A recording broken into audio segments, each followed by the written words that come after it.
Endnotes 1, 500. A considerable portion of this preface has already appeared before the public in the Quarterly Review. Right arrow curving left. The editor regrets that he has not been able to find the Italian translation, mentioned by Gibbon himself with some respect. It is not in our great libraries, the museum or the Bodleian. And he has never found any bookseller in London who has seen it. Right arrow curving left. The first volume of the Quarto, which contained the 16 first chapters. Right arrow curving left. The author, as it frequently happens, took an inadequate measure of his growing work. The remainder of the first period has filled 2 volumes in quarto, being the 3rd, 4th, 5th, and 6th volumes of the octavo edition. Right arrow curving left. The first 6 volumes of the octavo edition. Right arrow curving left. See Dr. William Robertson's preface to his History of America. Right arrow curving left. The influence of Gibbon's picture of Julian can be discerned in Ibsen's Emperor and Galilean. B. Right arrow curving left. In a footnote to the autobiography. B. Right arrow curving left. In the Chronica Minora, Monumenta Germaniae Historica, Volume 1 512, SQQ. See Volume 2, page 360.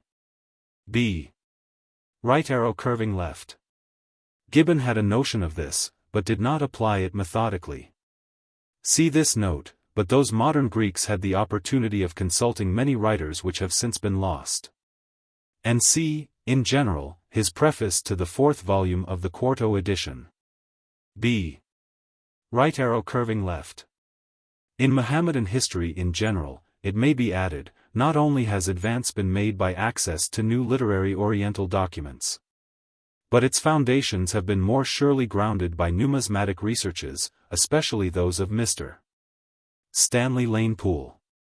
This scholar's recently published handbook containing tables and lists of the Mohammedan dynasties is a guerdon for which students of history must be most deeply grateful. The special histories of Mohammedan Sicily and Spain have been worked out by Amari and Dozy. For the Mongols we have the overwhelming results of Sir Henry Howarth's learning and devotion to his vasty subject. B. Right arrow curving left. It may be said for Gibbon, however, that even Mommsen, in his volume on the provinces, has adopted this practice of blending evidence of different dates. For the historical artist, it is very tempting, when the evidence for any particular period is scanty, but in the eyes of the scientific historian it is indefensible. B. Right arrow curving left. Especially the Corpus Ecclesiasticorum Latinorum. B. Right arrow curving left. Hermann Usner, Der Heilige Theodosios, 1890. Karl Krumbacher, Studien zu den Legenden des Heiligen Theodosios, 1892. It is worth while to state briefly what the chief problem is. The legends of the saints were collected, rehandled, cleansed of casual heresy, and put into literary form in the 10th century, towards its close according to Vasilevsky, by Simeon Metaphrasts. Most of our missas are derived from the edition of Simeon.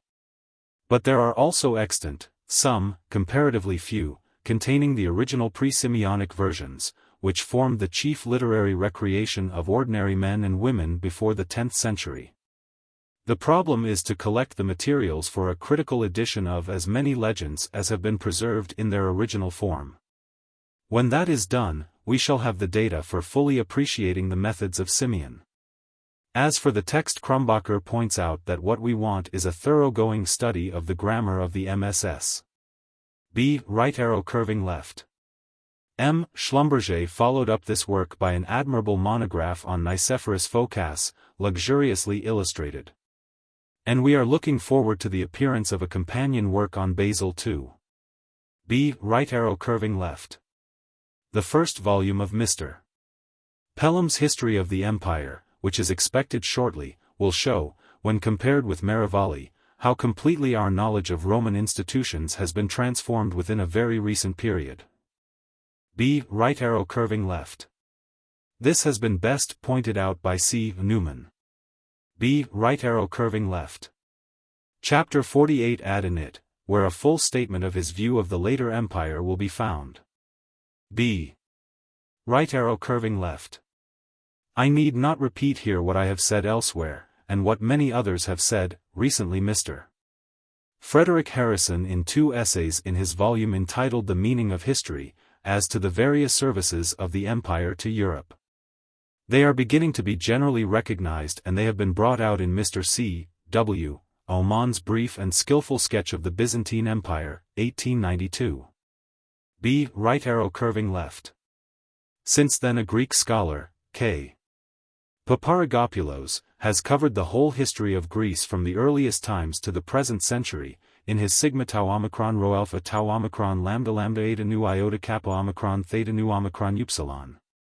The same gigantic task, but in a more popular form, has been undertaken and begun by Professor Lambros, but is not yet finished. B. Right arrow curving left. Geschichte der Byzantinischen Literatur, 5651453, 1891. B. Right arrow curving left. I was seduced by this hypothesis of Ranka, later Roman Empire I 363, but no longer believe in it. B. Right arrow curving left. Prokopiana, 1891. B. Right arrow curving left.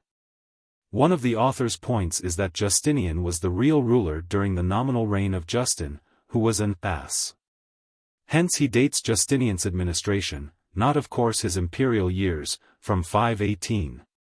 The consequence of this important discovery of Hori, which he has proved up to the hilt, is that the work was written in 550, not, as before believed, in 559, the 32nd year of Justinian's administration. B. Right arrow curving left. The Life of Justinian by Theophilus, in the English Historical Review. Vasilev has given an account of Mr. Bryce's article in the Vizantiski Vremenik I 469, SQQ. B. Right arrow curving left. The Persian and Lazic Wars have been related in detail in my later Roman Empire, Volume 1, B. Right arrow curving left. His new work on the reservoirs of Constantinople may be specially mentioned. B. Right arrow curving left. Byzantina. Ocherki, materially, I Zamietki po Vizantiskim Drevnostium, 1891-3. I must not omit to mention Dr. August Mordman's valuable Esquisse topographique de Constantinople, 1892, and N. Destunis has made noteworthy contributions to the subject. B. Right arrow curving left. With blameworthy indiscretion I accepted this false view of Paspates, in my later Roman Empire, without having gone methodically into the sources. I was misled by the fame won by the supposed topographical discoveries of this diligent antiquarian and by his undeservedly high reputation. This, however, is no excuse, and unfortunately the error has vitiated my account of the Nika revolt. I have gone into the theory of Paspates in the Scottish Review, April, 1894, where he is treated too leniently. His misuse of authorities is simply astounding. I may take the opportunity of saying that I hope to rewrite the 2 volumes of my later Roman Empire and correct, so far as I may be able, its many faults. A 3rd volume, dealing with the 9th century, will, I hope, appear at a not too distant date. B. Right arrow curving left. The Greek and the French versions were published by Buchan, uncritically. A new edition of the Greek text is promised by Dr. John Schmidt. B. Right arrow curving left. The history of medieval Athens has been recorded at length in an attractive work by Gregorovius, the counterpart of his great history of medieval Rome. B. Right arrow curving left. For a full account of vulgar Grecisch literature, I may refer to Krumbacher's Geschichte der Byzantinischen Literatur. Here it is unnecessary to do more than indicate its existence and importance. I may add that the historian cannot neglect the development of the language, for which these romances, and other documents, furnish ample data. Here the Greeks themselves have an advantage, and scholars like Hatzidakes, Sitcheries, and Janners are in this field doing work of the best kind. B. Right arrow curving left. Jacob Faulmerayer's thesis that there was no pure Hellenic blood in Greece was triumphantly refuted. No one denies that there was a large Slavonic element in the country parts, especially of the Peloponnesus. B. Right arrow curving left. In a paper entitled, The Coming of the Hungarians, in the Scottish Review of July, 1892, I have discussed the questions connected with early Magyar history. And criticized Hunfalvi's Magyarország Ethnographiaja, 1876, and Vambery's A Magyarok Erudite, 1882. One of the best works dealing with the subject has been written by a Slav, C. Grot. B. Right arrow curving left. Dmitry Ilovaisky's work Istorija Rossii, Vol. I, Kiev period, is, though his main thesis is a mistake, most instructive. B. Right arrow curving left. Daniel Chwolson, Izviestia o Kozarak, Bertisak, Bulgarak, Magyarak, Sloveniak, I Ruzak. B. Right arrow curving left. And who regarded history as little more than the register of the crimes, follies and misfortunes of mankind, see here in Chapter 3. B. Right arrow curving left. Dion Cassius, LLIV, p.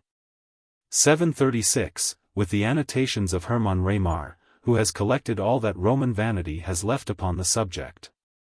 The marble of Ancyra, on which Augustus recorded his own exploits, asserted that he compelled the Parthians to restore the ensigns of Crassus.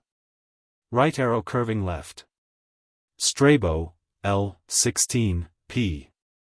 780, Pliny the Elder, Naturalis Historiae, L. 6c. 32, 35, 28, 29, m., and Dion Cassius, LLII, page 723, and LLIV, page 734, have left us very curious details concerning these wars.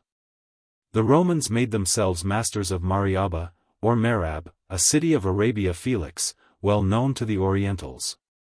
See Abulfeda and the Nubian Geography, page 52. 8667 They were arrived within 3 days. 8668 Journey of the Spice Country, the rich object of their invasion. Right arrow curving left. By the slaughter of Varus and his 3 legions. See the first book of the Annals of Tacitus, Suetonius in De Vita Caesarum, Augustus, c. 23, and Velius Paterculus, L. 2c. 117, etc. Augustus did not receive the melancholy news with all the temper and firmness that might have been expected from his character. Right arrow curving left. Tacitus, Annals, L. 2, Dion Cassius, L. Lvi, p. 833, and the speech of Augustus himself, in Julian Caesar's. It receives great light from the learned notes of his French translator, M. Ezekiel, Freiherr von Spanheim. Right arrow curving left. Germanicus, Suetonius Paulinus, and Agricola were checked and recalled in the course of their victories. Corbulo was put to death. Military merit, as it is admirably expressed by Tacitus, was, in the strictest sense of the word, imperatoria virtus. Right arrow curving left. Caesar himself conceals that ignoble motive. But it is mentioned by Suetonius, c. 47. The British pearls proved, however, of little value, on account of their dark and livid color. Tacitus observes, with reason, in De Vita et Moribus Iulii Agricola, c. 12, that it was an inherent defect. Ego facilius creditorum, naturam margaritis dies quam nobis avaricium. Right arrow curving left. Claudius, Nero, and Domitian. A hope is expressed by Pomponius Mela, L. 3c. 6, he wrote under Claudius, that, by the success of the Roman arms, the island and its savage inhabitants would soon be better known. It is amusing enough to peruse such passages in the midst of London. Right arrow curving left. See the admirable abridgment given by Tacitus, in the Life of Agricola, and copiously, though perhaps not completely, illustrated by our own antiquarians, William Camden and John Horsley. Right arrow curving left. The Irish writers, jealous of their national honor, are extremely provoked on this occasion, both with Tacitus and with Agricola. Right arrow curving left. See Horsley's Britannia Romana, L. IC, 10.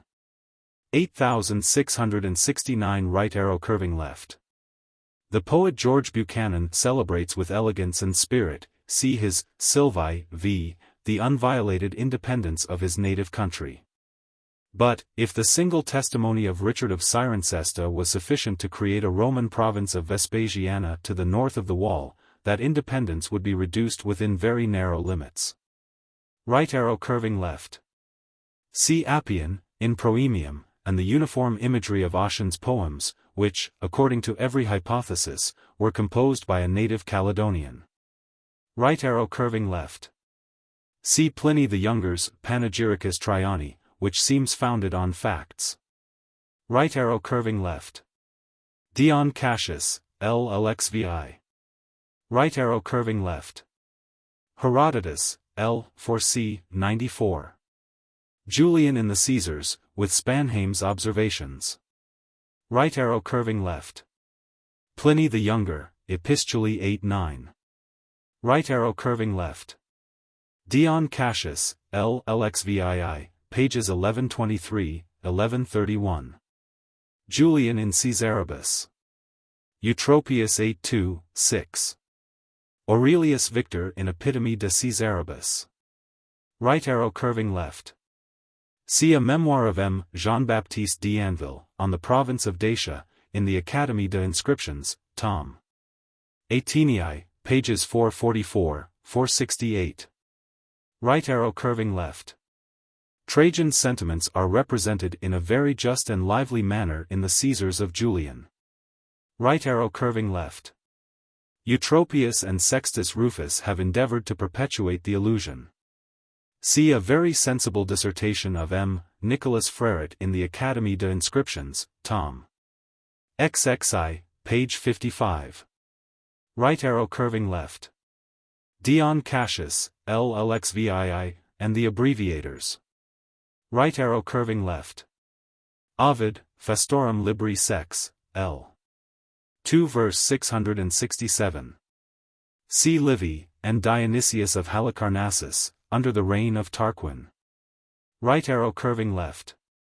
Saint Augustine is highly delighted with the proof of the weakness of Terminus, and the vanity of the augurs. See De Civitate Dei for 29.8670 right arrow curving left. See the Augustan History, page 5, Jerome's Chronicle, and all the epitomizers. It is somewhat surprising that this memorable event should be omitted by Dion, or rather by Xiphilin. Right arrow curving left. Dion, LLXAX, page 1158. Historia Augusta, pages 5, 8. If all our historians were lost, medals, inscriptions, and other monuments would be sufficient to record the travels of Hadrian. 8671 right arrow curving left. See the Augustan History and the Epitomes. Right arrow curving left. We must, however, remember that, in the time of Hadrian, a rebellion of the Jews raged with religious fury, though only in a single province. Pausanias, L. 8c. 43, mentions 2 necessary and successful wars, conducted by the generals of Pius. Against the wandering Moors who were driven into the solitudes of Atlas. Against the Brigantes of Britain, who had invaded the Roman province. Both these wars, with several other hostilities, are mentioned in the Augustan History, page 19. Right arrow curving left. Appian of Alexandria, in the preface to his History of the Roman Wars. Right arrow curving left. Dion, LLXXI. Historia Augusta in Marco. The Parthian victories gave birth to a crowd of contemptible historians, whose memory has been rescued from oblivion, and exposed to ridicule, in a very lively piece of criticism of Lucian. Right arrow curving left. The poorest rank of soldiers possessed above 40 pounds sterling, Dionysius of Halicarnassus 417. A very high qualification at a time when money was so scarce that an ounce of silver was equivalent to 70 pounds weight of brass. 8672 The populace, excluded by the ancient constitution, were indiscriminately admitted by Marius. C. Sallust, De Bello Catilinario et Jugurthino, c. 91. Right arrow curving left. Caesar formed his legion Alauda of Gauls and strangers, but it was during the license of civil war, and after the victory, he gave them the freedom of the city for their reward. Right arrow curving left. C. Vegetius, De Re Militari, L. IC. 2, 7. Right arrow curving left. The oath of service and fidelity to the emperor was annually renewed by the troops on the 1st of January. Right arrow curving left. Tacitus calls the Roman eagles, bellorum deos. They were placed in a chapel in the camp, and with the other deities received the religious worship of the troops. 8673 right arrow curving left. See Johann Friedrich Gronovius, De Sestertius seu subsessiverum pecuniae veteris Graeci et Romani, L. 3, page 120, etc. The Emperor Domitian raised the annual stipend of the legionaries to 12 pieces of gold, which, in his time, was equivalent to about 10 of our guineas. This pay, somewhat higher than our own, had been, and was afterwards, gradually increased, according to the progress of wealth and military government. After 20 years' service, the veteran received 3,000 denarii, about £100 sterling, or a proportionable allowance of land. The pay and advantages of the guards were, in general, about double those of the legions. Right arrow curving left. Exercitus ab exercitando, vero, de lingua latina, L. 4. Cicero in Tusculani Questions, L. 237, 15, m. There is room for a very interesting work, which should lay open the connection between the languages and manners of nations. 8674 right arrow curving left. Vegetius, L.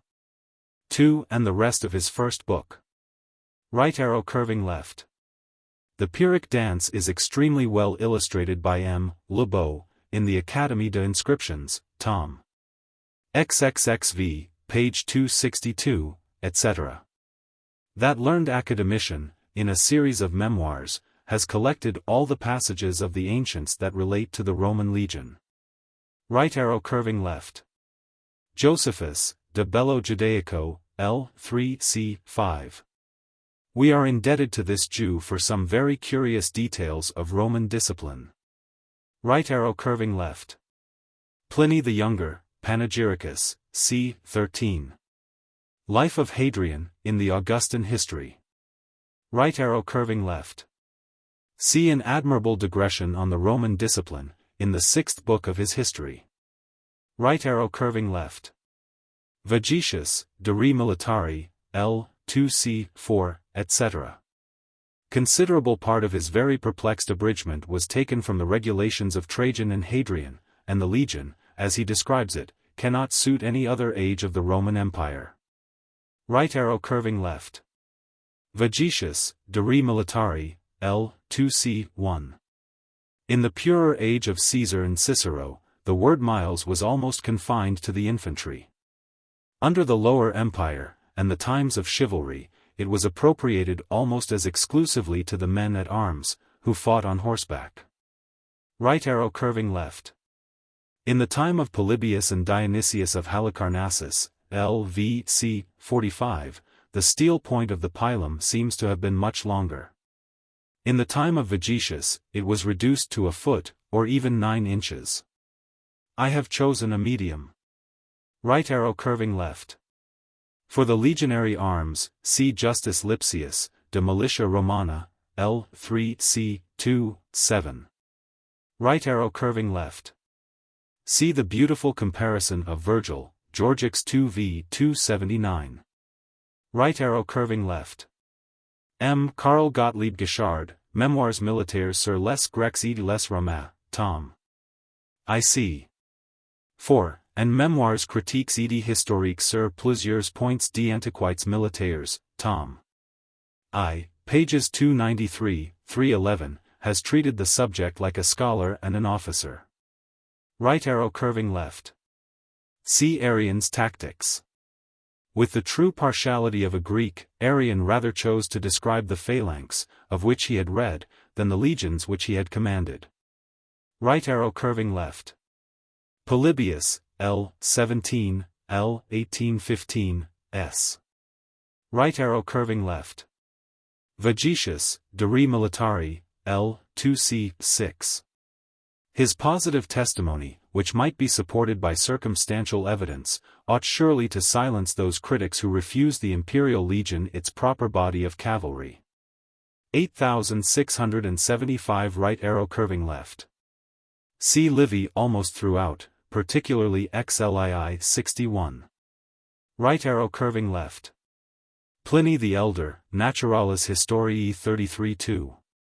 The true sense of that very curious passage was first discovered and illustrated by M. Louis de Beaufort, La République Romaine, au Plan Général de l'Ancien Gouvernement de Rome, L. 2c. 2. Right arrow curving left.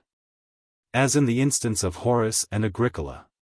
This appears to have been a defect in the Roman discipline, which Hadrian endeavored to remedy by ascertaining the legal age of a tribune.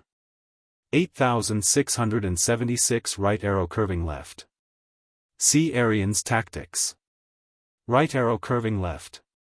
Such, in particular, was the state of the Batavians. Tacitus, Germania, c. 29. Right arrow curving left. Marcus Antoninus obliged the vanquished Quadi and Marcomanni to supply him with a large body of troops, which he immediately sent into Britain. Dion Cassius, L. LXXI, c. 16, m. Right arrow curving left. Tacitus, Annals 4-5. Those who fix a regular proportion of as many foot, and twice as many horse, confound the auxiliaries of the emperors with the Italian allies of the Republic. Right arrow curving left. Vegetius 2-2. Arrian, in his order of march and battle against the Alani. Right arrow curving left. The subject of the ancient machines is treated with great knowledge and ingenuity by the Chevalier Follard, Polyby, Tom. 2, pages 233-290. He prefers them in many respects to our modern cannon and mortars. We may observe that the use of them in the field gradually became more prevalent in proportion as personal valor and military skill declined with the Roman Empire.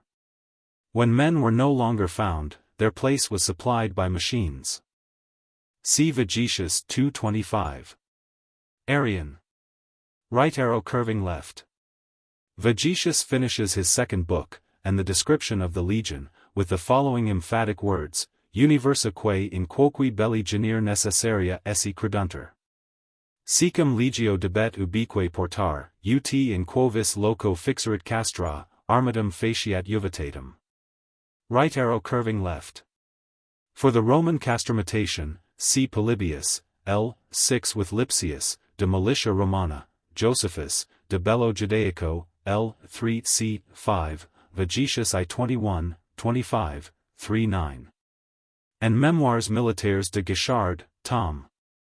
IC. 1. Right arrow curving left. Cicero in Tusculani Questions 237, 15, m. Josephus, de Bello Judaico, L. 3-5. Frontinus 4-1. Right arrow curving left. Vegetius I 9. See Memoirs de l'Académie de Inscriptions, Tom. XXV, page 187. Right arrow curving left. See those evolutions admirably well explained by M. Guichard, Memoirs critiques et historiques sur plusieurs points d'antiquités militaires, Tom. I, pages 141, 234. Right arrow curving left. Tacitus, Annals 4-5, has given us a state of the legions under Tiberius. And Dion Cassius, L. LV, page 794, under Alexander Severus. I have endeavored to fix on the proper medium between these two periods. See likewise Lipsius, De Magnitudine Romana, L. IC. 4-5. Right arrow curving left. The Romans tried to disguise, by the pretense of religious awe, their ignorance and terror. See Tacitus, Germania, c. 34. Right arrow curving left.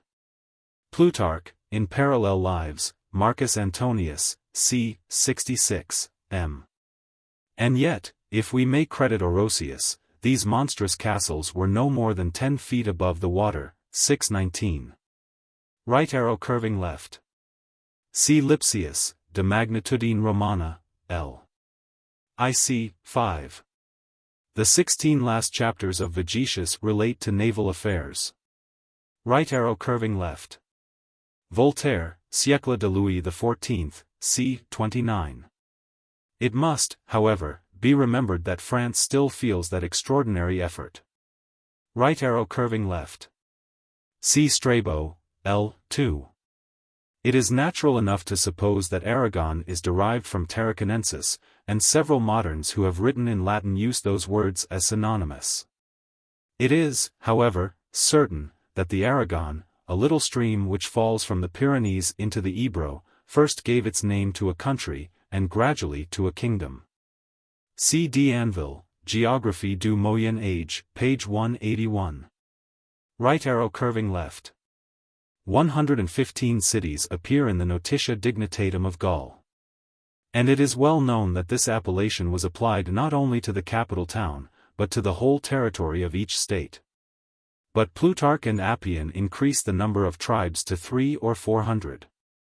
Right arrow curving left. Danville, notice de Lancian Gaul. Right arrow curving left. John Whitaker's History of Manchester, Volume 1 c. 3. Right arrow curving left. The Italian Veneti, though often confounded with the Gauls, were more probably of Illyrian origin. 8677 cm. Freret, Memoirs de l'Académie d'Inscriptions, tom. 18. Right arrow curving left. See Scipione Maffei, Verona Illustrata, L. I. 8678 right arrow curving left. The first contrast was observed by the ancients. See Florus I. 11. The second must strike every modern traveler. Right arrow curving left. Pliny the Elder, Naturalis Historiae, L. 3, follows the division of Italy by Augustus. Right arrow curving left. Joseph Pitton de Tournefort, Voyages en Grèce ed AC Minor, Lettre 18. Right arrow curving left. The name of Illyricum originally belonged to the seacoast of the Adriatic, and was gradually extended by the Romans from the Alps to the Euxine Sea. See Joannis Severini, Pannonia Veterum Monumentis Illustrata, L. IC. 3. Right arrow curving left. A Venetian traveler, the Abate Fortis, has lately given us some account of those very obscure countries. But the geography and antiquities of the Western Illyricum can be expected only from the munificence of the emperor, its sovereign. Right arrow curving left. The Save rises near the confines of Istria, and was considered by the more early Greeks as the principal stream of the Danube. Right arrow curving left. See the Periplus Ponti Euxini of Arrian. He examined the coasts of the Euxine when he was governor of Cappadocia. Right arrow curving left. This comparison is exaggerated, with the intention, no doubt, of attacking the authority of the Bible, which boasts of the fertility of Palestine. Gibbon's only authorities were that of Strabo, L. 1611-04, and the present state of the country. But Strabo only speaks of the neighborhood of Jerusalem, which he calls barren and arid to the extent of 60 stadia round the city. In other parts he gives a favorable testimony to the fertility of many parts of Palestine. Thus he says, near Jericho there is a grove of palms, and a country of 100 stadia, full of springs, and well peopled. Moreover, Strabo had never seen Palestine. He spoke only after reports, which may be as inaccurate as those according to which he has composed that description of Germany in which Claverius has detected so many errors. Claverius, Germania Antiqua 3:1. Finally, his testimony is contradicted and refuted by that of other ancient authors, and by medals. Tacitus says, in speaking of Palestine, the inhabitants are healthy and robust, the rains moderate, the soil fertile. Historiae v. 6. Ammianus Marcellinus says also, the last of the Syrias is Palestine, a country of considerable extent, abounding in clean and well-cultivated land, and containing some fine cities, none of which yields to the other, but, as it were, being on a parallel, are rivals. 14:8. See also the historian Josephus, Antiquities 6:1. Procopius of Caesarea, who lived in the 6th century, says that Khosrow, king of Persia, had a great desire to make himself master of Palestine, on account of its extraordinary fertility, its opulence, and the great number of its inhabitants. The Saracens thought the same, and were afraid that Omar, when he went to Jerusalem, charmed with the fertility of the soil and the purity of the air, would never return to Medina. Simon Ockley, History of the Saracens I 232. The importance attached by the Romans to the conquest of Palestine, and the obstacles they encountered, prove also the richness and population of the country. Vespasian and Titus caused medals to be struck, with trophies, in which Palestine is represented by a female under a palm tree, to signify the richness of the country, with this legend, Judea capta. Other medals also indicate this fertility, for instance, that of Herod holding a bunch of grapes, and that of the young Agrippa displaying fruit. As to the present state of the country, one perceives that it is not fair to draw any inference against its ancient fertility, the disasters through which it has passed, the government to which it is subject, the disposition of the inhabitants, explain sufficiently the wild and uncultivated appearance of the land, where, nevertheless, fertile and cultivated districts are still found, according to the testimony of travelers. Among others, of Shaw, Mondrel, La Roque, etc., g. The Abbé Guigny, in his Lettre de quelques Juifs Portugais, Allemands et Polonais, A.M. de Voltaire, has exhausted the subject of the fertility of Palestine, for Voltaire had likewise indulged in sarcasm on this subject. Gibbon was assailed on this point, not, indeed, by Mr. Davis, who, he slyly insinuates, was prevented by his patriotism as a Welshman from resenting the comparison with Wales, but by other writers. In his Vindication, he first established the correctness of his measurement of Palestine, which he estimates as 7,600 square English miles, while Wales is about 7,011. As to fertility, he proceeds in the following dexterously composed and splendid passage: the Emperor, Frederick II, the enemy and the victim of the clergy, is accused of saying, after his return from his crusade, that the God of the Jews would have despised his promised land, if he had once seen the fruitful realms of Sicily and Naples. See Pietro Giannoni, Historia Civil del Regno di Napoli 2245. This raillery, which Malice has, perhaps, falsely imputed to Frederick, is inconsistent with truth and piety.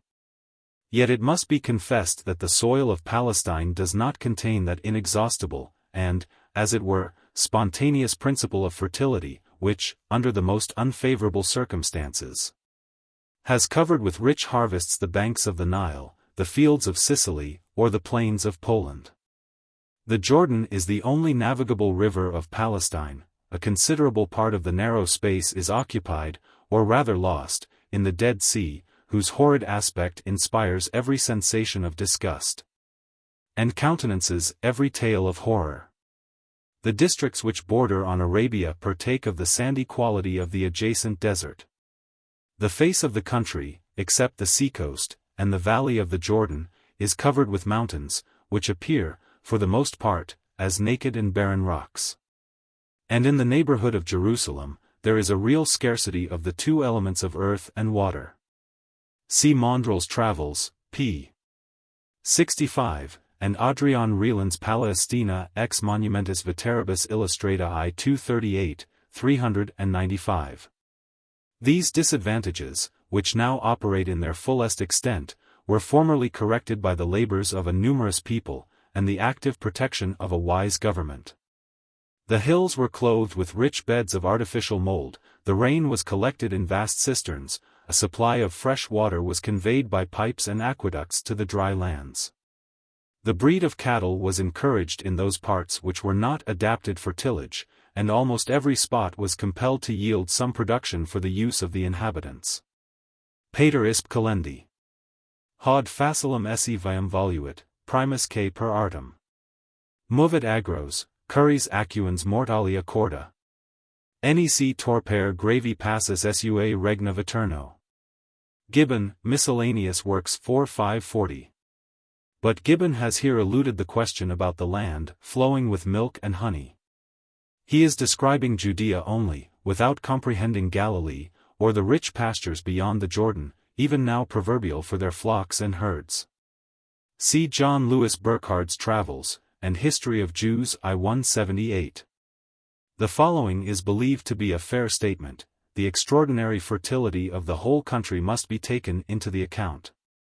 No part was waste, very little was occupied by unprofitable wood, the more fertile hills were cultivated in artificial terraces, others were hung with orchards of fruit trees. The more rocky and barren districts were covered with vineyards. Even in the present day, the wars and misgovernment of ages have not exhausted the natural richness of the soil. Galilee, says Maltebrun, would be a paradise were it inhabited by an industrious people under an enlightened government. No land could be less dependent on foreign importation.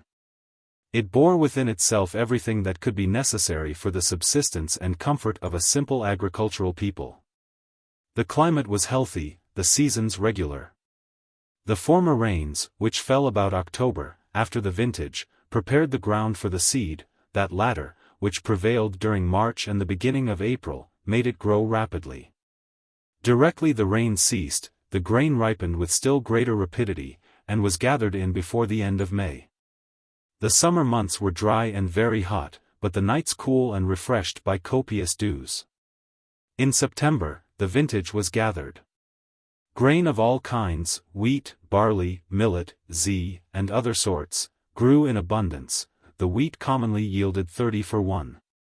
Besides the vine and the olive, the almond, the date, figs of many kinds, the orange, the pomegranate, and many other fruit trees, flourished in the greatest luxuriance. Great quantity of honey was collected. The balm tree, which produced the opobalsamum, a great object of trade, was probably introduced from Arabia, in the time of Solomon. It flourished about Jericho and in Gilead. Millman's History of the Jews. I-177. M. Right arrow curving left. The progress of religion is well known. The use of letters was introduced among the savages of Europe about 1500 years before Christ, and the Europeans carried them to America about 15 centuries after the Christian era. But in a period of 3,000 years the Phoenician alphabet received considerable alterations, as it passed through the hands of the Greeks and Romans. Right arrow curving left. Dion Cassius, Lib LXVII, page 1131. Right arrow curving left. Ptolemy and Strabo, with the modern geographers, fixed the Isthmus of Suez as the boundary of Asia and Africa. Dionysius, Mela, Pliny, Sallust, Hirtius, and Solinus, have preferred for that purpose the western branch of the Nile, or even the great Catabathmus, or descent, which last would assign to Asia. Not only Egypt, but part of Libya. Right arrow curving left. The French editor has a long and unnecessary note on the history of Cyrene. For the present state of that coast and country, the volume of Captain Beechey is full of interesting details. Egypt, now an independent and improving kingdom, appears, under the enterprising rule of Muhammad Ali, likely to revenge its former oppression upon the decrepit power of the Turkish Empire. M. This note was written in 1838. The future destiny of Egypt is an important problem, only to be solved by time. This observation will also apply to the new French colony in Algiers. M. 1845 Right arrow curving left. The long range, moderate height, and gentle declivity of Mount Atlas, see Thomas Shaw's Travels, or Observations relating to several parts of Barbary and the Levant, p. 5, are very unlike a solitary mountain which rears its head into the clouds, and seems to support the heavens. The peak of Tenerife, on the contrary, rises 1.5 leagues above the surface of the sea, and, as it was frequently visited by the Phoenicians, might engage the notice of the Greek poets. See Comte de Buffon, Histoire naturelle, tom. I, page 312. Histoire de Voyages, tom. 2, right arrow curving left. M. de Voltaire, tom. 14, p. 297, unsupported by either fact or probability, has generously bestowed the Canary Islands on the Roman Empire. Right arrow curving left. Minorca was lost to Great Britain in 1782. Annual register for that year. M. Right arrow curving left. The gallant struggles of the Corsicans for their independence, under Paoli, were brought to a close in the year 1769. This volume was published in 1776. See Carlo Botta, Storia d'Italia, Volume 14, M. Right arrow curving left.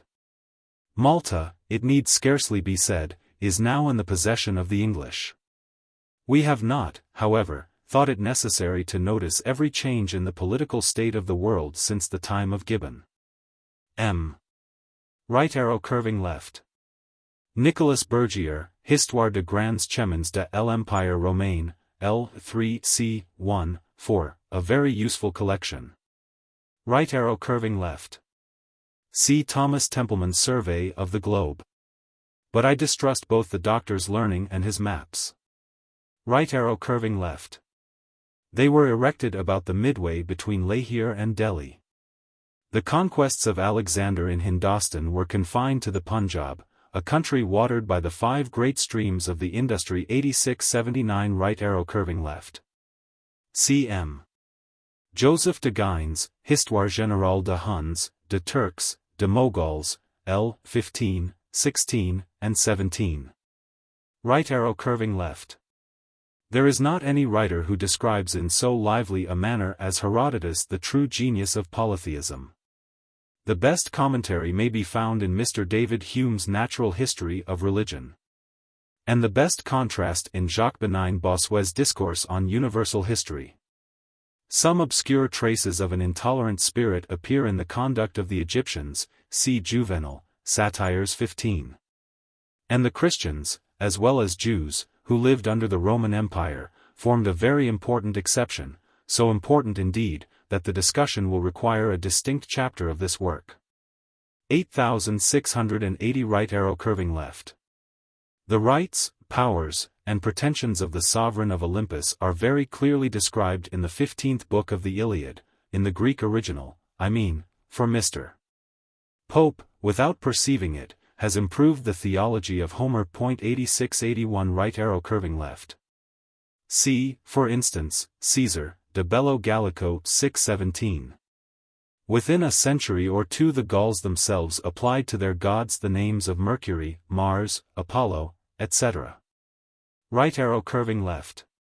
The admirable work of Cicero, De Natura Deorum, is the best clue we have to guide us through the dark and profound abyss.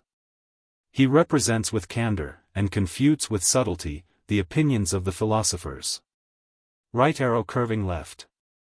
I do not pretend to assert that, in this irreligious age, the natural terrors of superstition, dreams, omens, apparitions, etc., had lost their efficacy. Right arrow curving left. Socrates, Epicurus, Cicero, and Plutarch always inculcated a decent reverence for the religion of their own country and of mankind. The devotion of Epicurus was assiduous and exemplary. Diogenes Laertius x 10. Right arrow curving left. Polybius, L. 6c. 53, 54. Juvenal, Satires 13, laments that in his time this apprehension had lost much of its effect. Right arrow curving left. See the fate of Syracuse, Tarentum, Ambracia, Corinth, etc., the conduct of Verres, in Cicero, Actio 2 Oratio 4, and the usual practice of governors, in the 8th satire of Juvenal. Right arrow curving left. Suetonius in De Vita Caesarum, Claudius, Pliny the Elder, Naturalis Historiae XXX1. Right arrow curving left. Simon Pelloutier, Histoire de Celtes, tom. 6, pages 230, 252. Right arrow curving left. Seneca the Younger, Consolation ad Helvium, page 74, edit. Lipsius. Right arrow curving left. Dionysius Halicarnassensis, Antiquitatem Romanorum Jurisprudentium, L. 2, Volume 1, page 275, edit. Reisk, M. Right arrow curving left. Yet the worship of foreign gods at Rome was only guaranteed to the natives of those countries from whence they came. The Romans administered the priestly offices only to the gods of their fathers.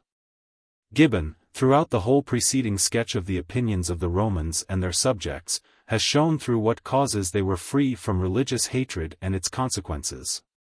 But, on the other hand, the internal state of these religions, the infidelity and hypocrisy of the upper orders, the indifference towards all religion, in even the better part of the common people. During the last days of the Republic, and under the Caesars, and the corrupting principles of the philosophers, had exercised a very pernicious influence on the manners, and even on the constitution. W. Right arrow curving left. In the year of Rome 701, the temple of Isis and Serapis was demolished by the order of the Senate, Dion Cassius, L. XL, page 252, and even by the hands of the consul, Valerius Maximus, L. 3.8682. After the death of Caesar it was restored at the public expense, Dion, L. XLVI, page 501. When Augustus was in Egypt, he revered the majesty of Serapis, Dion, L. Li, page 647. But in the Pomerium of Rome, and a mile round it, he prohibited the worship of the Egyptian gods, Dion, L. Lii, page 679, LLIV, page 735. They remained, however, very fashionable under his reign, Ovid, De Arte Amandi, L. 1, and that of his successor, till the justice of Tiberius was provoked to some acts of severity. See Tacitus, Annals 285. Josephus, Antiquities of the Jews, L. 18c. 3, 8683. Right arrow curving left. Tertullian in Apologeticus pro Christianis, c. 6, page 74, edit. Haverkamp. I am inclined to attribute their establishment to the devotion of the Flavian family. Right arrow curving left. C. Livy, L. 11, Supple, M. and Zix. Right arrow curving left. Macrobius, Saturnalia, L. 3 c. 9. He gives us a form of evocation. Right arrow curving left. Minucius Felix in Octavius, page 54. Arnobius, L. 6, page 115. Right arrow curving left. Tacitus, Annals 1124.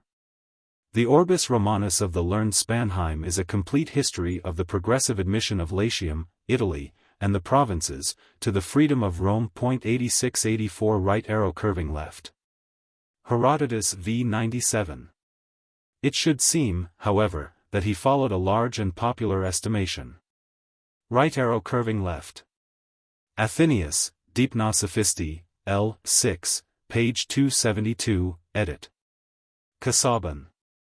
Mercius, De Fortuna Attica, c. 4. 8685. Right arrow curving left. See a very accurate collection of the numbers of each lustrum in M. de Beaufort, La République Romaine, L. 4c. 4.8686. Right arrow curving left. Appian, De Bello Civili, L. I. Vilius Paterculus, L. 2c. 15, 17. Right arrow curving left.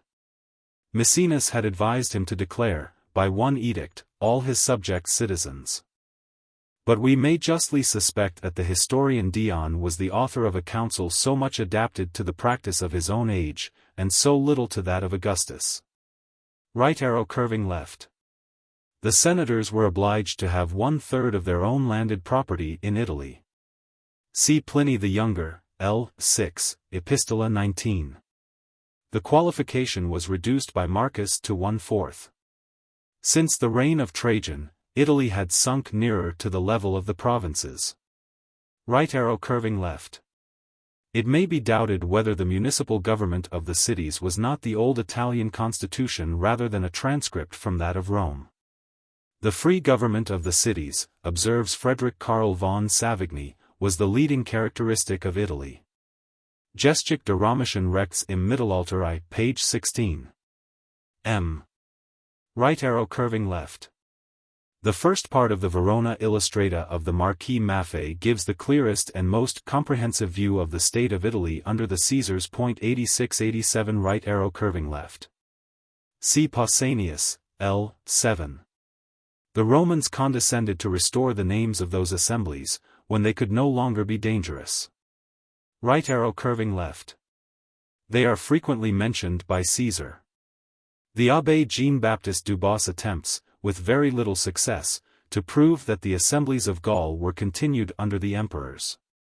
Histoire critique de l'établissement de la monarchie françoise dans les Gaules, L. IC. 4. Right arrow curving left. This is, perhaps, rather overstated. Most cities retained the choice of their municipal officers, some retained valuable privileges. Athens, for instance, in form was still a confederate city. Tacitus, Annals 253. These privileges, indeed, depended entirely on the arbitrary will of the emperor, who revoked or restored them according to his caprice. See Ferdinand Walter, Geschichte der römischen Rechts bis auf Justinian I 324, an admirable summary of the Roman constitutional history. M. Right arrow curving left. Seneca the Younger in Consolation ad Helvium, c. 6. Right arrow curving left. Memnon apud Photius, c. 33, c. 224, page 231, edit. Becker, M. Valerius Maximus 9-2. Plutarch and Dion Cassius swell the massacre to 150,000 citizens, but I should esteem the smaller number to be more than sufficient. Right arrow curving left. 25 colonies were settled in Spain, see Pliny the Elder, Naturalis Historiae 3-3, 435.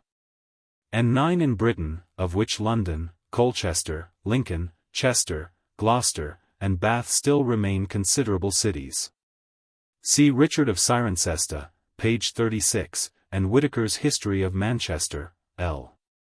IC. 3, right arrow curving left.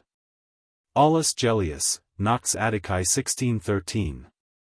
The Emperor Hadrian expressed his surprise that the cities of Utica, Gades, and Italica, which already enjoyed the rights of municipia, should solicit the title of colonies.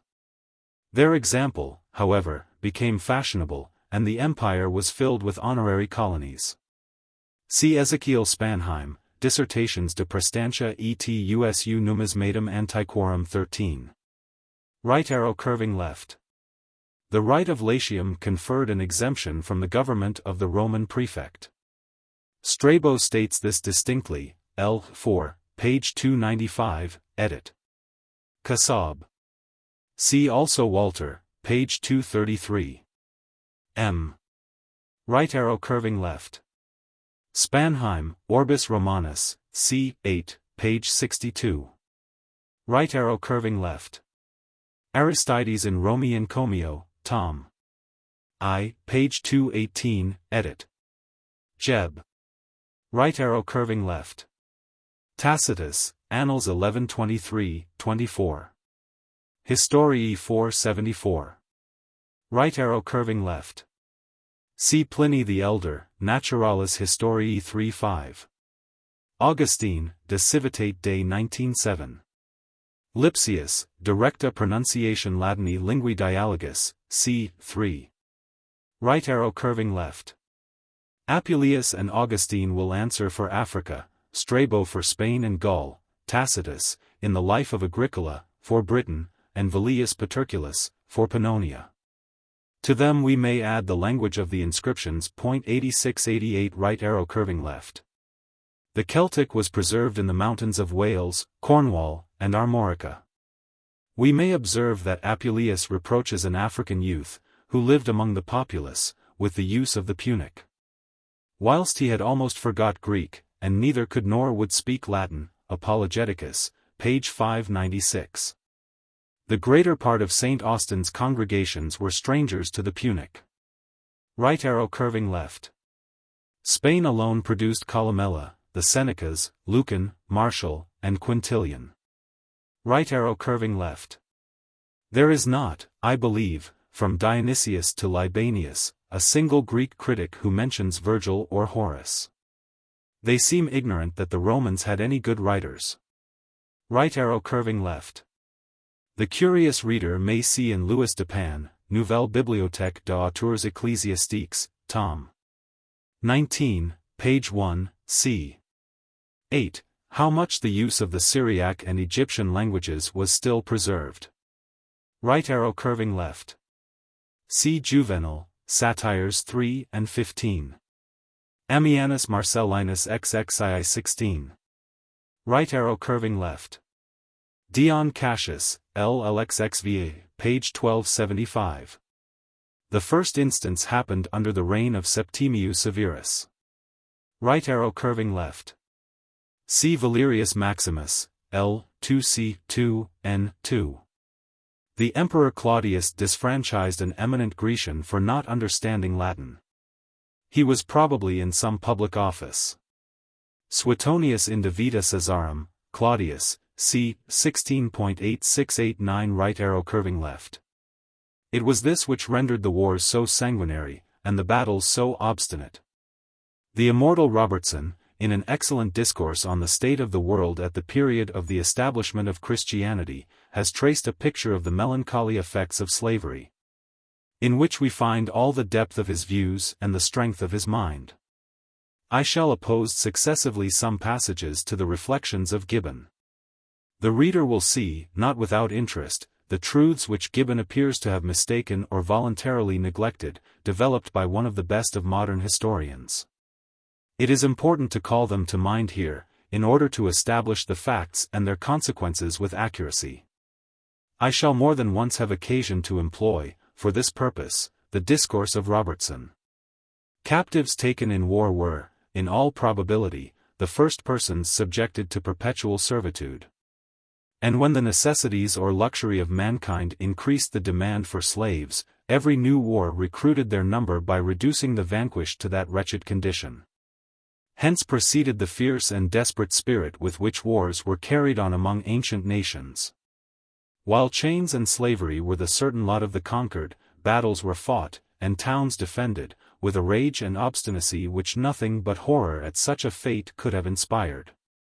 But, by putting an end to the cruel institution of slavery, Christianity extended its mild influences to the practice of war, and that barbarous art, softened by its humane spirit, ceased to be so destructive.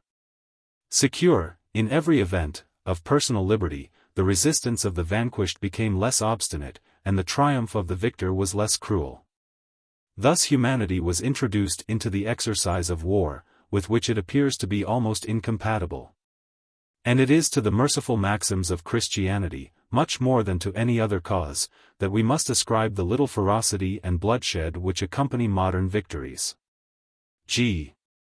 Right arrow curving left. In the camp of Lucullus, an ox sold for a drachma, and a slave for 4 drachmae, or about 3 shillings. Plutarch in Parallel Lives, Lucullus, page 580. 8690 right arrow curving left. Diodorus Siculus in Eclogues, Bibliotheca Historica, L. XXXIV in XXXVI. Florus 319, 20. Right arrow curving left. The following is the example. We shall see whether the word severe is here in its place. At the time in which Lucius Domitius was praetor in Sicily, a slave killed a wild boar of extraordinary size. The praetor, struck by the dexterity and courage of the man, desired to see him. The poor wretch, highly gratified with the distinction, came to present himself before the praetor, in hopes, no doubt, of praise and reward. But Domitius, on learning that he had only a javelin to attack and kill the boar, ordered him to be instantly crucified, under the barbarous pretext that the law prohibited the use of this weapon. as of all others, to slaves. Perhaps the cruelty of Domitius is less astonishing than the indifference with which the Roman orator relates this circumstance, which affects him so little that he thus expresses himself, Durum hoc fortas videatur, nec ego in ullum partem disputo. This may appear harsh, nor do I give any opinion on the subject. And it is the same orator who exclaims in the same oration, Facinus est cruciare civem Romanum, Silas verberare. Pro parricidium nicere, quid dicam in crucem tolera? It is a crime to imprison a Roman citizen, wickedness to scourge, next to parricide to put to death, what shall I call it to crucify? In general, this passage of Gibbon on slavery is full, not only of blamable indifference, but of an exaggeration of impartiality which resembles dishonesty. He endeavors to extenuate all that is appalling in the condition and treatment of the slaves. He would make us consider those cruelties as possibly justified by necessity. He then describes with minute accuracy the slightest mitigations of their deplorable condition. He attributes to the virtue or the policy of the emperors the progressive amelioration in the lot of the slaves. And he passes over in silence the most influential cause, that which, after rendering the slaves less miserable, has contributed at length entirely to enfranchise them from their sufferings and their chains, Christianity. It would be easy to accumulate the most frightful, the most agonizing details, of the manner in which the Romans treated their slaves. Whole works have been devoted to the description. I content myself with referring to them. Some reflections of Robertson, taken from the discourse already quoted, will make us feel that Gibbon, in tracing the mitigation of the condition of the slaves, up to a period little later than that which witnessed the establishment of Christianity in the world, could not have avoided the acknowledgment of the influence of that beneficent cause if he had not already determined not to speak of it. Upon establishing despotic government in the Roman Empire, domestic tyranny rose, in a short time, to an astonishing height. In that rank soil, every vice, which power nourishes in the great, or oppression engenders in the mean, thrived and grew up apace. It is not the authority of any single detached precept in the gospel, but the spirit and genius of the Christian religion, more powerful than any particular command, which hath abolished the practice of slavery throughout the world. The temper which Christianity inspired was mild and gentle, and the doctrines it taught added such dignity and luster to human nature, as rescued it from the dishonorable servitude into which it was sunk. It is in vain, then, that Gibbon pretends to attribute solely to the desire of keeping up the number of slaves the milder conduct which the Romans began to adopt in their favor at the time of the emperors. This cause had hitherto acted in an opposite direction. How came it on a sudden to have a different influence? The masters, he says, encouraged the marriage of their slaves. The sentiments of nature, the habits of education, contributed to alleviate the hardships of servitude. The children of slaves were the property of their master, who could dispose of or alienate them like the rest of his property. Is it in such a situation, with such notions, that the sentiments of nature unfold themselves, or habits of education become mild and peaceful? We must not attribute to causes inadequate or altogether without force, effects which require to explain them a reference to more influential causes. And even if these slighter causes had in effect a manifest influence, we must not forget that they are themselves the effect of a primary, a higher, and more extensive cause, which, in giving to the mind and to the character a more disinterested and more humane bias, disposed men to second or themselves to advance, by their conduct, and by the change of manners, the happy results which it tended to produce. G. I have retained the whole of M. Guizot's note, though, in his zeal for the invaluable blessings of freedom and Christianity, he has done Gibbon injustice. The condition of the slaves was undoubtedly improved under the emperors. What a great authority has said, the condition of a slave is better under an arbitrary than under a free government. Adam Smith's Wealth of Nations 4:7, is, I believe, supported by the history of all ages and nations.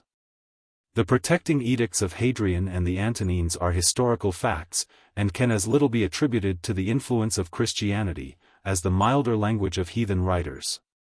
Of Seneca, particularly Epistle 47, of Pliny, and of Plutarch. The latter influence of Christianity is admitted by Gibbon himself. The subject of Roman slavery has recently been investigated with great diligence in a very modest but valuable volume, by William Blair, Esq., Edinburgh 1833. May we be permitted, while on the subject, to refer to the most splendid passage extant of Mr. Pitt's eloquence, the description of the Roman slave dealer on the shores of Britain, condemning the island to irreclaimable barbarism, as a perpetual and prolific nursery of slaves. Speeches, Volume 2, page 80. Gibbon, it should be added, was one of the first and most consistent opponents of the African slave trade. See Chapter 25 and Letters to Lord Sheffield, Miscellaneous Works. M. Right arrow curving left. See a remarkable instance of severity in Cicero, Indiana ver Rem v. 3. Right arrow curving left. An active slave trade, which was carried on in many quarters, particularly the Euxine, the eastern provinces, the coast of Africa, and Britain, must be taken into the account. Blair, 23, 32. M. Right arrow curving left. The Romans, as well in the first ages of the Republic as later, allowed to their slaves a kind of marriage, contubernium. Notwithstanding this, luxury made a greater number of slaves in demand. The increase in their population was not sufficient, and recourse was had to the purchase of slaves, which was made even in the provinces of the East subject to the Romans. It is, moreover, known that slavery is a state little favorable to population.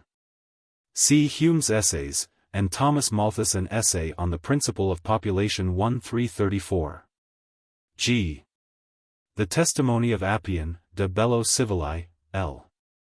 IC. 7, is decisive in favor of the rapid multiplication of the agricultural slaves. It is confirmed by the numbers engaged in the servile wars.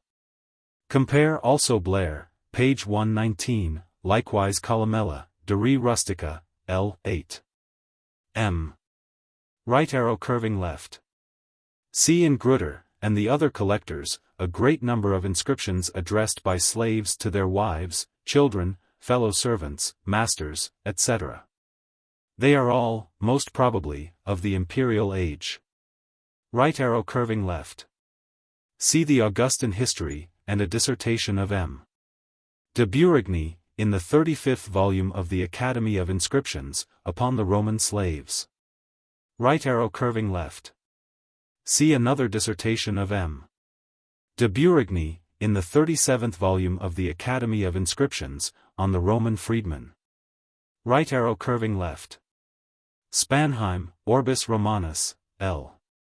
IC. 16, page 124, etc. Right arrow curving left.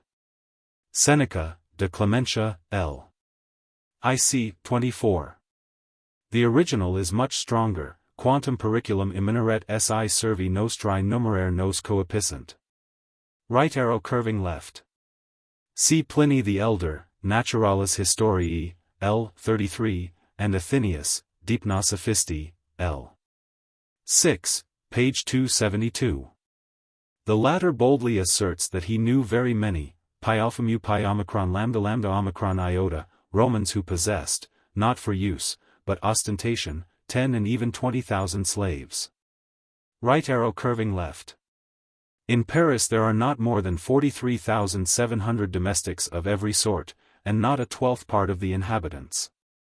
Louis Messence, Recherches sur la population, page 186. Right arrow curving left. A learned slave sold for many £100 sterling, Atticus always bred and taught them himself. Cornelius Nepos in De Vita Ciceronis, c. 13. On the Prices of Slaves, Blair, 149. M. Right arrow curving left. Many of the Roman physicians were slaves. See Dr. Conyers Middleton's Dissertation and Defense. Right arrow curving left. Their ranks and offices are very copiously enumerated by Pignorius de Servis. Right arrow curving left. Tacitus, Annals 1443. They were all executed for not preventing their master's murder. 8691 right arrow curving left. Apuleius in Apologia, page 548, edit. Delphin. Right arrow curving left. Pliny the Elder, Naturalis Historiae, L. 3347. Right arrow curving left. According to Robertson, there were twice as many slaves as free citizens. G. Mr. Blair, p. 15, estimates 3 slaves to 1 freeman, between the conquest of Greece, BC 146, and the reign of Alexander Severus, AD 222-235. The proportion was probably larger in Italy than in the provinces. M. On the other hand, Karl Zumpt, in his dissertation quoted below, page 86, asserts it to be a gross error in Gibbon to reckon the number of slaves equal to that of the free population. The luxury and magnificence of the great, he observes, at the commencement of the empire, must not be taken as the groundwork of calculations for the whole Roman world. The agricultural laborer, and the artisan, in Spain, Gaul, Britain, Syria, and Egypt, maintained himself, as in the present day, by his own labor and that of his household, without possessing a single slave. The latter part of my note was intended to suggest this consideration. Yet so completely was slavery rooted in the social system, both in the East and the West, that in the great diffusion of wealth at this time, everyone, I doubt not, who could afford a domestic slave, kept one. And generally, the number of slaves was in proportion to the wealth. I do not believe that the cultivation of the soil by slaves was confined to Italy. The holders of large estates in the provinces would probably, either from choice or necessity, adopt the same mode of cultivation. The latifundia, says Pliny the Elder, had ruined Italy, and had begun to ruin the provinces. Slaves were no doubt employed in agricultural labor to a great extent in Sicily, and were the estates of those 6 enormous landholders who were said to have possessed the whole province of Africa. Cultivated altogether by free coloni? Whatever may have been the case in the rural districts, in the towns and cities the household duties were almost entirely discharged by slaves, and vast numbers belonged to the public establishments. I do not, however, differ so far from Zumpt, and from M. Duro de la Malle, as to adopt the higher and bolder estimate of Robertson and Mr. Blair, rather than the more cautious suggestions of Gibbon. I would reduce rather than increase the proportion of the slave population. The very ingenious and elaborate calculations of the French writer, by which he deduces the amount of the population from the produce and consumption of corn in Italy, appear to me neither precise nor satisfactory bases for such complicated political arithmetic. I am least satisfied with his views as to the population of the city of Rome, but this point will be more fitly reserved for a note on the 31st chapter of Gibbon. The work, however, of M. Duro de la Malle is very curious and full on some of the minuter points of Roman statistics. M. 1845 right arrow curving left. Compute 20 millions in France, 22 in Germany, 4 in Hungary, 10 in Italy with its islands, 8 in Great Britain and Ireland, 8 in Spain and Portugal, 10 or 12 in the European Russia, 6 in Poland, 6 in Greece and Turkey, 4 in Sweden, 3 in Denmark and Norway, 4 in the Low Countries. The whole would amount to 105, or 107 millions. See Voltaire, Essai sur l'histoire générale, et sur les mœurs et l'esprit des nations. 8692 right arrow curving left. Josephus, De Bello Judaico, L. 2c. 16. The oration of Agrippa, or rather of the historian, is a fine picture of the Roman Empire. Right arrow curving left. Suetonius in De Vita Caesarum, Augustus, c. 28, Augustus built in Rome the temple and forum of Mars the Avenger, the temple of Jupiter Tonans in the capital, that of Apollo Palatine, with public libraries. The portico and basilica of Caius and Lucius, the porticos of Livia and Octavia, and the theatre of Marcellus. The example of the sovereign was imitated by his ministers and generals. And his friend Agrippa left behind him the immortal monument of the Pantheon. Right arrow curving left. See Maffei, Verona Illustrata, L. 4, page 68. Right arrow curving left. See the 10th book of Pliny the Younger's Epistles. He mentions the following works carried on at the expense of the cities. At Nicomedia, a new forum, an aqueduct, and a canal, left unfinished by a king. At Nice, a gymnasium, and a theatre, which had already cost near £90,000, baths at Prusa and Claudiopolis, and an aqueduct of 16 miles in length for the use of Sinope. Right arrow curving left. Hadrian afterwards made a very equitable regulation, which divided all treasure trove between the right of property and that of discovery. Historia Augusta, page 9. Right arrow curving left. Philostratus in Vita Sophistarum, L. 2, page 548. Right arrow curving left. Aulus Gellius in Nox Atticae I 2, 92, 1810, 1912. Philostratus, page 564. Right arrow curving left. The Odeum served for the rehearsal of new comedies as well as tragedies. They were read or repeated, before representation, without music or decorations, etc. No piece could be represented in the theatre if it had not been previously approved by judges for this purpose. The king of Cappadocia who restored the Odeum, which had been burnt by Scylla, was Ariobarzanes. See Martini, Dissertation on the Odeons of the Ancients, Leipzig, 1767, pages 10, 91. W. Right arrow curving left. See Philostratus, L. 2, pages 548, 560. Pausanias, L. IN 710. The Life of Herods, in the 30th volume of the Memoirs of the Academy of Inscriptions. Right arrow curving left. It is particularly remarked of Athens by Dicaeurchus, De Statu Graecii, page 8, Inter Geographiae Veteris Scriptores Graeci Minores, edit. John Hudson. Right arrow curving left.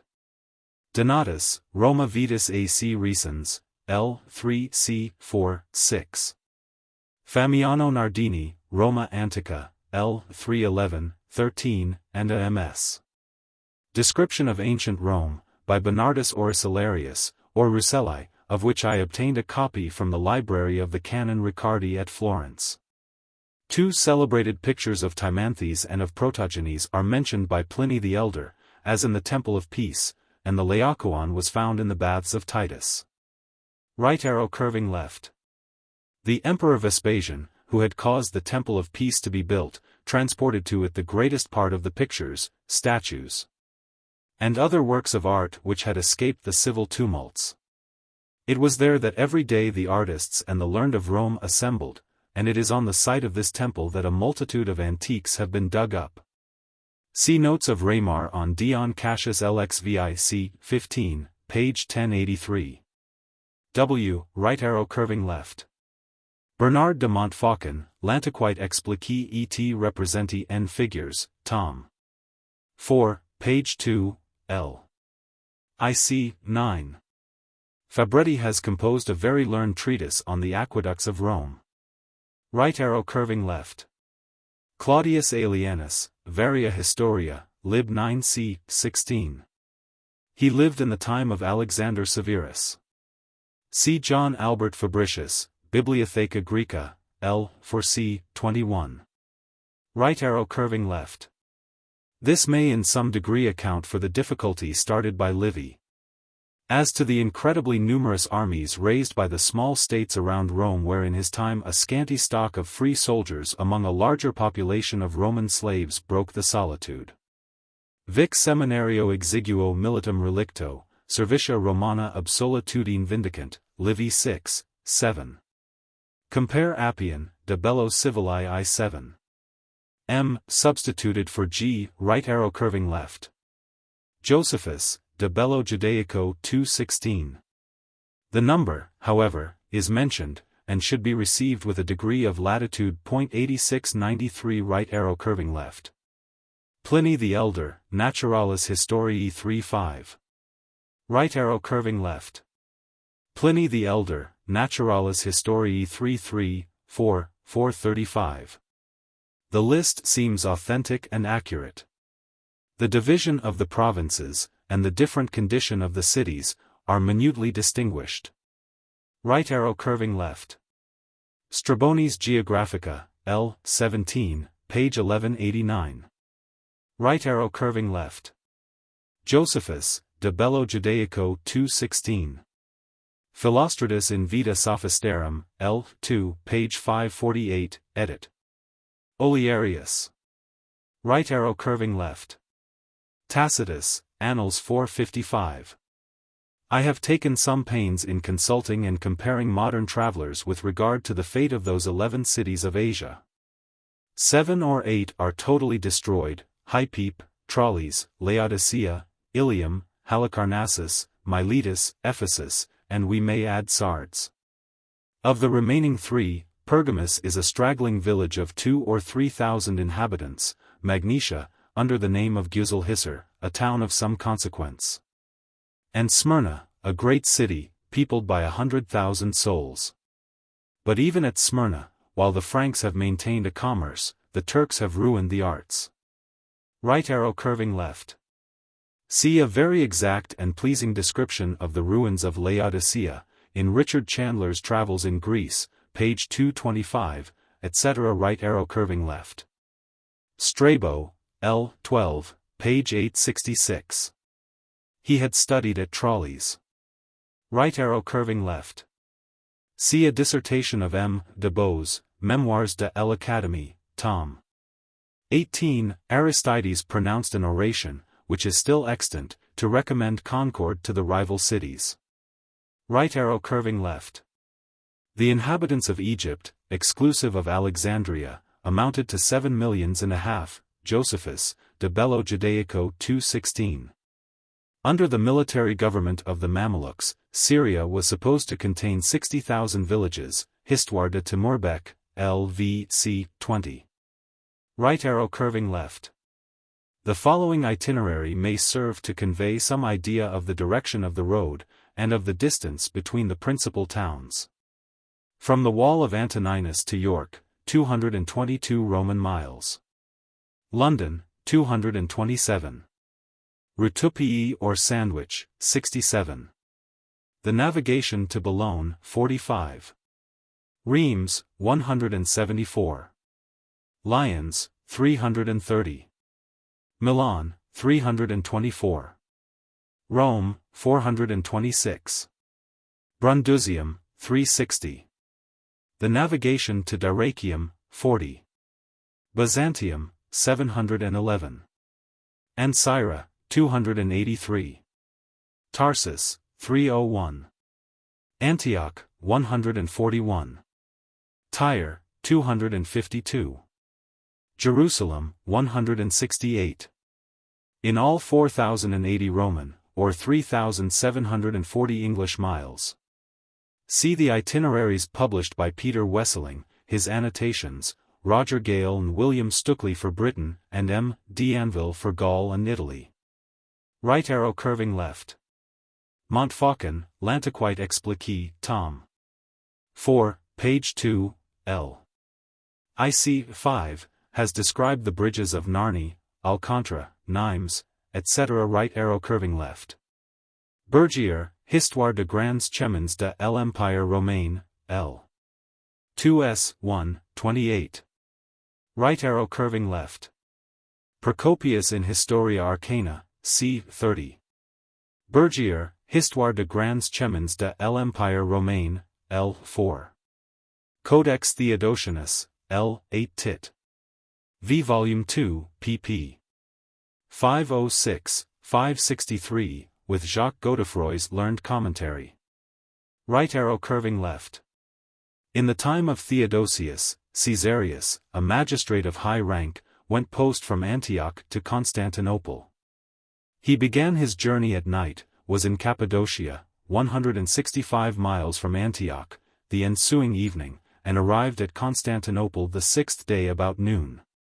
The whole distance was 725 Roman, or 665 English miles. See Libanius, Oratio XXII, and the Itineria, pages 572-581. 8694 right arrow curving left. Posts for the conveyance of intelligence were established by Augustus. Suetonius, De Vita Caesarum, Augustus, 49. The couriers traveled with amazing speed. Blair on Roman slavery, note, page 261.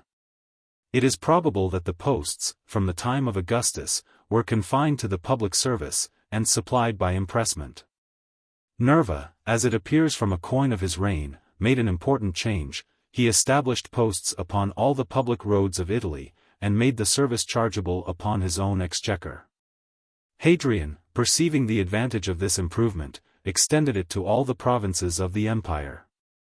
Edward Cardwell on coins, page 220. M. Right arrow curving left. Pliny the Younger, though a favorite and a minister, made an apology for granting post horses to his wife on the most urgent business. Epistulae X 121, 122. Right arrow curving left. Bergier, Histoire de grands chemins de l'Empire Romain, L. 4c. 49. Right arrow curving left. Pliny the Elder, Naturalis Historiae 19I, in Proemium, M.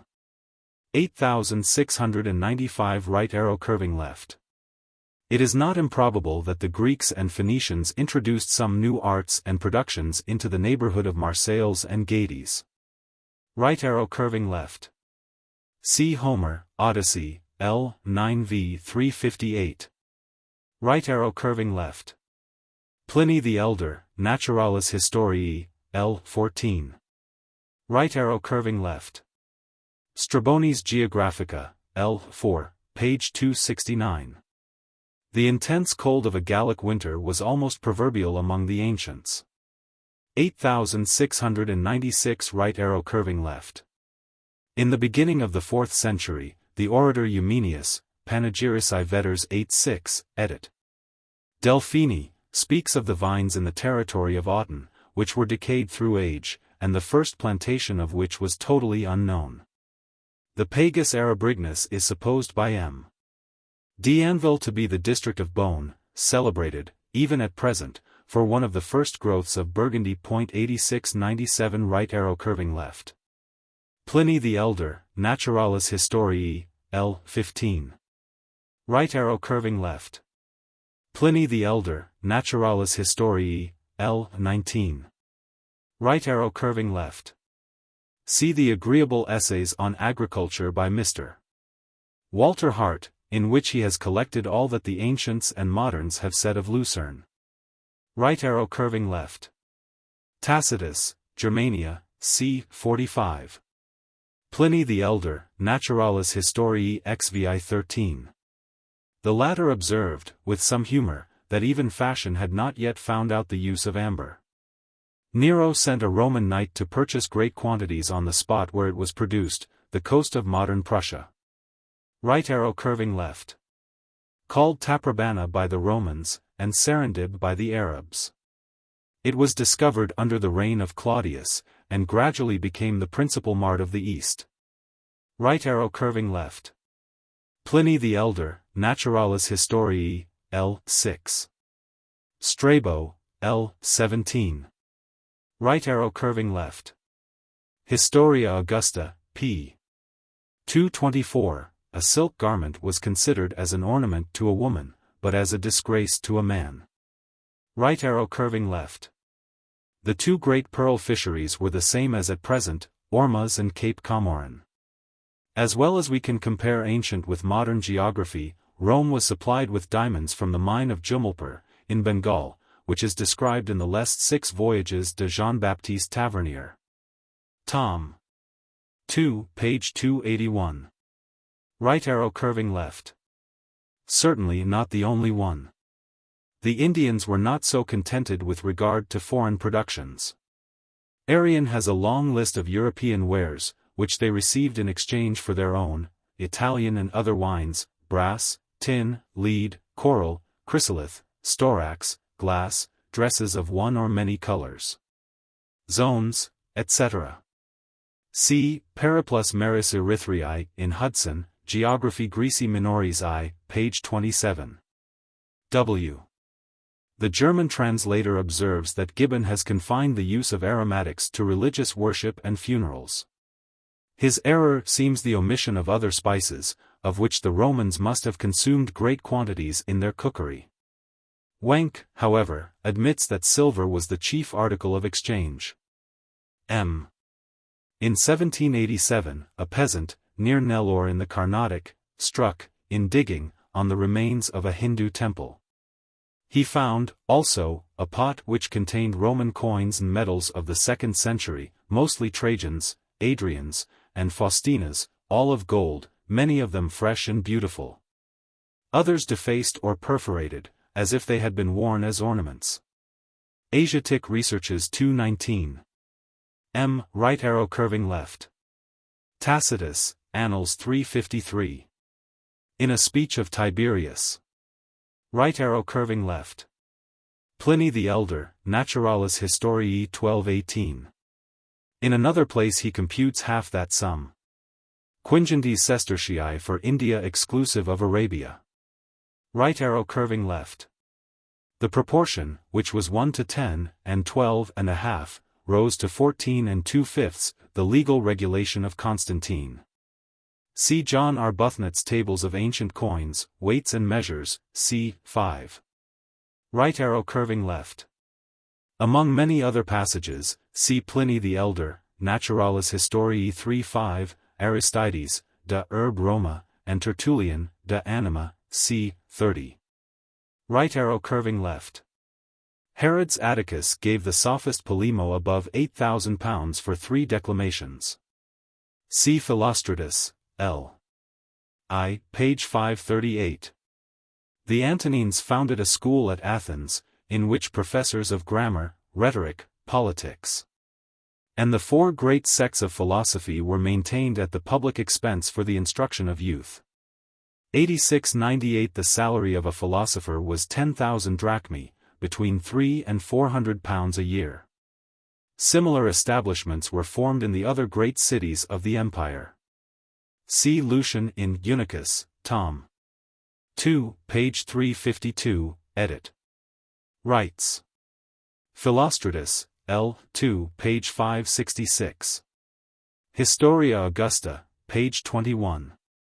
Dion Cassius, L. LXXI, page 1195. Juvenal himself, in a morose satire, which in every line betrays his own disappointment and envy, is obliged, however, to say, O Juvenes, circumspicit et stimulat vas. Materiamque sibi ducis indulgentia querit. Satire 7, 20. Right arrow curving left. This judgment is rather severe. Besides the physicians, astronomers, and grammarians, among whom there were some very distinguished men, there were still, under Hadrian, Suetonius, Florus, Plutarch. Under the Antonines, Arrian, Pausanias, Appian, Marcus Aurelius himself, Sextus Empiricus, etc. Jurisprudence gained much by the labors of Salvius Julianus, Julius Celsus, Sextus Pomponius, Caius, and others. G. from W. Yet where among these is the writer of original genius, unless, perhaps, Plutarch? Or even of a style really elegant? M. Right arrow curving left. Longinus, De Sublimitate, c. 44, page 229, edit. Tullius. Here, too, we may say of Longinus, his own example strengthens all his laws. Instead of proposing his sentiments with a manly boldness, he insinuates them with the most guarded caution. Puts them into the mouth of a friend, and as far as we can collect from a corrupted text, makes a show of refuting them himself. Right arrow curving left. Often enough in the ages of superstition, but not in the interest of the people or the state, but in that of the Church to which all others were subordinate. Yet the power of the Pope has often been of great service in repressing the excesses of sovereigns, and in softening manners. W. The history of the Italian republics proves the error of Gibbon, and the justice of his German translator's comment. M. Right arrow curving left. Orosius 618. 8699 right arrow curving left. Julius Caesar introduced soldiers, strangers, and half-barbarians into the Senate, Suetonius in De Vita Caesarum, Julius Caesar, c. 77-80. The abuse became still more scandalous after his death. Right arrow curving left. Of these Dion and Suetonius knew nothing. W. Dion says the contrary, alpha tau mu nu omicron delta nu alpha alpha tau nu pi lambda epsilon iota psi epsilon. M. Right arrow curving left. But Augustus, then Octavius, was censor, and in virtue of that office, even according to the constitution of the Free Republic, could reform the Senate, expel unworthy members. Name the princeps senatus, etc. That was called, as is well known, senatum legere. It was customary during the Free Republic for the censor to be named princeps senatus, see Livy, L. XXVII c. 11, L. XL c. 51. And Dion expressly says that this was done according to ancient usage. He was empowered by a decree of the Senate, beta omicron upsilon lambda pi iota tau rho epsilon psi sigma eta, to admit a number of families among the patricians. Finally, the Senate was not the legislative power. W. Right arrow curving left. Dion Cassius, LLIII, page 693. Suetonius in De Vita Caesarum, Augustus, c. 35. Right arrow curving left. Dion, LLIII, p.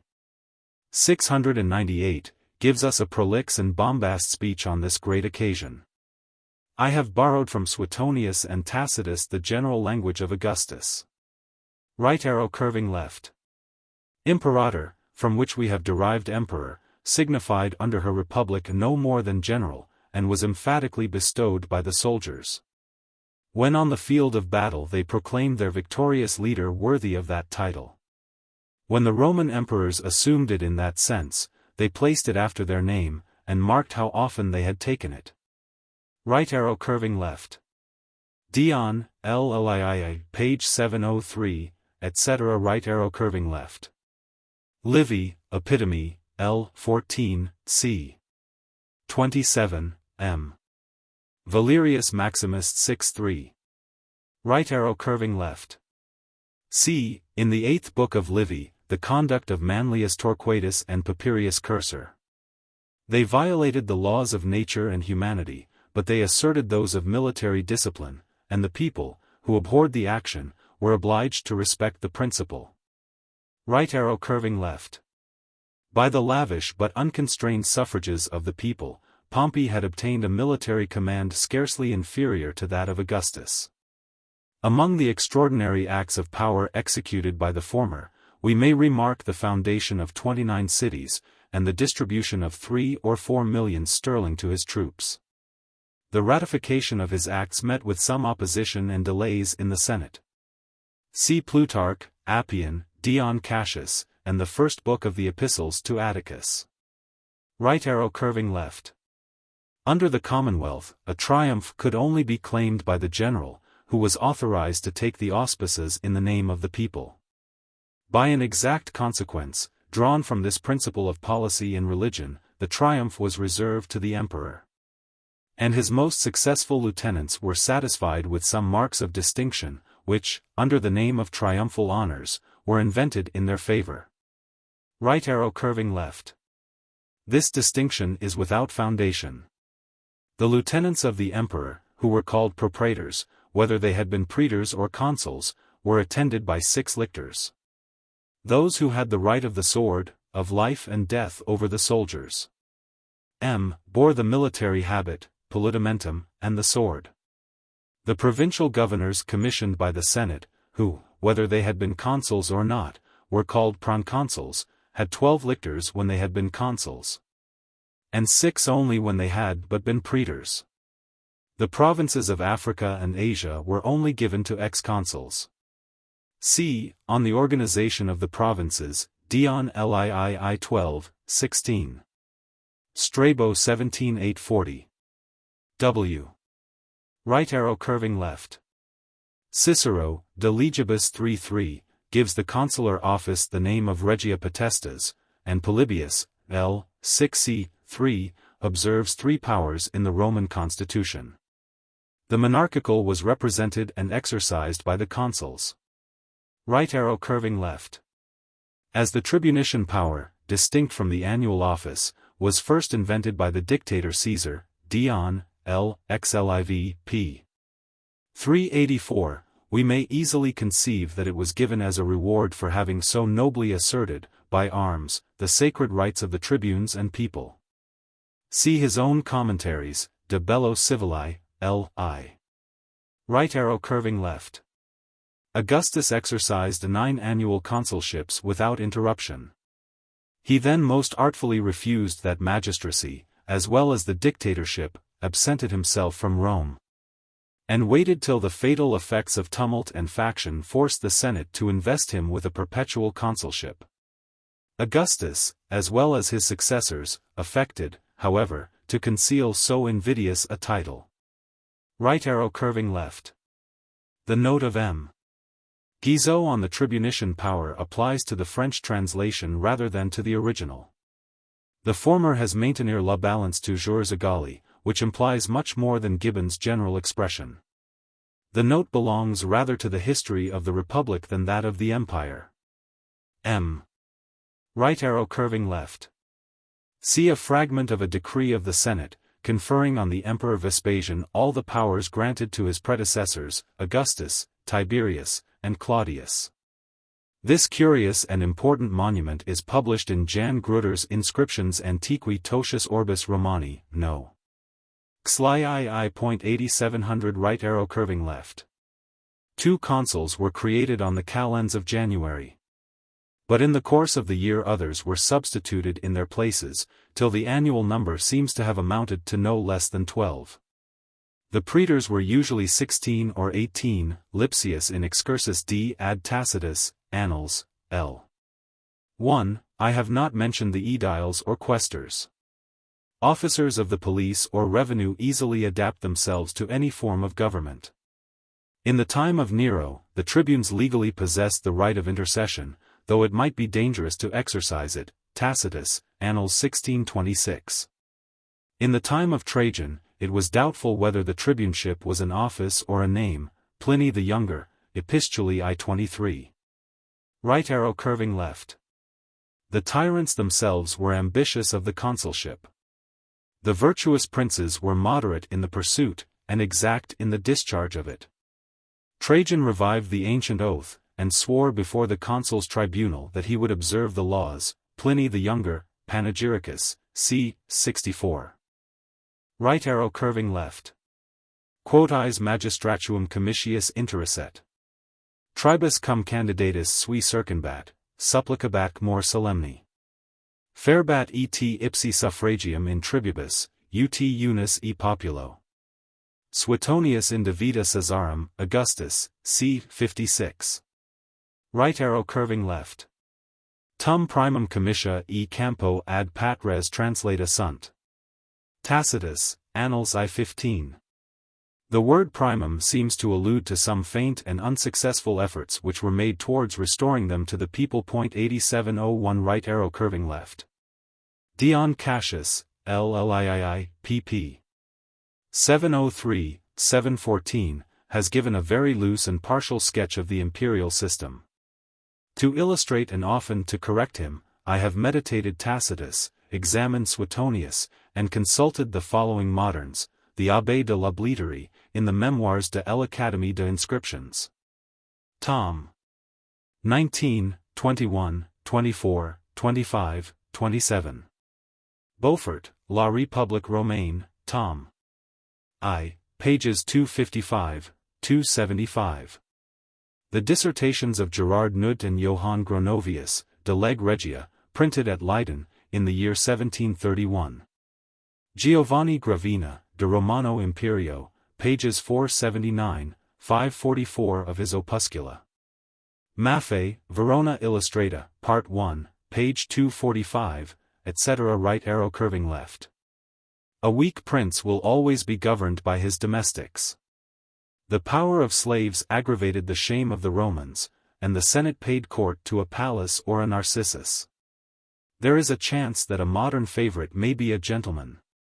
Right arrow curving left. See a treatise of Anton van Dale, De Consecration Principium. It would be easier for me to copy, than it has been to verify, the quotations of that learned Dutchman. Right arrow curving left. This is inaccurate. The successors of Alexander were not the first deified sovereigns.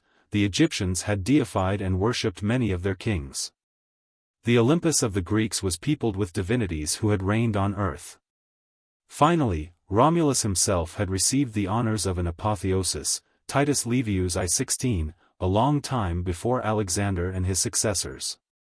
It is also an inaccuracy to confound the honors offered in the provinces to the Roman governors, by temples and altars, with the true apotheosis of the emperors.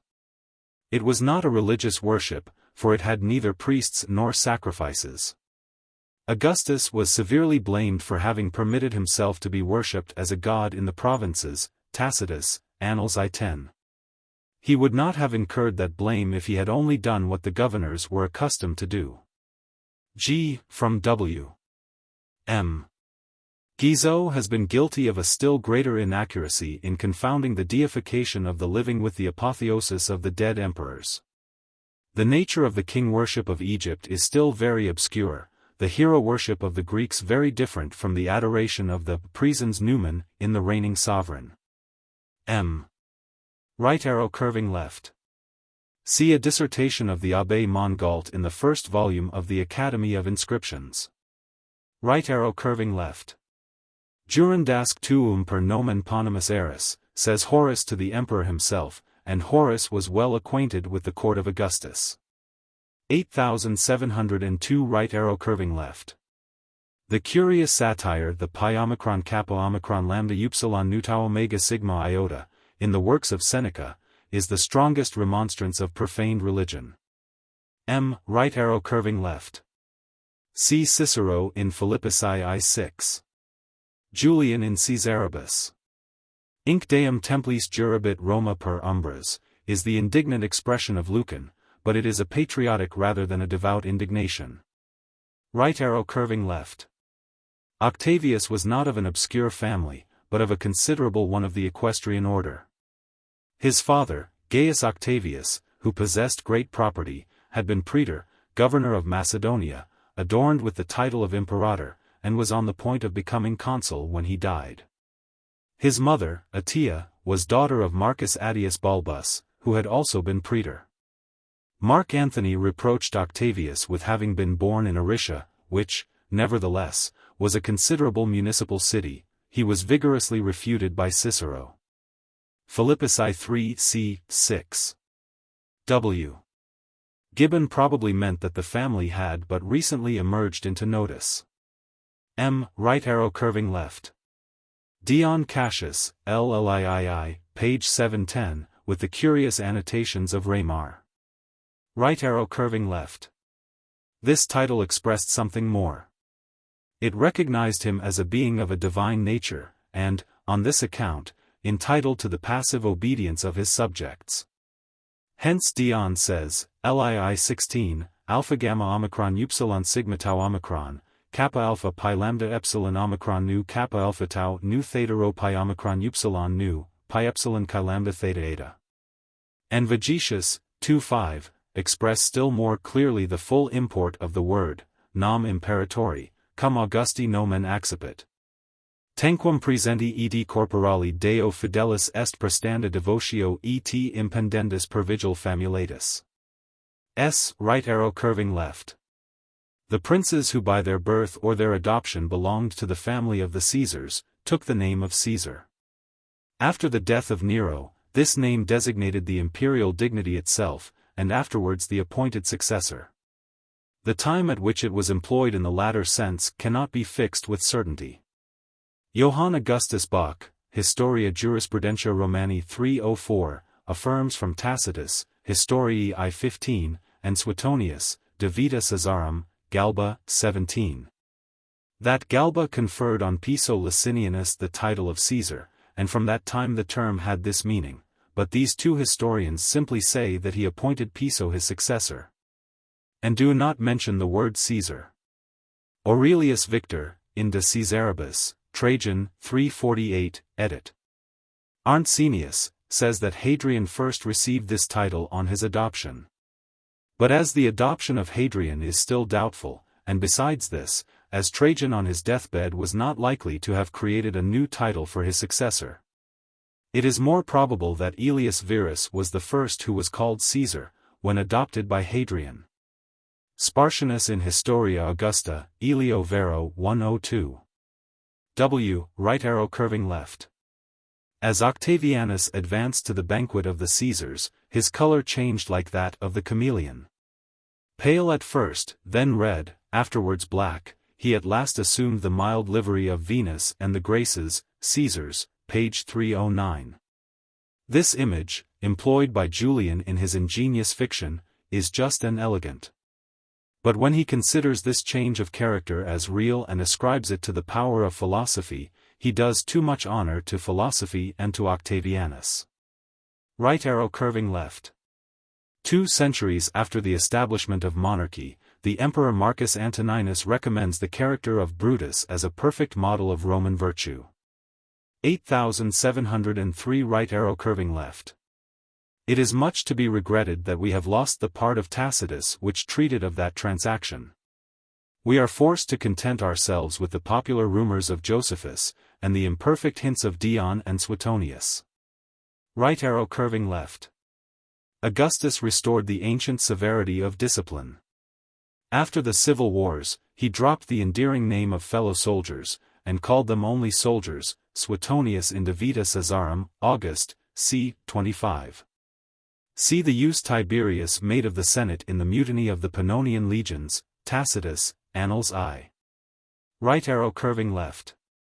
Caligula perished by a conspiracy formed by the officers of the Praetorian troops, and Domitian would not, perhaps, have been assassinated without the participation of the 2 chiefs of that guard in his death. W. Right arrow curving left. These words seem to have been the constitutional language. See Tacitus, Annals 13:4. 8704 right arrow curving left. The first was Camillus Scribonianus, who took up arms in Dalmatia against Claudius, and was deserted by his own troops in 5 days. The second, Lucius Antonius, in Germany, who rebelled against Domitian, and the third, Avidius Cassius, in the reign of Marcus Antoninus. The 2 last reigned but a few months, and were cut off by their own adherents. We may observe that both Camillus and Cassius colored their ambition with the design of restoring the Republic. A task, said Cassius, peculiarly reserved for his name and family. Right arrow curving left. Valerius Paterculus, L. 2c. 121. Suetonius in De Vita Caesarum, Tiberius, c. 26. Right arrow curving left. Suetonius in De Vita Caesarum, Titus, c. 6. Pliny the Elder in Praefatio Naturalis Historiae. Right arrow curving left. This idea is frequently and strongly inculcated by Tacitus. See Historiae I5, 16, 276. Right arrow curving left. The Emperor Vespasian, with his usual good sense, laughed at the genealogists, who deduced his family from Flavius, the founder of Rhaetia, his native country, and one of the companions of Hercules. Suetonius in De Vita Caesarum, Vespasian, c. 12. Right arrow curving left. Dion, L. LXVI, page 1121. Pliny Secundus in Panegyricus Traiani. Right arrow curving left. Felicier Augusto, Melior Trajano. Eutropius 8-5. Right arrow curving left. Dion, L. LXAX, p. 1249, affirms the whole to have been a fiction, on the authority of his father, who, being governor of the province where Trajan died, had very good opportunities of sifting this mysterious transaction. Yet Henry Dodwell, Prelections Academici in Schola Historics Camdeniana 17, has maintained that Hadrian was called to the certain hope of the empire during the lifetime of Trajan. Right arrow curving left.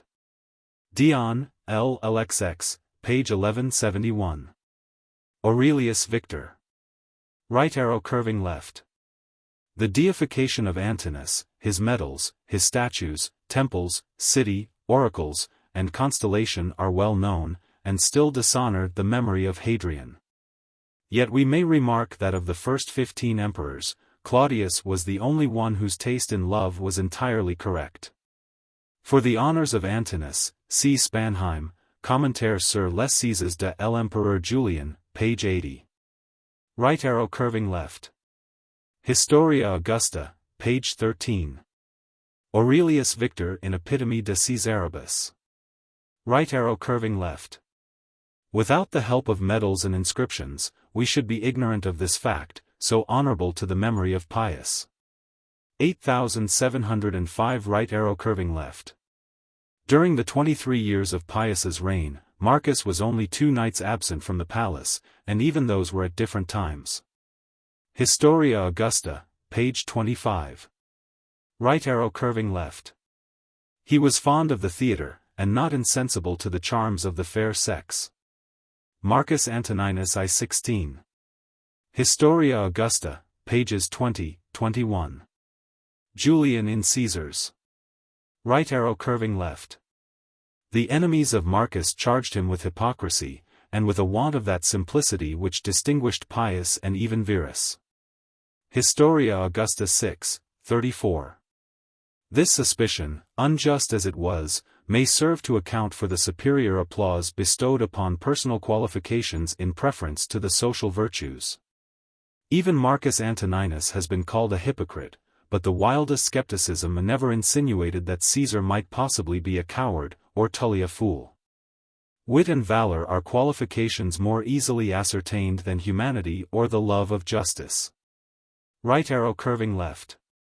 Tacitus has characterized, in a few words, the principles of the Portico, Doctor sapientiae secutus est, ca sola bona quae honesta, mala tantum quae turpia. Potent I am, annobilitatem, ceterac extra animam, nec bonus nec malus adnumerant. Tacitus, Historiae 4-5. Right arrow curving left.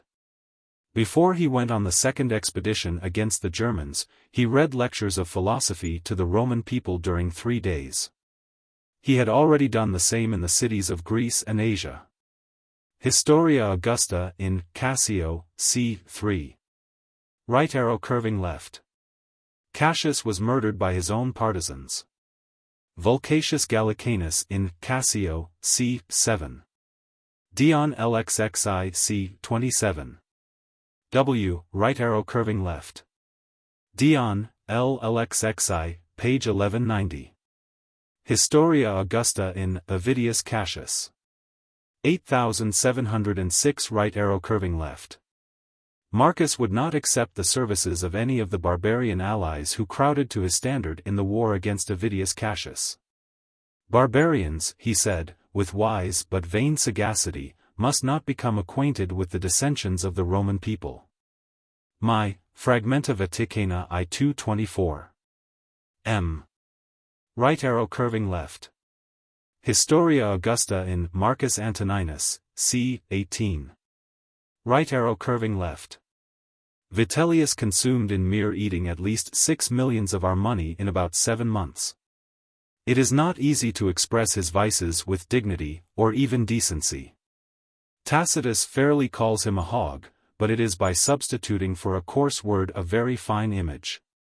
At Vitellius, umbraculus hortorum abditus, ut ignava animalia, cabus si cibum sugeras, jacent torpent, praeterita, instantia, futura, pari oblivion demiserat. Atque illum nemor ericino desidem et marcentum, etc. Tacitus, Historiae 336, 295. Suetonius in de Vita Caesarum, Vitellius, c. 13. Dion Cassius, LLXV, page 1062. Right arrow curving left.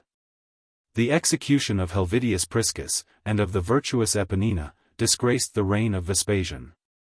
Right arrow curving left. Voyages de Chardin en Perse, Volume 3, page 293. Right arrow curving left. The practice of raising slaves to the great offices of state is still more common among the Turks than among the Persians. The miserable countries of Georgia and Circassia supply rulers to the greatest part of the East. Right arrow curving left. Jean Chardin says that European travelers have diffused among the Persians some ideas of the freedom and mildness of our governments. They have done them a very ill office. Right arrow curving left. They alleged the example of Scipio and Cato, Tacitus, Annals 366. Marcellus Epirus and Crispus Vibius had acquired 2.5 millions under Nero. Their wealth, which aggravated their crimes, protected them under Vespasian. See Tacitus, Historiae 443. Dialogus de Oratoribus, c. 8. For one accusation, Regulus, the just object of Pliny the Younger's satire, received from the Senate the consular ornaments, and a present of £60,000. Right arrow curving left. The crime of majesty was formerly a treasonable offense against the Roman people. As tribunes of the people, Augustus and Tiberius applied it to their own persons, and extended it to an infinite latitude. 8707 right arrow curving left. After the virtuous and unfortunate widow of Germanicus had been put to death, Tiberius received the thanks of the Senate for his clemency. She had not been publicly strangled. Nor was the body drawn with a hook to the Gemonii, where those of common malefactors were exposed. See Tacitus, Annals 625. Suetonius in De Vita Caesarum, Tiberius, c. 53. Right arrow curving left. Seriphus was a small rocky island in the Aegean Sea, the inhabitants of which were despised for their ignorance and obscurity. The place of Ovid's exile is well known, by his just but unmanly lamentations. It should seem that he only received an order to leave Rome in so many days, and to transport himself to Tomi. Guards and jailers were unnecessary. Right arrow curving left. Under Tiberius, a Roman knight attempted to fly to the Parthians. He was stopped in the Straits of Sicily. But so little danger did there appear in the example, that the most jealous of tyrants disdained to punish it. Tacitus, Annals 614. Right arrow curving left. Cicero, Epistulae ad Familiars 4-7. Right arrow curving left. See the complaints of Avidius Cassius, Historia Augusta, page 45. These are, it is true, the complaints of faction, but even faction exaggerates, rather than invents. Right arrow curving left. His brother by adoption, and his colleague, Lucius Verus. Marcus Aurelius had no other brother. W. Right arrow curving left. Faustinum satis constat apud cogitum condition sibi et nauticas et gladiatorias, elegies. Historia Augusta, page 30. Lampridius explains the sort of merit which Faustina chose, and the conditions which she exacted. Historia Augusta, page 102. Right arrow curving left. Historia Augusta, page 34. Right arrow curving left. Meditations, L.I. The world has laughed at the credulity of Marcus, but Madame Dacier assures us, and we may credit a lady, that the husband will always be deceived, if the wife condescends to dissemble. Right arrow curving left. Dion Cassius, L. LXXI, c. 31, m. page 1195. Historia Augusta, page 33. Commentaire de Spanheim sur les Césares de l'Empereur Julian, page 289. The deification of Faustina is the only defect which Julian's criticism is able to discover in the all-accomplished character of Marcus. Right arrow curving left. Commodus was the first Porphyrogenitus, born since his father's accession to the throne. By a new strain of flattery, the Egyptian medals date by the years of his life, as if they were synonymous to those of his reign. Louis Sebastian Le Nain de Tillemont, Histoire des Empereurs, tom. 2, page 752. Right arrow curving left. Historia Augusta, page 46. Right arrow curving left. Dion Cassius, LLXXII p. 1203, right arrow curving left. According to Tertullian, Apologeticus, c. 25, he died at Sirmium. But the situation of Vindobona, or Vienna, where both the victors place his death, is better adapted to the operations of the war against the Marcomanni and Quadi. Right arrow curving left. Herodian, L. I, page 12. Right arrow curving left. Herodian, L. I, page 16. Right arrow curving left. This universal joy is well described, from the medals as well as historians, by Mr. William Wotton, History of Rome, pages 192-193. Right arrow curving left. Manilius, the confidential secretary of Avidius Cassius, was discovered after he had lain concealed several years. The emperor nobly relieved the public anxiety by refusing to see him, and burning his papers without opening them. Dion Cassius, LLXXII, page 1209. Right arrow curving left. C. Maffei, degli Amphitheatri e Singolarmente del Veronese, page 126. Right arrow curving left. Dion, LLXXI, page 1205. Herodian, L. I, page 16. Historia Augusta, page 46. Right arrow curving left. The conspirators were senators, even the assassin himself. Herodian I 31. G. Right arrow curving left. This work was on agriculture, and is often quoted by later writers. See Peter Needham, Prolegmen ad Geoponica, Cambridge, 1704. W. Right arrow curving left. In a note upon the Augustan history, Isaac Casaubon has collected a number of particulars concerning these celebrated brothers. See page 96 of his learned commentary. Right arrow curving left. Dion, LLXXIA p. 1210, Herodian, L. I, page 22. Historia Augusta, page 48. Dion gives a much less odious character of Perennis than the other historians. His moderation is almost a pledge of his veracity. 8708 right arrow curving left. During the Second Punic War, the Romans imported from Asia the worship of the Mother of the Gods. Her festival, the Megalesia, began on the 4th of April, and lasted 6 days. The streets were crowded with mad processions, the theaters with spectators, and the public tables with unbidden guests. Order and police were suspended, and pleasure was the only serious business of the city. See Ovid, Festorum Libri Sex, L. 4189, etc. Right arrow curving left. Herodian, L. I, pages 23-28. Right arrow curving left. Cicero, Pro Flacco, c. 27. Right arrow curving left. One of these dear-bought promotions occasioned a current bon mot, that Julius Solon was banished into the Senate. Right arrow curving left. Dion, LLXXIA, pp. 12-13, observes that no freedman had possessed riches equal to those of Cleander. The fortune of Pallas amounted, however, to upwards of 5 and 20,000 pounds, termillies. Right arrow curving left. Dion, LLXXII, pages 12-13. Herodian, L. I, page 29. Historia Augusta, page 52. These baths were situated near the Porta Capena. See Nardini, Roma Antica, page 79. Right arrow curving left. Historia Augusta, page 48. Right arrow curving left. Herodian, L. I, page 28.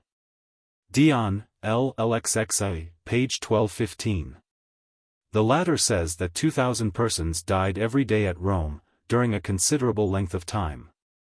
Right arrow curving left. Tunc primum tres perfecti praetorio fuer, inter quos libertinus. From some remains of modesty, Cleander declined the title, whilst he assumed the powers of Praetorian Prefect.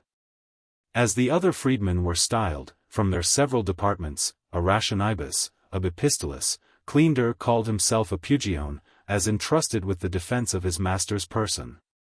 Claudius Salmasius and Casaubon seem to have talked very idly upon this passage. 8709 right arrow curving left.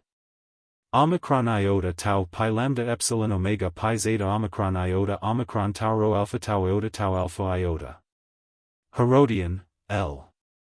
I, page 31. It is doubtful whether he means the Praetorian infantry, or the cohorts urbani, a body of 6,000 men, but whose rank and discipline were not equal to their numbers. Neither Tillemont nor Wotton choose to decide this question. 8710 right arrow curving left. Dion Cassius, L. LXXII, page 1215. Herodian, L. I, page 32. Historia Augusta, page 48. Right arrow curving left.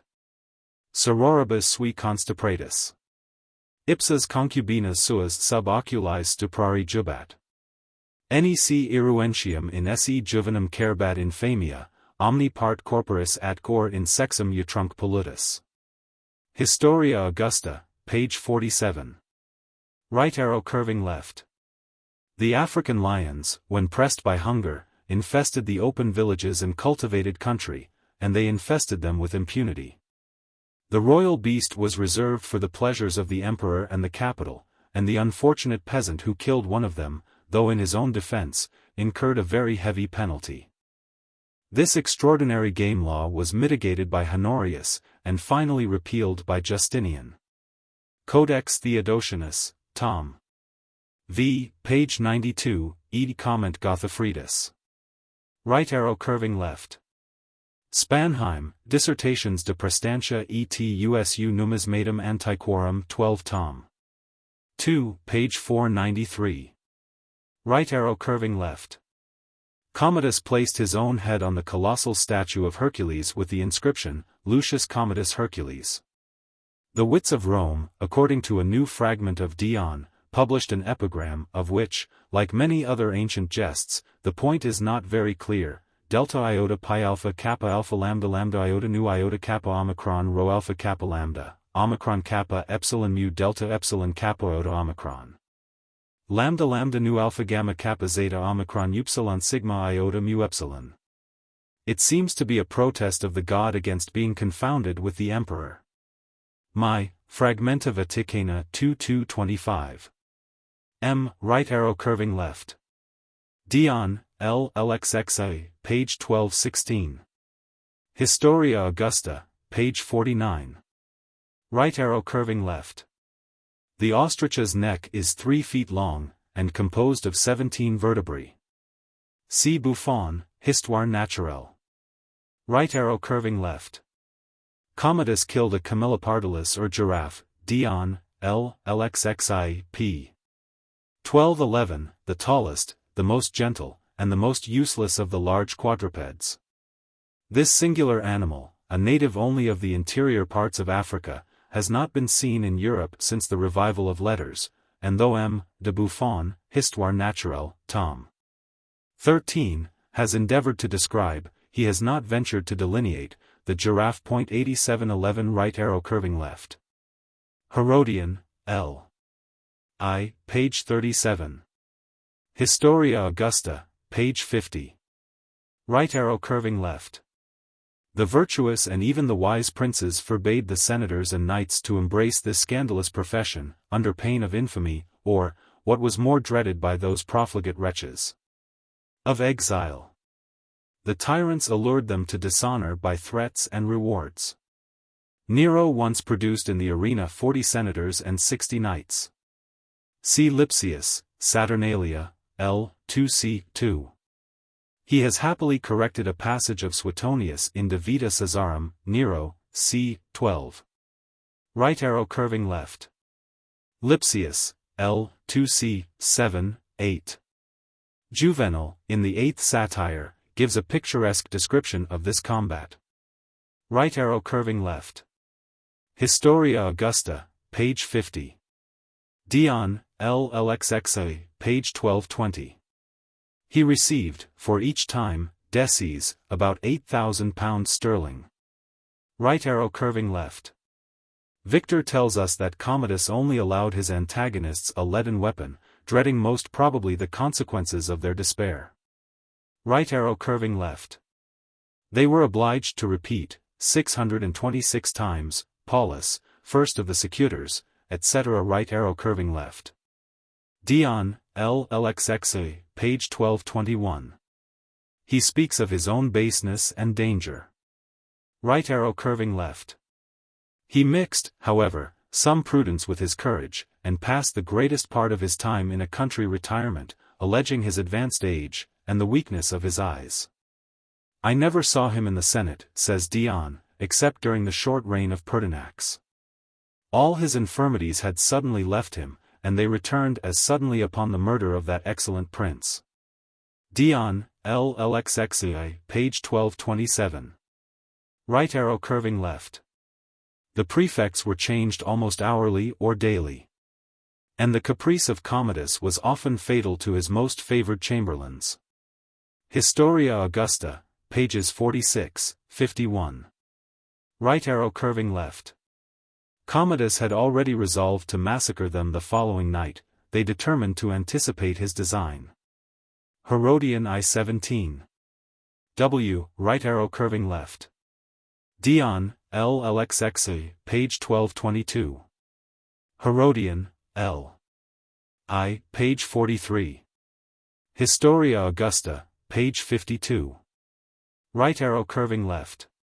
Pertinax was a native of Alba Pompeia, in Piedmont, and son of a timber merchant. The order of his employments, it is marked by Capitolinus, well deserves to be set down, as expressive of the form of government and manners of the age. He was a centurion. Prefect of a cohort in Syria, in the Parthian War, and in Britain. He obtained an ala, or squadron of horse, in Mysia. He was commissary of provisions on the Emilian Way. He commanded the fleet upon the Rhine. He was procurator of Dacia, with a salary of about £1,600 a year. He commanded the veterans of a legion. He obtained the rank of senator. Of praetor. With the command of the 1st Legion in Rhaetia and Noricum. He was consul about the year 175. He attended Marcus into the east. He commanded an army on the Danube. He was consular legate of Mysia. Of Dacia. Of Syria. Of Britain. He had the care of the public provisions at Rome. He was proconsul of Africa. Prefect of the city. Herodian, L. I, page 48, does justice to his disinterested spirit.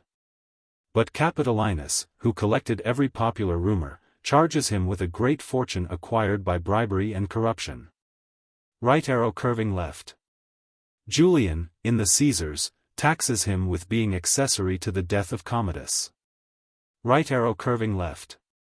The Senate always assembled at the beginning of the year, on the night of the January 1st, see Sovereign on Sidonius Apollinaris 8:6, and this happened the present year, as usual. Without any particular order. G. From W. Right arrow curving left. What Gibbon improperly calls, both here and in the note, tumultuous decrees, were no more than the applauses and acclamations which recur so often in the history of the emperors. The custom passed from the theatre to the forum, from the forum to the Senate. Applauses on the adoption of the imperial decrees were first introduced under Trajan, Pliny Jr., Panegyricus, 75. One senator read the form of the decree, and all the rest answered by acclamations, accompanied with a kind of chant or rhythm. These were some of the acclamations addressed to Pertinax, and against the memory of Commodus. Hosti patrii honores detrahantur. Parasiti honores detrahantur. Ut salvi simus, Jupiter, optimi, Maxime, serva nobis pertinacem. This custom prevailed not only in the councils of state, but in all the meetings of the Senate. However inconsistent it may appear with the solemnity of a religious assembly, the early Christians adopted and introduced it into their synods, notwithstanding the opposition of some of the fathers. Particularly of St. Chrysostom. See the collection of Francisci Bernardini Ferrarius, De Veterum Acclamation in Joannis Grevii, Thesaurus Antiquitatum Romanorum I6. W. This note is rather hypercritical as regards Gibbon, but appears to be worthy of preservation. M. Right arrow curving left. Capitolinus gives us the particulars of these tumultuary votes, which were moved by one senator, and repeated, or rather chanted, by the whole body. Historia Augusta, page 52. Right arrow curving left. The Senate condemned Nero to be put to death more majorum. Suetonius, c. 49. Right arrow curving left. No particular law assigned this right to the Senate, it was deduced from the ancient principles of the Republic. Gibbon appears to infer, from the passage of Suetonius, that the Senate, according to its ancient right, punished Nero with death. The words, however, more majorum refer not to the decree of the Senate, but to the kind of death, which was taken from an old law of Romulus. See Aurelius Victor, Epitome de Caesaribus, edit. Arts N, page 484, N. 7, W. Right arrow curving left.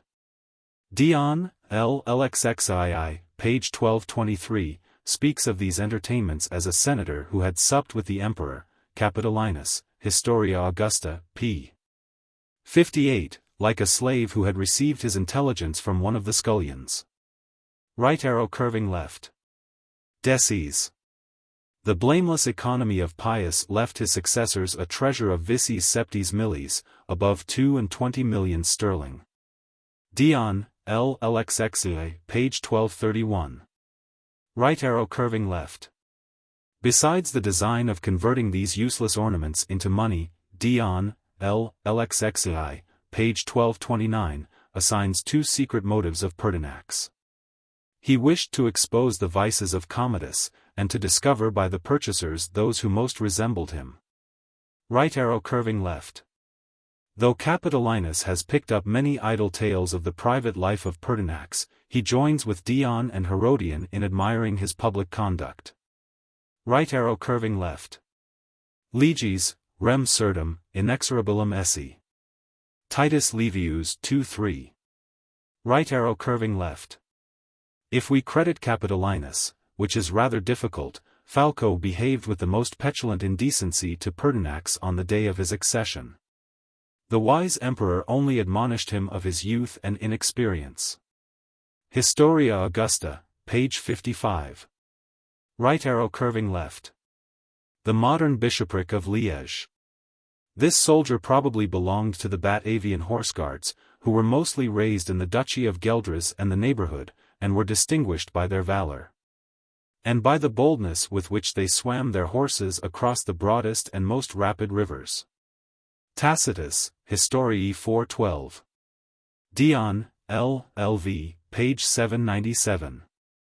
Lipsius, De Magnitudine Romana, L. IC. 4. Right arrow curving left. Dion, L. LXXI, page 1232. Herodian, L. 2, page 60. Historia Augusta, page 58. Aurelius Victor in Epitome de Caesaribus. Eutropius 8:16. Right arrow curving left. They were originally 9 or 10,000 men, for Tacitus and Son are not agreed upon the subject, divided into as many cohorts. Vitellius increased them to 16,000, and as far as we can learn from inscriptions, they never afterward sunk much below that number. See Lipsius, De Magnitudine Romana I4. Right arrow curving left. Suetonius in De Vita Caesarum, Augustus, c. 49. Right arrow curving left. Tacitus, Annals 4:2. Suetonius in De Vita Caesarum, Tiberius, c. 37. Dion Cassius, L. LV, page 867. Right arrow curving left. In the civil war between Vitellius and Vespasian, the Praetorian camp was attacked and defended with all the machines used in the siege of the best fortified cities. Tacitus, Historiae 384. Right arrow curving left. Close to the walls of the city, on the broad summit of the Quirinal and Viminal hills. See Nardini, Roma Antica, page 174. Donatus, De Roma Antiqua, page 46. 8712 right arrow curving left. Claudius, raised by the soldiers to the empire, was the first who gave a donative. He gave quinadina, 120 pounds, Suetonius in de Vita Caesarum, Claudius, c. 10. When Marcus, with his colleague Lucius Verus, took quiet possession of the throne, he gave Vicina, 160 pounds to each of the guards. Historia Augusta, page 25, Dion, L. LXXA, page 1231. We may form some idea of the amount of these sums, by Hadrian's complaint that the promotion of a Caesar had cost him termillies, 2.5 millions sterling. Right arrow curving left. Cicero, De Legibus 3:3. The first book of Livy, and the second of Dionysius of Halicarnassus, show the authority of the people even in the election of the kings. Right arrow curving left. They were originally recruited in Latium, Etruria, and the old colonies, Tacitus, Annals 4:5. The Emperor Otho compliments their vanity with the flattering titles of Italii, Alumni, Romana vir Juventus. Tacitus, Historiae I-84. Right arrow curving left. In the siege of Rome by the Gauls. See Livy v. 48. Plutarch in Parallel Lives, Camillus, page 143, right arrow curving left. Dion, L. LXXA, page 1234. Herodian, L. 2, page 63. Historia Augusta, page 60. Though the three historians agree that it was in fact an auction, Herodian alone affirms that it was proclaimed as such by the soldiers. Right arrow curving left. Spartianus softens the most odious parts of the character and elevation of Julian. Right arrow curving left. One of the principal causes of the preference of Julianus by the soldiers was the dexterity with which he reminded them that Sulpicianus would not fail to revenge on them the death of his son-in-law. See Dion, page 1234, c. 11. Herodian 2:6. W. Right arrow curving left. Dion Cassius, at that time praetor, had been a personal enemy to Julian, L. LXXAI, page 1235, right arrow curving left. Historia Augusta, page 61. We learn from thence one curious circumstance, that the new emperor, whatever had been his birth, was immediately aggregated to the number of patrician families. 8713 right arrow curving left. Dion, L. LXXAI, page 1235. Historia Augusta, page 61. I have endeavored to blend into one consistent story the seeming contradictions of the two writers. 8714 right arrow curving left. Dion, L. LXXAI, page 1235. Right arrow curving left. The Posthumian and the Sigonian, the former of whom was raised to the consulship in the 5th year after its institution. Right arrow curving left. Spartianus, in his undigested collections, mixes up all the virtues and all the vices that enter into the human composition, and bestows them on the same object. Such, indeed, are many of the characters in the Augustan history. Right arrow curving left. Historia Augusta, pages 80, 84. Right arrow curving left. Pertinax, who governed Britain a few years before, had been left for dead in a mutiny of the soldiers. Historia Augusta, page 54. Yet they loved and regretted him. Admirantibus eam virtutum cui irascibanter. Right arrow curving left. Suetonius in de Vita Caesarum, Galba, c. 10, right arrow curving left. Historia Augusta, page 76, right arrow curving left. Herodian, L. 2, page 68. The Chronicle of John Malalas, of Antioch, shows the zealous attachment of his countrymen to these festivals, which at once gratified their superstition and their love of pleasure. Right arrow curving left. A king of Thebes, in Egypt, is mentioned, in the Augustan history, as an ally, and, indeed, as a personal friend of Niger. If Spartianus is not, as I strongly suspect, mistaken, he has brought to light a dynasty of tributary princes totally unknown to history. Right arrow curving left. Dion, L. LXX, page 1238. Herodian, L. 2, page 67. A verse in everyone's mouth at that time seems to express the general opinion of the three rivals, Optimus est Niger, Fuscus, which preserves the quantity. M. Bonus Afer Pessimus Albus. Historia Augusta, page 75, right arrow curving left. Herodian, L. 2, page 71, right arrow curving left. See an account of that memorable war in Velius Paterculus 2:110, etc., who served in the army of Tiberius. Right arrow curving left. Such is the reflection of Herodian, L. 2, page 74. Will the modern Austrians allow the influence? Right arrow curving left. In the letter to Albinus, already mentioned, Commodus accuses Severus as one of the ambitious generals who censured his conduct, and wished to occupy his place. Historia Augusta, page 80.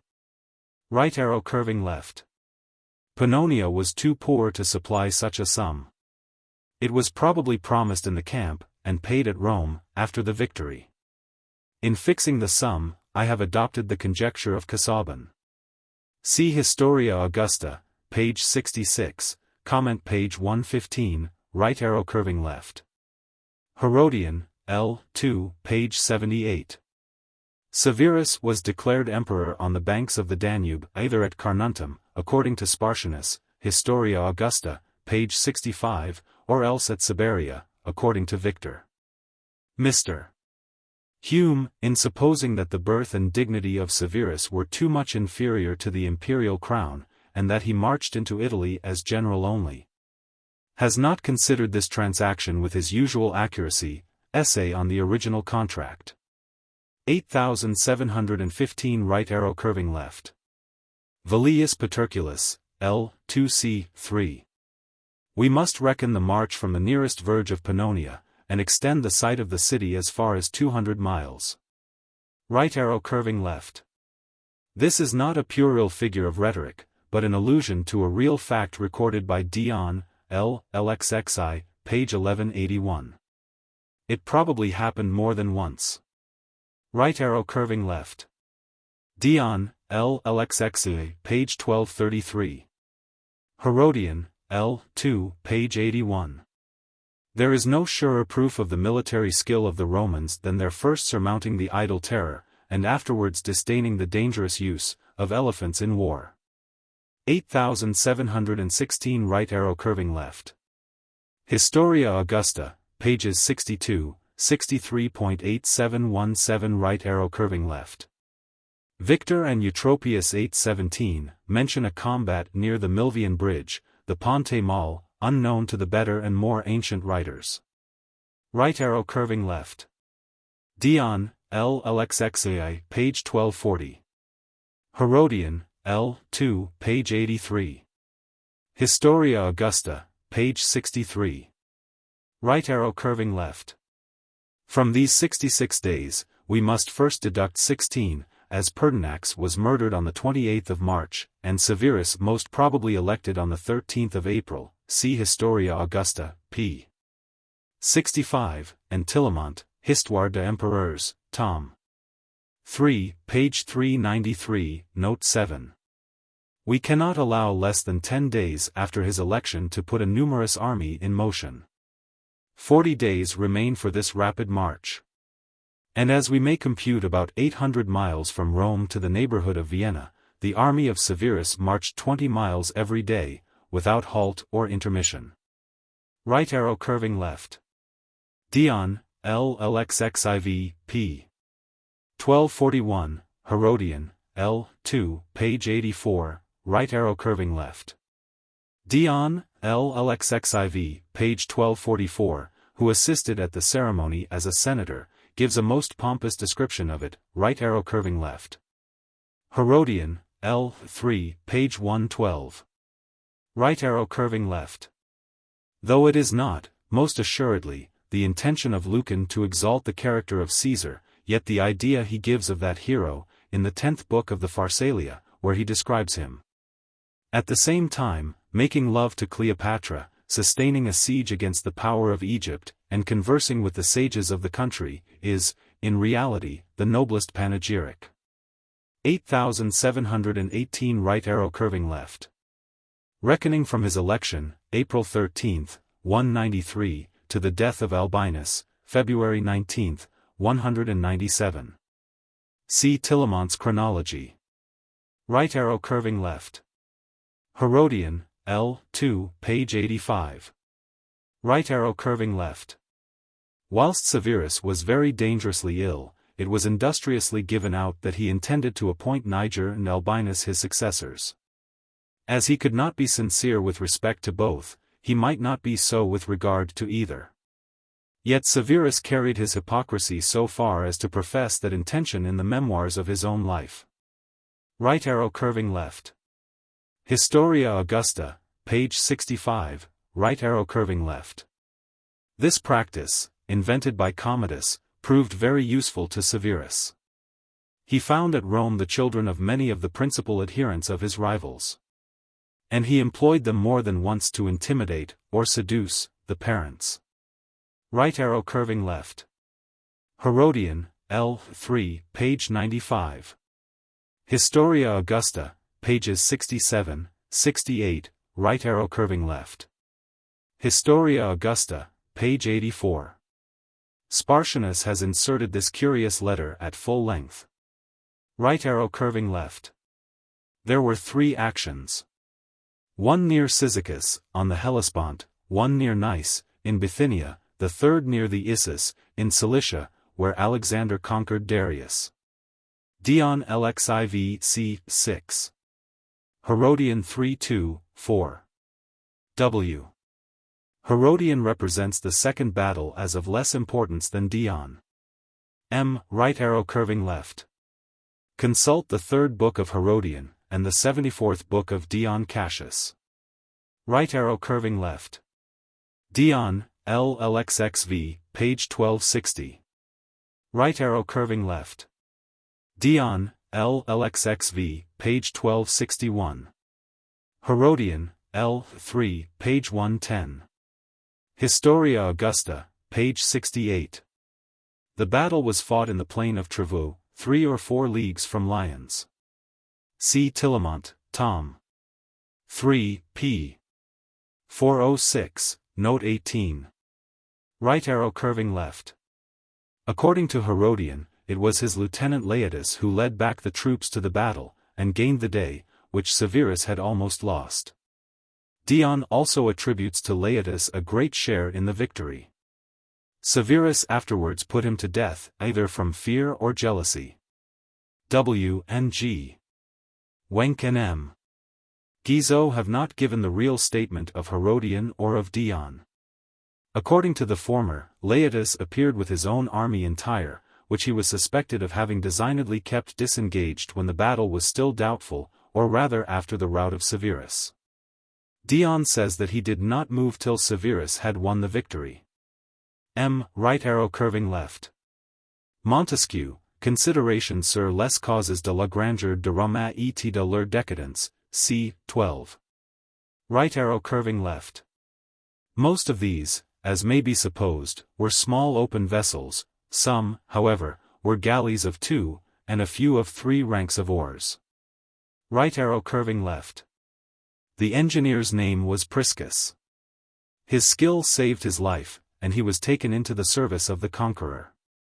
For the particular facts of the siege, consult Dion Cassius, L. LXXV, page 1251, and Herodian, L. 3, page 95. For the theory of it, the fanciful Chevalier de Follard may be looked into.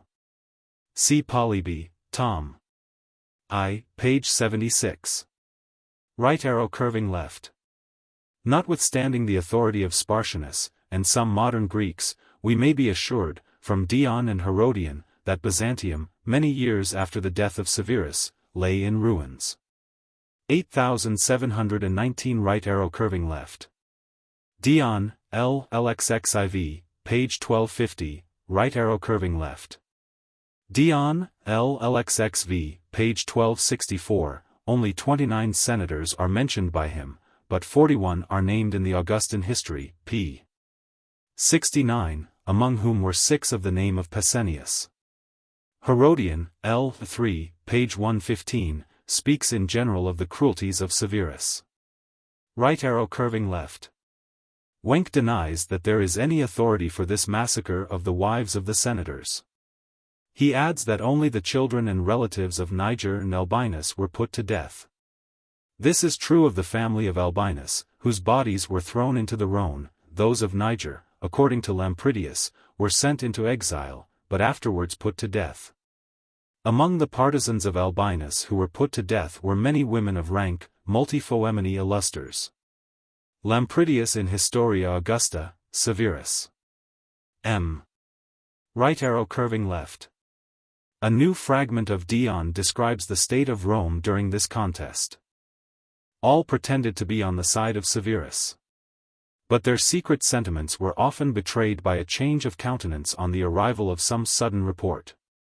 Some were detected by overacting their loyalty, tau iota nu, delta epsilon kappa alpha tau omicron sigma phi delta rho alpha pi rho omicron sigma pi omicron epsilon sigma theta alpha iota pi lambda omicron nu gamma iota nu sigma kappa omicron nu tau omicron.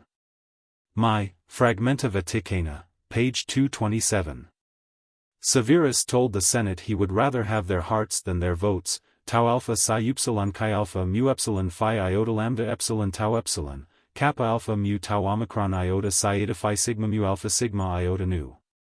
Ibid, M. Right arrow curving left. Aurelius Victor. Right arrow curving left. Dion, L. LXXVA, page 1272. Historia Augusta, page 67. Severus celebrated the secular games with extraordinary magnificence, and he left in the public granaries a provision of corn for 7 years, at the rate of 75,000 modii, or about 2,500 quarters per day. I am persuaded that the granaries of Severus were supplied for a long term, but I am not less persuaded that policy on one hand, and admiration on the other, magnified the hoard far beyond its true contents. Right arrow curving left. See Spanheim's Treatise of Ancient Metals, the Inscriptions, and our learned travelers Jacob Spon and George Weller, Thomas Shaw, Edward Pocock, etc., who, in Africa, Greece, and Asia, have found more monuments of Severus than of any other Roman emperor whatsoever. Right arrow curving left. He carried his victorious arms to Seleucia and Ctesiphon, the capitals of the Parthian monarchy.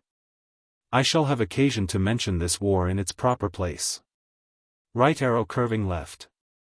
Etiam in Britannis, was his own just and emphatic expression. Historia Augusta 73. Right arrow curving left. Herodian, L. 3, page 115. Historia Augusta, page 68. Right arrow curving left. Upon the insolence and privileges of the soldier, the 16th satire, falsely ascribed to Juvenal, may be consulted. The style and circumstances of it would induce me to believe that it was composed under the reign of Severus, or that of his son. Right arrow curving left. Not of the army, but of the troops in Gaul. The contents of this letter seem to prove that Severus was really anxious to restore discipline. Herodian is the only historian who accuses him of being the first cause of its relaxation. G. From W. Spartion mentions his increase of the pay. M. Right arrow curving left. Historia Augusta, page 73. Right arrow curving left. Herodian, L. 3, page 131. Right arrow curving left. Dion, L. LXXIV, page 1243. Right arrow curving left. The Praetorian prefect had never been a simple captain of the guards, from the first creation of this office, under Augustus, it possessed great power. That emperor, therefore, decreed that there should be always 2 praetorian prefects, who could only be taken from the equestrian order. Tiberius first departed from the former clause of this edict. Alexander Severus violated the second by naming senators prefects. It appears that it was under Commodus that the praetorian prefects obtained the province of civil jurisdiction. It extended only to Italy, with the exception of Rome and its district, which was governed by the praefectus urbi. As to the control of the finances, and the levying of taxes, it was not entrusted to them till after the great change that Constantine I made in the organization of the empire. At least I know no passage which assigns it to them before that time, and Arnold Drakenborch, who has treated this question in his Dissertatio de Officio Praefectorum Praetorio, c. 6, does not quote 1. W. Right arrow curving left. One of his most daring and wanton acts of power was the castration of 100 free Romans, some of them married men, and even fathers of families. Merely that his daughter, on her marriage with the young emperor, might be attended by a train of eunuchs worthy of an Eastern queen. Dion, LLXXVA, page 1271. Right arrow curving left. Plautianus was compatriot, relative, and the old friend of Severus. He had so completely shut up all access to the emperor that the latter was ignorant how far he abused his powers. At length, being informed of it, he began to limit his authority. The marriage of Plautilla with Caracalla was unfortunate, and the prince, who had been forced to consent to it, menaced the father and the daughter with death when he should come to the throne. It was feared, after that Plautianus would avail himself of the power which he still possessed against the imperial family. And Severus caused him to be assassinated in his presence, upon the pretext of a conspiracy, which Dion considers fictitious. W.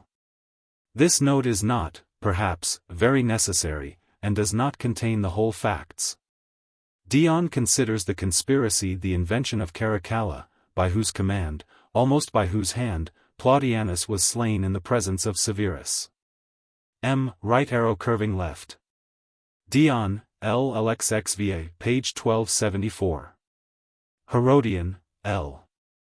3, pages 122, 129. The grammarian of Alexandria seems, as is not unusual, much better acquainted with this mysterious transaction, and more assured of the guilt of Plautianus than the Roman senator ventures to be. Right arrow curving left. Appian in Proemium. Right arrow curving left. Dion Cassius seems to have written with no other view than to form these opinions into an historical system. The Pandects will show how assiduously the lawyers, on their side, labored in the cause of prerogative. Right arrow curving left. Historia Augusta, page 71. Omnia fui, edi nihil expedit. Right arrow curving left. Dion Cassius, L. LXXV, page 1284. Right arrow curving left. About the year 186. M. De Tillemont is miserably embarrassed with a passage of Dion, in which the Empress Faustina, who died in the year 175, is introduced as having contributed to the marriage of Severus and Julia, L. LXXIV, page 1243. The learned compiler forgot that Dion is relating not a real fact, but a dream of Severus, and dreams are circumscribed to no limits of time or space. Did M. de Tillemont imagine that marriages were consummated in the temple of Venus at Rome? Histoire des Empereurs, tom. 3, page 389, note 6. Right arrow curving left. Historia Augusta, page 65. Right arrow curving left. Historia Augusta, page 5. Right arrow curving left. Dion Cassius, LXXVA, pages 1304, 1314. Right arrow curving left. See a dissertation of Gilles Menage, at the end of his edition of Diogenes Laertius, De Foeminis Philosophis. Right arrow curving left. Dion, LXXVA p. 1285, Aurelius Victor. Right arrow curving left. Bassianus was his first name, as it had been that of his maternal grandfather. During his reign, he assumed the appellation of Antoninus, which is employed by lawyers and ancient historians. After his death, the public indignation loaded him with the nicknames of Tarantus and Caracalla. The first was borrowed from a celebrated gladiator, the second from a long Gallic gown which he distributed to the people of Rome. Right arrow curving left. The elevation of Caracalla is fixed by the accurate M.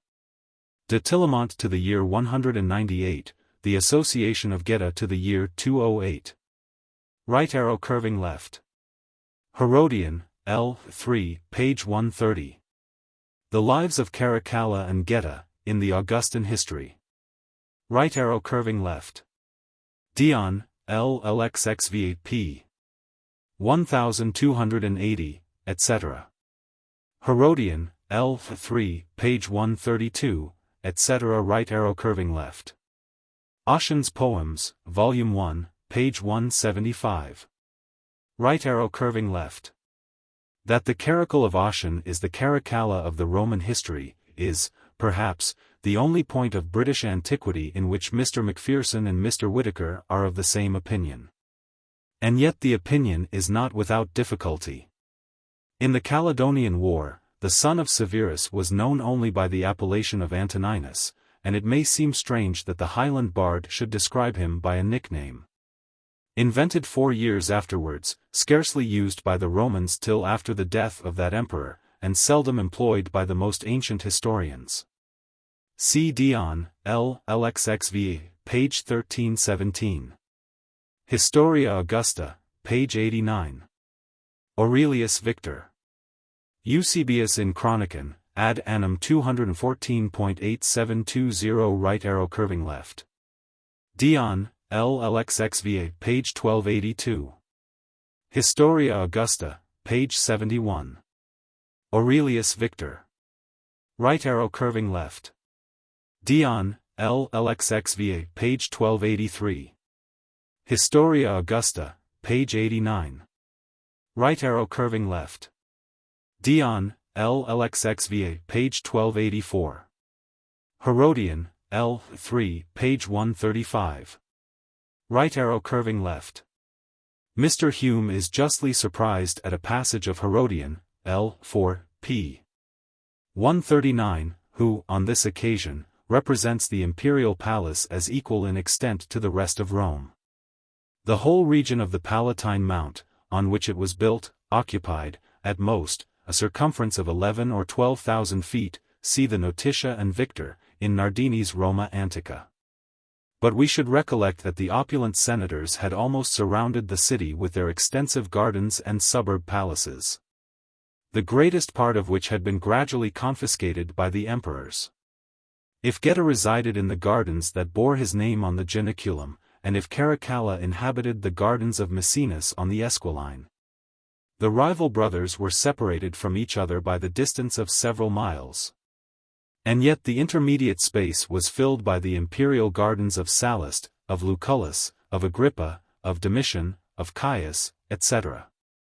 All skirting round the city, and all connected with each other, and with the palace, by bridges thrown over the Tiber and the streets. But this explanation of Herodian would require, though it ill deserves, a particular dissertation, illustrated by a map of ancient Rome. Hume, Essay on Populousness of Ancient Nations.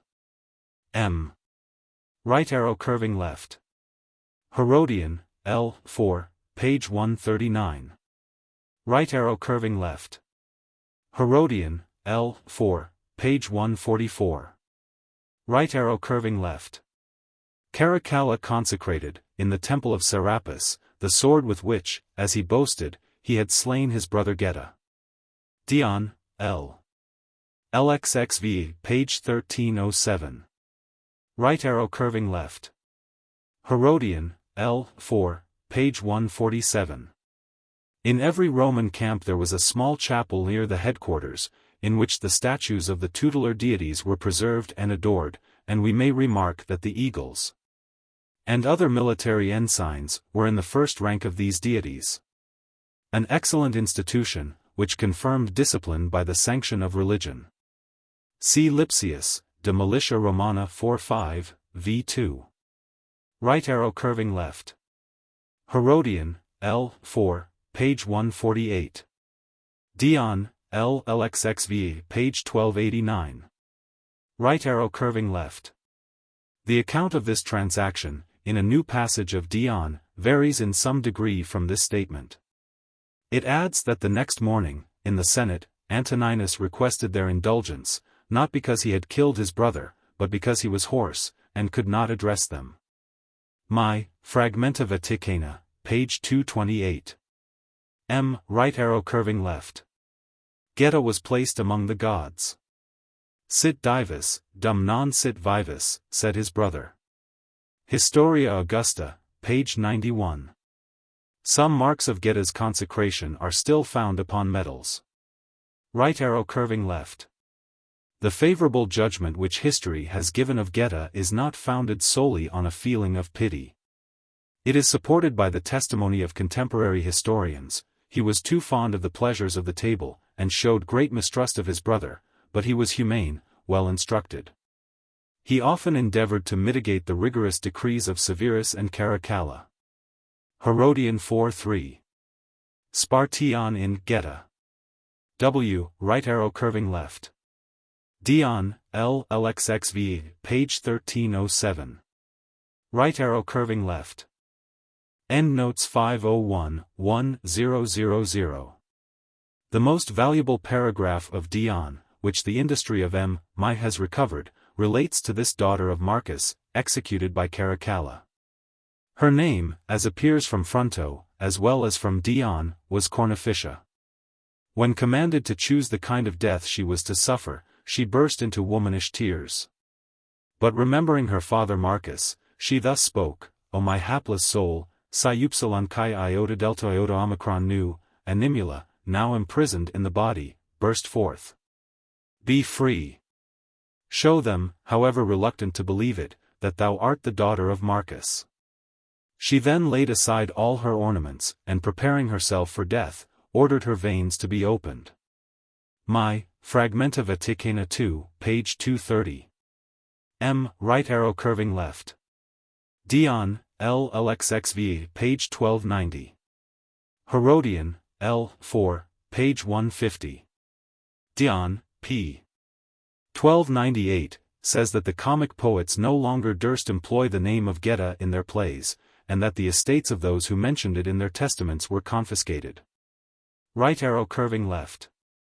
Caracalla had assumed the names of several conquered nations.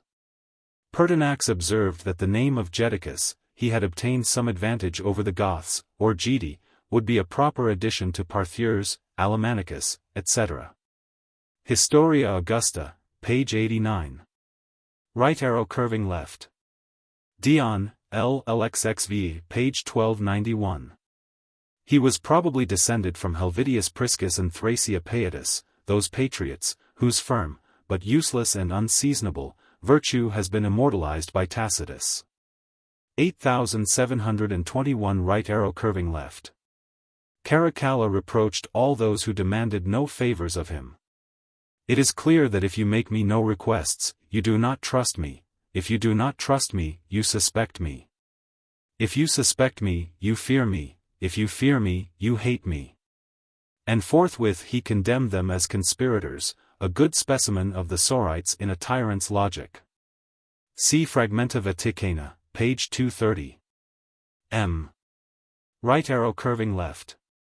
Papinian was no longer Praetorian prefect. Caracalla had deprived him of that office immediately after the death of Severus. Such is the statement of Dion.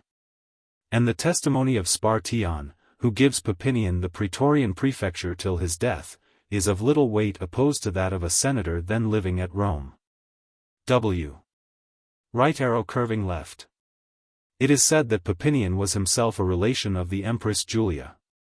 Right arrow curving left. Tacitus, Annals 14-2. Right arrow curving left. Historia Augusta, page 88. Right arrow curving left.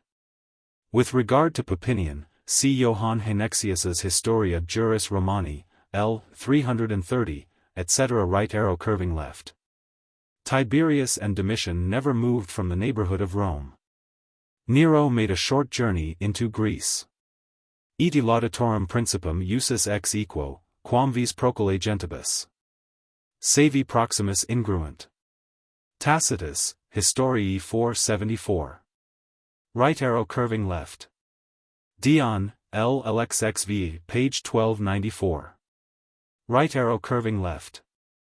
Dion, L. LXXV, page 1307. Herodian, L. 4, page 158.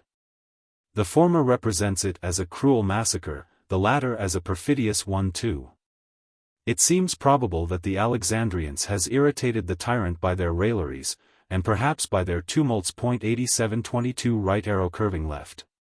Dion, L. LXXV, page 1296. Right arrow curving left.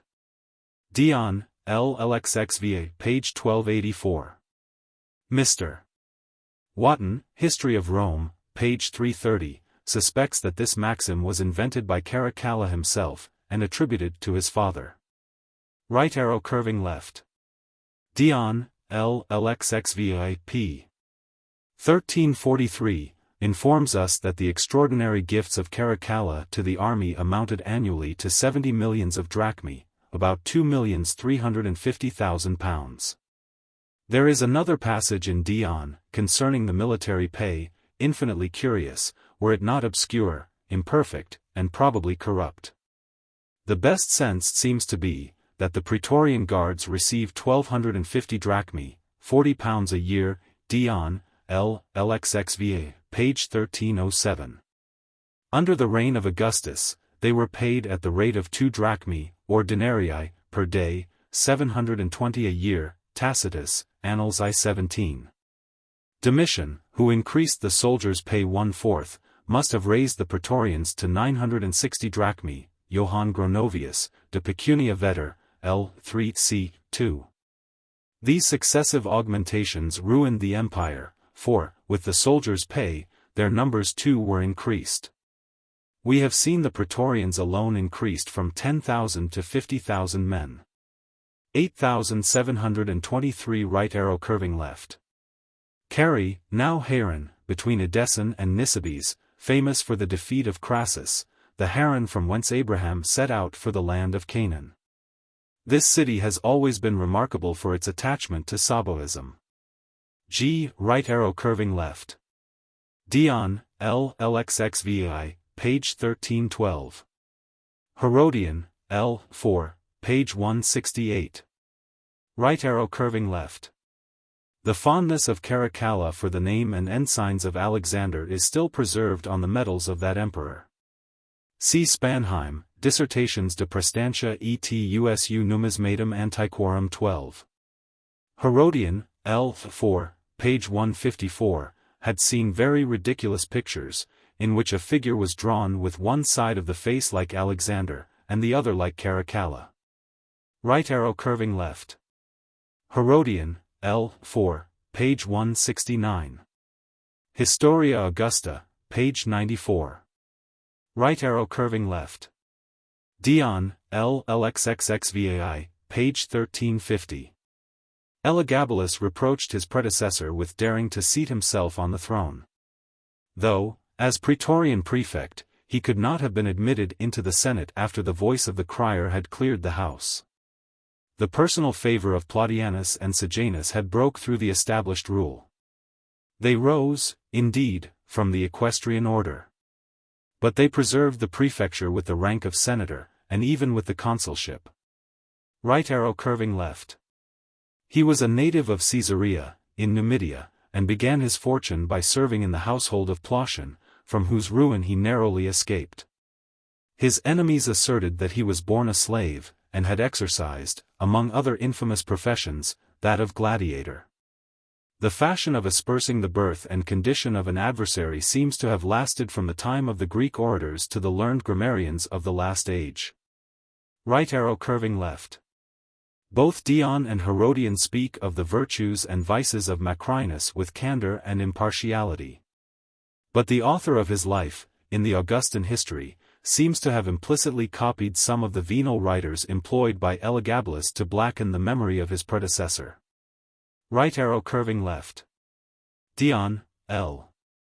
LXXXA, page 1336. The sense of the author is as clear as the intention of the emperor, but Mr. Wotton has mistaken both, by understanding the distinction, not of veterans and recruits, but of old and new legions. History of Rome, page 347. Right arrow curving left. Dion, L. LXXVI, page 1330. The abridgment of Xiphilin, though less particular, is in this place clearer than the original. Right arrow curving left. As soon as this princess heard of the death of Caracalla, she wished to starve herself to death, the respect shown to her by Macrinus, in making no change in her attendants or her court, induced her to prolong her life. But it appears, as far as the mutilated text of Dion and the imperfect epitome of Xiphilin permit us to judge, that she conceived projects of ambition, and endeavored to raise herself to the empire. She wished to tread in the steps of Semiramis and Nitocris, whose country bordered on her own. Macrinus sent her an order immediately to leave Antioch, and to retire wherever she chose. She returned to her former purpose, and starved herself to death. G. Right arrow curving left. He inherited this name from his great-grandfather on the mother's side, Bassianus, father of Julia Misa, his grandmother, and of Julia Domna, wife of Severus. Victor, in his epitome, is perhaps the only historian who has given the key to this genealogy when speaking of Caracalla. Hic Bassianus ex avi materni nomini dictus. Caracalla, Elagabalus, and Alexander Cyrus, bore successively this name. G. Right arrow curving left. According to Lampridius, Historia Augusta, p. 135, Alexander Severus lived 29 years 3 months and 7 days. As he was killed March 19, 235, he was born December 12, 205, and was consequently about this time 13 years old, as his elder cousin might be about 17. This computation suits much better the history of the young princes than that of Herodian, L.V., page 181, who represents them as 3 years younger. Whilst, by an opposite error of chronology, he lengthens the reign of Elagabalus 2 years beyond its real duration. For the particulars of the conspiracy, see Dion, L. LXXVII, page 1339. Herodian, L. V. page 184. Right arrow curving left. By a most dangerous proclamation of the pretended Antoninus, every soldier who brought in his officer's head became entitled to his private estate, as well as to his military commission. Right arrow curving left. Dion, L. LXXVI, page 1345. Herodian, L. V., page 186. The battle was fought near the village of Imi, about 22 miles from Antioch. Right arrow curving left. Gannes was not a eunuch. Dion, page 1355. W. Right arrow curving left. Dion, L. LXXAX, page 1353. Right arrow curving left. Dion, L. LXXAX, page 1363. Herodian, L. V., page 189. Right arrow curving left. This name is derived by the learned from 2 Syriac words, Ella, a god, and Gebal, to form, the forming or plastic god, a proper, and even happy epithet for the sun. 8724 Wotton's History of Rome, page 378. Right arrow curving left. Herodian, L. V., page 190. Right arrow curving left. He broke into the sanctuary of Vesta, and carried away a statue which he supposed to be the Palladium. But the Vestals boasted that, by a pious fraud, they had imposed a counterfeit image on the profane intruder. Historia Augusta, page 103. Right arrow curving left. Dion, L. LXXAX, page 1360. Herodian, L. V., page 193. The subjects of the empire were obliged to make liberal presents to the new married couple. And whatever they had promised during the life of Elagabalus was carefully exacted under the administration of Mamaea. Right arrow curving left. The invention of a new sauce was liberally rewarded. But if it was not relished, the inventor was confined to eat of nothing else till he had discovered another more agreeable to the imperial palate. Historia Augusta, page 111. Right arrow curving left. He never would eat sea fish except at a great distance from the sea. He then would distribute vast quantities of the rarest sorts, brought at an immense expense, to the peasants of the inland country. Historia Augusta, page 109. Right arrow curving left. Dion, LLXXAX, page 1358. Herodian, L.V., page 192. Right arrow curving left. Hierocles enjoyed that honor. But he would have been supplanted by one Zodicus, had he not contrived, by a potion, to enervate the powers of his rival, who, being found on trial unequal to his reputation, was driven with ignominy from the palace. Dion, LLXXAX, pages 1363, 1364.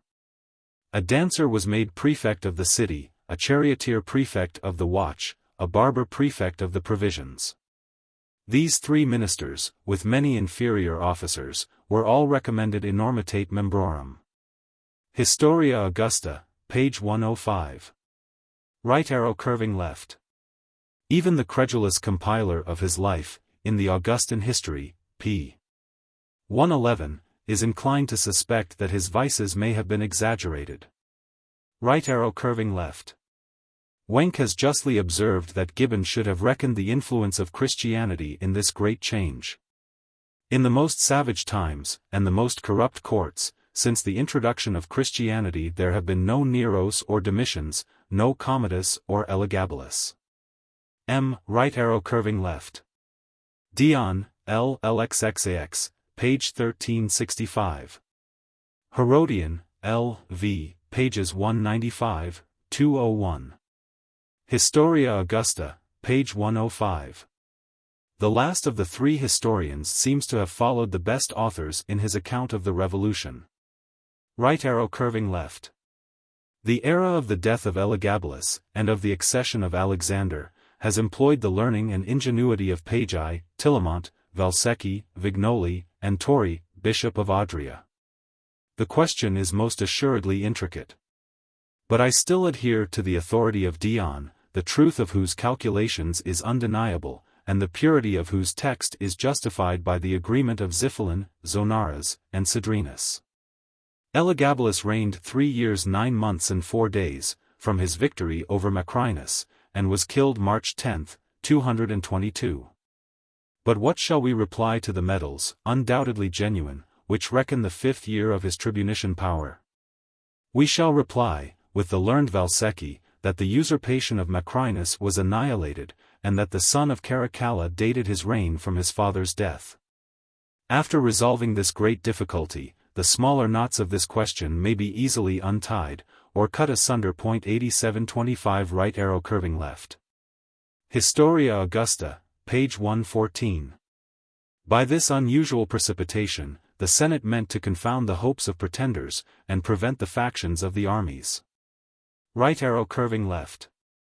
Metellus Numidicus, the censor, acknowledged to the Roman people, in a public oration, that had kind nature allowed us to exist without the help of women, we should be delivered from a very troublesome companion. And he could recommend matrimony only as the sacrifice of private pleasure to public duty. Aulus Gellius I6. Right arrow curving left. Tacitus, Annals 13:5. Right arrow curving left. Historia Augusta, pages 102, 107. Right arrow curving left. Dion, L. LXXX, page 1369. Herodian, L. 6, page 206. Historia Augusta, page 131.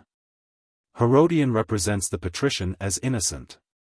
The Augustan history, on the authority of Deixippus, condemns him as guilty of a conspiracy against the life of Alexander. It is impossible to pronounce between them. But Dion is an irreproachable witness of the jealousy and cruelty of Mamaea towards the young empress, whose hard fate Alexander lamented, but durst not oppose. Right arrow curving left. Herodian, L. 6, page 203. Historia Augusta, page 119. The latter insinuates that, when any law was to be passed, the council was assisted by a number of able lawyers and experienced senators, whose opinions were separately given and taken down in writing. Right arrow curving left. Alexander received into his chapel all the religions which prevailed in the empire. He admitted Jesus Christ, Abraham, Orpheus, Apollonius of Tyana, etc. It was almost certain that his mother Mamaea had instructed him in the morality of Christianity. Historians in general agree in calling her a Christian. There is reason to believe that she had begun to have a taste for the principles of Christianity. See Tillemont, Alexander Severus. Gibbon has not noticed this circumstance. He appears to have wished to lower the character of this empress. He has throughout followed the narrative of Herodian, who, by the acknowledgment of Capitolinus himself, detested Alexander. Without believing the exaggerated praises of Lampridius, he ought not to have followed the unjust severity of Herodian, and, above all, not to have forgotten to say that the virtuous Alexander Severus had ensured to the Jews the preservation of their privileges, and permitted the exercise of Christianity. Historia Augusta, page 121. The Christians had established their worship in a public place, of which the victuallers, Cauponarii, claimed, not the property, but possession by custom. Alexander answered that it was better that the place should be used for the service of God, in any form, than for victuallers. I have scrupled to omit this note, as it contains some points worthy of notice. But it is very unjust to Gibbon, who mentions almost all the circumstances which he is accused of omitting, in another, and, according to his plan, a fitter place, and, perhaps, in stronger terms than M. Guizot. See here and following in chapter 16. M. Right arrow curving left. See his life in the Augustan history. The undistinguishing compiler has buried these interesting anecdotes under a load of trivial and unmeaning circumstances. Right arrow curving left. See the 13th satire of Juvenal. Right arrow curving left. Historia Augusta, page 119. Right arrow curving left. Wenck observes that Gibbon, enchanted with the virtue of Alexander, has heightened, particularly in this sentence, its effect on the state of the world. His own account, which follows, of the insurrections and foreign wars, is not in harmony with this beautiful picture. M. Right arrow curving left. See, in the Historia Augusta, pp. 116, 117, the whole contest between Alexander and the Senate, extracted from the journals of that assembly. It happened on the 6th of March, probably of the year 223, when the Romans had enjoyed, almost a 12-month, the blessings of his reign. Before the appellation of Antoninus was offered him as a title of honor, the Senate waited to see whether Alexander would not assume it as a family name. Right arrow curving left. It was a favorite saying of the emperors, se militas magus servar, quam saepsum, quat salus publica in his Esset. Historia Augusta, page 130. Right arrow curving left.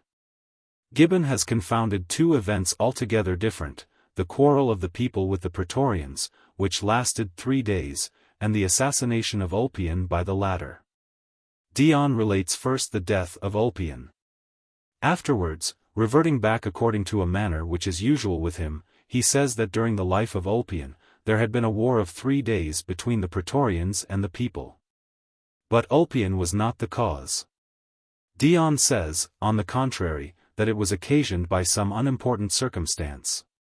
Whilst he assigns a weighty reason for the murder of Ulpian, the judgment by which that Praetorian prefect had condemned his predecessors, Chrestus and Flavian, to death, whom the soldiers wished to revenge. Zosimus, L. 1, c. 11, attributes this sentence to Mamaea, but, even then, the troops might have imputed it to Ulpian, who had reaped all the advantage and was otherwise odious to them. W. Right arrow curving left. Though the author of the Life of Alexander, Historia Augusta, p. 182, mentions the sedition raised against Ulpian by the soldiers, he conceals the catastrophe, as it might discover a weakness in the administration of his hero. From this designed omission, we may judge of the weight and candor of that author. Right arrow curving left. For an account of Ulpian's fate and his own danger, see the mutilated conclusion of Dion's History, L. LXXX, page 1371. Right arrow curving left. Dion possessed no estates in Campania, and was not rich. He only says that the emperor advised him to reside, during his consulate, in some place out of Rome. That he returned to Rome after the end of his consulate, and had an interview with the emperor in Campania. He asked and obtained leave to pass the rest of his life in his native city, Nice. In Bithynia it was there that he finished his history, which closes with his second consulship. W. Right arrow curving left. Annotations Raymar ad Dion Cassius, L. LXXX, page 1369, right arrow curving left. Julius Caesar had appeased a sedition with the same word, Carites, which, thus opposed to soldiers, was used in a sense of contempt, and reduced the offenders to the less honorable condition of mere citizens. Tacitus, Annals I 43. Right arrow curving left. Historia Augusta, page 132. Right arrow curving left. From the Metelli. Historia Augusta, page 119. The choice was judicious. In one short period of 12 years, the Metelli could reckon 7 consulships and 5 triumphs. See Velius Paterculus 2:11 and the Fasti. Right arrow curving left. The life of Alexander, in the Augustan history, is the mere idea of a perfect prince, an awkward imitation of the Cyropaedia. The account of his reign, as given by Herodian, is rational and moderate, consistent with the general history of the age. And, in some of the most invidious particulars, confirmed by the decisive fragments of Dion. Yet from a very paltry prejudice, the greater number of our modern writers abuse Herodian, and copy the Augustan history. See Mess. De Tillemont and Wotton. From the opposite prejudice, the Emperor Julian, in Caesaribus, page 315, dwells with a visible satisfaction on the effeminate weakness of the Syrian, and the ridiculous avarice of his mother. Right arrow curving left. Historians are divided as to the success of the campaign against the Persians. Herodian alone speaks of defeat. Lampridius, Eutropius, Victor, and others, say it was very glorious to Alexander, that he beat Artaxerxes in a great battle and repelled him from the frontiers of the empire. This much is certain, that Alexander, on his return to Rome, Lampadius, Historia Augusta, c. 56, 133, 134, received the honors of a triumph, and that he said, in his oration to the people, Carites, vicimus persas, militas divits redeximus, vobis congiarium polismer. Cras ludos circensis persicos donabimus. Alexander, says Echel, had too much modesty and wisdom to permit himself to receive honors which ought only to be the reward of victory, if he had not deserved them. He would have contented himself with dissembling his losses. Echel, Doctrina Nemorum Veterum 7-276. The medals represent him as in triumph. One, among others, displays him crowned by victory between 2 rivers, the Euphrates and the Tigris. P. 12 companies 3 pages. Imperator Paludatus D. Hastam, S. Perizonium, stat inter duos fluvios humi jacentes, etiab accidenti retro victoria coronator. A.E. Max Mod. Museum Regis Galliarum. Although Gibbon treats this question more in detail when he speaks of the Persian monarchy, I have thought fit to place here what contradicts his opinion. G. Right arrow curving left. According to the more accurate Dionysius, the city itself was only 100 stadia, or 12 miles and a half, from Rome. Though some outposts might be advanced farther on the side of Etruria. Nardini, in a professed treatise, has combated the popular opinion and the authority of two popes, and has removed Veii from Civita Castellana, to a little spot called Isola, in the midway between Rome and the Lake Bracciano.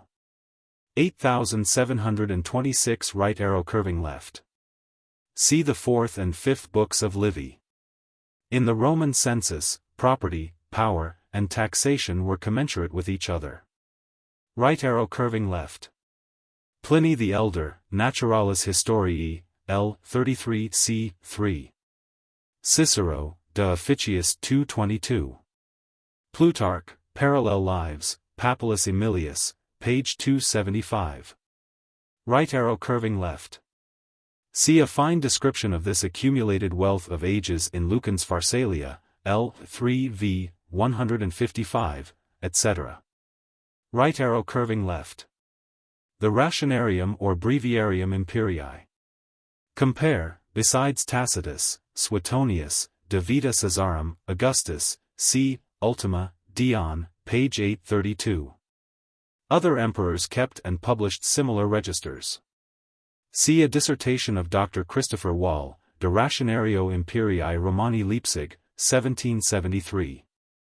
The last book of Appian also contained the statistics of the Roman Empire, but it is lost. W. Right arrow curving left. Tacitus in Annals I-11. It seems to have existed in the time of Appian. Right arrow curving left. Plutarch, in Parallel Lives, Pompeo, page 642. Right arrow curving left. Wenck contests the accuracy of Gibbon's version of Plutarch, and supposes that Pompey only raised the revenue from 50 million to 85 million of drams. But the text of Plutarch seems clearly to mean that his conquests added 85 million to the ordinary revenue. Wenck adds, Plutarch says in another part that Antony made Asia pay, at one time, 200,000 talents, that is to say, 38,875,000 pounds sterling. But Appian explains this by saying that it was the revenue of 10 years, which brings the annual revenue, at the time of Antony, to 3,875,000 pounds sterling. M. Right arrow curving left. Strabo, L. 17, page 798. Right arrow curving left. Velius Paterculus, L. 2c. 39.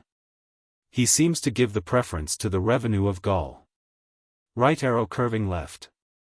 The Euboic, the Phoenician, and the Alexandrian talents were double in weight to the Attic. See George Hooper on Ancient Weights and Measures, Part 4 c. 5. It is very probable that the same talent was carried from Tyre to Carthage. Right arrow curving left. Polybius, L. 15 c. 2. Right arrow curving left.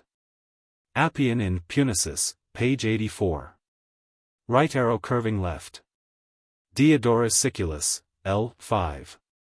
Cadiz was built by the Phoenicians a little more than 1,000 years before Christ. See Velius Paterculus I-2. Right arrow curving left. Compare Arnold Heron's historical researches into the politics, intercourse, and trade of the principal nations of antiquity, Volume 1 Part 2, page 45, ed. Seek. M. Right arrow curving left. Strabo, L. 3, p. 148, right arrow curving left. Pliny the Elder, Naturalis Historiae, L. 33 c. 3. He mentions, likewise, a silver mine in Dalmatia that yielded every day 50 pounds to the state. Right arrow curving left. Strabo, L. X, page 485. Tacitus, Annals 369, and 430. See in Tournefort, Relation d'un Voyage du Levant, Lettre 8, a very lively picture of the actual misery of Jairus. Right arrow curving left. Lipsius, De Magnitudine Romana, L.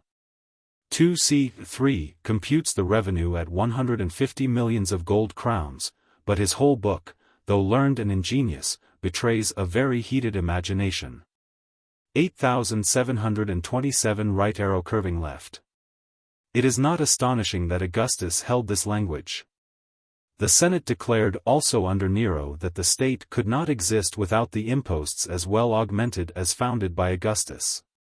Tacitus, Annals 1350. After the abolition of the different tributes paid by Italy, an abolition which took place AUC 646, 694, and 695.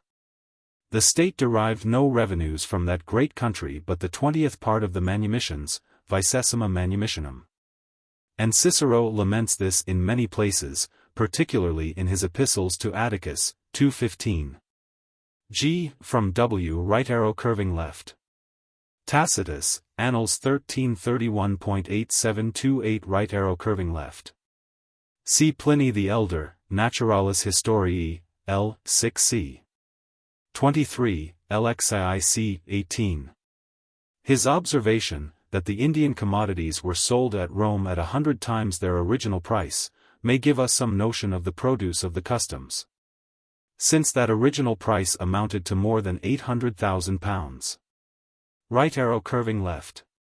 The ancients were unacquainted with the art of cutting diamonds.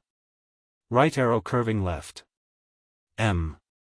Matthew Antoine Bouchaud, in his treatise Essai historique sur l'impotence du 20e sur les successions, étude l'impotence sur les marchandises chez les Romains, has transcribed this catalogue from the digest, and attempts to illustrate it by a very prolix commentary. 8729 right arrow curving left. Tacitus, Annals I-78. 2 years afterwards, the reduction of the poor kingdom of Cappadocia gave Tiberius a pretense for diminishing the excise to 1/2, but the relief was of very short duration. Right arrow curving left. Dion Cassius, L.Lv., page 794, L.Lvi, p. 827.8730 right arrow curving left. The sum is only fixed by conjecture. Right arrow curving left. As the Roman law subsisted for many ages, the cognati, or relations on the mother's side, were not called to the succession. This harsh institution was gradually undermined by humanity, and finally abolished by Justinian. Right arrow curving left. Pliny the Younger, Panegyricus, c. 37. Right arrow curving left. See Haenexius in the Antiquitatum Romanorum Jurisprudentium, L. 2. Right arrow curving left. Horatius, L. 2 Satires v. Petronius, c. 116, etc. Pliny the Younger, L. 2 Epistulae 20. Right arrow curving left. Cicero in Philippici 2c. 16. Right arrow curving left. See his epistles. Every such will give him an occasion of displaying his reverence to the dead, and his justice to the living. He reconciled both in his behavior to a son who had been disinherited by his mother, v1. Right arrow curving left. Tacitus, Annals 1350. Esprit de Loix, L. 12c. 19.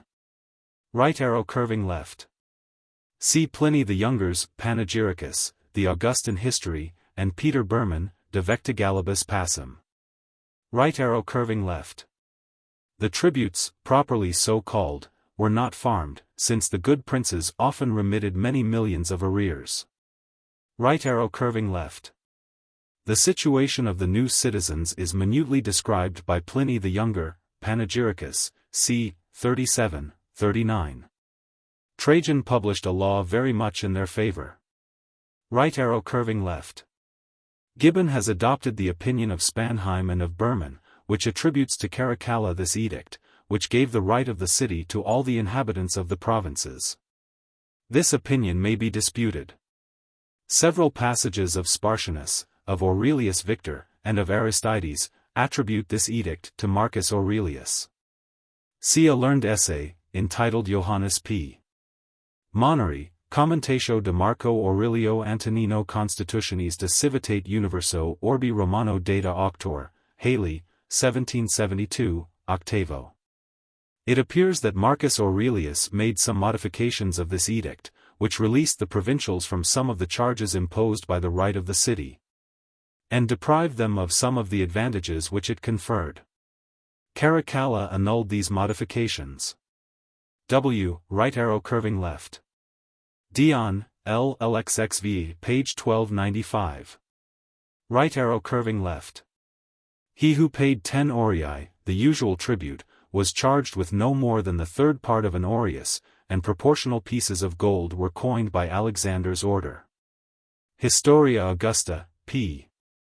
127, with the commentary of Salmasius. Right arrow curving left. See the lives of Agricola, Vespasian, Trajan, Severus, and his three competitors, and indeed of all the eminent men of those times. Right arrow curving left. There had been no example of 3 successive generations on the throne, only 3 instances of sons who succeeded their fathers. The marriages of the Caesars, notwithstanding the permission, and the frequent practice, of divorces, were generally unfruitful. Right arrow curving left. Historia Augusta, page 138. Right arrow curving left. Historia Augusta, page 140. Herodian, L. 6, page 223. Aurelius Victor. By comparing these authors, it should seem that Maximin had the particular command of the Tribellian horse, with the general commission of disciplining the recruits of the whole army. His biographer ought to have marked, with more care, his exploits, and the successive steps of his military promotions. Right arrow curving left. See the original letter of Alexander Severus, Historia Augusta, page 149. Right arrow curving left. Historia Augusta, page 135. I have softened some of the most improbable circumstances of this wretched biographer. From his ill-worded narration, it should seem that, the prince's buffoon having accidentally entered the tent, and awakened the slumbering monarch, the fear of punishment urged him to persuade the disaffected soldiers to commit the murder. Right arrow curving left. Herodian, L. 6 223, 227. Right arrow curving left. Caligula, the eldest of the 4, was only 25 years of age when he ascended the throne. Caracalla was 23, Commodus 19, and Nero no more than 17. Right arrow curving left. It appears that he was totally ignorant of the Greek language, which, from its universal use in conversation and letters, was an essential part of every liberal education. Right arrow curving left. Historia Augusta, page 141. Herodian, L. 7, page 237. The latter of these historians has been most unjustly censured for sparing the vices of Maximin. Right arrow curving left. The wife of Maximin, by insinuating wise counsels with female gentleness, sometimes brought back the tyrant to the way of truth and humanity. See Ammianus Marcellinus, L. 14c. L. where he alludes to the fact which he had more fully related under the reign of the Gordians. We may collect from the medals, that Paulina was the name of this benevolent empress, and from the title of Diva, that she died before Maximin. Valesius adloc sit Ammianus. Spanheim, Dissertations de Prestantia et usu numismatum antiquorum, tom. 2, page 300.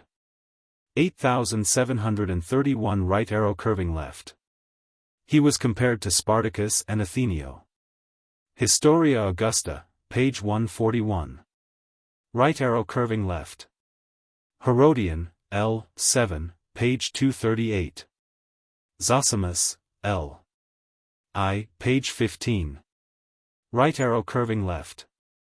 In the fertile territory of Byzantium, 150 miles to the south of Carthage. This city was decorated, probably by the Gordians, with the title of colony, and with a fine amphitheatre, which is still in a very perfect state. See Wesseling, Itineraria, page 59. And Shaw's Travels, page 117. Right arrow curving left. Herodian, L. 7, page 239. Historia Augusta, page 153. Right arrow curving left. Historia Augusta, page 152. The celebrated house of Pompey in Carenes was usurped by Mark Antony, and consequently became, after the triumvir's death, a part of the imperial domain. The Emperor Trajan allowed and even encouraged the rich senators to purchase those magnificent and useless palaces, Pliny the Younger, Panegyricus, c. 50. And it may seem probable, that on this occasion, Pompey's house came into the possession of Gordian's great-grandfather. Right arrow curving left. The Claudian, the Numidian, the Carystian, and the Cnadian. The colors of Roman marbles have been faintly described and imperfectly distinguished. It appears, however, that the Carystian was a sea green, and that the marble of Sonata was white mixed with oval spots of purple. See Salmasius ad Historia Augusta, page 164. Right arrow curving left. Historia Augusta, pages 151, 152. He sometimes gave 500 pair of gladiators, never less than 150. He once gave for the use of the circus 100 Sicilian and as many Cappadocian horses. The animals designed for hunting were chiefly bears, boars, bulls, stags, elks, wild asses, etc. Elephants and lions seem to have been appropriated to imperial magnificence. Right arrow curving left. See the original letter, in the Augustan History, p. 152, which at once shows Alexander's respect for the authority of the Senate, and his esteem for the proconsul appointed by that assembly. Right arrow curving left. Herodian expressly says that he had administered many provinces, lib 710. W. Right arrow curving left. By each of his concubines, the younger Gordian left 3 or 4 children. His literary productions, though less numerous, were by no means contemptible. Right arrow curving left. Not the personal likeness, but the family descent from the Scipios. W. Right arrow curving left. Herodian, L. 7, page 243. Historia Augusta, page 144. Right arrow curving left. Quod tamen patres dum periculosum existiment, inermes armato resistera approbaverant. Aurelius Victor. Right arrow curving left. Even the servants of the house, the scribes, etc., were excluded, and their office was filled by the senators themselves.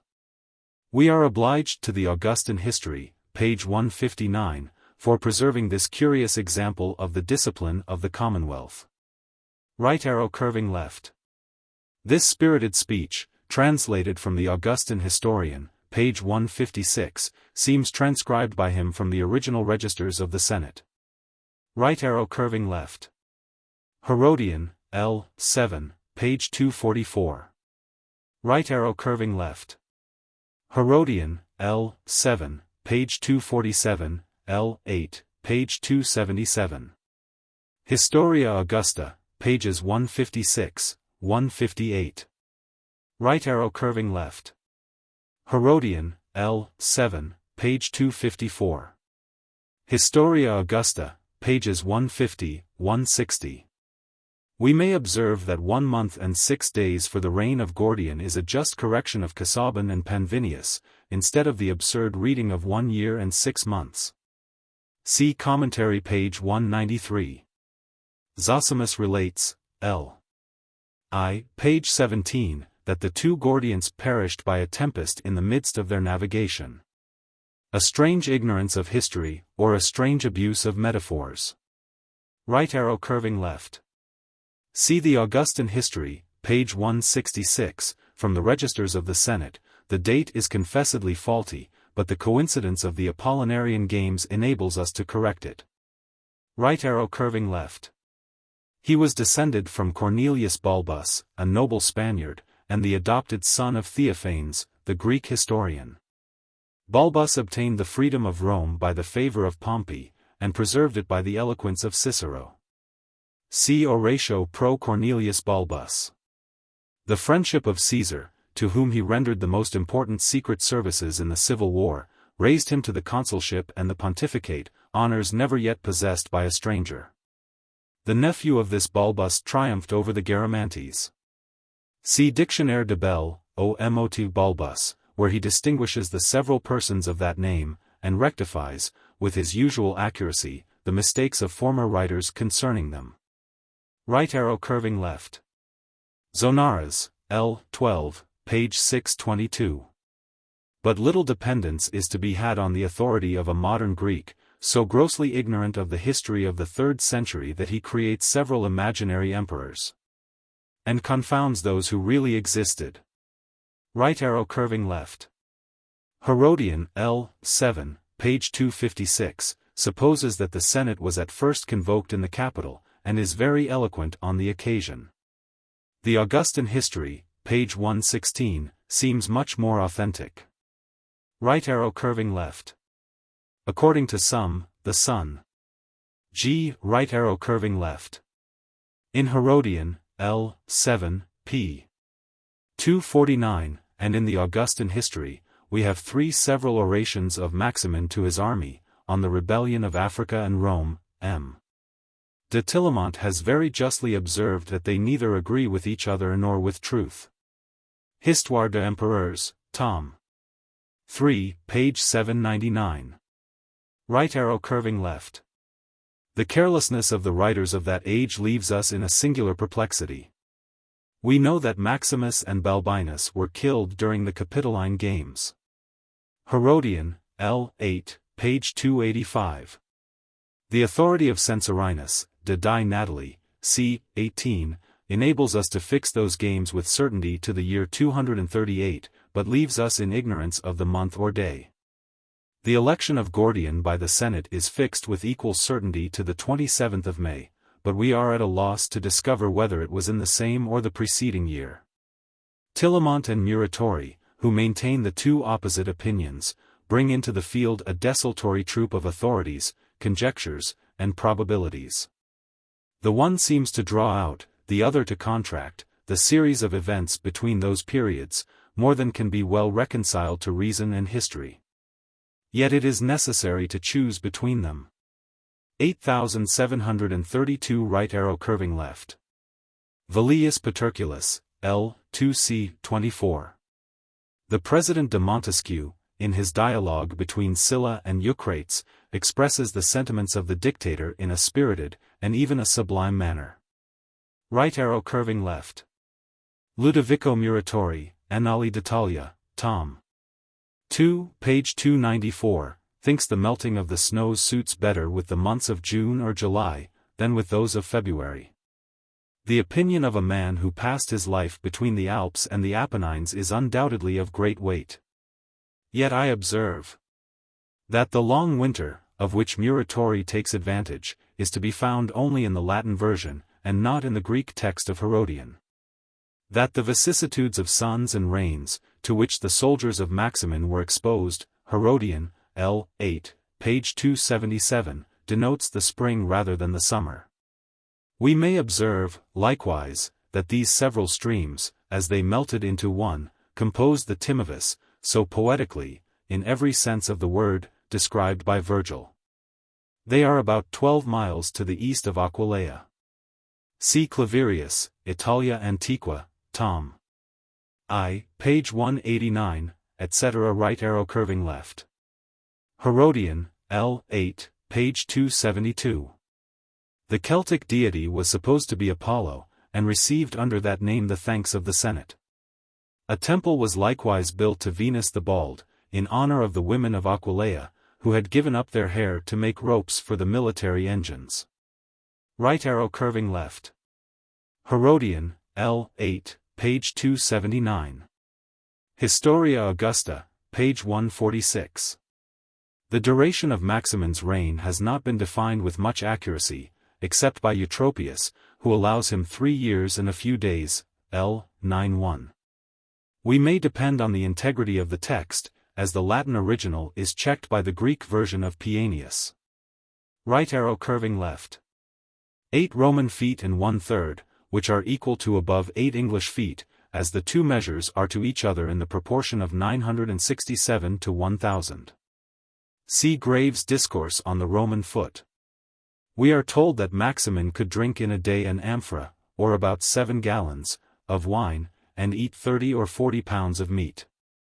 He could move a loaded wagon, break a horse's leg with his fist, crumble stones in his hand, and tear up small trees by the roots. See his life in the Augustan history. Right arrow curving left. See the congratulatory letter of Claudius Julianus, the consul to the 2 emperors, in the Augustan history. Right arrow curving left. Historia Augusta, page 171. Right arrow curving left. Herodian, L. 8, page 258. Right arrow curving left. Herodian, L. 8, page 213. Right arrow curving left. The observation had been made imprudently enough in the acclamations of the Senate, and with regard to the soldiers it carried the appearance of a wanton insult. Historia Augusta, page 170. Right arrow curving left. Discordii taciti, idique intelligerenter podius quam viderenter. Historia Augusta, page 170. This well-chosen expression is probably stolen from some better writer. Right arrow curving left. Herodian, L. 8, pages 287, 288. Right arrow curving left. Quia non alias erat in presenti, is the expression of the Augustan history. Right arrow curving left. Quintus Curtius, L. XC. 9, pays an elegant compliment to the emperor of the day, for having, by his happy accession, extinguished so many firebrands, sheathed so many swords, and put an end to the evils of a divided government. After weighing with attention every word of the passage, I am of opinion that it suits better with the elevation of Gordian than with any other period of the Roman history. In that case, it may serve to decide the age of Quintus Curtius. Those who place him under the first Caesars argue from the purity of his style, but are embarrassed by the silence of Quintilian in his accurate list of Roman historians. 8733 Right arrow curving left. Historia Augusta, page 161. From some hints in the 2 letters, I should expect that the eunuchs were not expelled the palace without some degree of gentle violence, and that the young Gordian rather approved of, then consented to, their disgrace. Right arrow curving left. Duxit uxorum filium Missithiae, quem causa eloquentia dignum parentela sua putavit, ed perfectum statum facit, post quat, non pueril jam et contemptible vitibator imperium. Right arrow curving left. Historia Augusta, page 162. Aurelius Victor. Porphyrius in Vita Plotinus, apud Fabricius, Bibliotheca Graeca, L. 4c. 36. The philosopher Plotinus accompanied the army, prompted by the love of knowledge, and by the hope of penetrating as far as India. Right arrow curving left. About 20 miles from the little town of Circesium, on the frontier of the 2 empires. 8734 Right arrow curving left. The inscription, which contained a very singular pun, was erased by the order of Licinius, who claimed some degree of relationship to Philip, Historia Augusta, page 166. But the tumulus, or mound of earth which formed the sepulchre, still subsisted in the time of Julian. See Ammianus Marcellinus XEI 5. Right arrow curving left. Aurelius Victor. Eutropius 9-2. Orosius 7-20. Ammianus Marcellinus XEI 5. Zosimus, L. I, page 19. Philip, who was a native of Bostra 8735, was about 40 years of age. Right arrow curving left. Can the epithet of aristocracy be applied, with any propriety, to the government of Algiers? Every military government floats between 2 extremes of absolute monarchy and wild democracy. Right arrow curving left. The military republic of the Mamelukes in Egypt would have afforded M. de Montesquieu, see consideration sur les causes de la grandeur de Romain et de leur décadence, c. 16, a juster and more noble parallel. Right arrow curving left. The Augustan history, pages 163, 164, cannot, in this instance, be reconciled with itself or with probability. How could Philip condemn his predecessor, and yet consecrate his memory? How could he order his public execution, and yet, in his letters to the Senate, exculpate himself from the guilt of his death? Philip, though an ambitious usurper, was by no means a mad tyrant. Some chronological difficulties have likewise been discovered by the nice eyes of Tillemont and Muratori in this supposed association of Philip to the empire. 8736 right arrow curving left. The account of the last supposed celebration, though in an enlightened period of history, was so very doubtful and obscure, that the alternative seems not doubtful. When the Popish Jubilees, the copy of the secular games, were invented by Boniface VIII, the crafty Pope pretended that he only revived an ancient institution. C.M. Charles Chase, Lettres historiques et dogmatiques sur les jubiles et les indulgences. Right arrow curving left. Either of 100 or 110 years. Varro and Livy adopted the former opinion, but the infallible authority of the Sibyl consecrated the latter, Censorinus, de die Natali, c. 17. The emperors Claudius and Philip, however, did not treat the oracle with implicit respect. Right arrow curving left. The idea of the secular games is best understood from the poem of Horace, and the description of Zosimus, L. 2, page 167, etc. Right arrow curving left. The received calculation of Varro assigns to the foundation of Rome an era that corresponds with the 754th year before Christ. But so little is the chronology of Rome to be depended on in the more early ages, that Sir Isaac Newton has brought the same event as low as the year 627. Compare Niebuhr, Volume 1, page 271, m. Right arrow curving left. An ancient chronologist, quoted by Velleius Paterculus, L. IC. 6, observes that the Assyrians, the Medes, the Persians, and the Macedonians, reigned over Asia 1,995 years, from the accession of Ninus to the defeat of Antiochus by the Romans.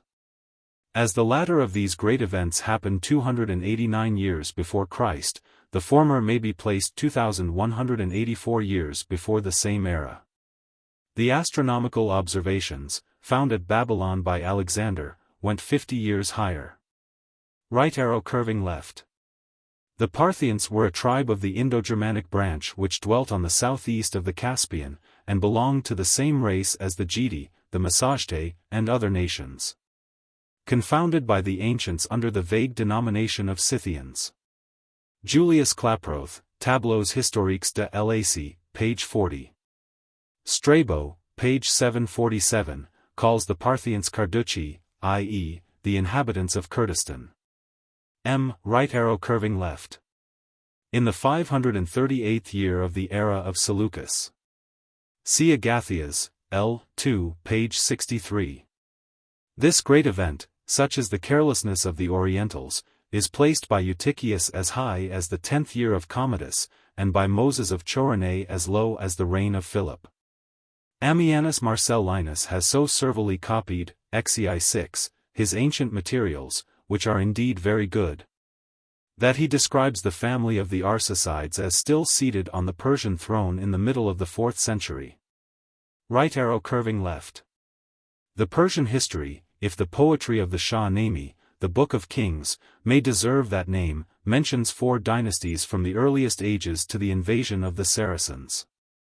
The Shah Nami was composed with the view of perpetuating the remains of the original Persian records or traditions which had survived the Saracenic invasion. The task was undertaken by the poet Daqiqi, and afterwards, under the patronage of Mahmud of Ghazni, completed by Ferdowsi.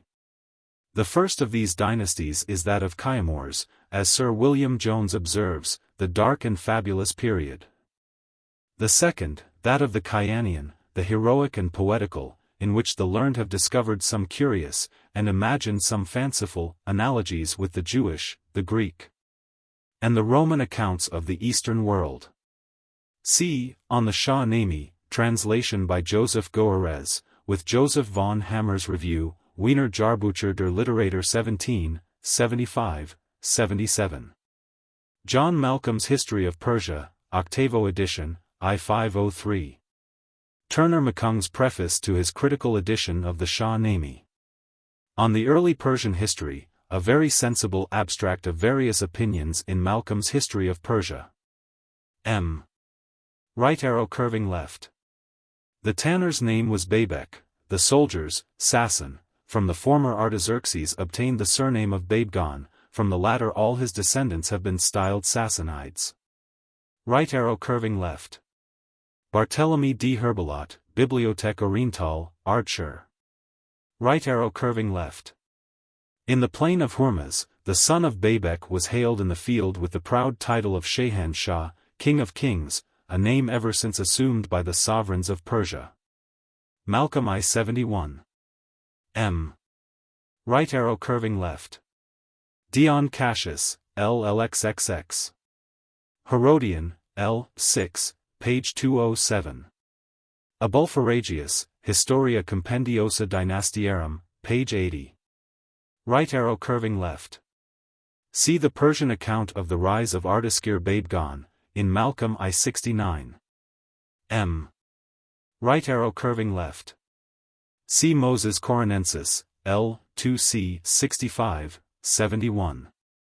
Right arrow curving left. Antoine Isaac, Baron Sylvestre de Sacy, Memoirs sur divers antiquités de la Perse, had proved the neglect of the Zoroastrian religion under the Parthian kings. M. Right arrow curving left. Hyde and Prideaux, working up the Persian legends and their own conjectures into a very agreeable story, represent Zoroaster as a contemporary of Darius Hystaspes. But it is sufficient to observe that the Greek writers, who lived almost in the age of Darius, agree in placing the era of Zoroaster many hundred, or even thousand, years before their own time.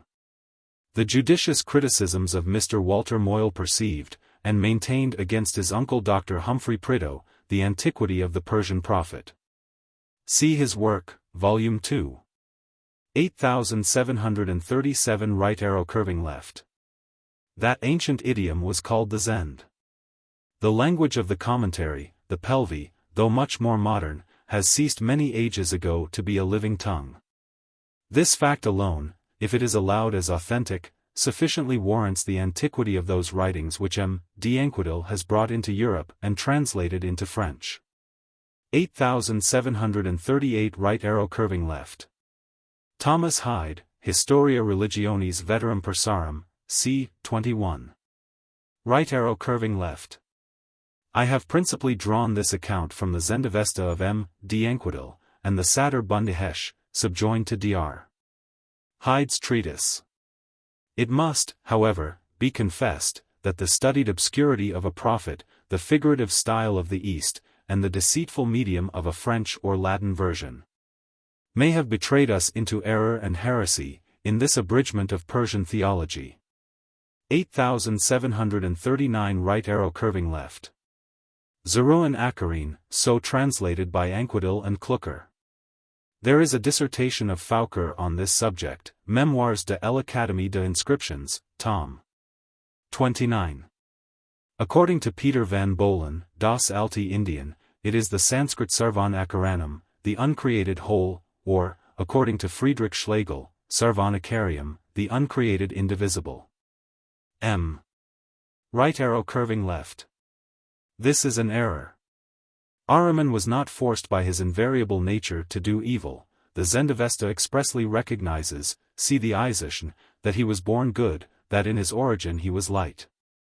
Envy rendered him evil, he became jealous of the power and attributes of Ormuzd, then light was changed into darkness, and Ahriman was precipitated into the abyss.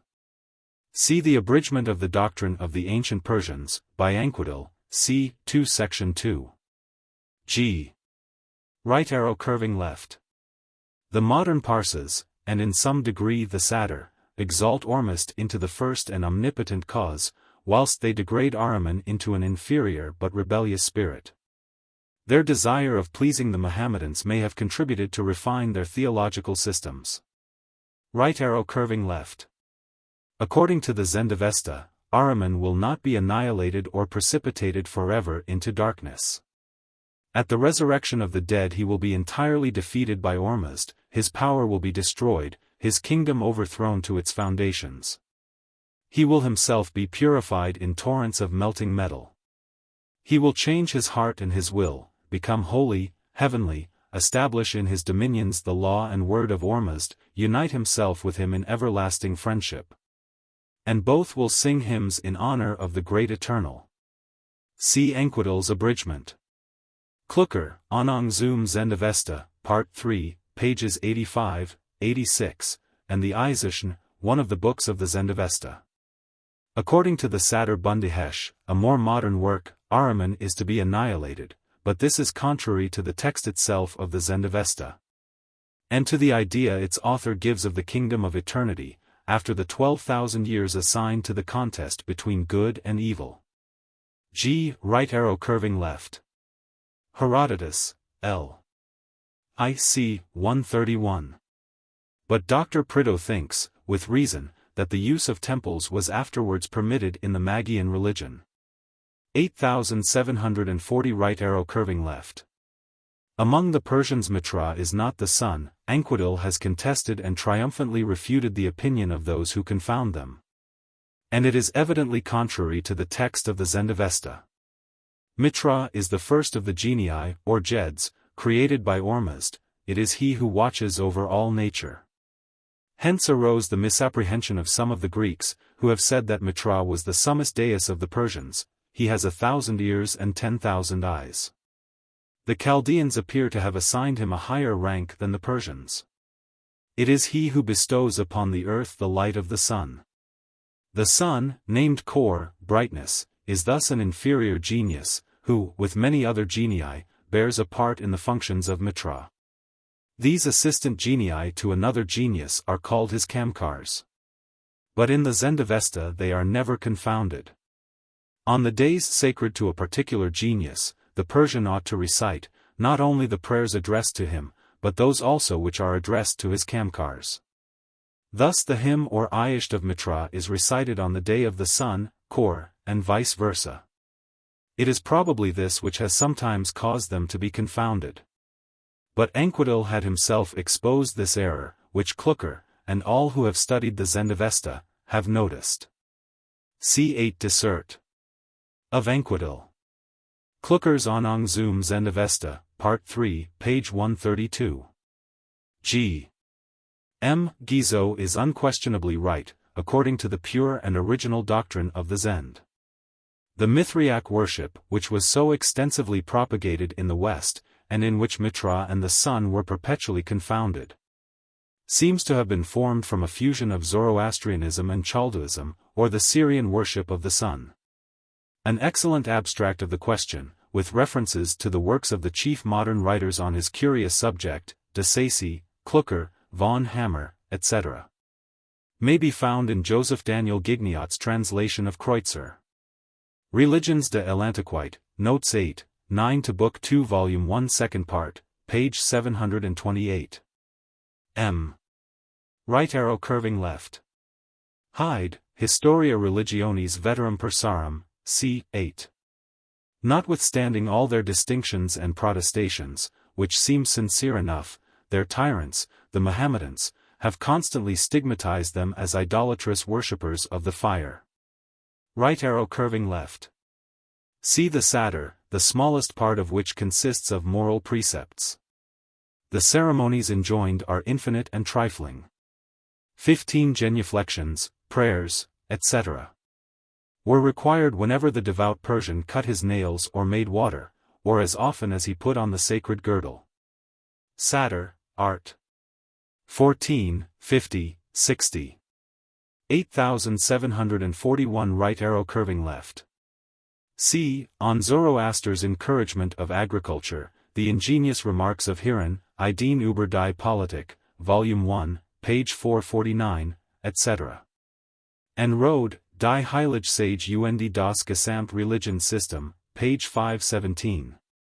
M. Right arrow curving left. Zendavesta, Tom.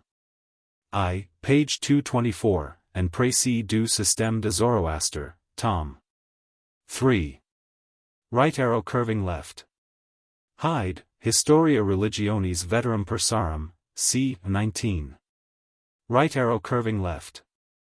Hyde, Historia Religionis Veterum Persarum, c. 28. Both Hyde and Prideaux affect to apply to the Magian the terms consecrated to the Christian hierarchy. Right arrow curving left.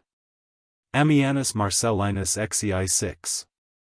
He informs us, as far as we may credit him, of two curious particulars: 1. That the Magi derived some of their most secret doctrines from the Indian Brahmins, and 2. That they were a tribe, or family, as well as order. Right arrow curving left. The divine institution of tithes exhibits a singular instance of conformity between the law of Zoroaster and that of Moses. Those who cannot otherwise account for it may suppose, if they please, that the Magi of the latter times inserted so useful an interpolation into the writings of their prophet. Right arrow curving left. Satyr, Art. 8. Right arrow curving left. The passage quoted by Gibbon is not taken from the writings of Zoroaster, but from the Satyr, a work, as has been before said, much later than the books which form the Zendavesta, and written by a magus for popular use. What it contains, therefore, cannot be attributed to Zoroaster. It is remarkable that Gibbon should fall into this error, for Hyde himself does not ascribe the Satyr to Zoroaster. He remarks that it is written in verse, while Zoroaster always wrote in prose. Hyde, I, page 27. Whatever may be the case as to the latter assertion, for which there appears little foundation, it is unquestionable that the Satyr is of much later date. The Abbé Fouquer does not even believe it to be an extract from the works of Zoroaster. See his dissertation before quoted. Memoirs de l'Académie des Inscriptions, Tom. 27, g. Perhaps it is rash to speak of any part of the Zendavesta as the writing of Zoroaster, though it may be a genuine representation of his. As to the Satyr, Hyde, in Prefatio, considered it not above 200 years old. It is manifestly post-Mohammedan. See Art. XXV on Fasting. M. Right arrow curving left. Plato in Alcibiades. Right arrow curving left. Pliny the Elder, Naturalis Historiae, XXXC, 1, observes that magic held mankind by the triple chain of religion, of physic, and of astronomy. Right arrow curving left. Agathias, L. 4, page 134. Right arrow curving left. Mr. Hume, in the Natural History of Religion, sagaciously remarks that the most refined and philosophic sects are constantly the most intolerant. 8742 Right arrow curving left. Cicero, De Legibus 2:10. Xerxes, by the advice of the Magi, destroyed the temples of Greece. Right arrow curving left. Hyde, Historia Religionis Veterum Persarum, c. 23-24. Derbelat, Bibliothèque Orientale, Zerdusht. Life of Zoroaster in Tom. 2 of the Zendavesta. Right arrow curving left. Compare Moses of Choronei, L. 2c. 74, with Ammianus Marcellinus Xi 6. Hereafter I shall make use of these passages. Right arrow curving left. Rabbi Abraham, in the Tariq Shikard, pages 108, 109. Right arrow curving left. Jacques Basnage, Histoire de Juifs, L. 8c. 3. Sozeman, L. 2c. 1. Manes, who suffered an ignominious death, may be deemed a Magian as well as a Christian heretic. Right arrow curving left. Hyde, Historia Religionis Veterum Persarum, c. 21. Right arrow curving left. It is incorrect to attribute these persecutions to Artaxerxes. The Jews were held in honor by him, and their schools flourished during his reign. Compare Isaac Jost, Geschichte Israeli 10, b. 15:5, with Basnage. Sapir was forced by the people to temporary severities. But their real persecution did not begin till the reigns of Yezdijerd and Kobad. History of Jews 3:2-36. According to Sozomen 2:8, Sapor first persecuted the Christians. Manes was put to death by Varones I, AD 277. Isaac de Bozaber, Histoire critique de Manichae et du Manichaisme I 209. M. Right arrow curving left.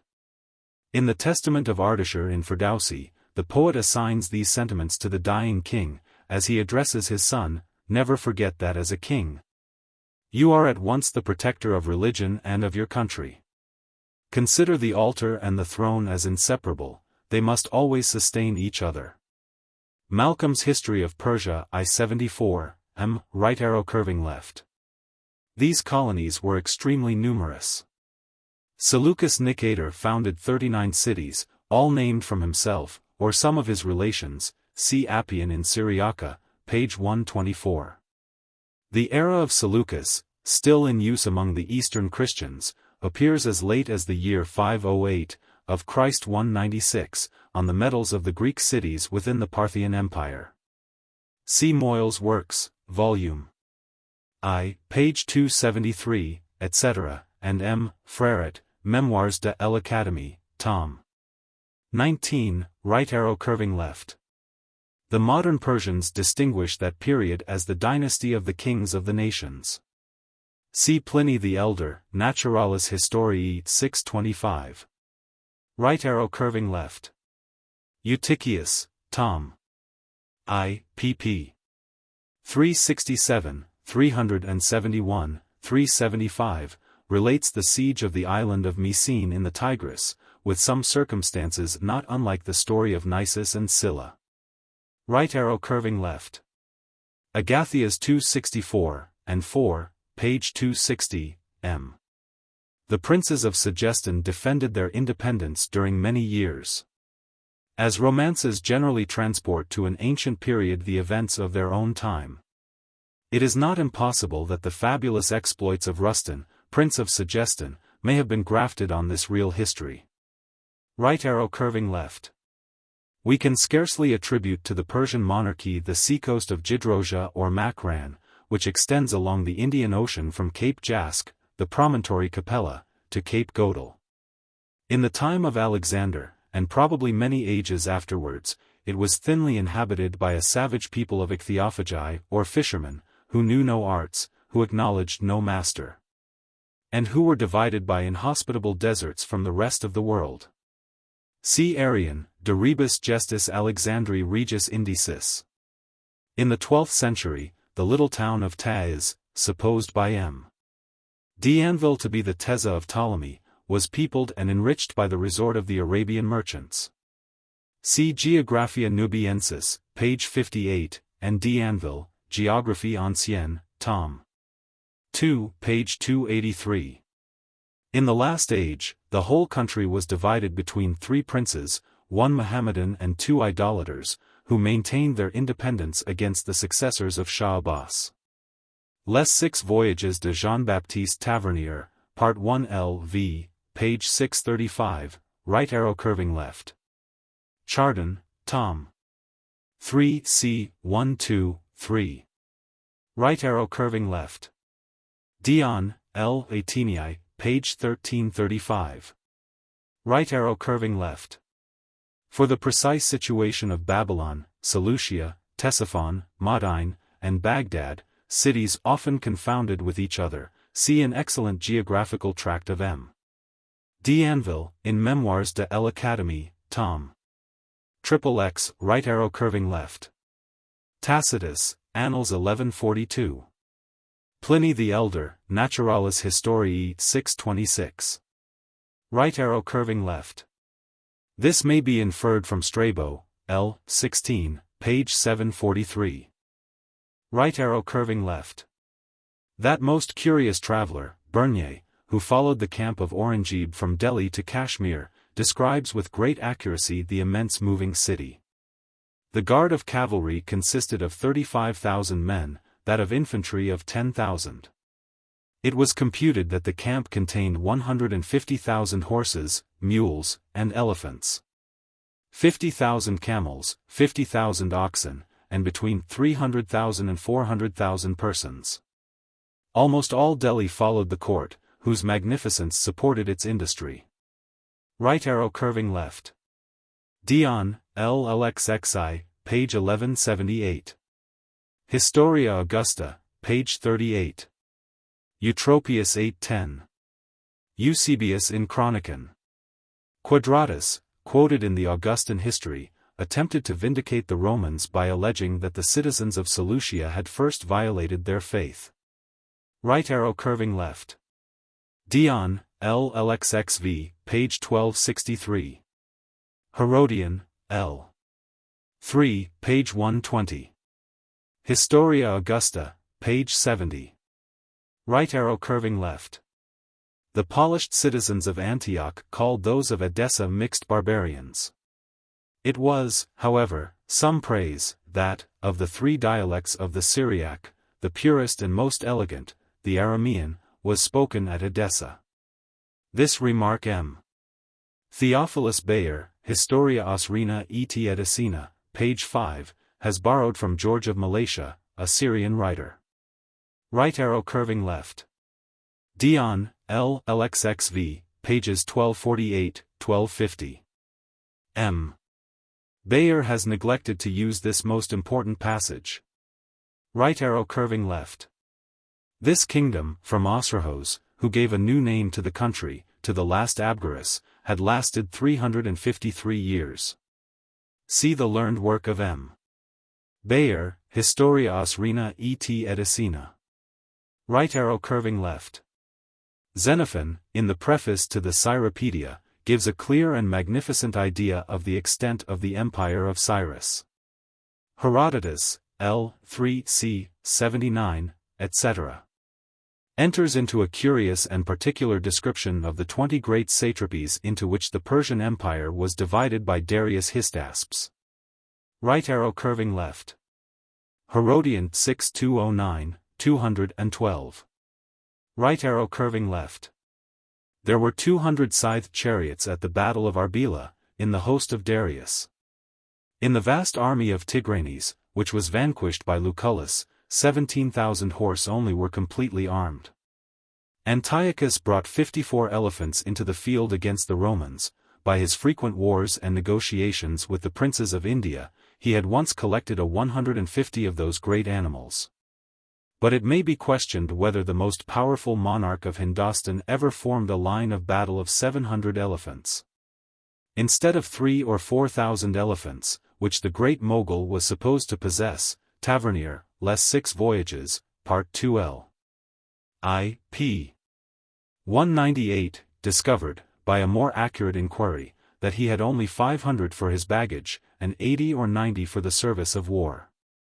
The Greeks have varied with regard to the number which Porus brought into the field, but Quintus Curtius, 813, in this instance judicious and moderate, is contented with 85 elephants. Distinguished by their size and strength. In Siam, where these animals are the most numerous and the most esteemed, 18 elephants are allowed as a sufficient proportion for each of the 9 brigades into which a just army is divided. The whole number, of 162 elephants of war, may sometimes be doubled. Histoire de Voyages, Tom. 9, p. 260.8743 right arrow curving left. Historia Augusta, p. 133.8744 right arrow curving left. M. de Tillemont has already observed that Herodian's geography is somewhat confused. Right arrow curving left. Moses of Choronae, History of Armenia, L. 2c. 71, illustrates this invasion of Media, by asserting that Khosrow, king of Armenia, defeated Artaxerxes, and pursued him to the confines of India. The exploits of Khosrow have been magnified. And he acted as a dependent ally to the Romans. Right arrow curving left. For the account of this war, see Herodian, L. 6, pages 209, 212. The old abbreviators and modern compilers have blindly followed the Augustan history. Right arrow curving left. Eutychius, Tom. 2, page 180, ver. Edward Pocock. The great Khosrow Nushirwan sent the code of Artaxerxes to all his satraps, as the invariable rule of their conduct. Right arrow curving left. Derbalot, Bibliothèque Orientale, OMOT Archer. We may observe that, after an ancient period of fables, and a long interval of darkness, the modern histories of Persia begin to assume an air of truth with the dynasty of the Sassanids. Compare Malcolm I-79. M. Right arrow curving left. Herodian, L. 6, page 214. Ammianus Marcellinus, L. Xi c. 6. Some differences may be observed between the two historians, the natural effects of the changes produced by a century and a half. Right arrow curving left. The Persians are still the most skillful horsemen, and their horses the finest, in the East. Right arrow curving left. From Herodotus, Xenophon, Herodian, Ammianus, Chardin, etc. I have extracted such probable accounts of the Persian nobility, as seem either common to every age, or particular to that of the Sassanids. Right arrow curving left. The Scythians, even according to the ancients, are not Sarmatians. It may be doubted whether Gibbon intended to confound them. M. The Greeks, after having divided the world into Greeks and barbarians, divided the barbarians into four great classes: the Celts, the Scythians, the Indians, and the Ethiopians. They called Celts all the inhabitants of Gaul. Scythia extended from the Baltic Sea to the Lake Aral, the people enclosed in the angle to the northeast, between Celtica and Scythia, were called Celto-Scythians. And the Sarmatians were placed in the southern part of that angle. But these names of Celts, of Scythians, of Celto-Scythians, and Sarmatians, were invented, says Schlosser, by the profound cosmographical ignorance of the Greeks, and have no real ground. They are purely geographical divisions, without any relation to the true affiliation of the different races. Thus all the inhabitants of Gaul are called Celts by most of the ancient writers.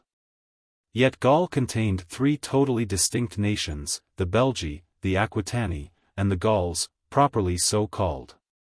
Hi omnes lingua institutus, legibusque inter se different. Caesar, Commentarii, c.i. It is thus the Turks call all Europeans Franks. August Schlosser, Allgemeine Nordische Geschichte, page 289. 1771. Theophilus Siegfried Bayer, De origine et priscus sedibus Scytherum, in Opuscula ad Historiam Antiquatum, p. 64, says, Primus earum, de cabus constat, Ephoris, in quarto historiarum libro, orbum terrarum inter Scythes, Indos, Ethiopas et Celtas divisit. Fragmentum aegis loci cosmus indicoplusts in Topographia Christiana, f. 148, conservavit. Video igitur aforum, cum locorum positus per certa capita distribuer et explicare constituerit, insignorum nomina gentium vastioribus spadius ad habis, nulla mala fraude et successu infelici. Nam effero quoquamodo dicta pro exploratus habebant Greci pluric et Romani, ita glisbat error posteritate. Igitur tot tamque diversi stirpus gentis non modo intra communum quandam regionem definiti, unum omne Scytherum nomen his octoribus subierant. Sed etiam ab illa regionis ad Palatium in eandam nationem sunt conflati. Sic Cimmeriorem residential cum Scythicis, Scytherum cum Sarmaticis, Russicis, Hunnicis, Tataricis comma center. G. Right arrow curving left. The Germania of Tacitus has been a fruitful source of hypothesis to the ingenuity of modern writers, who have endeavored to account for the form of the work and the views of the author. According to Heinrich Leden, Geschichte de Tuchen Vaux I 432, and note, it contains the unfinished and disarranged collectanea for a larger work. An anonymous writer, supposed by Leden to be M. Becker, conceives that it was intended as an episode in his larger history. According to M. Guizot, Tacite paint les Germains comme Montaigne et Rousseau les Sauvages, don un aches de humeur contre sa patrie, son livre est un satire de moeurs romains. L'éloquent boutarde d'un patriote philosophe que veut voir la vertu là, il rencontre pas la mollesse honteuse et la dépravation savante d'une vieille société. Histoire de la civilisation moderne I 258. Right arrow curving left. Germany was not of such vast extent. It is from Caesar, and more particularly from Ptolemy, says Gatterer, that we can know what was the state of ancient Germany before the wars with the Romans had changed the positions of the tribes. Germany, as changed by these wars, has been described by Strabo, Pliny the Elder, and Tacitus. Germany, properly so called, was bounded on the west by the Rhine, on the east by the Vistula, on the north by the southern point of Norway, by Sweden and Estonia. On the south, the Main and the mountains to the north of Bohemia formed the limits. Before the time of Caesar, the country between the Main and the Danube was partly occupied by the Helvetians and other Gauls, partly by the Hercynian forest. But, from the time of Caesar to the Great Migration, these boundaries were advanced as far as the Danube, or, what is the same thing, to the Swabian Alps. Although the Hercynian forest still occupied, from north to south, a space of 9 days' journey on both banks of the Danube. Johann Christoph Gatterer, Versuch einer allgemeinen Weltgeschichte, page 424, edit. De 1792. This vast country was far from being inhabited by a single nation divided into different tribes of the same origin.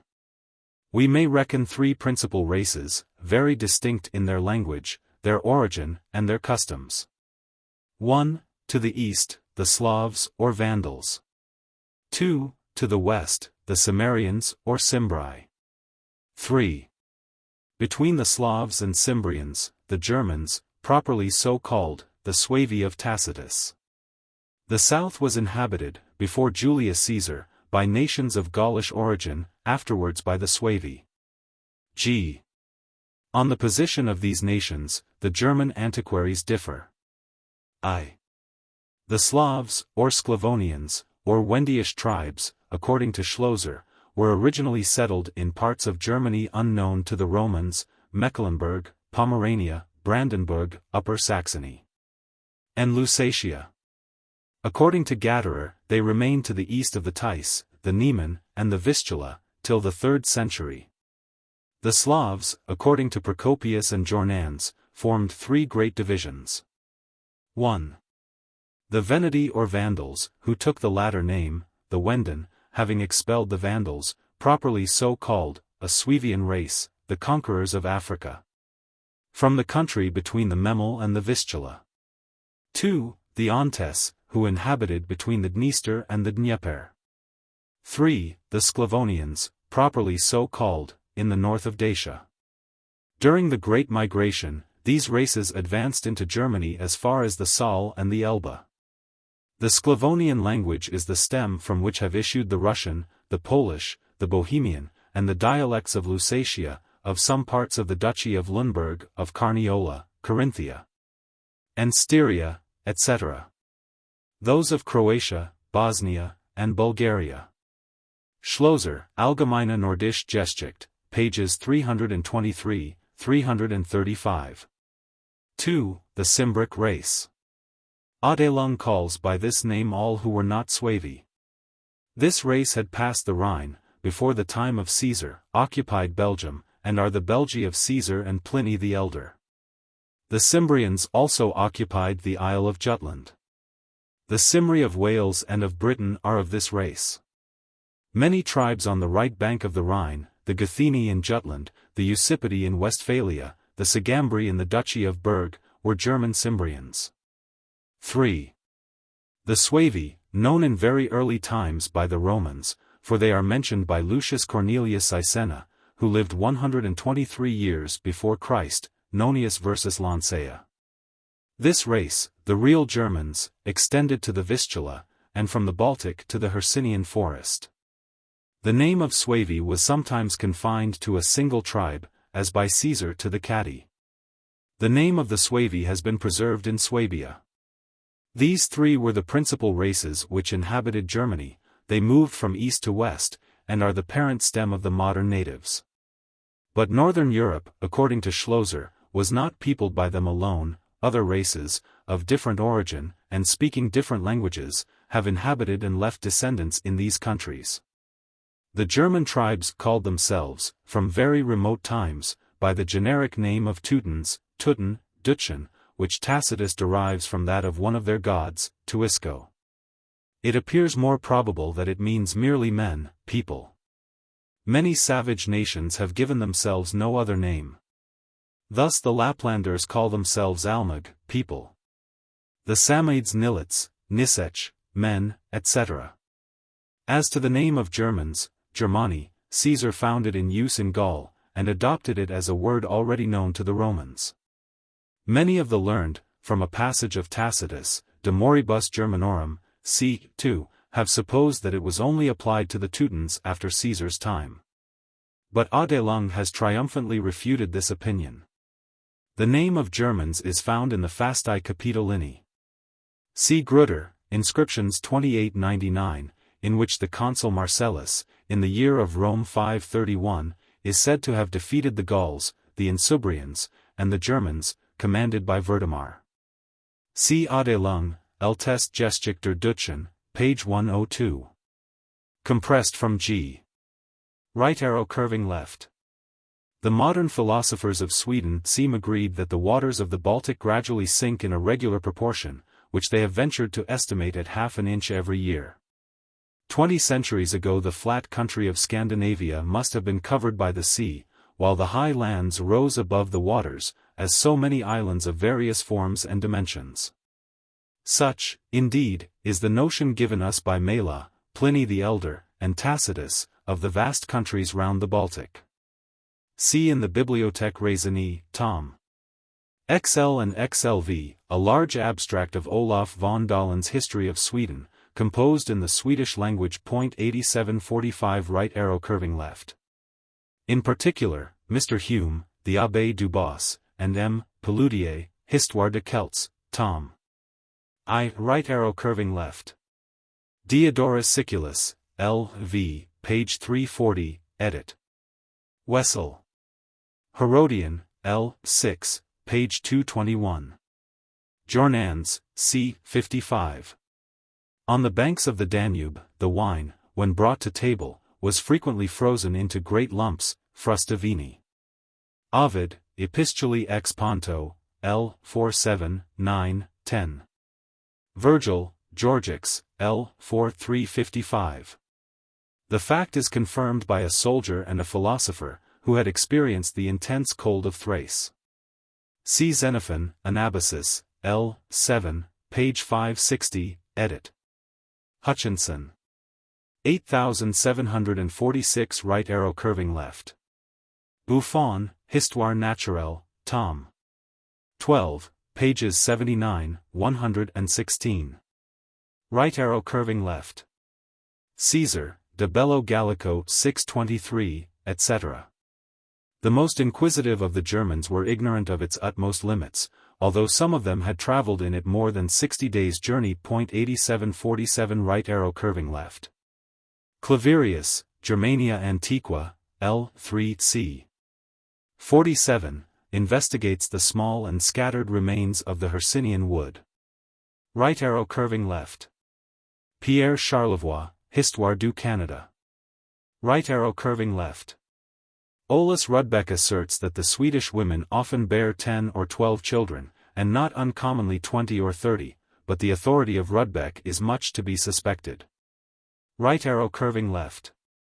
In hos artis, in haec corpora, quae miramer, excrescent. Tacitus, Germania 3, 20. Claverius, L.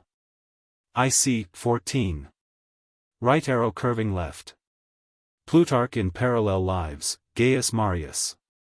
The Cimbri, by way of amusement, often slid down mountains of snow on their broad shields. Right arrow curving left. The Romans made war in all climates, and by their excellent discipline were in a great measure preserved in health and vigor. It may be remarked that man is the only animal which can live and multiply in every country from the equator to the poles. The hog seems to approach the nearest to our species in that privilege. Right arrow curving left. Tacitus, Germania, c. 3.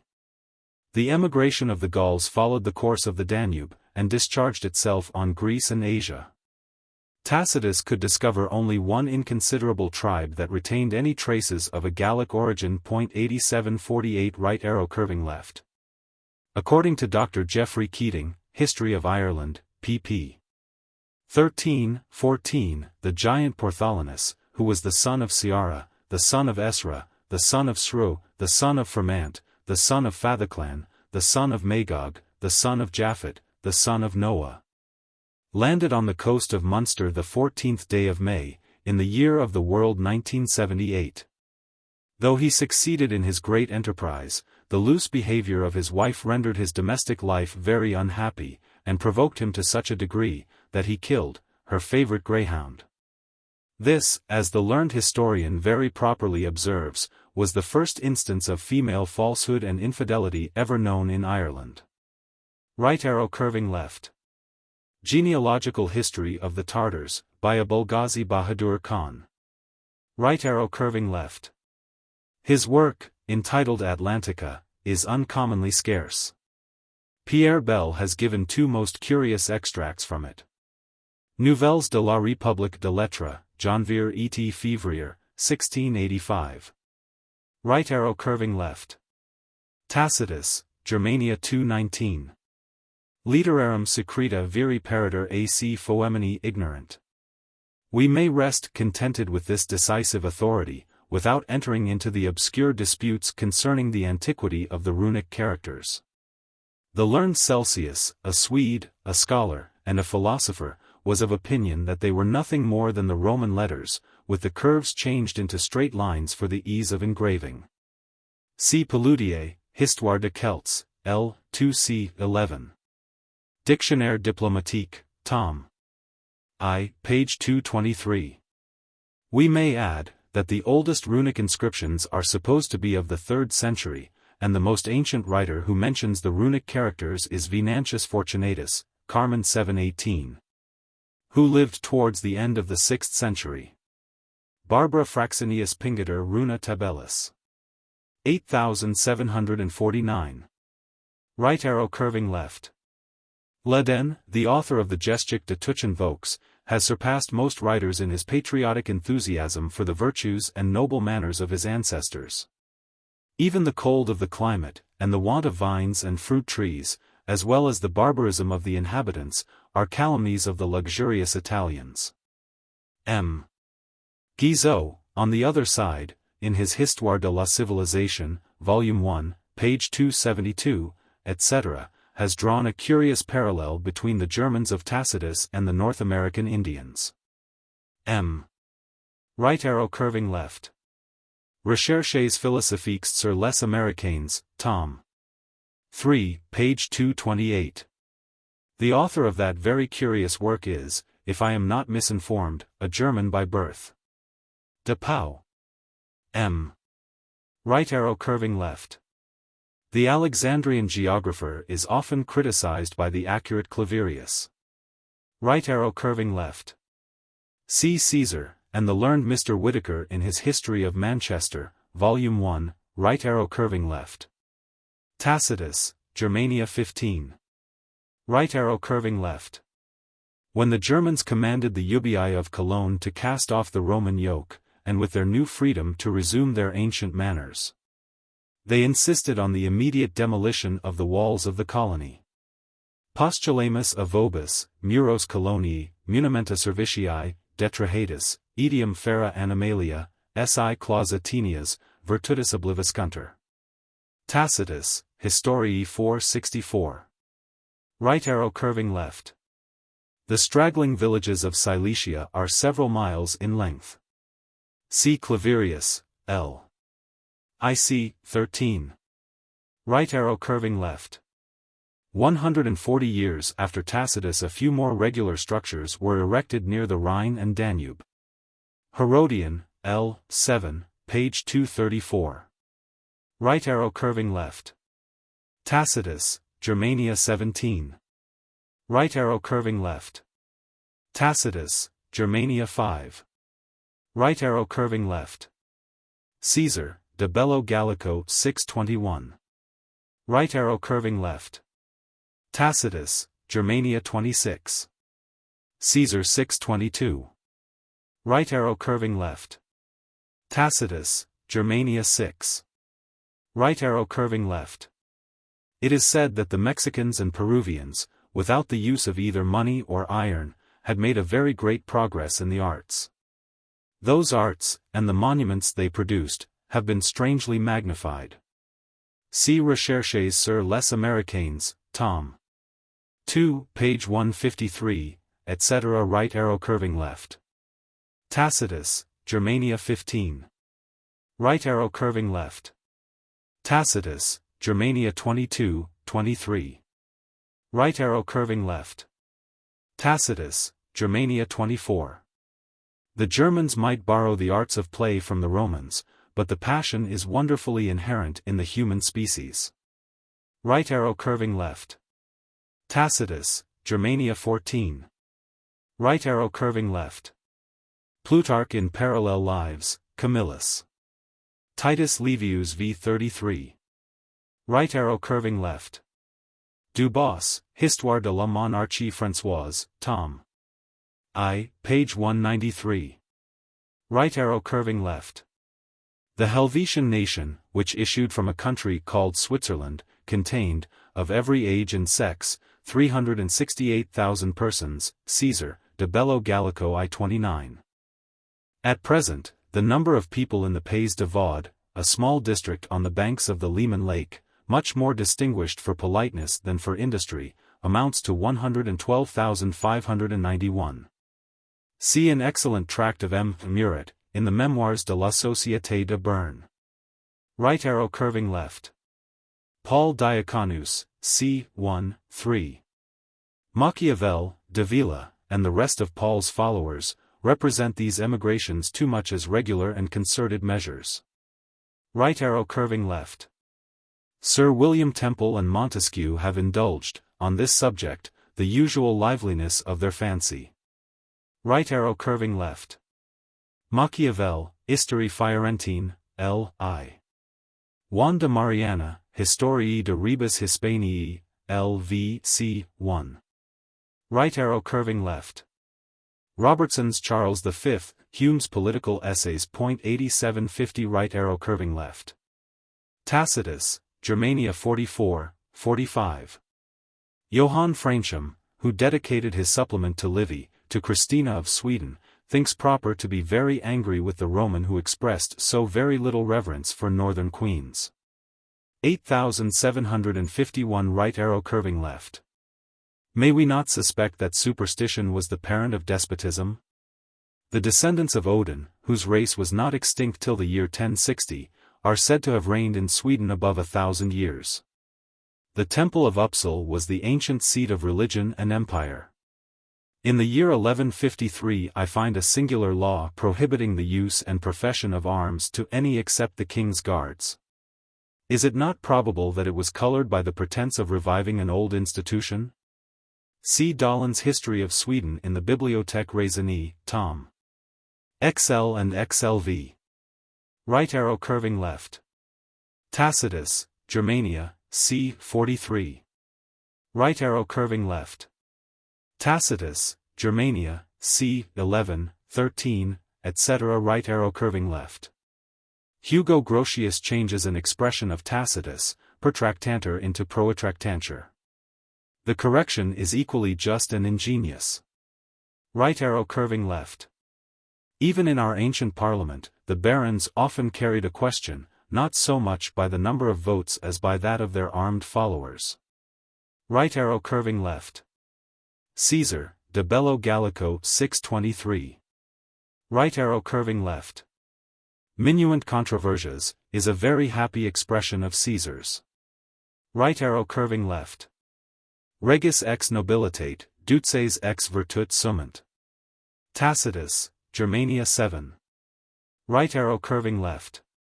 Claverius, Germania Antiqua, L. IC, 38.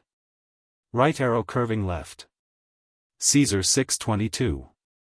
Tacitus, Germania 26. Right arrow curving left. Tacitus, Germania 7. Right arrow curving left. Tacitus, Germania 13, 14. Right arrow curving left. Esprit de l'Oix, LXXC 3. The brilliant imagination of Montesquieu is corrected, however, by the dry, cold reason of the Abbé Gabriel Bonneau de Mably. Observations sur l'Histoire de France, Tom. I, page 356. Right arrow curving left. Gaudet muneribus, sed nec data impudent, nec acceptis obligator. Tacitus, Germania, c. 21. Right arrow curving left. The adulteress was whipped through the village. Neither wealth nor beauty could inspire compassion, or procure her a second husband. Tacitus, Germania 18, 19. Right arrow curving left. Ovid employs 200 lines in the research of places the most favorable to love. Above all, he considers the theatre as the best adapted to collect the beauties of Rome, and to melt them into tenderness and sensuality. Right arrow curving left. Tacitus, Histories 461, 65. Right arrow curving left. The marriage present was a yoke of oxen, horses, and arms. See Germania, c. 18. Tacitus is somewhat too florid on the subject. Right arrow curving left. The change of exagere into exagera is a most excellent correction. Right arrow curving left. Tacitus, Germania, c. 7. Plutarch in Parallel Lives, Gaius Marius. Before the wives of the Teutons destroyed themselves and their children, they had offered to surrender, on condition that they should be received as the slaves of the Vestal Virgins. Right arrow curving left. Tacitus has employed a few lines, and Claverius 124 pages, on this obscure subject. The former discovers in Germany the gods of Greece and Rome. The latter is positive that, under the emblems of the sun, the moon, and the fire, his pious ancestors worshipped the Trinity in unity. Right arrow curving left. The sacred wood, described with such sublime horror by Lucan, was in the neighborhood of Marseilles, but there were many of the same kind in Germany. 8752 Right arrow curving left. Tacitus, Germania, c. 7. Right arrow curving left. Tacitus, Germania, c. 40. Right arrow curving left. See Dr. Robertson's History of Charles V, Volume 1 Note 10. Right arrow curving left. Tacitus, Germania, c. 7. These standards were only the heads of wild beasts. Right arrow curving left. See an instance of this custom, Tacitus, Annals 1357. Right arrow curving left. Caesar, Diodorus, and Lucan seem to ascribe this doctrine to the Gauls, but M. Pelutier, Histoire de Celtes, L. 3c. 18, labors to reduce their expressions to a more orthodox sense. Right arrow curving left. Concerning this gross but alluring doctrine of the Edda, see Fable XX in the curious version of that book, published by M. Paul-Henri Mallet, in his Introduction to the History of Denmark. Right arrow curving left. See Tacitus, Germania, c. 3. Diodorus Siculus, L. v. Strabo, L. 4, page 197. The classical reader may remember the rank of Demodocus in the Phaeacian court, and the ardor infused by Tertius into the fainting Spartans. Yet there is little probability that the Greeks and the Germans were the same people. Much learned trifling might be spared, if our antiquarians would condescend to reflect that similar manners will naturally be produced by similar situations. Right arrow curving left. Besides these battle songs, the Germans sang at their festival banquets, Tacitus, Annals I-65, and around the bodies of their slain heroes. King Theodoric, of the tribe of the Goths, killed in a battle against Attila, was honored by songs while he was borne from the field of battle. Jornans, c. 41. The same honor was paid to the remains of Attila. Jornans, c. 49. According to some historians, the Germans had songs also at their weddings. But this appears to me inconsistent with their customs, in which marriage was no more than the purchase of a wife. Besides, there is but one instance of this, that of the Gothic king, Ataulf, who sang himself the nuptial hymn when he espoused Placidia, sister of the emperors Arcadius and Honorius, Olympiodorus. p. 8. But this marriage was celebrated according to the Roman rites, of which the nuptial songs formed a part. Adelung, page 382. G. Charlemagne is said to have collected the national songs of the ancient Germans. Eginhard, Vita Caroli Magni. M. Right arrow curving left. Massilia Spargunt, Tacitus, Germania, c. 6. Either that historian used a vague expression, or he meant that they were thrown at random. Right arrow curving left. It was their principal distinction from the Sarmatians, who generally fought on horseback. Right arrow curving left. The relation of this enterprise occupies a great part of the 4th and 5th books of the history of Tacitus, and is more remarkable for its eloquence than perspicuity. Sir Henry Saville has observed several inaccuracies. Right arrow curving left. Tacitus, Historiae 413. Like them he had lost an eye. Right arrow curving left. It was contained between the two branches of the old Rhine, as they subsisted before the face of the country was changed by art and nature. See Claverius, Germania Antiqua, L. 3 c. 30, 37. Right arrow curving left. Caesar, De Bello Gallico, L. 623. Right arrow curving left. The Bructeri were a non-Suevian tribe, who dwelt below the duchies of Oldenburg and Lauenburg, on the borders of the Lippe, and in the Harz Mountains. It was among them that the priestess Velida obtained her renown. G. Right arrow curving left. They are mentioned, however, in the 4th and 5th centuries by Nazarius, Ammianus, Claudian, etc. as a tribe of Franks.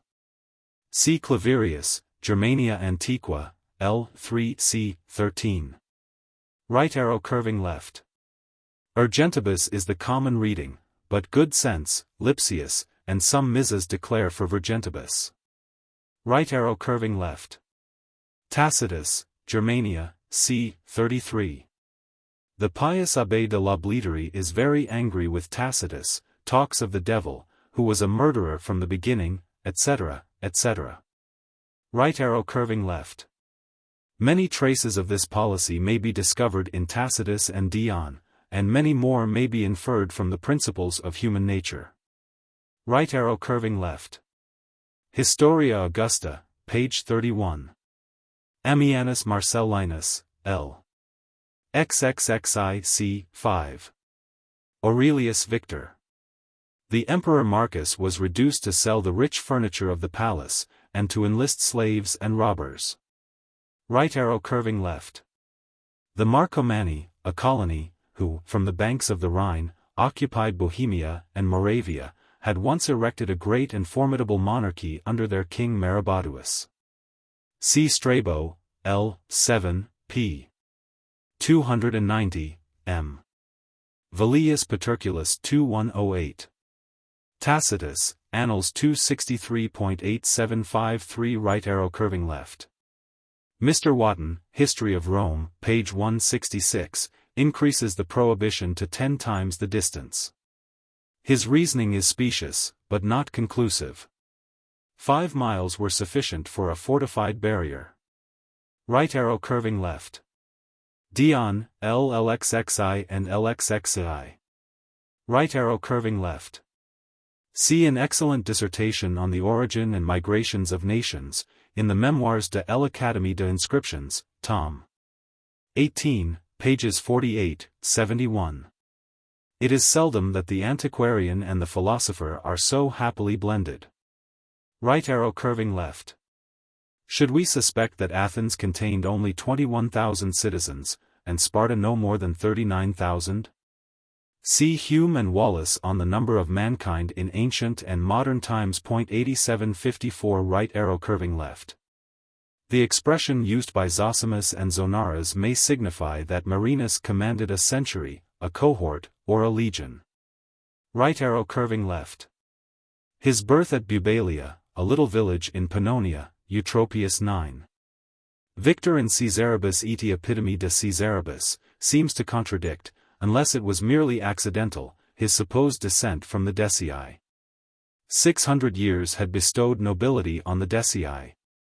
But at the commencement of that period, they were only plebeians of merit, and among the first who shared the consulship with the haughty patricians. Plebeian deciorum anime, etc. Juvenal, Satires 8-254. See the spirited speech of Decius, in Livy X 9, 10. Right arrow curving left. Zosimus, L. I, page 20, c. 22. Zonaras, L. 12, page 624, edit. Louvre. Right arrow curving left. See the prefaces of Cassiodorus and Jornans. It is surprising that the latter should be omitted in the excellent edition, published by Grotius, of the Gothic writers. Right arrow curving left. On the authority of Ablavius, Jornans quotes some old Gothic chronicles in verse. De rebus Jeticis, c. 4. Right arrow curving left. The Goths have inhabited Scandinavia, but it was not their original habitation. This great nation was anciently of the Suevian race. It occupied, in the time of Tacitus, and long before, Mecklenburg, Pomerania, southern Prussia, and the northwest of Poland. A little before the birth of Jesus Christ, and in the first years of that century, they belonged to the kingdom of Marbod, king of the Marcomanni. But Catwalda, a young Gothic prince, delivered them from that tyranny, and established his own power over the kingdom of the Marcomanni, already much weakened by the victories of Tiberius. The power of the Goths at that time must have been great. It was probably from them that the Sinus Codanus, the Baltic, took this name, as it was afterwards called Mare Suevicum, and Mare Veneticum, during the superiority of the proper Suevi in the Veneti. The epoch in which the Goths passed into Scandinavia is unknown. See Adelung, History of the Ancient Germans, page 200. Gatterer, Abrister Universal History 458. G. M. Antoine Jean Saint-Martin observes that the Scandinavian descent of the Goths rests on the authority of Jornans, who professed to derive it from the traditions of the Goths. He is supported by Procopius and Paulus Diaconus. Yet the Goths are unquestionably the same with the Geti of the earlier historians. Saint-Martin, Note on Charles Le Beau, Histoire du Bas-Empire 3-324. The identity of the Geti and Goths is by no means generally admitted. On the whole, they seem to be one vast branch of the Indo-Teutonic race, who spread irregularly towards the north of Europe, and at different periods, and in different regions, came in contact with the more civilized nations of the south. At this period, there seems to have been a reflux of these Gothic tribes from the north. Maltebrun considers that there are strong grounds for receiving the Icelandic traditions commented by the Danish Varro, M. Sum. From these, and the voyage of Pythias, which Maltebrun considers genuine, the Goths were in possession of Scandinavia, Gothland, 250 years before Jesus Christ. And of a tract on the continent, Reed Gothland, between the mouths of the Vistula and the Oder. In their southern migration, they followed the course of the Vistula, afterwards, of the Dnieper. Maltebrun, Geographie Universelle I, page 387, edit. 1832. Eric Gager, the historian of Sweden, ably maintains the Scandinavian origin of the Goths. The Gothic language, according to Bopp, is the link between the Sanskrit and the modern Teutonic dialects. I think that I am reading Sanskrit when I am reading Ulfilas. Bopp, Conjugation System der Sanskrit Sprache, Preface, p. x. m. Right arrow curving left. Jornans, c. 3. Right arrow curving left. See in the Prolegomena of Grotius some large extracts from Adam of Bremen and Saxo Grammaticus. The former wrote in the year 1077, the latter flourished about the year 1200. Right arrow curving left. Voltaire, Histoire de Charles XII, L. 3. When the Austrians desired the aid of the court of Rome against Gustavus Adolphus, they always represented that conqueror as the lineal successor of Alaric. Walter Hart's History of Gustavus Adolphus, Volume 2, page 123. Right arrow curving left. See Adam of Bremen in Grotiae Prolegomenus, page 105. The Temple of Uppsala was destroyed by Ingo, King of Sweden, who began his reign in the year 1075, and about 80 years afterwards a Christian cathedral was erected on its ruins. See Dahlen's History of Sweden, in the Bibliothèque Raisonnée. Right arrow curving left. The Eddas have at length been made accessible to European scholars by the completion of the publication of the Saemundine Edda by the Arna Magnian Commission, in 3 volumes quarto. With a copious lexicon of Northern mythology. Right arrow curving left. Mallet, Introduction à l'Histoire du Danemark. Right arrow curving left. Mallet, c. 4, page 55, has collected from Strabo, Pliny, Ptolemy, and Stephanus Byzantinus, the vestiges of such a city and people. Right arrow curving left. This wonderful expedition of Odin, which, by deducing the enmity of the Goths and Romans from so memorable a cause, might supply the noble groundwork of an epic poem, cannot safely be received as authentic history. According to the obvious sense of the Edda, and the interpretation of the most skillful critics, Asgard, instead of denoting a real city of the Asiatic Sarmatia, is the fictitious appellation of the mystic abode of the gods, the Olympus of Scandinavia, from whence the prophet was supposed to descend, when he announced his new religion to the Gothic nations, who were already seated in the southern parts of Sweden. 8755 Right arrow curving left. Tacitus, Germania, c. 44, right arrow curving left. Tacitus, Annals 262. If we could yield a firm assent to the navigations of Pythias of Marseilles, we must allow that the Goths had passed the Baltic at least 300 years before Christ. Right arrow curving left. Ptolemy, L. 2. Right arrow curving left. By the German colonies who followed the arms of the Teutonic Knights. The conquest and conversion of Prussia were completed by those adventurers in the 13th century. Right arrow curving left. Pliny the Elder, Naturalis Historiae 414, and Procopius, in De Bello Vandalico, L. IC. 1, agree in this opinion. They lived in distant ages, and possessed different means of investigating the truth. Right arrow curving left. The Austro and Visi, the Eastern and Western Goths, obtained those denominations from their original seats in Scandinavia.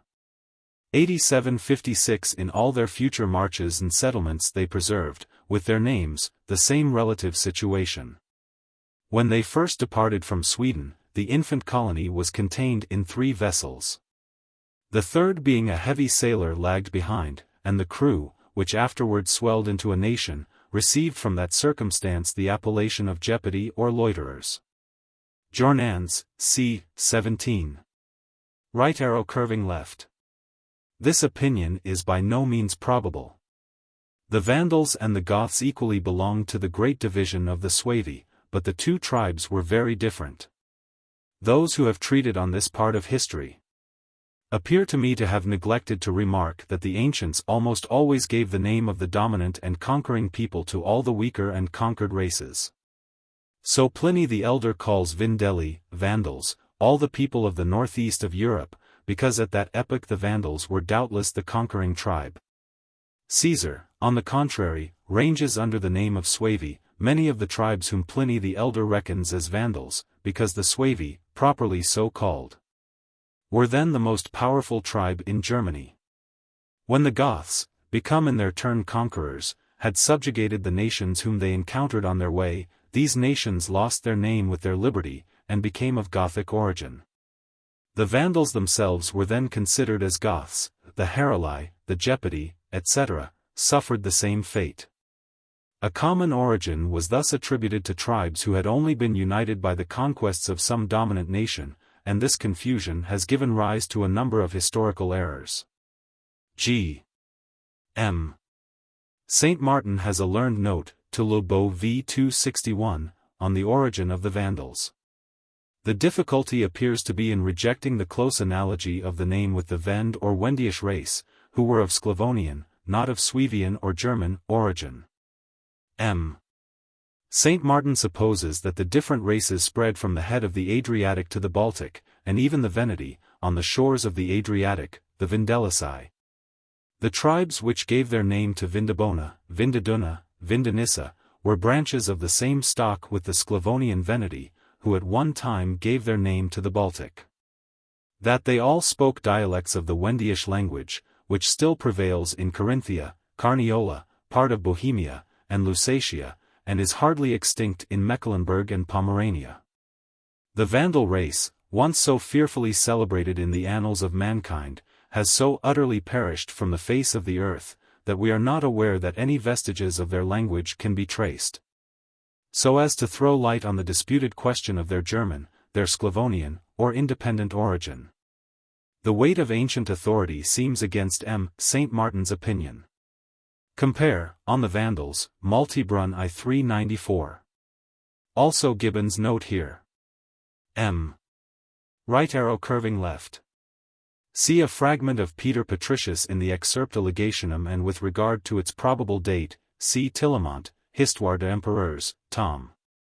3, page 346. Right arrow curving left. Omnium harum gentium insignia, rotunda scuta, breves gladii, eti erga reges obsequium.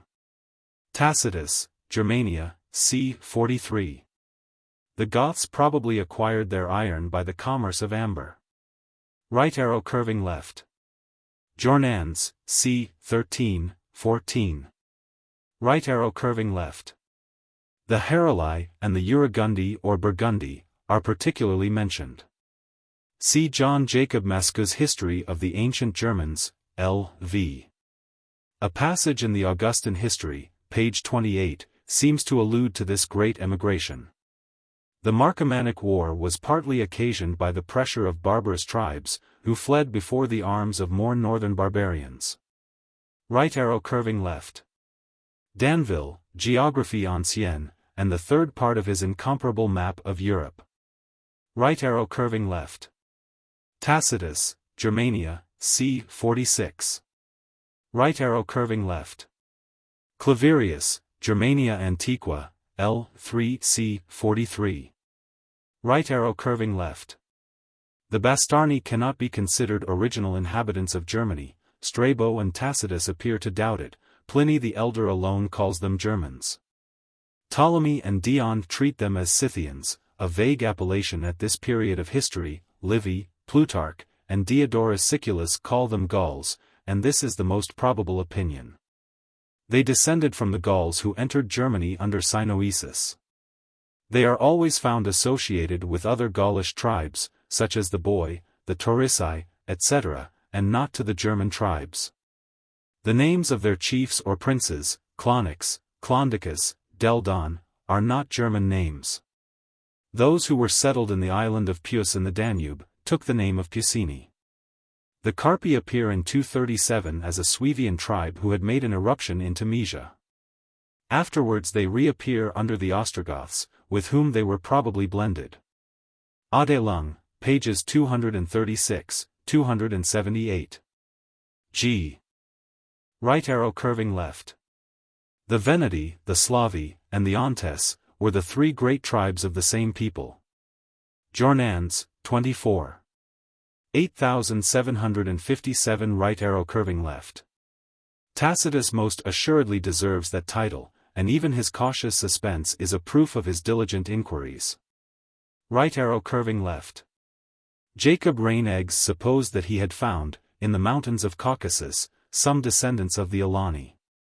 The Tartars call them Edekialan. They speak a peculiar dialect of the ancient language of the Tartars of Caucasus.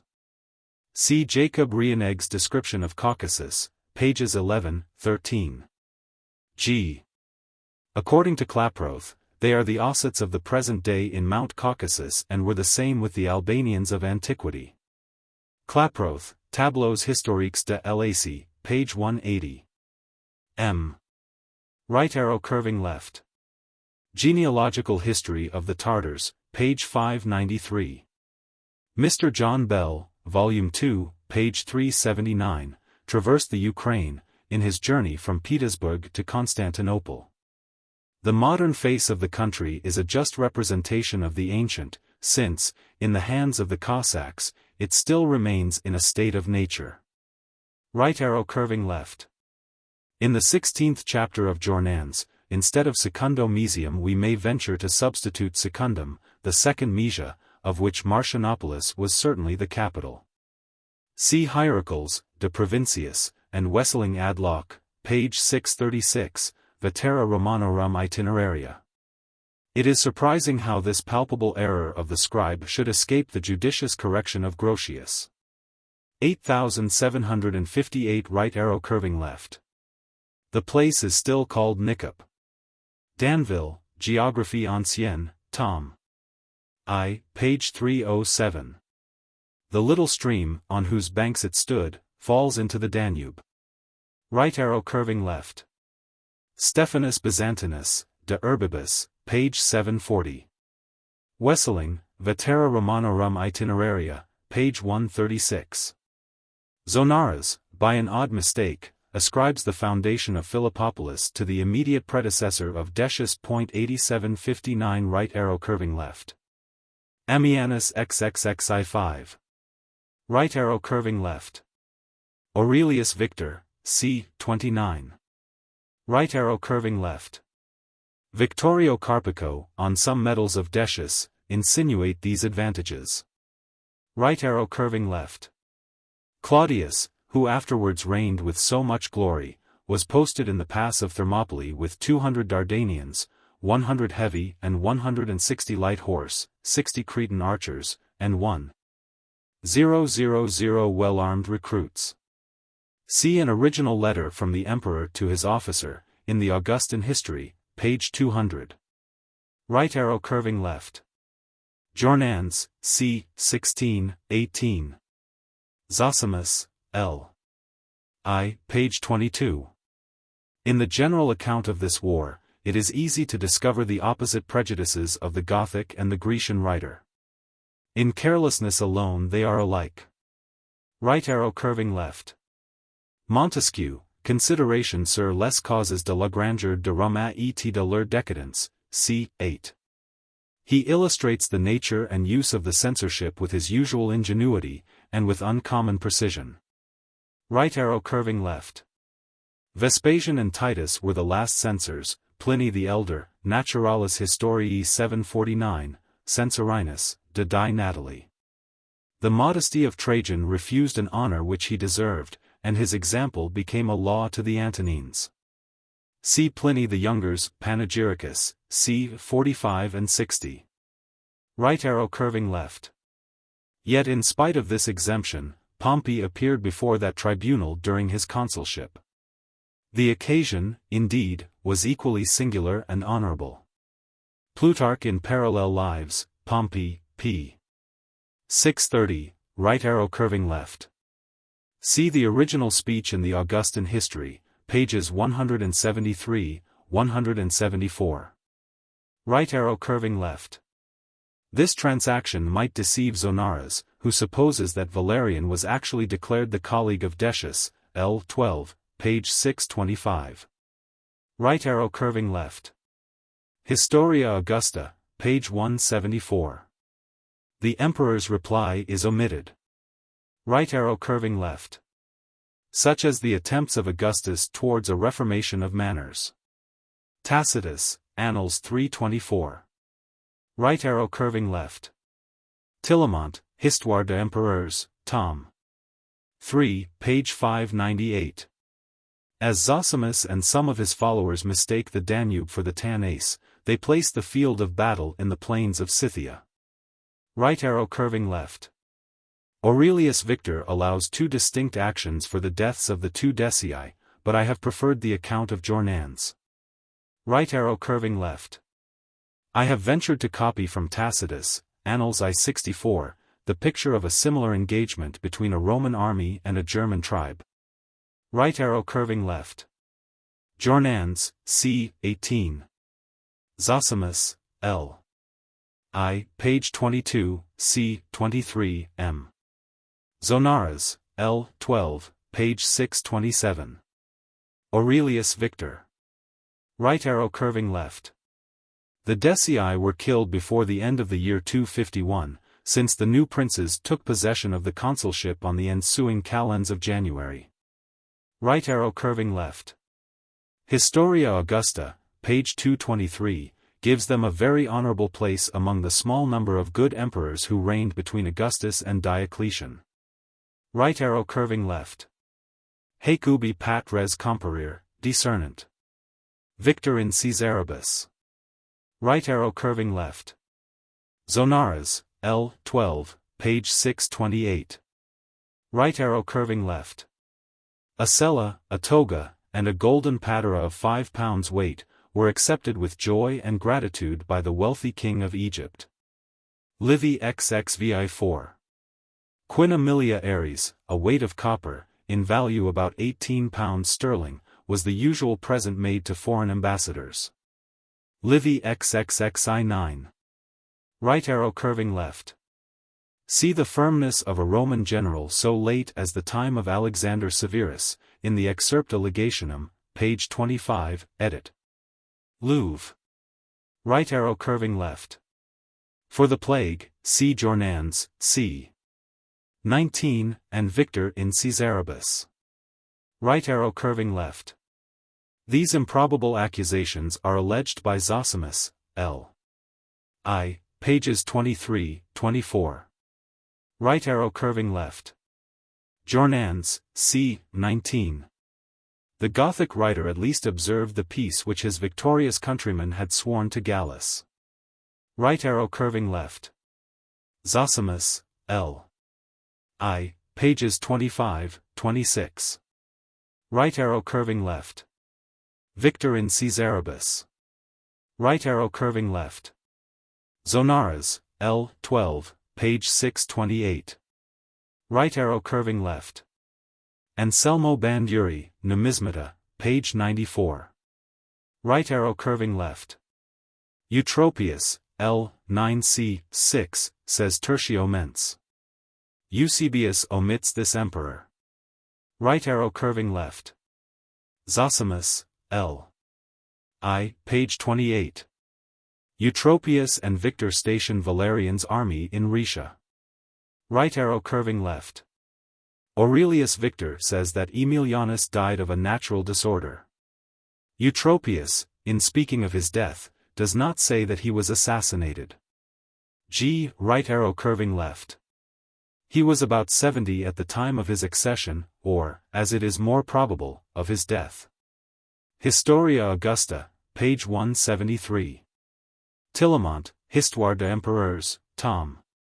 3, page 893, note 1. Right arrow curving left. Inimicus Tyrannorum. Historia Augusta, page 173. In the glorious struggle of the Senate against Maximin, Valerian acted a very spirited part. Historia Augusta, page 156. Right arrow curving left.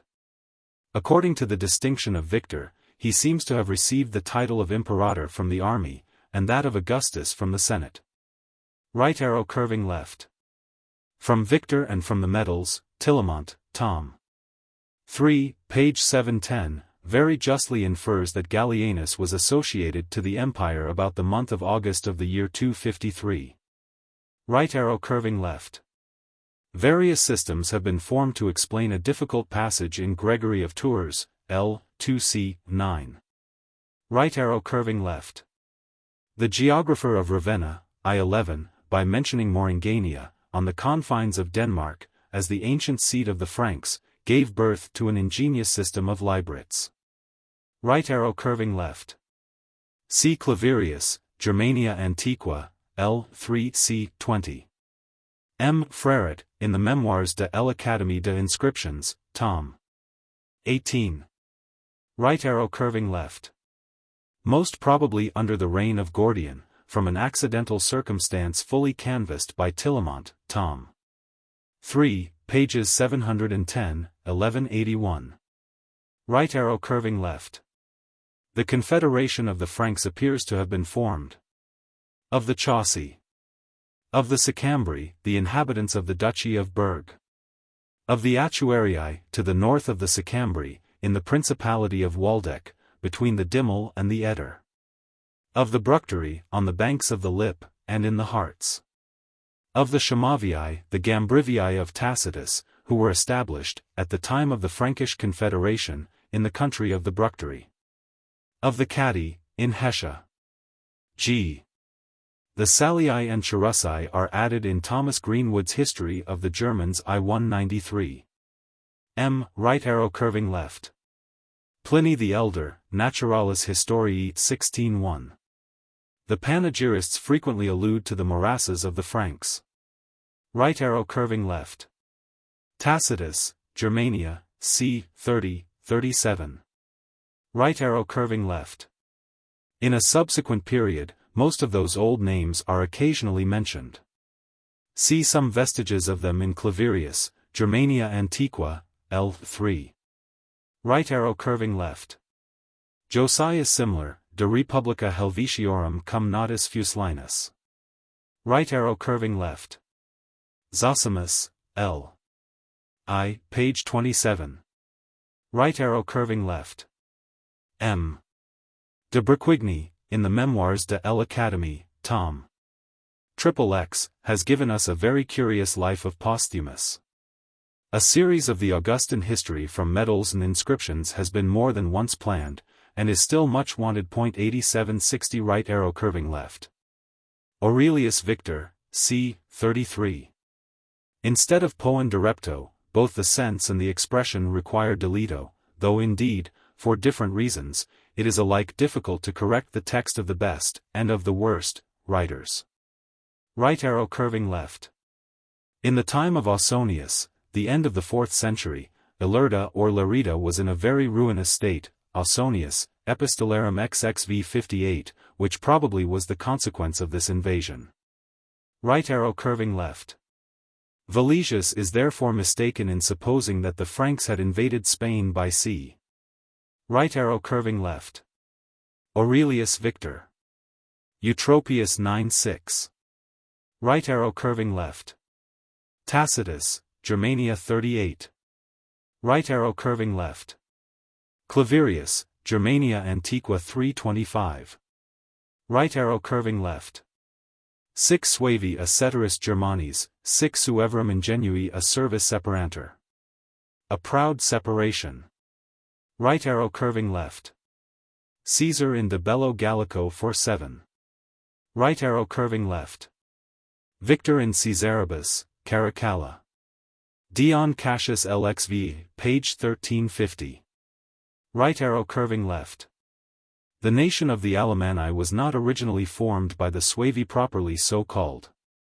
These have always preserved their own name. Shortly afterwards they made, AD 357, an eruption into Rhaetia, and it was not long after that they were reunited with the Alemanni. Still they have always been a distinct people. At the present day, the people who inhabit the northwest of the Black Forest call themselves Schwaben, Swabians, Swaves, while those who inhabit near the Rhine, in Ordina, the Brisgau. The Margraviate of Baden, do not consider themselves Swabians, and are by origin Alemanni.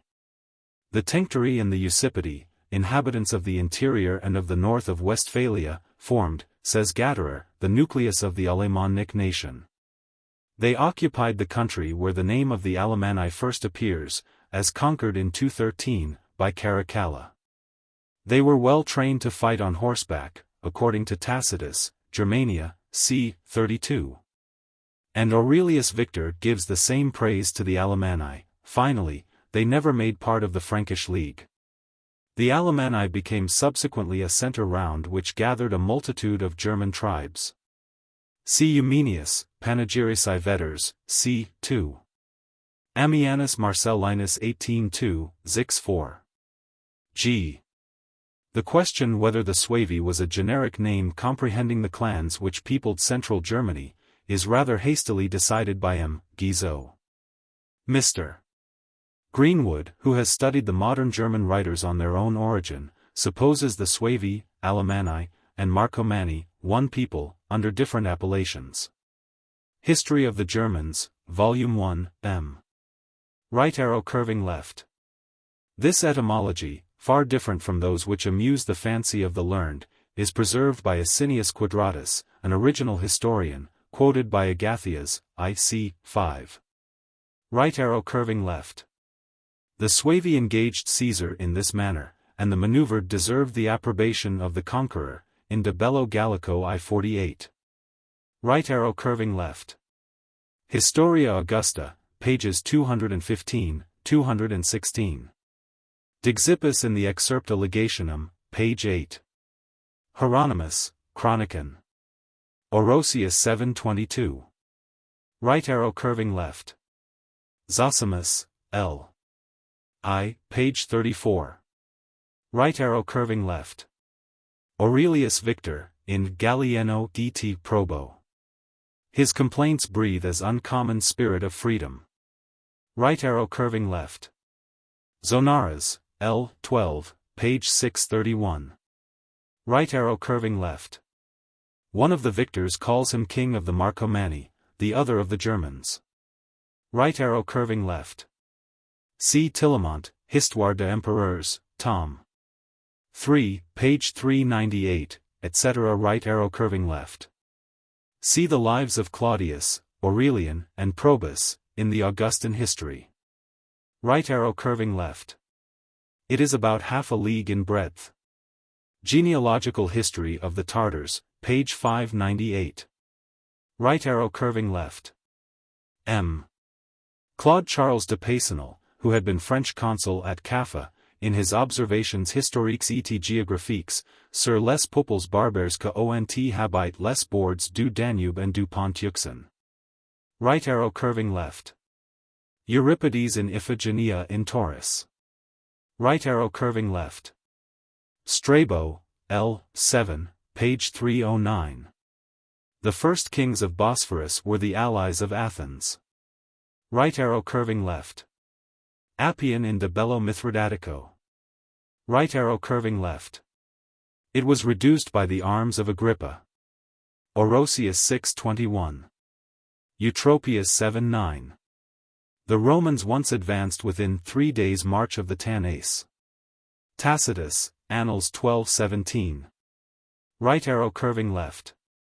See the Toxaris of Lucian, if we credit the sincerity in the virtues of the Scythian, who relates a great war of his nation against the kings of Bosphorus. Right arrow curving left.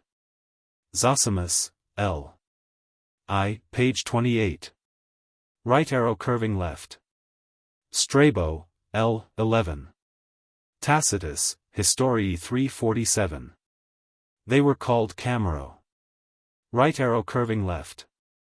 See a very natural picture of the Euxine navigation, in the 16th letter of Tournefort. Right arrow curving left. Arrian places the frontier garrison at Dioscurias, or Sebastopolis, 44 miles to the east of Pityus. The garrison of Phasis consisted in his time of only 400 foot. See the Periplus of the Euxine c. 8761. Right arrow curving left. Zosimus, L. I, page 30. Right arrow curving left. Arrian, in Periplus Ponti Euxini, page 130, calls the distance 2,610 stadia. Right arrow curving left. Xenophon, Anabasis, L. 4, p. 348, edit. Hutchinson. 8762. Right arrow curving left. Arrian, page 129. The general observation is Tournefort's. Right arrow curving left. See an epistle of Gregory Thaumaturgus, Bishop of Neo-Caesarea, quoted by Moscou, v. 37. Right arrow curving left. Zosimus, L. I, pages 32, 33. Right arrow curving left. It has preserved its name, joined to the preposition of place, in that of is Nick-Mid. Danville, Géographie Ancienne 228. G. Right arrow curving left. Hierosolumus, Vetera Romanorum Itineraria, page 572, Wesseling. Right arrow curving left. Now Isnik, Bursa, Mondania, Geek, or Kemlik. Danville 223. G. Right arrow curving left. Zosimus, L. I, pages 32, 33. Right arrow curving left. He besieged the place with 400 galleys, 150,000 foot, and a numerous cavalry. See Plutarch in Parallel Lives, Lucullus. Appian in Mithridatico. Cicero, Pro Leg Manilia, c. 8. Right arrow curving left. Strabo, L. 12, page 573. Right arrow curving left. Richard Pocock's Description of the East, L. 2c. 23, 24. Right arrow curving left. Zosimus, L. I, page 33. Right arrow curving left. Syncellus tells an unintelligible story of Prince Odenathus, who defeated the Goths, and who was killed by Prince Odenathus. Right arrow curving left. Voyages de Chardin and Perse, Tom. I, page 45. He sailed with the Turks from Constantinople to Kaffa. Right arrow curving left. Syncellus, page 382, speaks of this expedition as undertaken by the Heruli. Right arrow curving left. Strabo, L. 11, page 495. Right arrow curving left. Pliny the Elder, Naturalis Historiae 3:7. Right arrow curving left. Historia Augusta, page 181. Victor, c. 33. Orosius 742. Zosimus, L. I, page 35. Zonaras, L. 12 635. Syncellus, page 382. It is not without some attention that we can explain and conciliate their imperfect hints. We can still discover some traces of the partiality of Dexippus, in the relation of his own and his countrymen's exploits. 8763 Right arrow curving left. Syncellus, page 382. This body of Heruli was for a long time faithful and famous. Right arrow curving left. Claudius, who commanded on the Danube, thought with propriety and acted with spirit. His colleague was jealous of his fame. Historia Augusta, page 181. Right arrow curving left. Jornans, c. 20. Right arrow curving left. Zosimus and the Greeks, as the author of the Philopatris, give the name of Scythians to those whom Jornans and the Latin writers constantly represent as Goths. Right arrow curving left. Historia Augusta, p. 178, Jornans, c. 20. Right arrow curving left. Strabo, L. 14, page 640. Vitruvius, L. I.C. I, Prefatio L. 7. Tacitus, Annals 361. Pliny the Elder, Naturalis Historiae XXXVI 14. Right arrow curving left. The length of St. Peter's is 840 Roman palms, each palm is very little short of 9 English inches. See John Greaves's Miscellaneous Works, Volume 1, page 233, on the Roman foot. 8764 Right arrow curving left. The policy, however, of the Romans induced them to abridge the extent of the sanctuary or asylum, which by successive privileges had spread itself 2 stadia round the temple. Strabo, L. 14, page 641. Tacitus, Annals 360, etc. Right arrow curving left. They offered no sacrifices to the Grecian gods. See Epistola Canonica, Gregory Thaumaturgus. Right arrow curving left. Zonaras, L. 12, page 635. Such an anecdote was perfectly suited to the taste of Montaigne. He makes use of it in his agreeable Essay on Pedantry, L. IC 24. Right arrow curving left. Moses Coronensis, L. 2c, 71, 73, 74. Zonaras, L. 12, page 628. The authentic relation of the Armenian historian serves to rectify the confused account of the Greek. The latter talks of the children of Tiridates, who at that time was himself an infant. Compare Saint Martin, Memoirs historiques et géographiques sur l'Arménie, page 301, m. Right arrow curving left.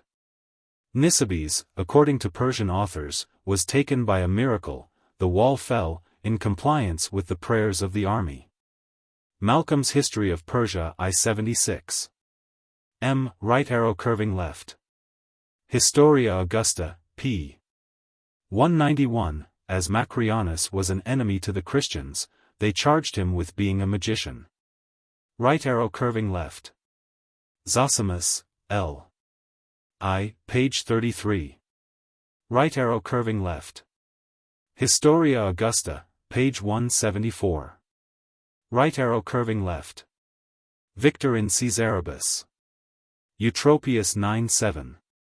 Right arrow curving left. Zosimus, L. I, page 33. Zonaras, L. 12, page 630. Peter Patricius in the Excerpta Legationum, page 29. Right arrow curving left. Historia Augusta, page 185. The reign of Syriades appears in that collection prior to the death of Valerian, but I have preferred a probable series of events to the doubtful chronology of a most inaccurate writer. Right arrow curving left.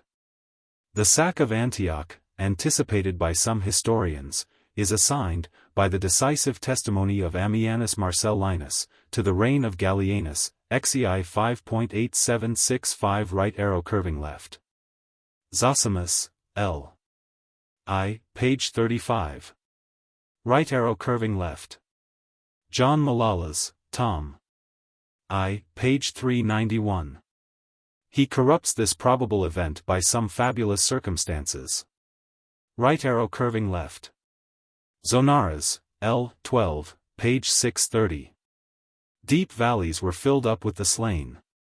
Crowds of prisoners were driven to water like beasts, and many perished for want of food. Right arrow curving left. Zosimus, L. I, p. 25, asserts that Sapor, had he not preferred spoil to conquest, might have remained master of Asia. Right arrow curving left. Peter Patricius in Excerpta Legationum, page 29. Right arrow curving left.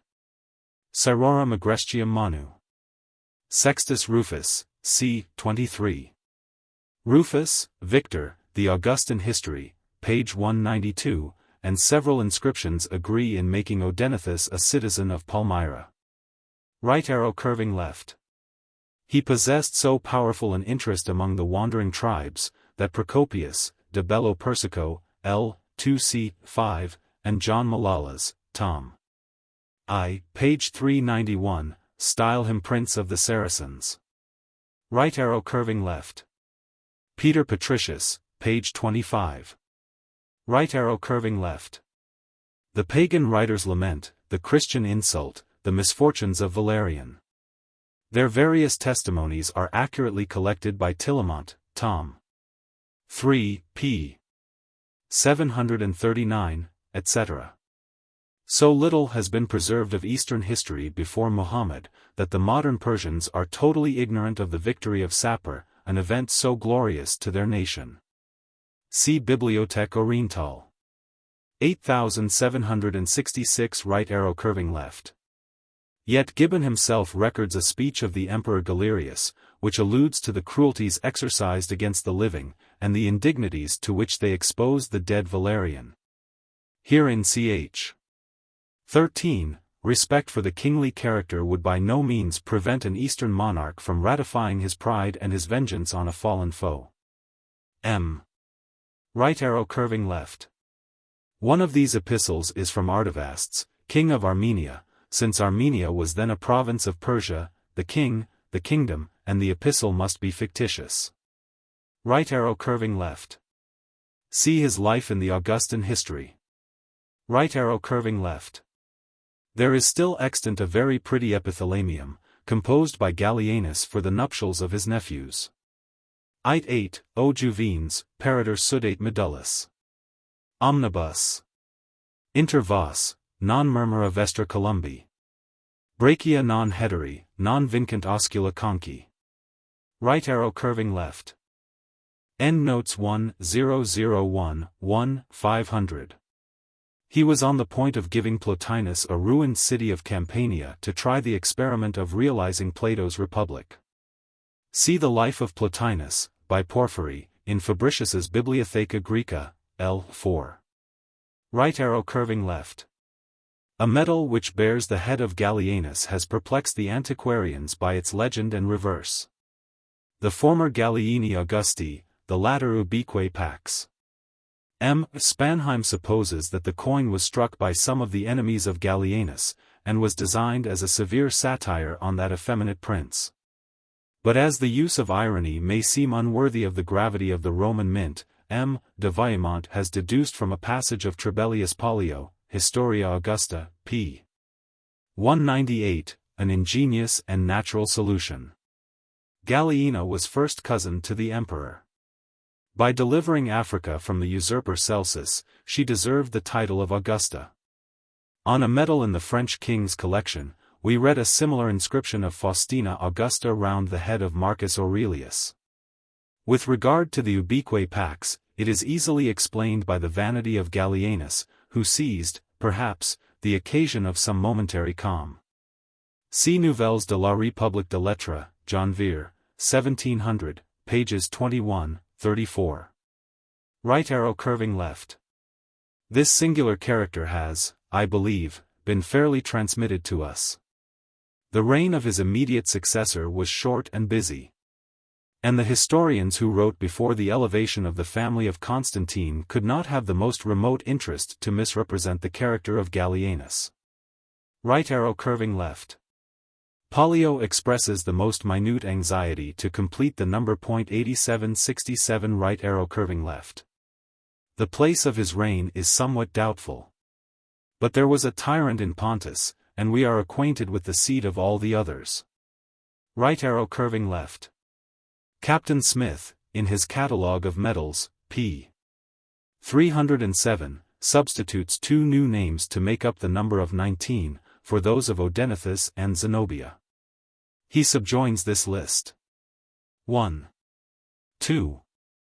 3. Of those whose coins are undoubtedly true. Those whose coins are suspected. Those of whom no coins are known. Posthumous. Syriades. Valens. Lalianus, G. Ingenuus. Ballista.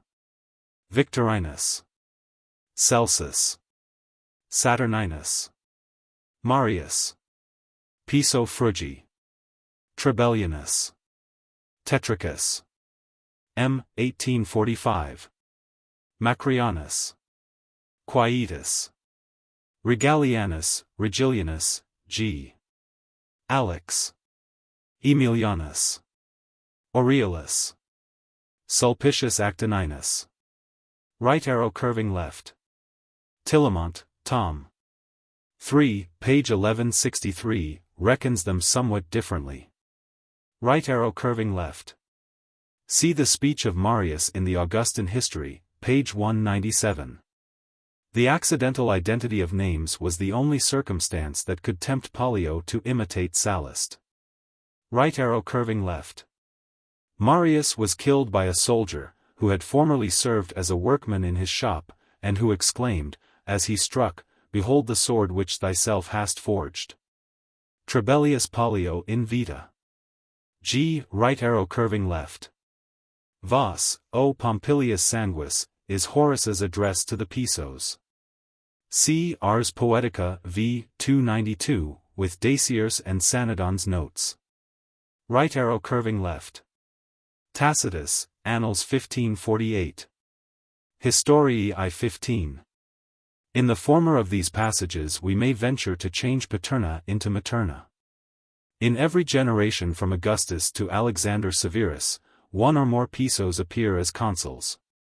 A Piso was deemed worthy of the throne by Augustus, Tacitus, Annals I-13, a second headed a formidable conspiracy against Nero, and a third was adopted and declared Caesar, by Galba. Right arrow curving left. Historia Augusta, page 195. The Senate, in a moment of enthusiasm, seems to have presumed on the approbation of Gallienus. Right arrow curving left. Historia Augusta, page 196. Right arrow curving left.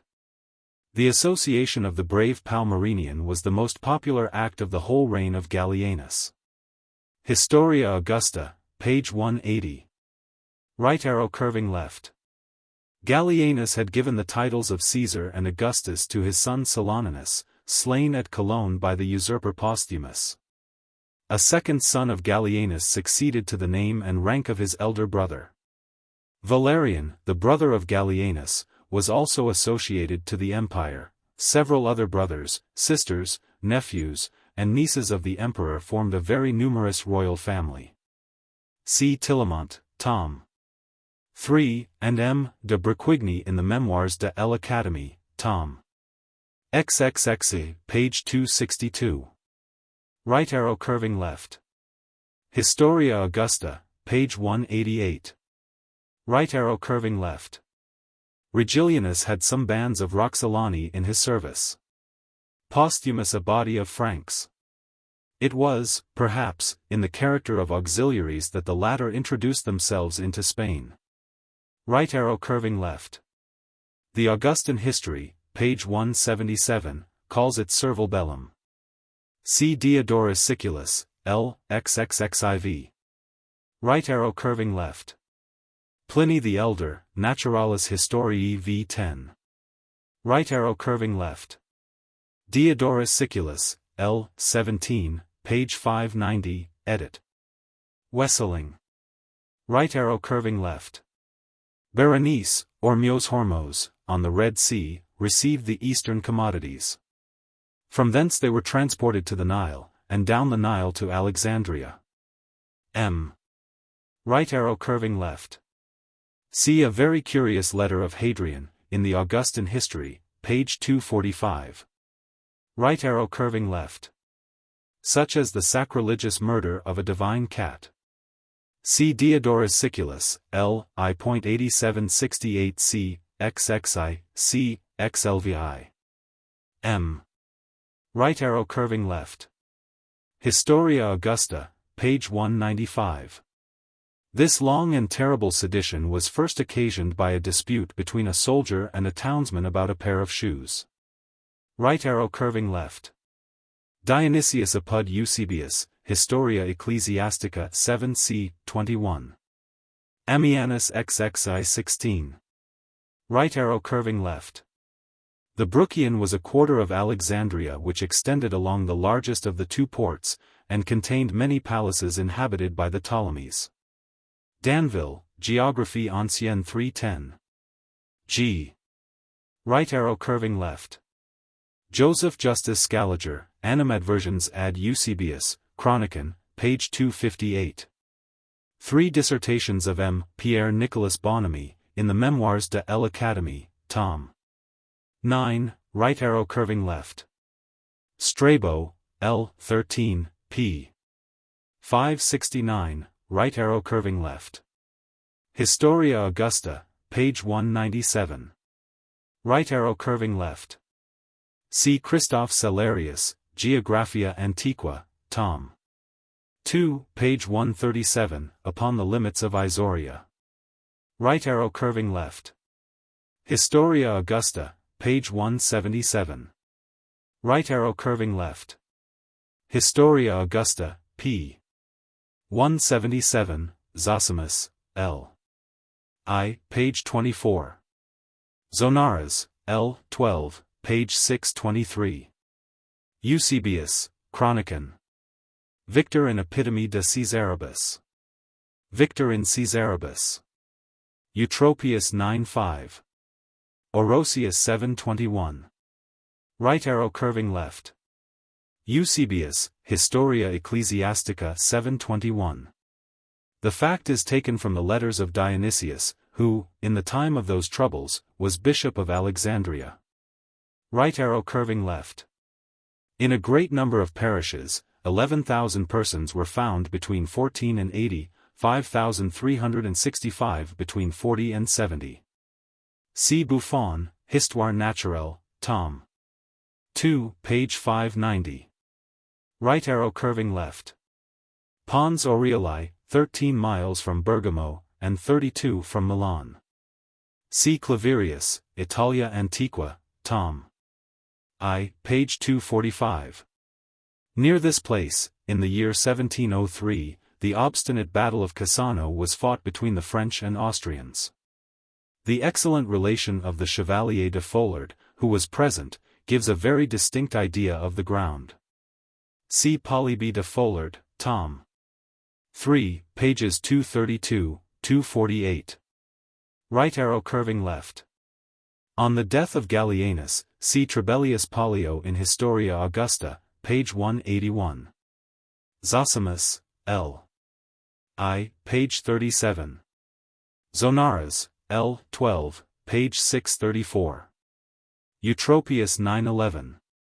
Aurelius Victor in Epitome de Caesaribus, Victor in Caesaribus. I have compared and blended them all, but have chiefly followed Aurelius Victor, who seems to have had the best memoirs. Right arrow curving left.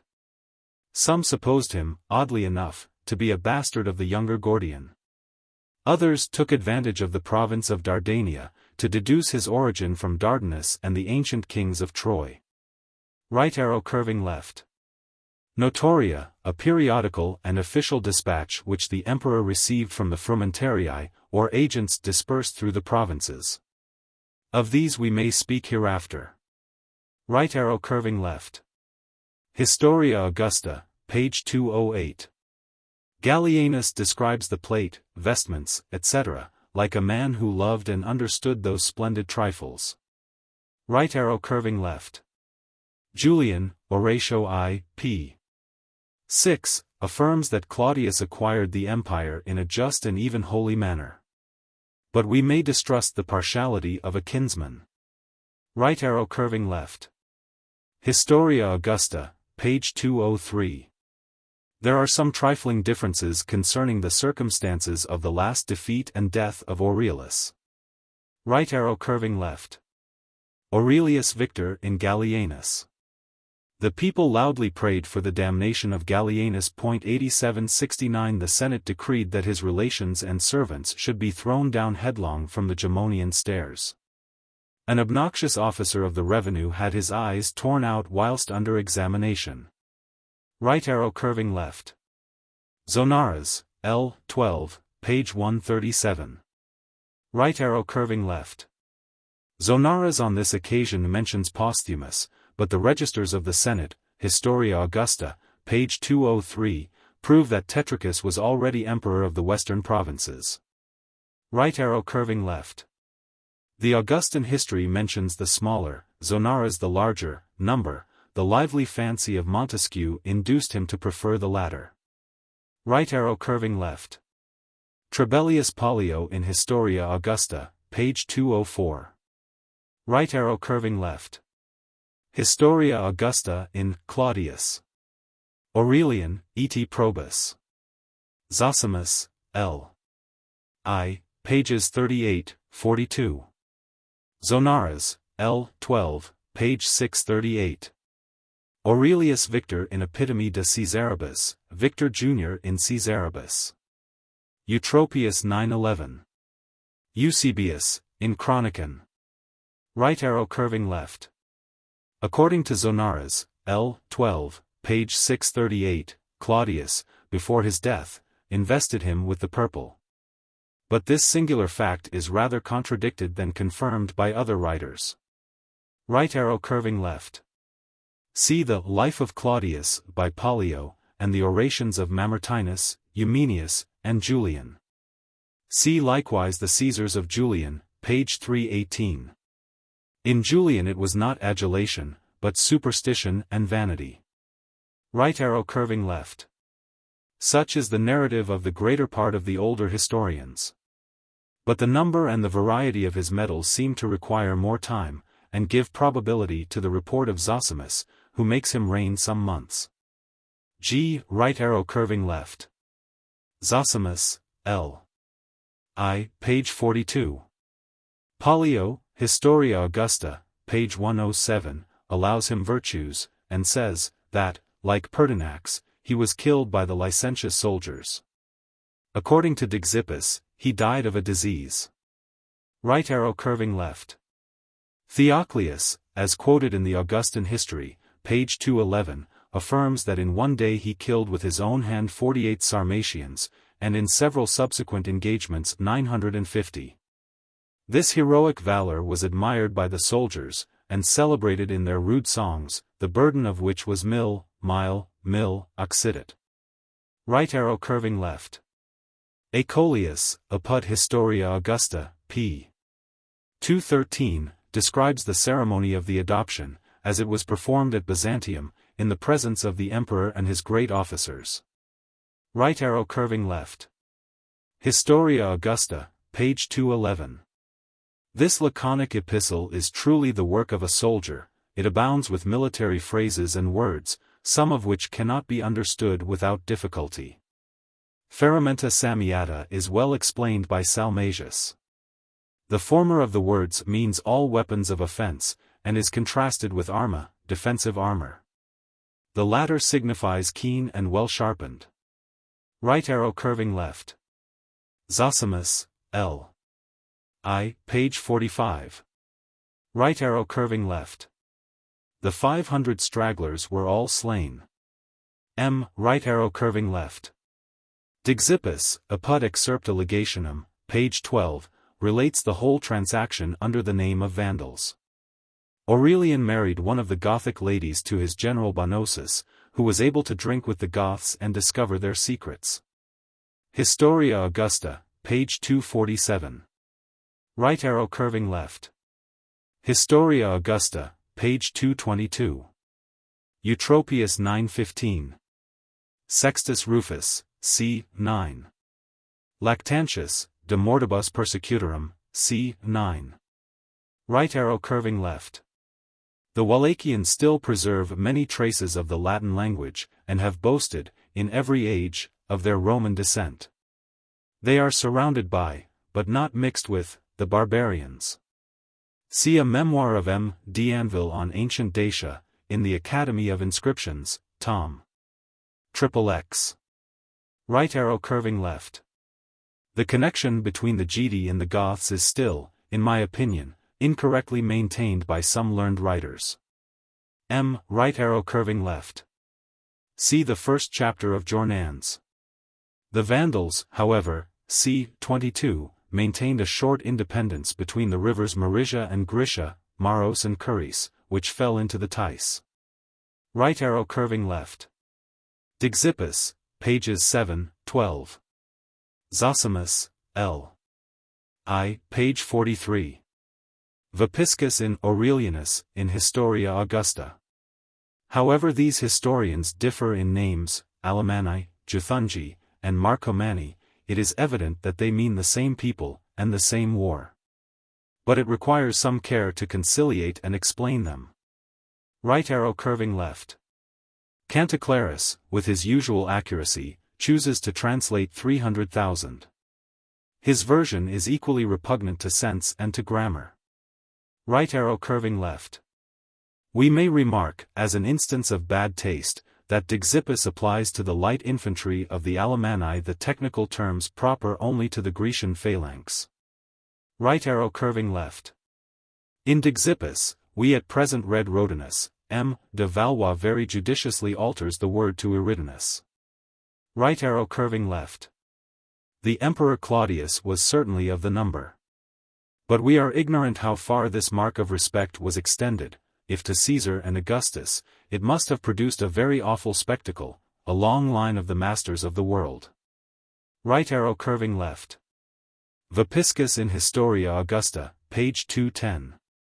Right arrow curving left. Dxippus gives them a subtle and prolix oration, worthy of a Grecian sophist.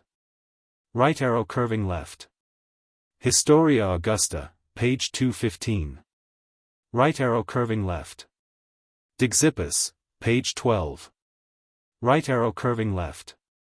Victor Jr. in Aurelian. Right arrow curving left.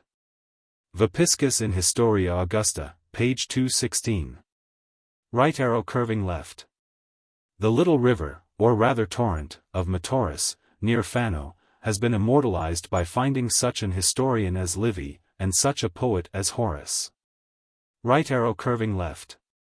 It is recorded by an inscription found at Pesaro. See Grutter CCLXXVI 3. Right arrow curving left.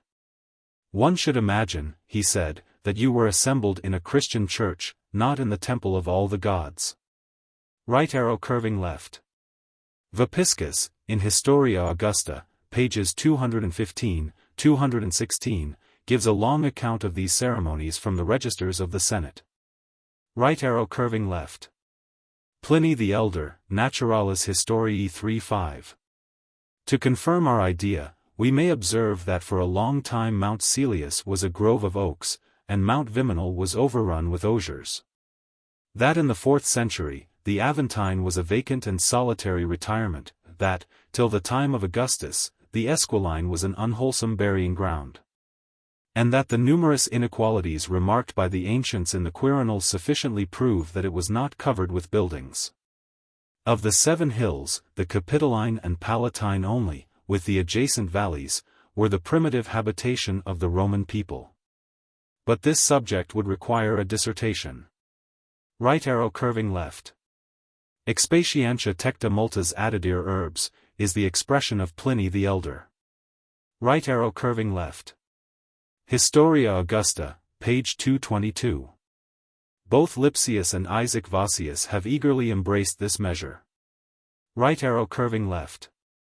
C. Nardini, Roma Antica, L. IC 8.8770 right arrow curving left. Neither of these numbers can be admitted. The walls which surround the modern city of Rome are, with the exception of the part beyond the Tiber, essentially the same as those of Aurelian. The latter were restored by Honorius, as we learn from an inscription on the walls now extant, and the walls of Honorius are universally allowed to be those which we see at present. Now these walls measure between 12 and 13 miles, and, excluding the additions by the popes, between 11 and 12. Not only must we therefore reject the incredible number of 50 miles, but even the less startling number of 21. The former of these two numbers rests on the authority of Vopiscus, who says, Muros urbis Romi sic ampliavit, ut quinquaginta prop millia murorum aegis ambitus tenient. It has been ingeniously conjectured by Wilhelm Becker that in this passage we ought to understand pedum, not pasuum, after the millia, which would give 10 Roman miles for the circuit. A measurement very near the truth. The measurement of 21 miles rests upon the authority of Olympiodorus, who says that the walls of Honorius, as measured by the geometer Ammon, just before the siege of the city by Alaric, were 21 miles in circumference. Olympiodorus apud Photius, Bibliotheca Graeca 80, p. 63, edit. Becker. Here it is proposed to read iota, 11, instead of kappa, 21, but this arbitrary alteration of numbers is always unsatisfactory. See Becker, De Romi Veteris Muris at Portus, p. 109, e. Seek, Bunbury on the Topography of Rome and its Vicinity, in the Classicum Museum, Volume 3, page 367. S. Right arrow curving left. Tacitus, Historiae 423. Right arrow curving left. For Aurelian's walls, see Vopiscus in Historia Augusta, pages 216, 222. Zosimus, L.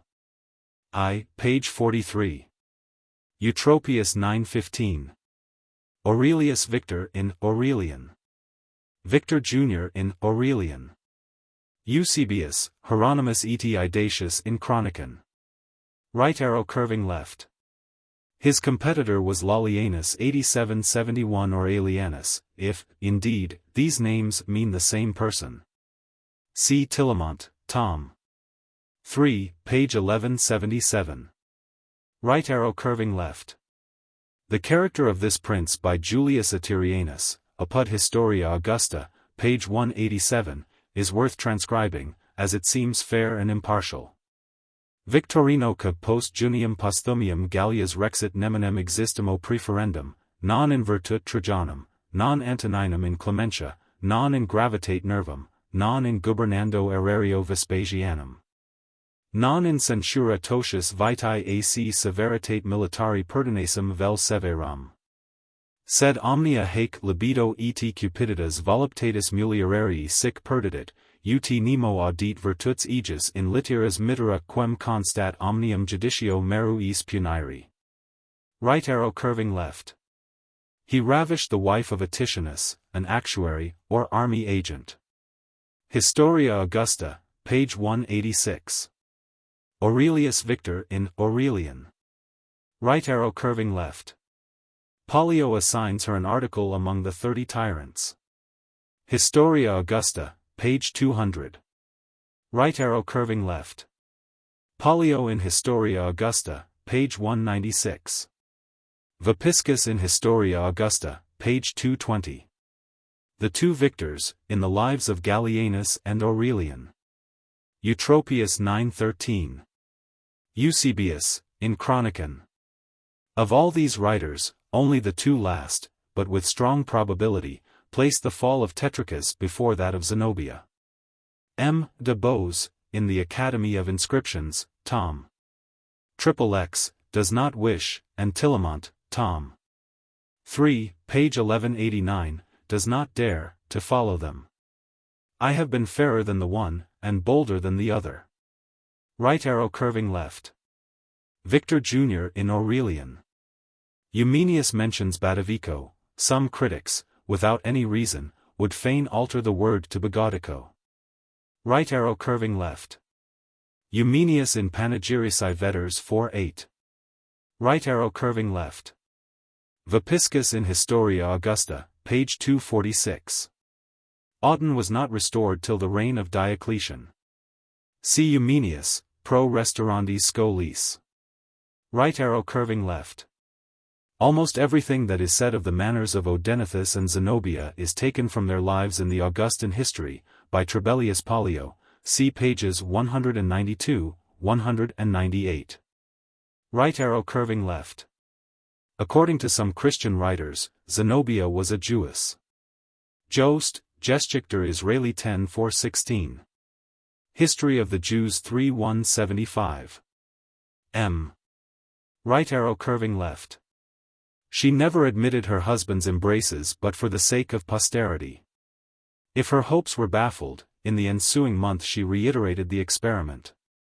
Right arrow curving left. According to Zosimus, Odenathus was of a noble family in Palmyra, and, according to Procopius, he was prince of the Saracens who inhabit the ranks of the Euphrates. Echel, Doctrina Nemorum Veterum 7:489. G. Right arrow curving left. Historia Augusta, pages 192, 193. Zosimus, L. I, page 36. Zonaras, L. 12, page 633. The last is clear and probable, the others confused and inconsistent. The text of Syncellus, if not corrupt, is absolute nonsense. Right arrow curving left. Odenathus and Zenobia often sent him, from the spoils of the enemy, presents of gems and toys, which he received with infinite delight. Right arrow curving left. Some very unjust suspicions have been cast on Zenobia, as if she was accessory to her husband's death. Right arrow curving left. Historia Augusta, pages 180, 181. Right arrow curving left. C. In Historia Augusta, p. 198, Aurelian's testimony to her merit, and for the conquest of Egypt, Zosimus, L. I, pages 39, 40. G. Right arrow curving left. This seems very doubtful. Claudius, during all his reign, is represented as emperor on the medals of Alexandria, which are very numerous. If Zenobia possessed any power in Egypt, it could only have been at the beginning of the reign of Aurelian. The same circumstance throws great improbability on her conquests in Galatia. Perhaps Zenobia administered Egypt in the name of Claudius, and emboldened by the death of that prince, subjected it to her own power. G. Right arrow curving left. Timolaus, Herennianus, and Vibalathus. It is supposed that the two former were already dead before the war. On the last, Aurelian bestowed a small province of Armenia, with the title of king. Several of his medals are still extant. See Tillemont, Tom. 3, page 1190. Right arrow curving left. Zosimus, L. I, page 44. Right arrow curving left. Vopiscus, in Historia Augusta, page 217, gives us an authentic letter, and a doubtful vision, of Aurelian. Apollonius of Tyana was born about the same time as Jesus Christ. His life, that of the former, is related in so fabulous a manner by his disciples, that we are at a loss to discover whether he was a sage, an impostor, or a fanatic. Right arrow curving left. Zosimus, L. I, page 46. Right arrow curving left. At a place called Imi. Eutropius, Sextus Rufus, and Jerome mention only this first battle. Right arrow curving left. Vopiscus, in Historia Augusta, page 217, mentions only the second. Right arrow curving left. Zosimus, L. I, pages 44, 48. His account of the two battles is clear and circumstantial. Right arrow curving left. It was 537 miles from Seleucia, and 203 from the nearest coast of Syria, according to the reckoning of Pliny the Elder, who, in a few words, Naturalis Historiae v. 21, gives an excellent description of Palmyra. 8,772 right arrow curving left. Some English travelers from Aleppo discovered the ruins of Palmyra about the end of the last century. Our curiosity has since been gratified in a more splendid manner by Messrs. Wood and Dawkins. For the history of Palmyra, we may consult the masterly dissertation of Dr. Halley in the Philosophical Transactions, John Lothorpe's Abridgment, Volume 3, page 518. Right arrow curving left. Vopiscus in Historia Augusta, page 218. Right arrow curving left. From a very doubtful chronology I have endeavored to extract the most probable date. Right arrow curving left. Historia Augusta, page 218. Zosimus, L. I, page 50. Though the camel is a heavy beast of burden, the dromedary, which is either of the same or of a kindred species, is used by the natives of Asia and Africa on all occasions which require celerity. The Arabs affirm that he will run over as much ground in one day as their fleetest horses can perform in 8 or 10. See Buffon, Histoire naturelle, tom. 11, page 222, and Shaw's Travels, page 167. Right arrow curving left. Pollio in Historia Augusta, page 199. Right arrow curving left. Vopiscus in Historia Augusta, page 219. Zosimus, L. I, page 51. Right arrow curving left. Historia Augusta, page 219. Right arrow curving left. See Vopiscus in Historia Augusta, pp. 220, 242. As an instance of luxury, it is observed that he had glass windows. He was remarkable for his strength and appetite, his courage and dexterity. From the letter of Aurelian we may justly infer that Firmus was the last of the rebels, and consequently that Tetricus was already suppressed. Right arrow curving left. See the triumph of Aurelian, described by Vopiscus. He relates the particulars with his usual minuteness, and on this occasion they happen to be interesting. Historia Augusta, page 220. Right arrow curving left. Among barbarous nations, women have often combated by the side of their husbands. But it is almost impossible that a society of Amazons should ever have existed either in the Old or New World. 8773 right arrow curving left. The use of brachy, breeches, or trousers, was still considered in Italy as a Gallic and barbarian fashion. The Romans, however, had made great advances towards it. To encircle the legs and thighs with fasciae, or bands, was understood in the time of Pompey and Horace to be a proof of ill health or effeminacy. In the age of Trajan, the custom was confined to the rich and luxurious. It gradually was adopted by the meanest of the people.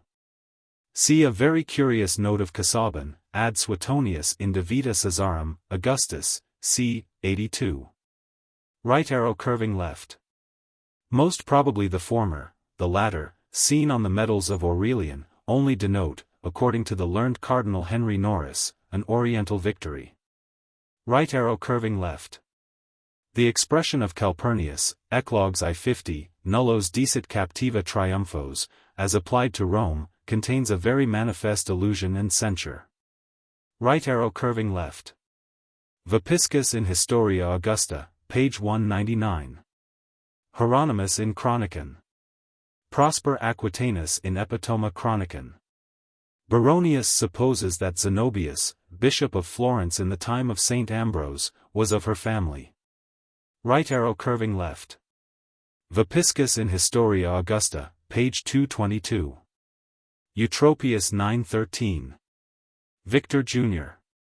But Pollio, in Historia Augusta, page 196, says that Tetricus was made corrector of all Italy. Right arrow curving left. Historia Augusta, p. 197, right arrow curving left. Vopiscus in Historia Augusta 222. Zosimus, L. I, page 56. He placed in it the images of Belus and of the sun, which he had brought from Palmyra. It was dedicated in the 4th year of his reign, Eusebius in Chronicon, but was most assuredly begun immediately on his accession. Right arrow curving left. See, in the Augustan History, p. 210, the omens of his fortune. His devotion to the sun appears in his letters, on his medals, and is mentioned in the Caesars of Julian. Commentaire de Spanheim, page 109. Right arrow curving left. Vopiscus in Historia Augusta, page 221. Right arrow curving left. Historia Augusta, page 222. Aurelian calls these soldiers Hyberi, Riporienses, Castriani, and Decisi. Right arrow curving left. Zosimus, L. I, page 56. Eutropius 914. Aurelius Victor. Right arrow curving left. Historia Augusta, page 222. Aurelius Victor. Right arrow curving left. It already raged before Aurelian's return from Egypt.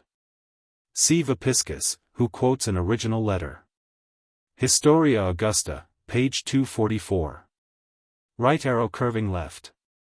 Vopiscus in Historia Augusta, page 222. The two victors. Eutropius 914. Zosimus, L. I, p. 43, mentions only 3 senators, and places their death before the Eastern War. Right arrow curving left. Nulla catenati ferilis pompa senatus. Carnificum lascibit opus. Nec carcere pleno. Infelix raros numerabit curia patres. Calpurnius, Eclogue I-60. Right arrow curving left. According to the younger Victor, he sometimes wore the diadem.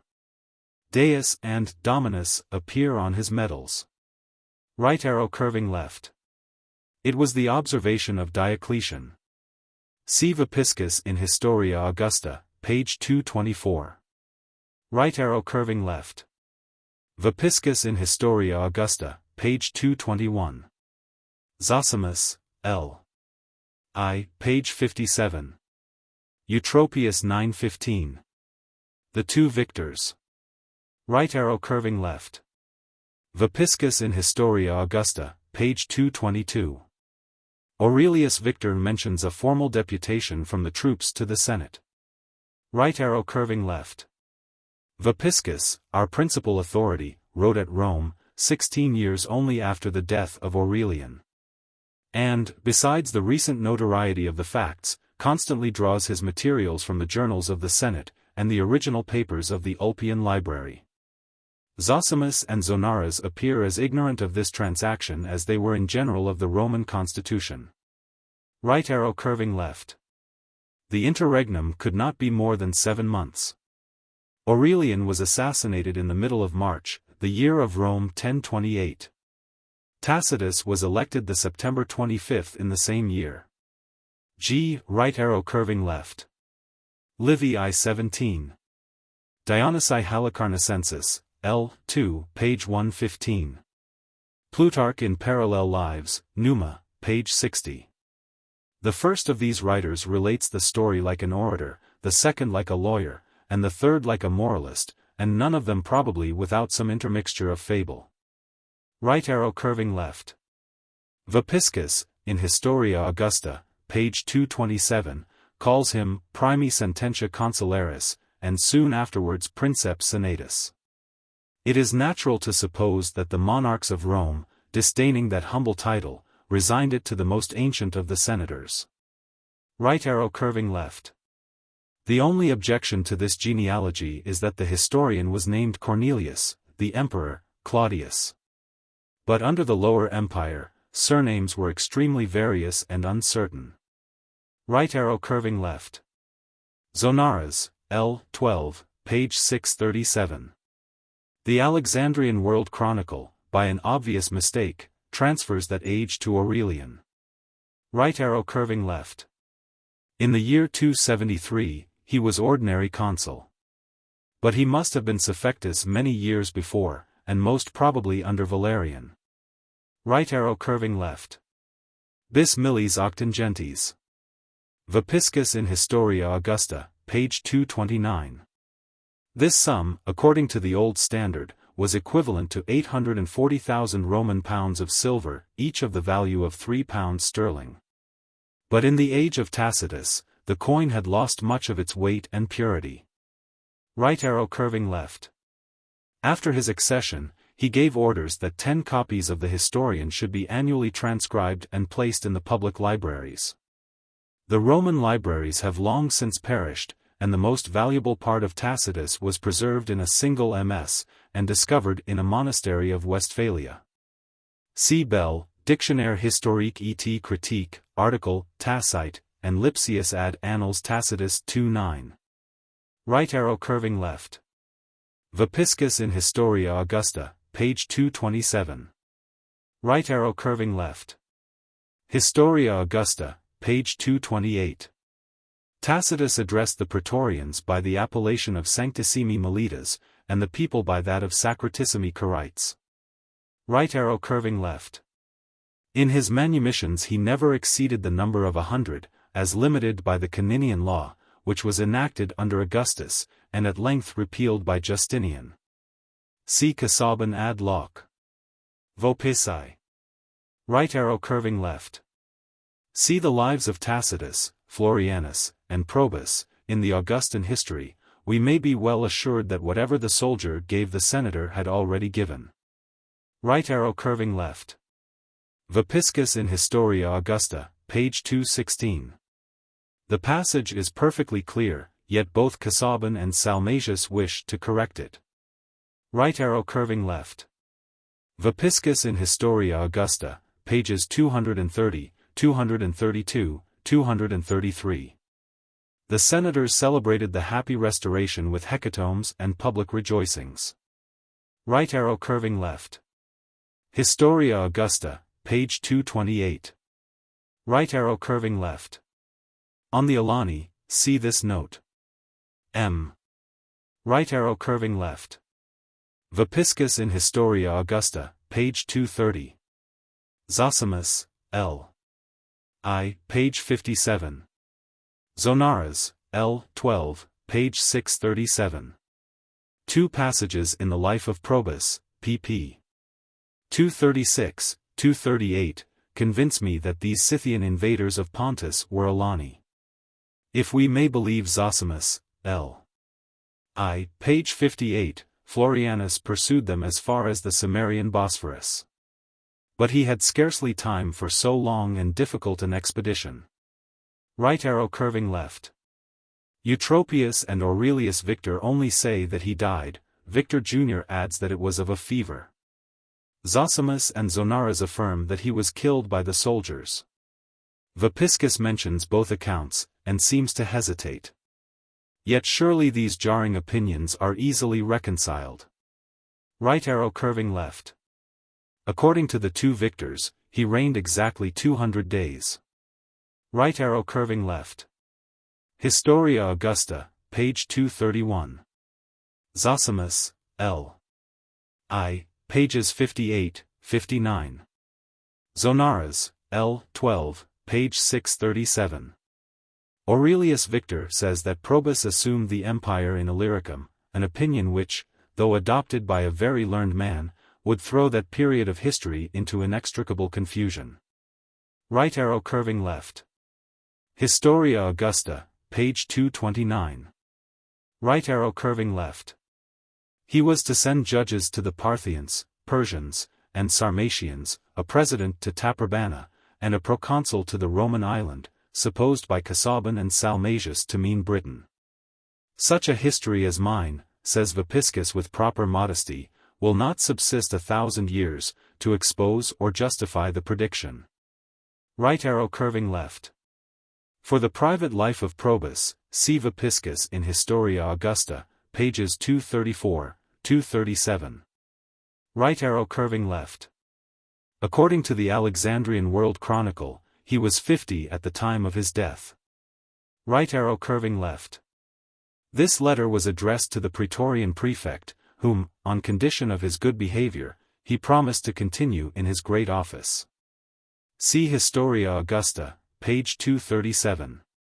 Right arrow curving left. Vopiscus in Historia Augusta, page 237. The date of the letter is assuredly faulty. Instead of non. February. We may read non. August. Right arrow curving left. Historia Augusta, page 238. It is odd that the Senate should treat Probus less favorably than Marcus Antoninus. That prince had received, even before the death of Pius, jus quinto relationes.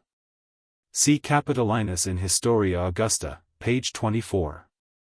Right arrow curving left. See the dutiful letter of Probus to the Senate, after his German victories. Historia Augusta, page 239. Right arrow curving left. The date and duration of the reign of Probus are very correctly ascertained by Cardinal Norris in his learned work, De Epochis Syro-Macedonum, pages 96, 105. A passage of Eusebius connects the second year of Probus with the eras of several of the Syrian cities. Right arrow curving left. Vopiscus in Historia Augusta, page 239. Right arrow curving left. Zosimus, L. I. pp. 62, 65, tells us a very long and trifling story of Lydius, the Isaurian robber. Right arrow curving left. Zosimus, L. I. page 65. Vopiscus in Historia Augusta, pages 239, 240. But it seems incredible that the defeat of the savages of Ethiopia could affect the Persian monarch. Right arrow curving left. Besides these well-known chiefs, several others are named by Vopiscus, Historia Augusta, page 241, whose actions have not reached our knowledge. Right arrow curving left. See the Caesars of Julian and Historia Augusta, pages 238, 240, 241. Right arrow curving left. It was only under the emperors Diocletian and Maximian that the Burgundians, in concert with the Alemanni, invaded the interior of Gaul. Under the reign of Probus, they did no more than pass the river which separated them from the Roman Empire. They were repelled. Gatterer presumes that this river was the Danube. A passage in Zosimus appears to me rather to indicate the Rhine. Zosimus, L. I, page 37, edit. Henry Estienne, 1581. G. On the origin of the Burgundians may be consulted Maltebrun, Geographie Universelle 6, page 396, edit. 1831, who observes that all the remains of the Burgundian language indicate that they spoke a Gothic dialect. M. Right arrow curving left. Zosimus, L. I, page 62. Historia Augusta, page 240. But the latter supposes the punishment inflicted with the consent of their kings; if so, it was partial, like the offense. Right arrow curving left. See Claverius, Germania Antiqua, L. 3. Ptolemy places in their country the city of Cilicia, probably Kalish in Cilicia. 8774 right arrow curving left. Feralis umbra, is the expression of Tacitus; it is surely a very bold one. Right arrow curving left. Tacitus, Germania, c. 43, right arrow curving left. Vopiscus in Historia Augusta, page 238. Right arrow curving left. Historia Augusta, pages 238, 239. Vopiscus quotes a letter from the emperor to the Senate, in which he mentions his design of reducing Germany into a province. Right arrow curving left. Strabo, L. 7. According to Velius Paterculus, 2108, Maroboduus led his Marcomanni into Bohemia. Claverius, Germania Antiqua 38, proves that it was from Swabia. Right arrow curving left. These settlers, from the payment of tithes, were denominated decumates. Tacitus, Germania, c. 29. Right arrow curving left. See Notes de l'Abbé de la Bliterie à la Germanie de Tacite, page 183. His account of the wall is chiefly borrowed, as he says himself, from the Alsatia Illustrata of Johann Schopflin. Right arrow curving left. See Recherches philosophiques sur les Egyptiens et les Chinois, tom. 2, pp. 81, 102. The anonymous author is well acquainted with the globe in general, and with Germany in particular. With regard to the latter, he quotes a work of M. Hanselmann. But he seems to confound the wall of Probus, designed against the Alemanni, with the fortification of the Mattiossi, constructed in the neighborhood of Frankfurt against the Catti. 8775 right arrow curving left. He distributed about 50 or 60 barbarians to a numerous, as it was then called, a corps with whose established number we are not exactly acquainted. Right arrow curving left. Camden's Britannia, Introduction, page 136, but he speaks from a very doubtful conjecture. Right arrow curving left. Zosimus, L. I, page 62. According to Vopiscus, another body of Vandals was less faithful. Right arrow curving left. Historia Augusta, page 240. They were probably expelled by the Goths. Zosimus, L. I, page 66. Right arrow curving left. Historia Augusta, page 240. Right arrow curving left. Panegyrici Vetters v. 18. Zosimus, L. I, page 66. Right arrow curving left. Vopiscus in Historia Augusta, pages 245, 246. The unfortunate orator had studied rhetoric at Carthage, and was therefore more probably a Moor. Zosimus, L. I, p. 60, than a Gaul, as Vopiscus calls him. Right arrow curving left. Zonaras, L. 12, page 638. Right arrow curving left. A very surprising instance is recorded of the prowess of Proculus. He had taken 100 Sarmatian virgins. The rest of the story he must relate in his own language. Ex his una nect decim innovi, omnes tamen, quod in me erat, muliers intra dies quindecim redidi. Vopiscus in Historia Augusta, page 246. Right arrow curving left. Proculus, who was a native of Albengi, on the Genoese coast, armed 2,000 of his own slaves. His riches were great, but they were acquired by robbery. It was afterwards a saying of his family, sibi non placera esse vel principes vel latrones. Vopiscus in Historia Augusta, page 247. Right arrow curving left. Historia Augusta, page 240. Right arrow curving left. Zosimus, L. I, page 66. Right arrow curving left. Historia Augusta, page 236. Right arrow curving left. Aurelius Victor in Probus. But the policy of Hannibal, unnoticed by any more ancient writer, is irreconcilable with the history of his life. He left Africa when he was 9 years old, returned to it when he was 45, and immediately lost his army in the decisive Battle of Zama. Livius XXX 37. Right arrow curving left. Historia Augusta, page 240. Eutropius 917. Aurelius Victor in Probus. Victor Jr. He revoked the prohibition of Domitian, and granted a general permission of planting vines to the Gauls, the Britons, and the Pannonians. Right arrow curving left. Julian bestows a severe, and indeed excessive, censure on the rigor of Probus, who, as he thinks, almost deserved his fate. Right arrow curving left. Vopiscus in Historia Augusta, page 241. He lavishes on this idle hope a large stock of very foolish eloquence. Right arrow curving left. Turris Ferrata. It seems to have been a movable tower, encased with iron. Right arrow curving left. Probus, edivir probus situs est. Victor omnium gentium barbarum, victor etium tyrannorum. Right arrow curving left. Yet all this may be conciliated. He was born at Narbonne in Illyricum, confounded by Eutropius with the more famous city of that name in Gaul. His father might be an African, and his mother a noble Roman. Carus himself was educated in the capital.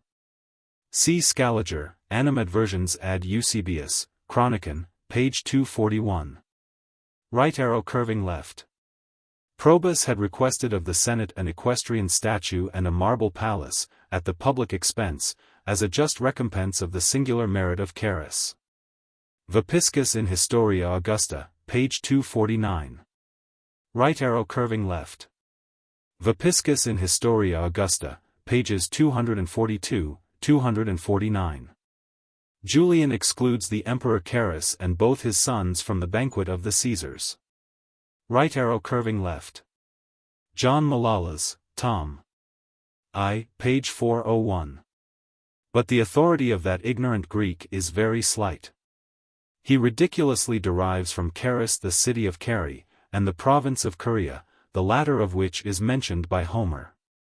Right arrow curving left. Historia Augusta, page 249. Carus congratulated the Senate, that one of their own order was made emperor. Right arrow curving left. Historia Augusta, page 242. Right arrow curving left. See the first eclogue of Calpurnius. The design of it is preferred by Bernard Fontenelle to that of Virgil's Pollio. See Tom. 3, page 148. Right arrow curving left. Historia Augusta, page 353. Eutropius 918. Page I, Annals. Right arrow curving left. 3 monarchs had intervened, Sapor, Shapur, Hormisdas, Hormuz, Varaniz or Bahram I. Right arrow curving left. Agathias, L. 4, page 135. We find one of his sayings in the Bibliothèque Orientale of M. D. Herbelat. The definition of humanity includes all other virtues. 8776 right arrow curving left. Synesius tells this story of Carinus. And it is much more natural to understand it of Carus than, as Petavius and Tillemont choose to do, of Probus.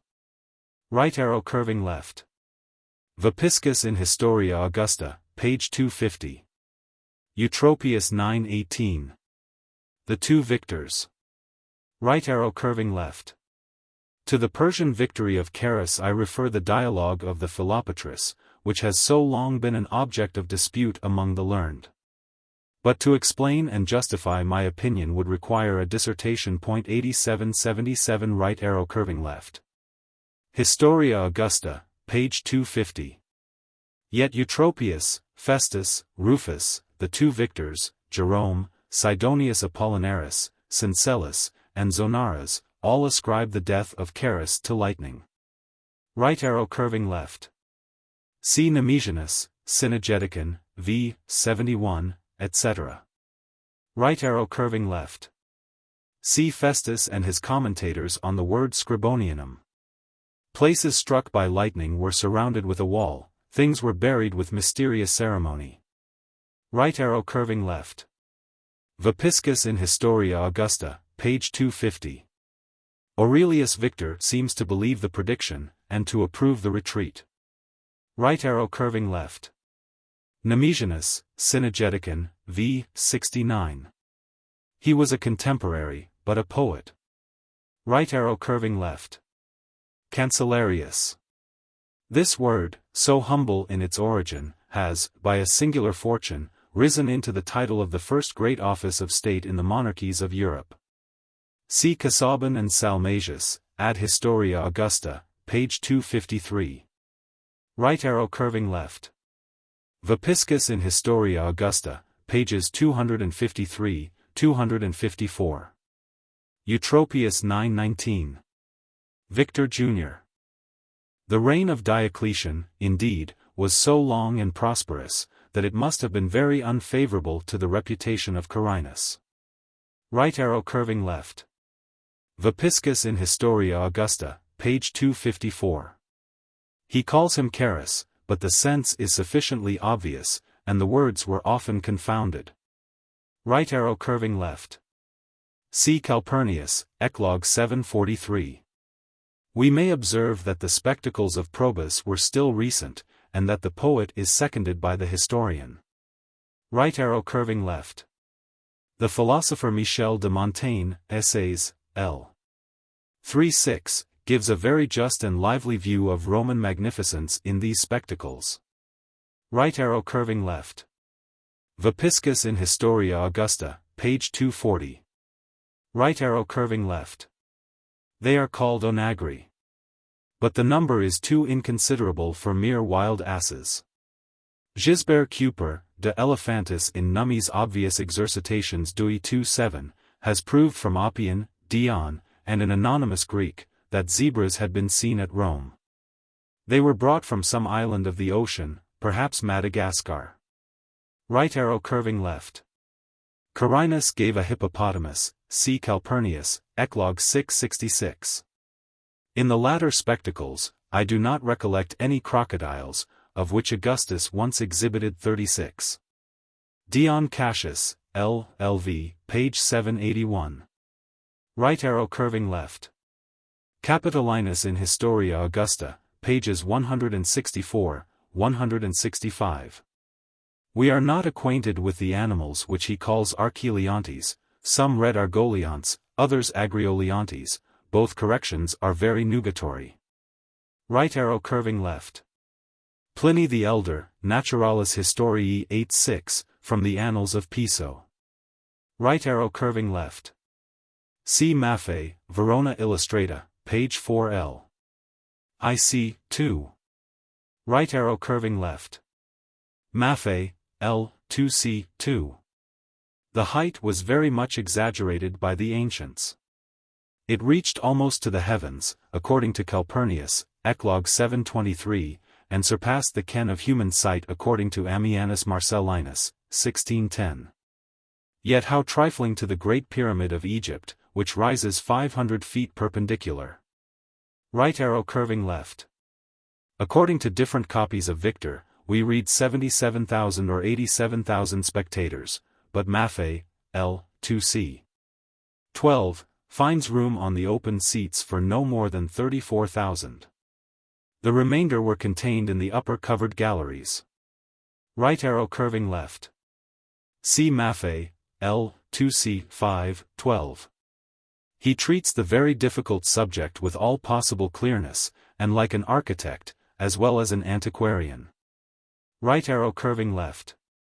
Calpurnius, Eclogue 764, 73. These lines are curious, and the whole eclogue has been of infinite use to Maffei. Calpurnius, as well as Martial, see his first book, was a poet. But when they described the amphitheatre they both wrote from their own senses, and to those of the Romans. Right arrow curving left. Consult Pliny the Elder, Naturalis Historiae 33:16, XVI 11. Right arrow curving left. Baltius N. Gemmis, N. in Lita Porticus Oro. Certatim Radiant, etc. Calpurnius 7. Right arrow curving left. Etimartus vultus edi Apollinis esse put avi, says Calpurnius. But John Malalas, who had perhaps seen pictures of Carinus, describes him as thick, short, and white. Tom. I, page 403. Right arrow curving left. With regard to the time when these Roman games were celebrated, Scaliger, Salmasius, and Cuyper have given themselves a great deal of trouble to perplex a very clear subject. Right arrow curving left. Nemesianus, in the Synegeticon, seems to anticipate in his fancy that auspicious day. Right arrow curving left. He won all the crowns from Nemesianus, with whom he vied in didactic poetry. The Senate erected a statue to the son of Carus, with a very ambiguous inscription, to the most powerful of orators. See Vopiscus in Historia Augusta, page 251. Right arrow curving left. A more natural cause, at least, than that assigned by Vopiscus, Historia Augusta, page 251, incessantly weeping for his father's death. Right arrow curving left. In the Persian War, Aper was suspected of a design to betray Carus. Historia Augusta, page 250. Right arrow curving left. We are obliged to the Alexandrian World Chronicle, p. 274, for the knowledge of the time and place where Diocletian was elected emperor. Right arrow curving left. Historia Augusta, page 251. Eutropius 988. Hieronymus in Chronicon. According to these judicious writers, the death of Nemerian was discovered by the stench of his dead body. Could no aromatics be found in the imperial household? Right arrow curving left. Aurelius Victor. Eutropius 920. Hieronymus in Chronicon. Right arrow curving left. Vopiscus in Historia Augusta, page 252. The reason why Diocletian killed Aper, a wild boar, was founded on a prophecy and a pun, as foolish as they are well known. Right arrow curving left. Eutropius marks its situation very accurately. It was between the Mons Aureus and Viminiacum. M. D'Anville, Geographie Ancienne, tom. I, page 304, places Margus at Castellats 8778 in Serbia, a little below Belgrade and Samandria. Right arrow curving left. Historia Augusta, page 254. Eutropius 920. Aurelius Victor. Victor in Epitome de Caesaribus. Right arrow curving left. Eutropius 919. Victor in Epitome de Caesaribus. The town seems to have been properly called Doclia, from a small tribe of Illyrians. See Salarius, Geographia Antiqua, tom. I, page 393. And the original name of the fortunate slave was probably Docles. He first lengthened it to the Grecian harmony of Diocles, and at length to the Roman majesty of Diocletianus. He likewise assumed the patrician name of Valerius, and it is usually given him by Aurelius Victor. Right arrow curving left. See Dacier on the sixth satire of the second book of Horace.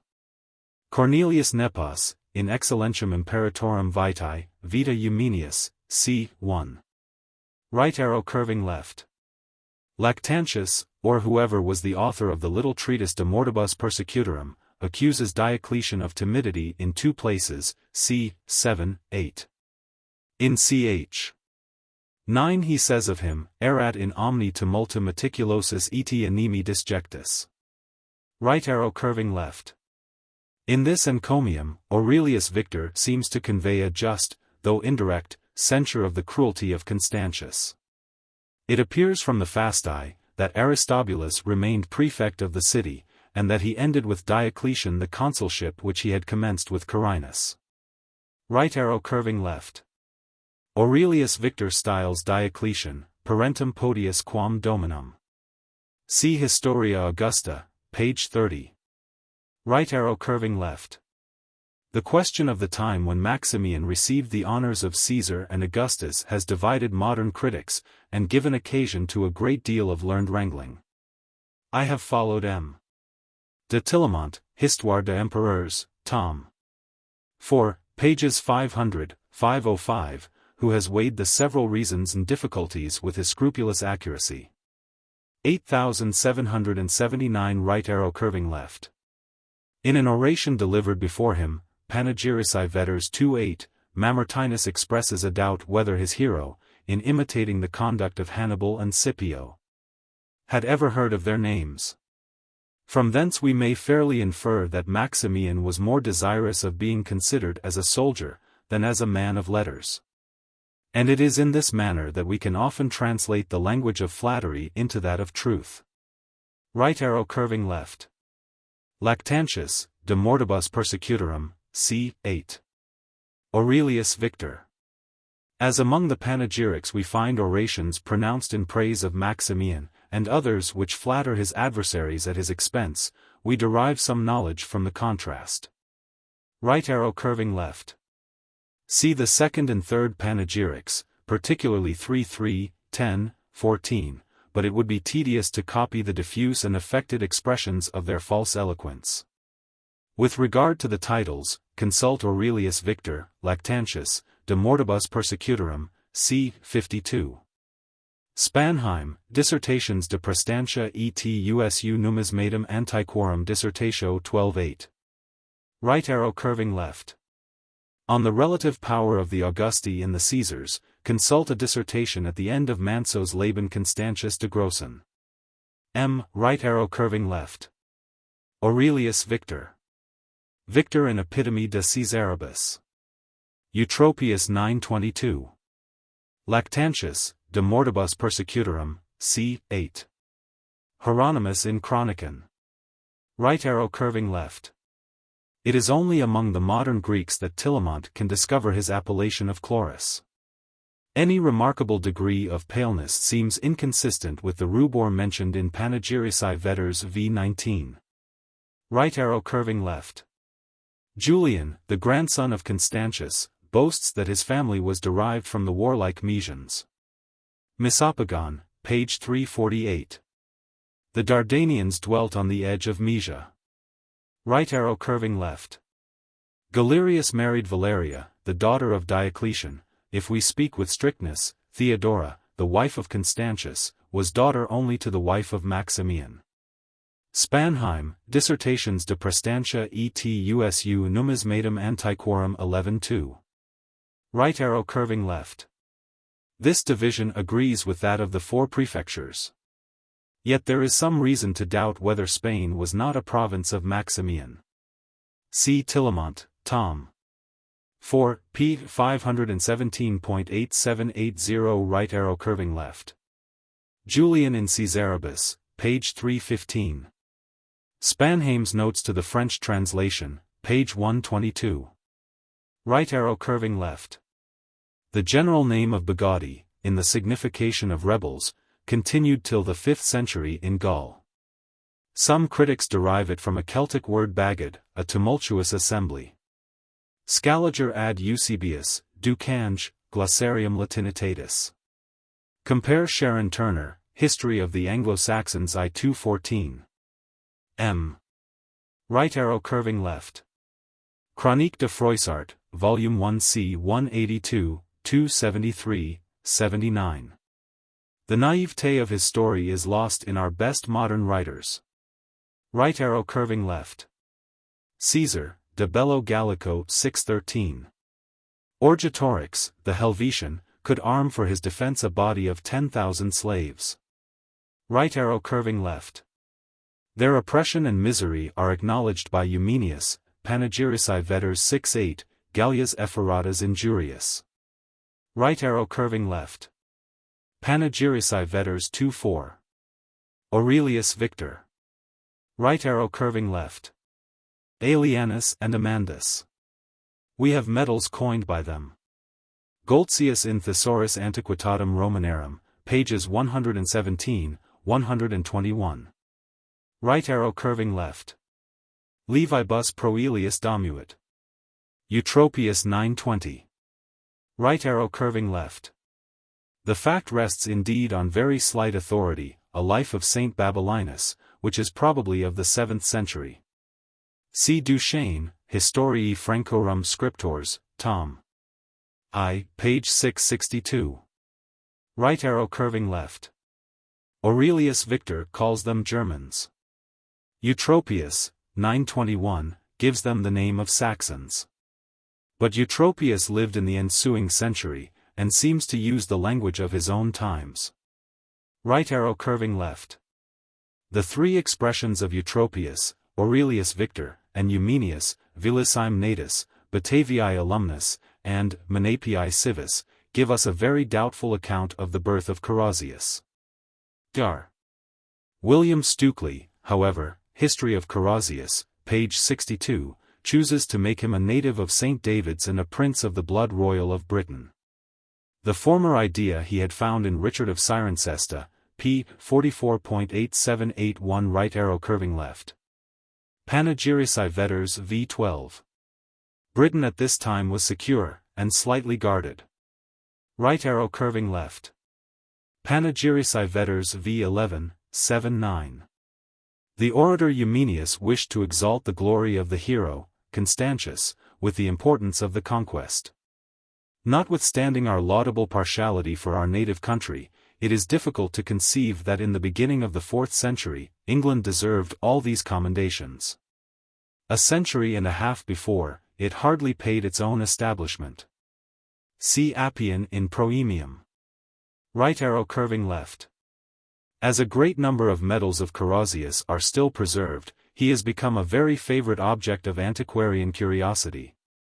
And every circumstance of his life and actions has been investigated with sagacious accuracy. Dr. Stukeley in particular has devoted a large volume to the British Emperor. I have used his materials, and rejected most of his fanciful conjectures. Right arrow curving left. When Mamertinus pronounced his first panegyric, the naval preparations of Maximian were completed, and the orator presaged an assured victory. His silence in the second panegyric might alone inform us that the expedition had not succeeded. Right arrow curving left. Aurelius Victor, Eutropius, and the medals, Pax Aug.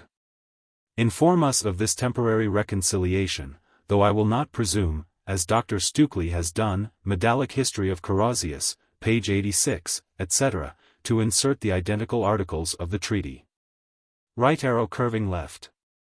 With regard to the recovery of Britain, we obtain a few hints from Aurelius Victor and Eutropius. Right arrow curving left. John Malalas, in Chronographia, Antiochinos, tom. I, pages 408, 409.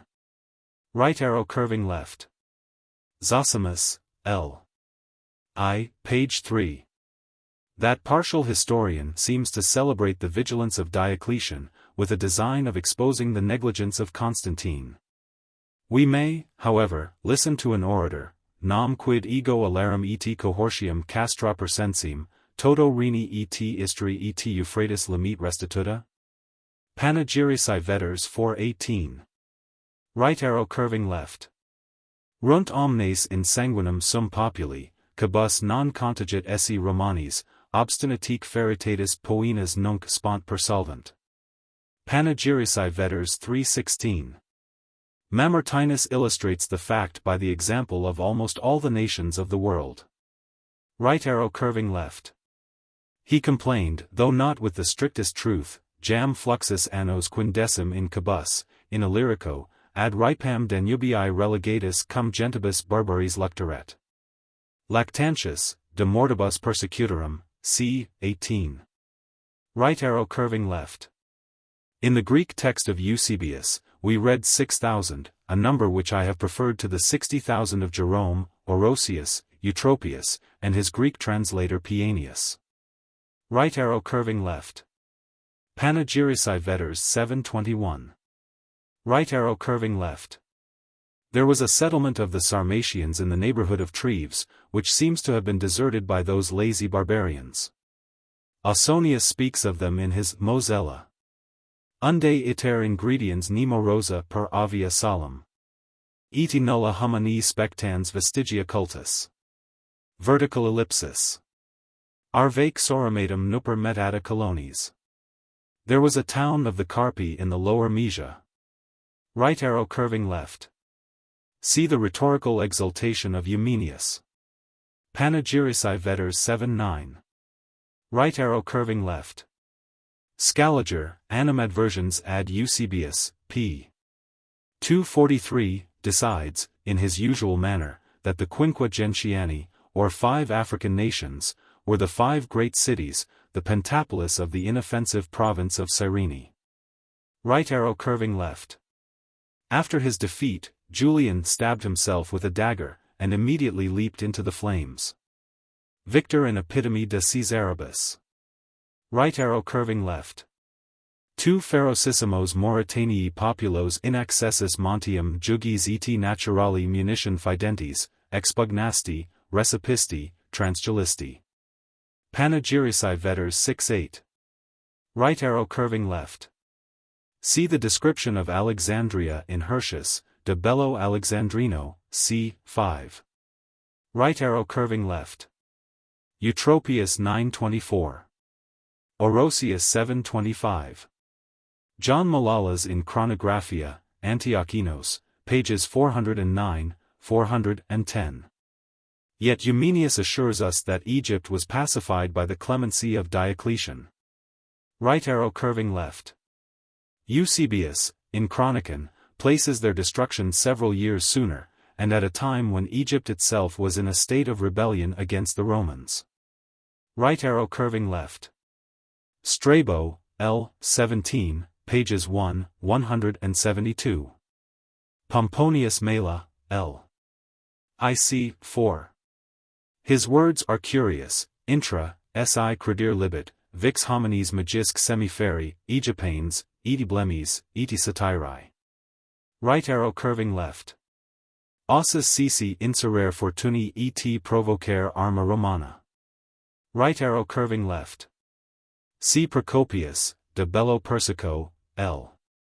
IC. 19. 8782. Right arrow curving left. He fixed the public allowance of corn, for the people of Alexandria, at 2 millions of medimni, about 400,000 quarters. Chronicon Pascal, page 276. Procopius, Historia Arcana, c. 26. Right arrow curving left. John Antioch, in Excerptum Valesianum, page 834. Suedas in Diocletian. Right arrow curving left. See a short history and confutation of alchemy, in the works of that philosophical compiler, François de la Mothe Louveilleur, Tom. I, pages 327, 353. Right arrow curving left. See the education and strength of Tiridates in the Armenian history of Moses of Choronae, L. 2c. 76. He could seize 2 wild bulls by the horns, and break them off with his hands. Right arrow curving left. If we give credit to the younger Victor, who supposes that in the year 323 Licinius was only 60 years of age, he could scarcely be the same person as the patron of Tiridates. But we know from much better authority, Eusebius, Historia Ecclesiastica, L. XC. 8, that Licinius was at that time in the last period of old age, 16 years before. He is represented with grey hairs, and as the contemporary of Galerius. See Lactantius, c. 32. Licinius was probably born about the year 250. Right arrow curving left. See the 62nd and 63rd books of Dion Cassius. Right arrow curving left. Moses of Choronae, History of Armenia, L. 2c. 74. The statues had been erected by Valorsaces, who reigned in Armenia about 130 years before Christ, and was the first king of the family of Arsaces. See Moses, History of Armenia, L. 223. The deification of the Arsacides is mentioned by Justin, XLI 5, and by Ammianus Marcellinus, 33-6. Right arrow curving left. The Armenian nobility was numerous and powerful. Moses mentions many families which were distinguished under the reign of Valorsaces, L. 27, and which still subsisted in his own time, about the middle of the 5th century. See the preface of his editors. Right arrow curving left. She was named Khosroducta, and had not the os patulum like other women. History of Armenia, L. 2c. 79.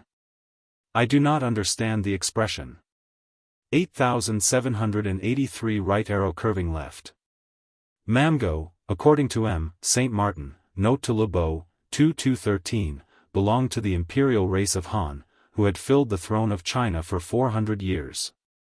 Dethroned by the usurping race of Wei, Mamgo found a hospitable reception in Persia in the reign of Artaxerxes. The emperor of China having demanded the surrender of the fugitive and his partisans, Sapor, then king, threatened with war both by Rome and China, counseled Mamgo to retire into Armenia. I have expelled him from my dominions, he answered the Chinese ambassador, I have banished him to the extremity of the earth, where the sun sets, I have dismissed him to certain death. Compare Memoirs Sur l'Arménie 225. M. Right arrow curving left. In the Armenian history, L. 278, as well as in the geography, page 367, China is called Zania, or Zanastan. It is characterized by the production of silk, by the opulence of the natives, and by their love of peace, above all the other nations of the earth. 8784 right arrow curving left. Wu Ti, the first emperor of the 7th dynasty, who then reigned in China, had political transactions with Fergana, a province of Sogdiana, and is said to have received a Roman embassy. Histoire de Huns, Tom. I, page 38. In those ages the Chinese kept a garrison at Kashgar, and one of their generals, about the time of Trajan, marched as far as the Caspian Sea. With regard to the intercourse between China and the Western countries, a curious memoir of M. de Guines may be consulted in the Académie des Inscriptions, Tom. XXI, page 355. 8785 right arrow curving left. See History of Armenia, L. 2c. 81. Right arrow curving left. Ipsos persas ipsumque regem acitis saxis, id Rusis, id Gellis, petit frater ormes. Panegyrisi Vetters 3-1. The Sakai were a nation of wandering Scythians, who encamped towards the sources of the Oxus and the Jaxartes. The Geli were the inhabitants of Gailan along the Caspian Sea, and who so long, under the name of Dilamites, infested the Persian monarchy. See D. Herbalot, Bibliothèque Orientale. Right arrow curving left. M. Saint Martin represents this differently. Le roi de Perse, profite d'un voyage que tiradet avoit fate à Rome pour attaquer ce royaume. This reads like the evasion of the national historians to disguise the fact discreditable to their hero. See Memoirs Sur l'Arménie I 304. M. Right arrow curving left. Moses of Choronae takes no notice of this second revolution, which I have been obliged to collect from a passage of Ammianus Marcellinus, L. Xic. 5. Lactantius speaks of the ambition of Narsas, concitatus domesticis exemplis avi sui seporis ad occupandum orientem magnis copius in hyabat. De mortibus persecutorum, c. 9. Right arrow curving left. We may readily believe that Lactantius ascribes to cowardice the conduct of Diocletian. Julian, in his oration, says that he remained with all the forces of the empire. A very hyperbolical expression. Right arrow curving left. Our 5 abbreviators, Eutropius, Festus, the 2 victors, and Orosius, all relate the last and great battle. But Orosius is the only one who speaks of the two former. Right arrow curving left. The nature of the country is finely described by Plutarch, in the Life of Crassus, and by Xenophon, in the first book of the Anabasis. Right arrow curving left. See Foster's dissertation in the second volume of the translation of the Anabasis by Edward Spellman, which I will venture to recommend as one of the best versions extant. Right arrow curving left. History of Armenia, L. 2c. 76. I have transferred this exploit of Tiridates from an imaginary defeat to the real one of Galerius. Right arrow curving left. Ammianus Marcellinus, L. 14. The Mile, in the hands of Eutropius, 924, of Festus, c. 25, and of Orosius, 725, easily increased to several miles. Right arrow curving left. Aurelius Victor. Jornans, De Rebus Jedicis, c. 21. Right arrow curving left. Aurelius Victor says, per Armenium in hosts contendit, quae firm sola, seu facilior vincendi via est. He followed the conduct of Trajan, and the idea of Julius Caesar. Right arrow curving left. Xenophon's Anabasis, L. 3. For that reason the Persian cavalry encamped 60 stadia from the enemy. Right arrow curving left. The story is told by Ammianus, L. XXI. Instead of saccum, some read scutum. Right arrow curving left. The Persians confessed the Roman superiority in morals as well as in arms. Eutropius 924. But this respect and gratitude of enemies is very seldom to be found in their own accounts. Right arrow curving left. The account of the negotiation is taken from the fragments of Peter the Patrician, in the Excerpta Legationum, published in the Byzantine collection. Peter lived under Justinian.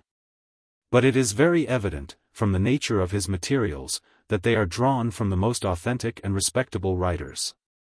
Right arrow curving left. Addio Victor, says Aurelius, utni Valerius, cujus nudu omnis gerabanter, abnuisit, Romani facies in provincium novum ferenter. Verum pars terram tamen nobis utilior quisita. Right arrow curving left. He had been governor of Summium 87-86, Peter Patricius in Excerpta Legationum, page 30. This province seems to be mentioned by Moses of Choronae, Geographia, p. 360, and lay to the east of Mount Ararat. Right arrow curving left. By an error of the geographer Ptolemy, the position of Singera is removed from the Aboras to the Tigris, which may have produced the mistake of Peter in assigning the latter river for the boundary, instead of the former. The line of the Roman frontier traversed, but never followed, the course of the Tigris. 87-87 right arrow curving left. Procopius, De Edificius, L. 2c. 6. Right arrow curving left. 3 of the provinces, Zabdicene, Arzanene, and Cardwini, are allowed on all sides. But instead of the other 2, Peter, in Excerpta Legationum, page 30, inserts Rehymene and Sophene. I have preferred Ammianus, L. XXV7, because it might be proved that Sophene was never in the hands of the Persians, either before the reign of Diocletian, or after that of Jovian. For want of correct maps, like those of M. D'Anville, almost all the moderns, with Tillemont and Valesius at their head, have imagined that it was in respect to Persia, and not to Rome, that the 5 provinces were situate beyond the Tigris. Right arrow curving left. See St. Martin, Note on Lebeau, I 380. He would read for Intaline, Ingelim, the name of a small province of Armenia, near the sources of the Tigris, mentioned by St. Epiphanius, Adversus Heresies 60, for the unknown name Arzacene, with Gibbon, Arzanene. These provinces do not appear to have made an integral part of the Roman Empire. Roman garrisons replaced those of Persia, but the sovereignty remained in the hands of the feudatory princes of Armenia. A prince of Cardwini, ally or dependent on the empire, with the Roman name of Jovianus, occurs in the reign of Julian. M. Right arrow curving left. Xenophon's Anabasis, L. 4. Their bows were 3 cubits in length, their arrows 2, they rolled down stones that were each a wagon load. The Greeks found a great many villages in that rude country. Right arrow curving left.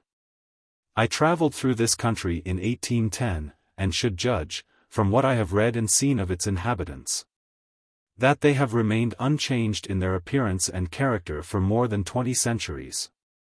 Malcolm, Note to History of Persia, Volume 1, page 82. M. Right arrow curving left. According to Eutropius, 6-9, as the text is represented by the best Mizas, the city of Tigrana was in Arzanene. The names and situation of the other 3 may be faintly traced. Right arrow curving left. Compare Herodotus, L. IC. 97, with Moses Coronensis, History of Armenia, L. 2c. 84, and the map of Armenia given by his editors. Right arrow curving left. Hyberi, Locorum Potentis, Caspia via Sarmatum in Armenios raptim effundant. Tacitus, Annals 634. See Strabonis Geographica, L. 11, p. 764, edit. Casaubon, M. Right arrow curving left. Peter Patricius, in Excerpta Legationum, page 30, is the only writer who mentions the Iberian article of the treaty. Right arrow curving left. Eusebius, in Chronicon, page I ad annum. Till the discovery of the treatise De Mortibus Persecutorum, it was not certain that the triumph and the Vicinalia was celebrated at the same time. Right arrow curving left. At the time of the Vicinalia, Galerius seems to have kept station on the Danube. See Lactantius, De Mortibus Persecutorum, c. 38.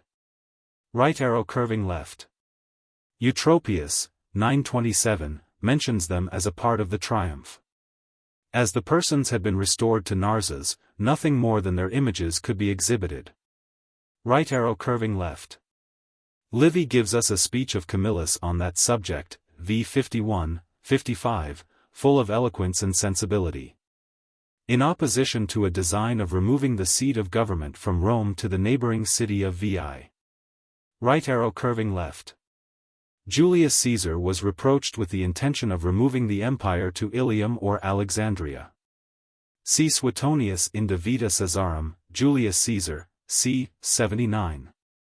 According to the ingenious conjecture of Lefebvre and Dacier, the third ode of the third book of Horace was intended to divert Augustus from the execution of a similar design. Right arrow curving left. See Aurelius Victor, who likewise mentions the buildings erected by Maximian at Carthage, probably during the Moorish War.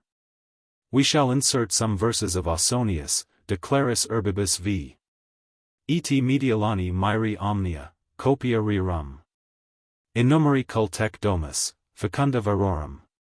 Ingenia, et mores laeti, tum duplis muro. Amplificata loci species, populique voluptas. Circus. Et inclusi moles cuniata theatri. Templa, palatinae arses, opulensque moneta. Et regio Herculei celebris sub honore levacri. Cunctaque marmorius ornata peristyla signis. Meniac in valli formum circumdata labro. Omnia quae magnis operum volue mula firmis. Excellent, nec juncta primit Vicinia Romi. Right arrow curving left. Lactantius, De Mortibus Persecutorum, c. 17. Libanius, Orations 8, page 203. Right arrow curving left. Lactantius, De Mortibus Persecutorum, c. 17. On a similar occasion, Ammianus mentions the Dicacitas plebes, as not very agreeable to an imperial ear. Cl. 16c. 10. Right arrow curving left. Lactantius accuses Maximian of destroying Fictus Criminationibus Lumina Senatus, De Mortibus Persecutorum, c. 8. Aurelius Victor speaks very doubtfully of the faith of Diocletian towards his friends. Right arrow curving left. Truncati vires urbis, immanuto praetoriarum cohortium atque in armis vulgi numero. Aurelius Victor. Lactantius attributes to Galerius the prosecution of the same plan, c. 26. Right arrow curving left. They were old corps stationed in Illyricum. And according to the ancient establishment, they each consisted of 6,000 men. They had acquired much reputation by the use of the plumbati, or darts loaded with lead. Each soldier carried 5 of these, which he darted from a considerable distance, with great strength and dexterity. See Vegetius I-17. Right arrow curving left. See the Theodosian Code, L. 6 tit. 2, with Godefroy's commentary. Right arrow curving left. See the 12th dissertation in Spanheim's excellent work Dissertations de Prestantia et usu numismatum antiquorum. From medals, inscriptions, and historians, he examines every title separately, and traces it from Augustus to the moment of its disappearing. Right arrow curving left. Pliny the Younger, in Panegyricus, c. 355, etc., speaks of dominus with execration, as synonymous to tyrant, and opposite to prince. And the same Pliny regularly gives that title, in the 10th book of the Epistles, to his friend rather than master, the virtuous Trajan. This strange contradiction puzzles the commentators, who think, and the translators, who can write. Right arrow curving left. Synesius, De Regno, edit. Petavius, page 15. I am indebted for this quotation to the Abbé de l'Obliterie. Right arrow curving left. See Anton van Dale, De Consecrationibus Ethnicis, page 354, etc. It was customary for the emperors to mention, in the preamble of laws, their numen, sacred majesty, divine oracles, etc. According to Tillemont, Gregory Nazianzen complains most bitterly of the profanation, especially when it was practiced by an Arian emperor. 8788 right arrow curving left. See Spanheim, Dissertations de Prestantia et usu numismatum antiquorum 12. Right arrow curving left. Aurelius Victor. Eutropius 926. It appears by the panegyrists that the Romans were soon reconciled to the name and ceremony of adoration. Right arrow curving left. The innovations introduced by Diocletian are chiefly deduced, first, from some very strong passages in Lactantius. And, secondly, from the new and various offices which, in the Theodosian Code, appear already established in the beginning of the reign of Constantine. Right arrow curving left. Lactantius, De Mortibus Persecutorum, c. 7. Right arrow curving left. The most curious document which has come to light since the publication of Gibbon's history is the Edict of Diocletian published from an inscription found at Escahisser, Stratonicia. By Colonel William Martin Leake. This inscription was first copied by Sherard, afterwards much more completely by Mr. Banks. It is confirmed and illustrated by a more imperfect copy of the same edict, found in the Levant by a gentleman of Aix, and brought to this country by M. Vescavalli. This edict was issued in the name of the 4 Caesars, Diocletian, Maximian, Constantius, and Galerius. It fixed a maximum of prices throughout the empire for all the necessaries and commodities of life. The preamble insists, with great vehemence, on the extortion and inhumanity of the vendors and merchants. Cos enim addio obtunici, obtusi, pectors, is, idia sensu inhumanitatis extoris est ca ignorare potest immo non censurit in venalibus rebus quae vel in mercimonius agunter vel diurna urbium conversation tractanter. In tantum se licentium diffusus, ut effrenato libido rapian, rum copia nec anorum ubertatibus mitigeritur. The edict, as Colonel Leake clearly shows, was issued AUC 303. Among the articles of which the maximum value is assessed, are oil, salt, honey, butcher's meat, poultry, game, fish, vegetables, fruit. The wages of laborers and artisans, schoolmasters and orators, clothes, skins, boots and shoes, harness, timber, corn, wine, and beer, zythus. The depreciation in the value of money, or the rise in the price of commodities, had been so great during the last century, that butcher's meat, which in the 2nd century of the empire was in Rome about 2 denarii the pound, was now fixed at a maximum of 8.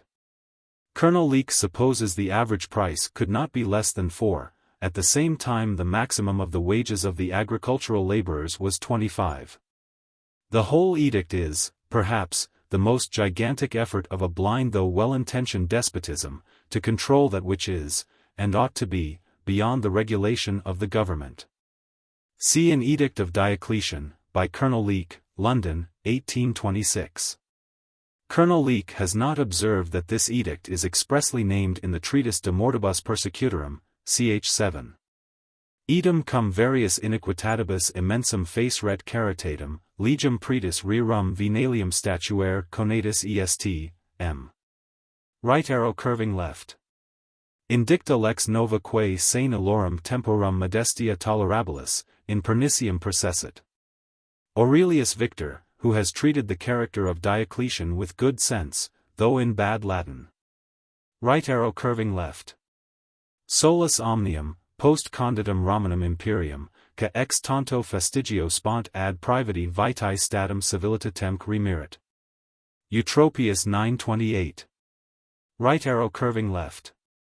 The particulars of the journey and illness are taken from Lactantius, c. 17, who may sometimes be admitted as an evidence of public facts, though very seldom of private anecdotes. Right arrow curving left.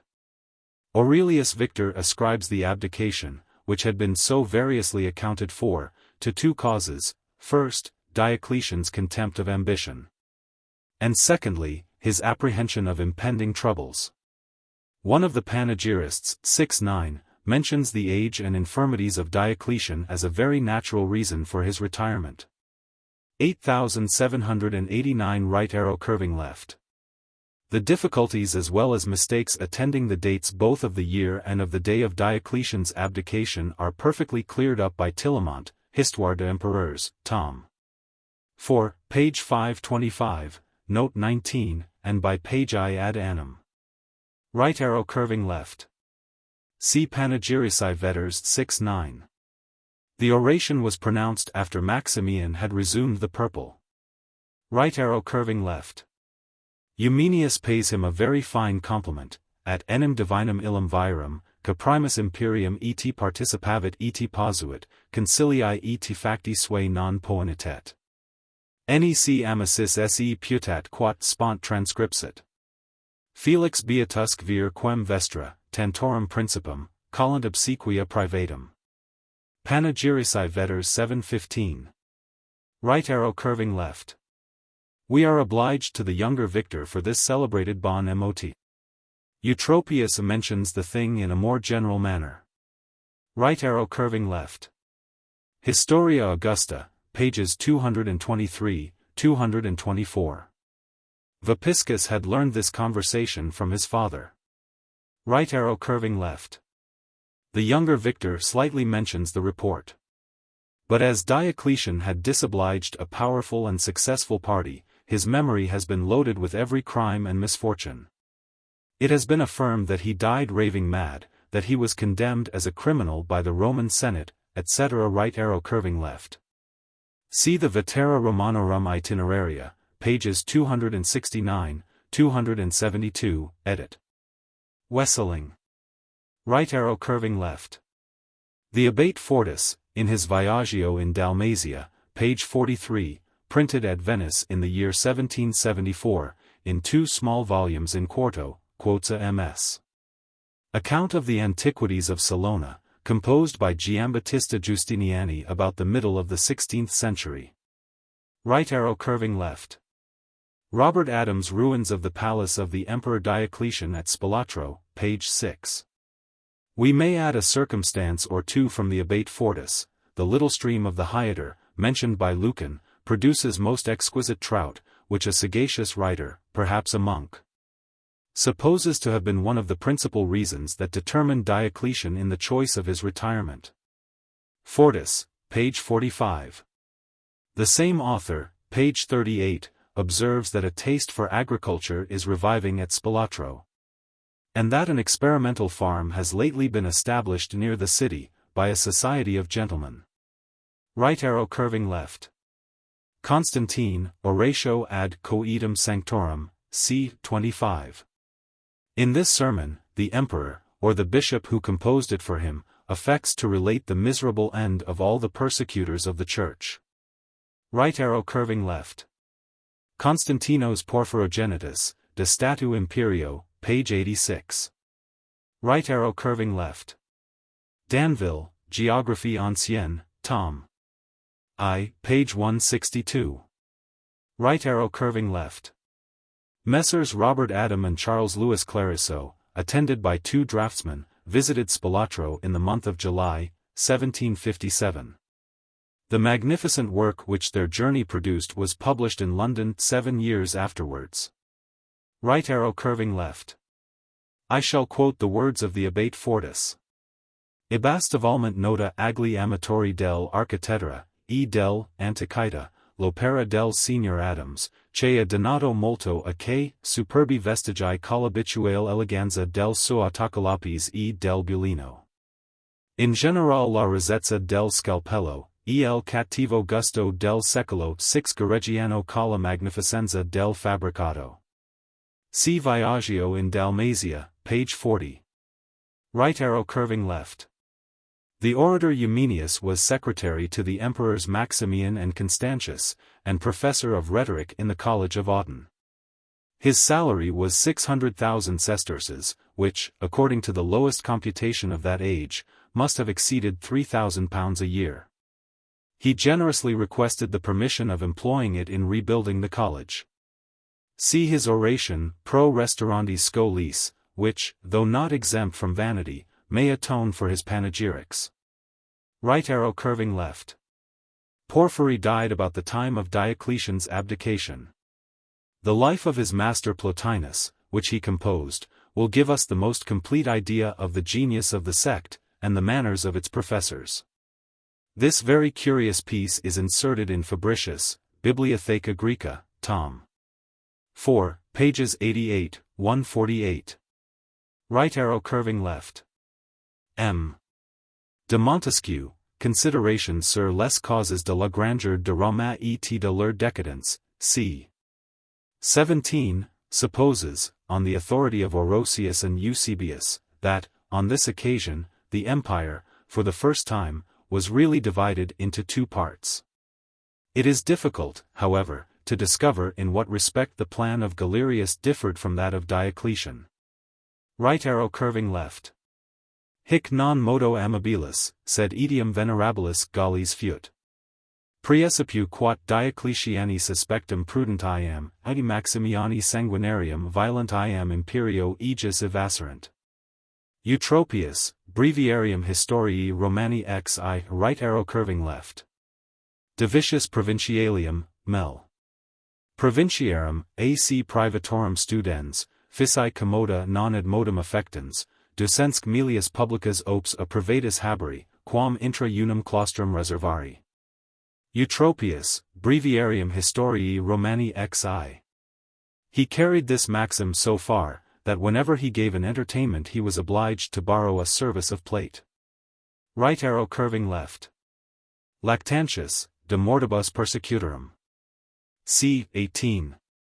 Were the particulars of this conference more consistent with truth and decency, we might still ask how they came to the knowledge of an obscure rhetorician. 8790. But there are many historians who put us in mind of the admirable saying of the great Condé to Cardinal de Retz, Ces Coquins nous font parler et agir. Comme ils orientent fate usmimes en notre place. Right arrow curving left.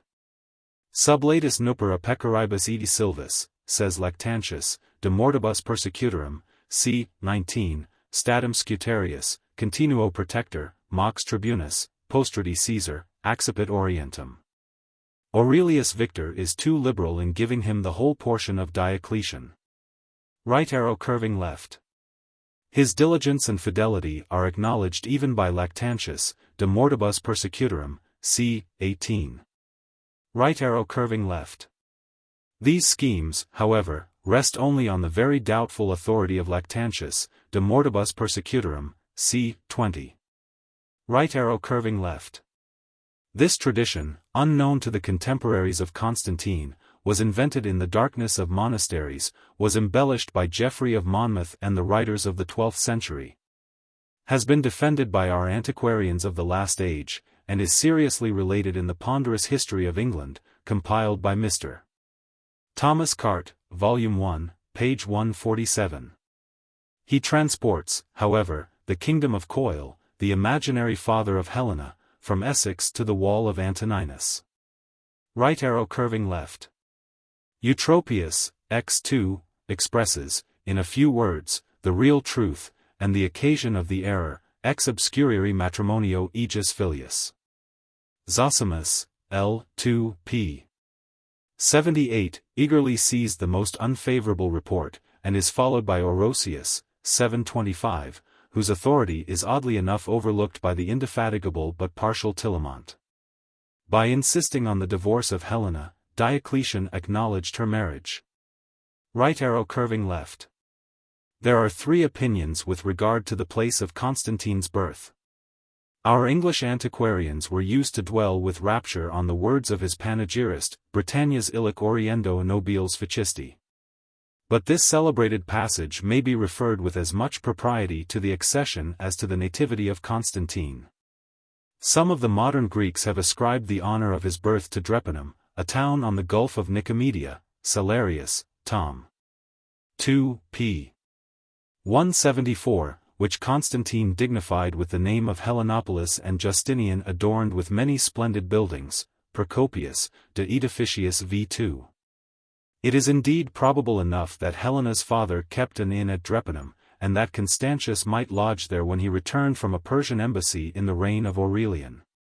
But in the wandering life of a soldier, the place of his marriage, and the places where his children are born, have very little connection with each other. The claim of Nisus is supported by the anonymous writer, published at the end of Ammianus, p. 710, and who in general copied very good materials, and it is confirmed by Julius Firmicus, De Astrologia, L. IC. 4, who flourished under the reign of Constantine himself. Some objections have been raised against the integrity of the text, and the application, of the passage of Firmicus, but the former is established by the best MSS. And the latter is very ably defended by Lipsius, De Magnitudine Romana, L. 4 c. 11, ed. Supplement. Right arrow curving left. Literis minus instructus. Anonymous Valesianus ad Ammianus, page 710. Right arrow curving left. Galerius, or perhaps his own courage, exposed him to single combat with a Sarmatian, Anonymous Valesianus, page 710, and with a monstrous lion. See Praxagoras apud Photius, page 63. Praxagoras, an Athenian philosopher, had written a life of Constantine in 2 books, which are now lost. He was a contemporary. Right arrow curving left. Zosimus, L. 2, pages 78, 79. Lactantius, De Mortibus Persecutorum, c. 24. The former tells a very foolish story, that Constantine caused all the post-horses which he had used to be hamstrung. Such a bloody execution, without preventing a pursuit, would have scattered suspicions, and might have stopped his journey. 8791 Right arrow curving left. Anonymous Valesianus, page 710. Panegyrici Vetters 7-4. But Zosimus, L. 2, page 79, Eusebius, De Vita Constantini, L. IC. 21, and Lactantius, De Mortibus Persecutorum, c. 24, suppose, with less accuracy, that he found his father on his deathbed. Right arrow curving left. Cunctus ca aderant and itentibus, sed praecipu croco, alii eroco, Eric? M. Alamanorum rege, auxilii gratia Constantium comitato, imperium capit. Victor Jr., c. 41. This is perhaps the first instance of a barbarian king who assisted the Roman arms with an independent body of his own subjects. The practice grew familiar, and at last became fatal. Right arrow curving left. His panegyrist Eumenius, 7-8, ventures to affirm, in the presence of Constantine, that he put spurs to his horse, and tried, but in vain, to escape from the hands of his soldiers. Right arrow curving left. Lactantius, De Mortibus Persecutorum, c. 25. Eumenius, 7-8, gives a rhetorical turn to the whole transaction. Right arrow curving left.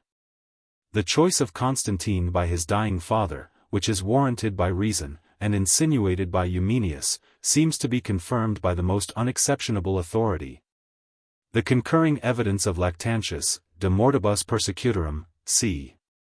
24, and of Libanius, Oratio I, of Eusebius, in De Vita Constantini, L.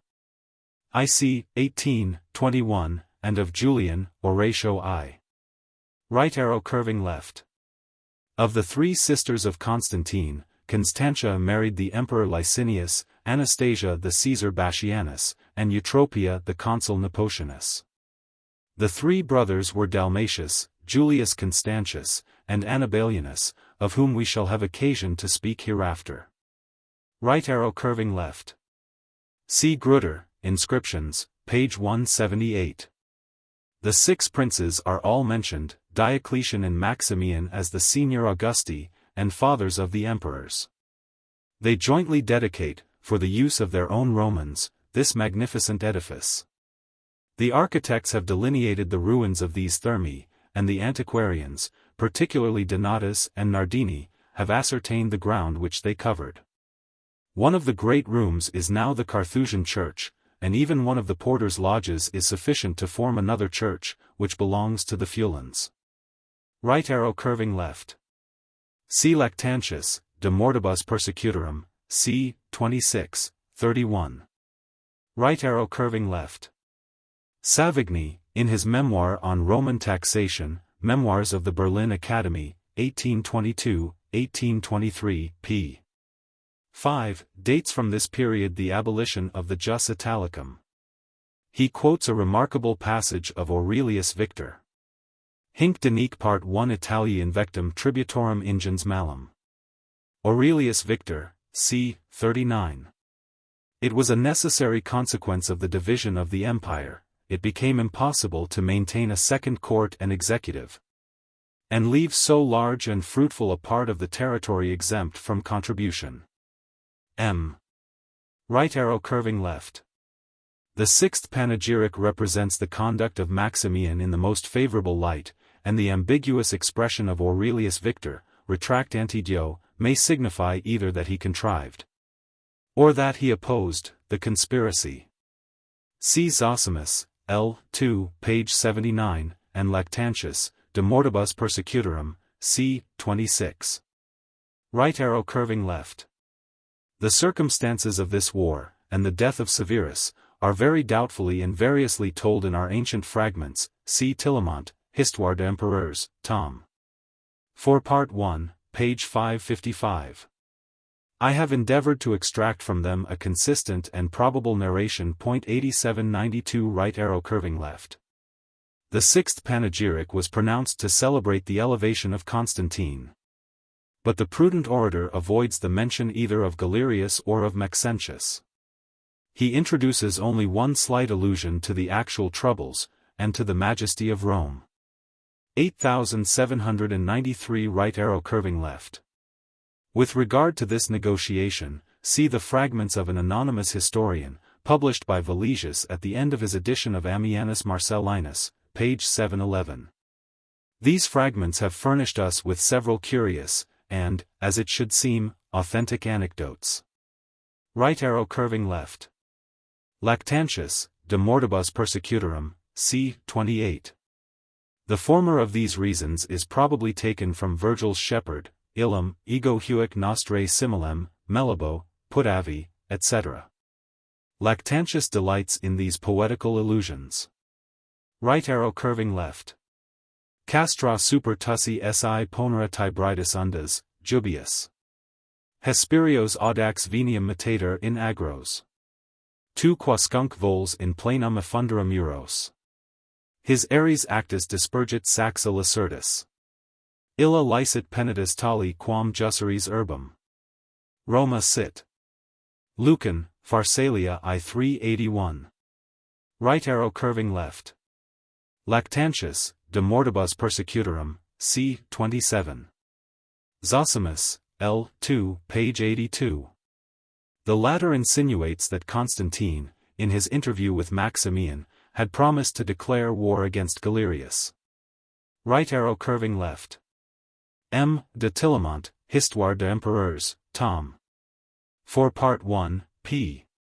559, has proved that Licinius, without passing through the intermediate rank of Caesar, was declared Augustus, the 11th of November, AD 307, after the return of Galerius from Italy. Right arrow curving left. Lactantius, de mortibus persecutorum, c. 32. When Galerius declared Licinius Augustus with himself, he tried to satisfy his younger associates, by inventing for Constantine and Maximin, not Maxentius, see Beluz, p. 81, the new title of sons of the Augusti. But when Maximin acquainted him that he had been saluted Augustus by the army, Galerius was obliged to acknowledge him, as well as Constantine, as equal associates in the imperial dignity. Right arrow curving left. See Panegyrici Vetters 6-9. Audi Doloris Nostrae Liberum Vocem, etc. The whole passage is imagined with artful flattery, and expressed with an easy flow of eloquence. Right arrow curving left. Lactantius, de mortibus persecutorum, c. 28. Zosimus, L. 2, page 82. A report was spread, that Maxentius was the son of some obscure Syrian, and had been substituted by the wife of Maximian as her own child. See Aurelius Victor, Anonymous Valesianus, and Panegyrici Vetters 9-3, 4. Right arrow curving left. Ab urb pulsum, ab Italia fugatum, ab Illyrico repudiatum, tues provincius, tues copius, tua pallatio recipisti. Eumenius in Panegyrici Vetters 7-14. Right arrow curving left. Lactantius, de mortibus persecutorum, c. 29. Yet, after the resignation of the purple, Constantine still continued to Maximian the pomp and honors of the imperial dignity, and on all public occasions gave the right-hand place to his father-in-law. Panegyrici Vetters 8-15. Right arrow curving left. Zosimus, L. 2, page 82. Eumenius in Panegyrici Vetters 7-16, 21. The latter of these has undoubtedly represented the whole affair in the most favorable light for his sovereign. Yet even from this partial narrative we may conclude that the repeated clemency of Constantine, and the reiterated treasons of Maximian, as they are described by Lactantius, de mortibus persecutorum, c. 29, 30, and copied by the moderns, are destitute of any historical foundation. 8794 Right arrow curving left. Aurelius Victor, c. 40. But that lake was situated on the upper Pannonia, near the borders of Naricum. And the province of Valeria, a name which the wife of Galerius gave to the drained country, undoubtedly lay between the Drave and the Danube, Sextus Rufus, c. 9. I should therefore suspect that Victor has confounded the Lake Pelso with the Volosian marshes, or, as they are now called, the Lake Sabaton. It is placed in the heart of Valeria, and its present extent is not less than 12 Hungarian miles, about 70 English, in length, and 2 in breadth. See Severini, Pannonia Veterum Monumentis Illustrata, L. IC, 9. Right arrow curving left. Lactantius, de mortibus persecutorum, c. 33, and Eusebius, L. 8c. 16, describe the symptoms and progress of his disorder with singular accuracy and apparent pleasure. Right arrow curving left. If any, like the late Dr. John Jordan, Remarks on Ecclesiastical History, Volume 2, pp. 307, 356, still delight in recording the wonderful deaths of the persecutors, I would recommend to their perusal an admirable passage of Grotius, Annals et Historiae de Rebus Belgicis, L. 7, p. 332, concerning the last illness of Philip II of Spain. Right arrow curving left. See Eusebius, L. 9-6, 10. Lactantius, De Mortibus Persecutorum, c. 36. Zosimus is less exact, and evidently confounds Maximian with Maximin. Right arrow curving left. See the 8th panegyric, in which Eumenius displays, in the presence of Constantine, the misery and the gratitude of the city of Autun. Right arrow curving left. Eutropius x3. Panegyrici Vetters 7-10, 12. A great number of the French youth were likewise exposed to the same cruel and ignominious death. Right arrow curving left. Yet the panegyric assumes something of an apologetic tone. Te vero, Constantine, quantum labet oderant hosts, dum perharescent. Haec est enim vera virtus, ut non ament eti quiescent. The orator appeals to the ancient ideal of the Republic. M. Right arrow curving left. Julian excludes Maxentius from the banquet of the Caesars with abhorrence and contempt, and Zosimus, L. 2, page 85, accuses him of every kind of cruelty and profligacy. Right arrow curving left. Zosimus, L. 2, pages 83, 85. Aurelius Victor. Right arrow curving left. The passage of Aurelius Victor should be read in the following manner: Primus instituto pessimo, munirum specie, pat res oratoresque pecunium confere prodigentit sibi cogeret. Right arrow curving left. Panegyrici Vetters 9-3. Eusebius, Historia Ecclesiastica 8-14, et in de vita Constantini I 33, 34. Rufinus, c. 17. The virtuous matron, who stabbed herself to escape the violence of Maxentius, was a Christian, wife to the prefect of the city, and her name was Sophronia. It still remains a question among the casuists, whether, on such occasions, suicide is justifiable. Right arrow curving left. Praetorianis quidem vulgi quandam annuaret, is the vague expression of Aurelius Victor. See more particular, though somewhat different, accounts of a tumult and massacre which happened at Rome, in Eusebius, L. 8c. 14, and in Zosimus, L. 2, page 84. Right arrow curving left. See, in the Panegyrics, 9-14, a lively description of the indolence and vain pride of Maxentius. In another place the orator observes that the riches which Rome had accumulated in a period of 1060 years were lavished by the tyrant on his mercenary bands. Redemptus ad civil latrocinium manibus ingesserat. Right arrow curving left. After the victory of Constantine, it was universally allowed that the motive of delivering the Republic from a detested tyrant would, at any time, have justified his expedition into Italy. Eusebius in de vita Constantini, L. IC. 26. Panegyrici Vetters 9-2. Right arrow curving left. Zosimus, L. 2, pages 84, 85. Nazarius in Panegyrici Vetters X7, 13. Right arrow curving left. See Panegyrici Vetters 9-2. Omnibus fir tues commitibus et dusibus non solum tacite massantibus, sed etiam aprut timentibus. Contra concilia hominum, contra haruspicum moneta, ipsi per temit liberandi urbis tempus veni sentires. The embassy of the Romans is mentioned only by Zonaras, L. 13, and by Cedrinus, in Historiarum Compendium, page 270. But those modern Greeks had the opportunity of consulting many writers which have since been lost, among which we may reckon the Life of Constantine by Praxagoras. Photius, p. 63, has made a short extract from that historical work. Right arrow curving left. Zosimus, L. 2, page 86, has given us this curious account of the forces on both sides. He makes no mention of any naval armaments, though we are assured, Panegyrici Vetters 9-25, that the war was carried on by sea as well as by land.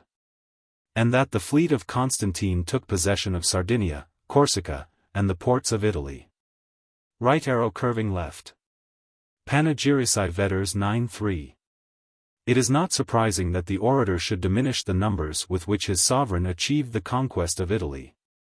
But it appears somewhat singular that he should esteem the tyrant's army at no more than 100,000 men. Right arrow curving left. The three principal passages of the Alps between Gaul and Italy are those of Mount St. Bernard, Mount Cenis, and Mount Ginevra. Tradition, and a resemblance of names, Alpes Pannino, had assigned the first of these for the march of Hannibal, see similar, de Alpibus. The Chevalier de Follard, Polybe, Tom. 4, and M. d'Anville have led him over Mount Ginevra. But notwithstanding the authority of an experienced officer and a learned geographer, the pretensions of Mount Cenis are supported in a specious, not to say a convincing manner, by M. Pierre Grosly. Observations sur l'Italie, Tom. I, page 40, etc. 8795 right arrow curving left. La Brunette near Soucy, Dement, Exiles, Fenestrelles, Coney, etc. right arrow curving left. See Ammianus Marcellinus 1510. His description of the roads over the Alps is clear, lively, and accurate. Right arrow curving left. Zosimus as well as Eusebius hasten from the passage of the Alps to the decisive action near Rome. We must apply to the two panegyrics for the intermediate actions of Constantine. Right arrow curving left. The Marquis Maffei has examined the siege and battle of Verona with that degree of attention and accuracy which was due to a memorable action that happened in his native country. The fortifications of that city, constructed by Gallienus, were less extensive than the modern walls, and the amphitheatre was not included within their circumference. See Verona Illustrata, Part 1, pages 142, 150. Right arrow curving left. They wanted chains for so great a multitude of captives, and the whole council was at a loss. But the sagacious conqueror imagined the happy expedient of converting into fetters the swords of the vanquished. Panegyrici Vetters 911. Right arrow curving left. Panegyrici Vetters 910. Right arrow curving left. Literas calamitatum suarum indices suprimebat. Panegyrici Vetters 915. Right arrow curving left. Remedia malorum podius quam mala differbat, is the fine censure which Tacitus passes on the supine indolence of Vitellius. Right arrow curving left. The Marquis Maffei has made it extremely probable that Constantine was still at Verona, the 1st of September, AD 312. And that the memorable era of the Inditians was dated from his conquest of the Cisalpine Gaul. Right arrow curving left. See Panegyrici Vetters 1116. Lactantius, De Mortibus Persecutorum, c. 44. Right arrow curving left. Illo die hostem Romanorum esse periturum. The vanquished prince became of course the enemy of Rome. Right arrow curving left. See Panegyrici Vetters 916, x 27. The former of these orators magnifies the hoards of corn, which Maxentius had collected from Africa and the islands. And yet, if there is any truth in the scarcity mentioned by Eusebius, in De Vita Constantini, L. IC. 36, the imperial granaries must have been open only to the soldiers. Right arrow curving left. Maxentius, tandem urb in saxa rubra, millia firm novum agerime progressus. Aurelius Victor. C. Salarius, Geographia Antiqua, Tom. I, page 463. Saxa rubra was in the neighborhood of the Cremra, a trifling rivulet, illustrated by the valor and glorious death of the 300 Fabii. Right arrow curving left. The post which Maxentius had taken, with the Tiber in his rear, is very clearly described by the two panegyrists, 916, x 28. Right arrow curving left. Exceptis latricinii ilias primis octoribus, ca desperata venia, locum quem pugni sumpserent texera corporibus. Panegyrici Vetters 917. Right arrow curving left.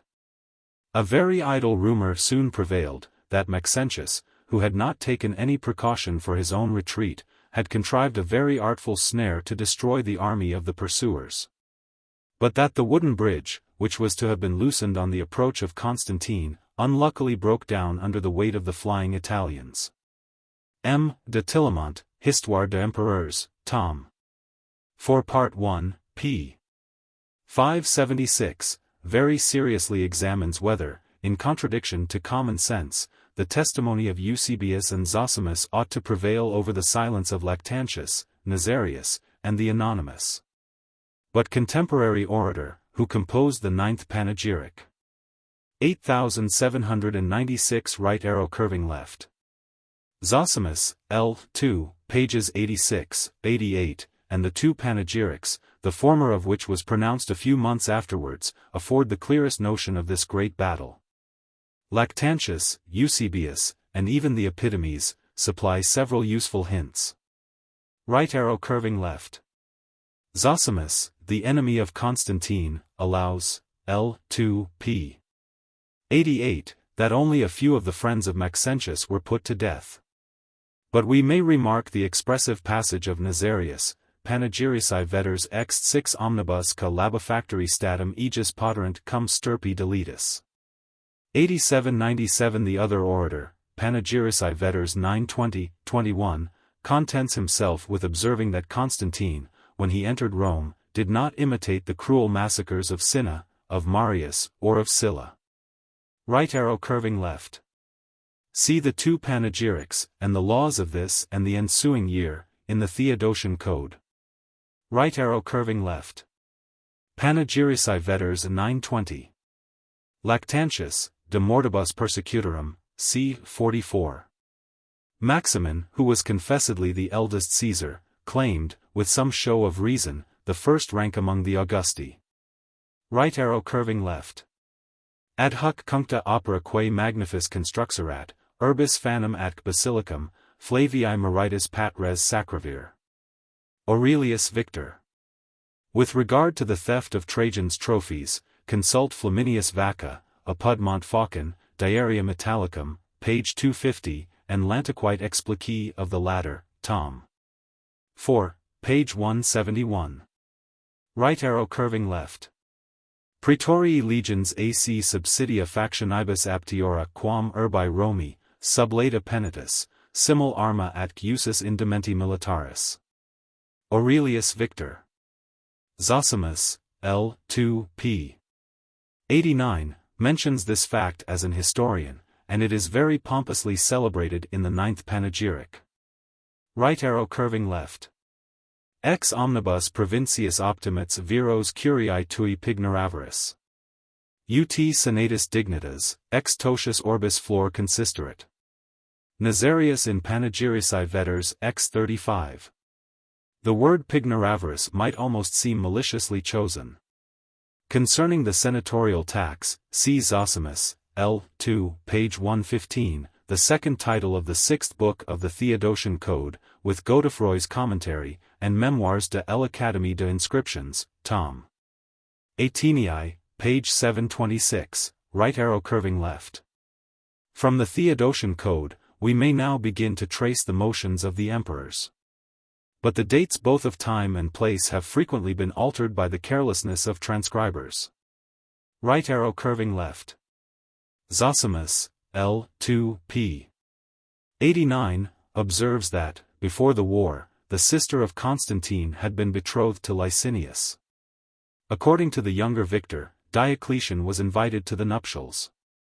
But having ventured to plead his age and infirmities, he received a second letter filled with reproaches for his supposed partiality to the cause of Maxentius and Maximin. Right arrow curving left. Zosimus mentions the defeat and death of Maximin as ordinary events, but Lactantius expatiates on them, De Mortibus Persecutorum, c. 45, 50, ascribing them to the miraculous interposition of heaven. Licinius at that time was one of the protectors of the Church. Right arrow curving left. Lactantius, De Mortibus Persecutorum, c. 50. Aurelius Victor touches on the different conduct of Licinius, and of Constantine, in the use of victory. Right arrow curving left. The sensual appetites of Maximin were gratified at the expense of his subjects. His eunuchs, who forced away wives and virgins, examined their naked charms with anxious curiosity, lest any part of their body should be found unworthy of the royal embraces. Coyness and disdain were considered as treason, and the obstinate fair one was condemned to be drowned. A custom was gradually introduced, that no person should marry a wife without the permission of the emperor, ut ipsi in omnibus nuptiis pregestator esset. Lactantius, de mortibus persecutorum, c. 38, right arrow curving left. Lactantius, de mortibus persecutorum, c. 39. Right arrow curving left. Diocletian at last sent cognatum sum, quendam militarem ac potentem virum, to intercede in favor of his daughter, Lactantius, de mortibus persecutorum, c. 41. We are not sufficiently acquainted with the history of these times to point out the person who was employed. Right arrow curving left. Valeria quoque per varias provincias quindecim mensibus plebeo culta pervigata. Lactantius, de mortibus persecutorum, c. 51. There is some doubt whether we should compute the 15 months from the moment of her exile, or from that of her escape. The expression of pervigata seems to denote the latter, but in that case we must suppose that the treatise of Lactantius was written after the first civil war between Licinius and Constantine. See Cooper, page 254. Right arrow curving left. Ita illis pudicitia et conditio exitio fut. Lactantius, de mortibus persecutorum, c. 51.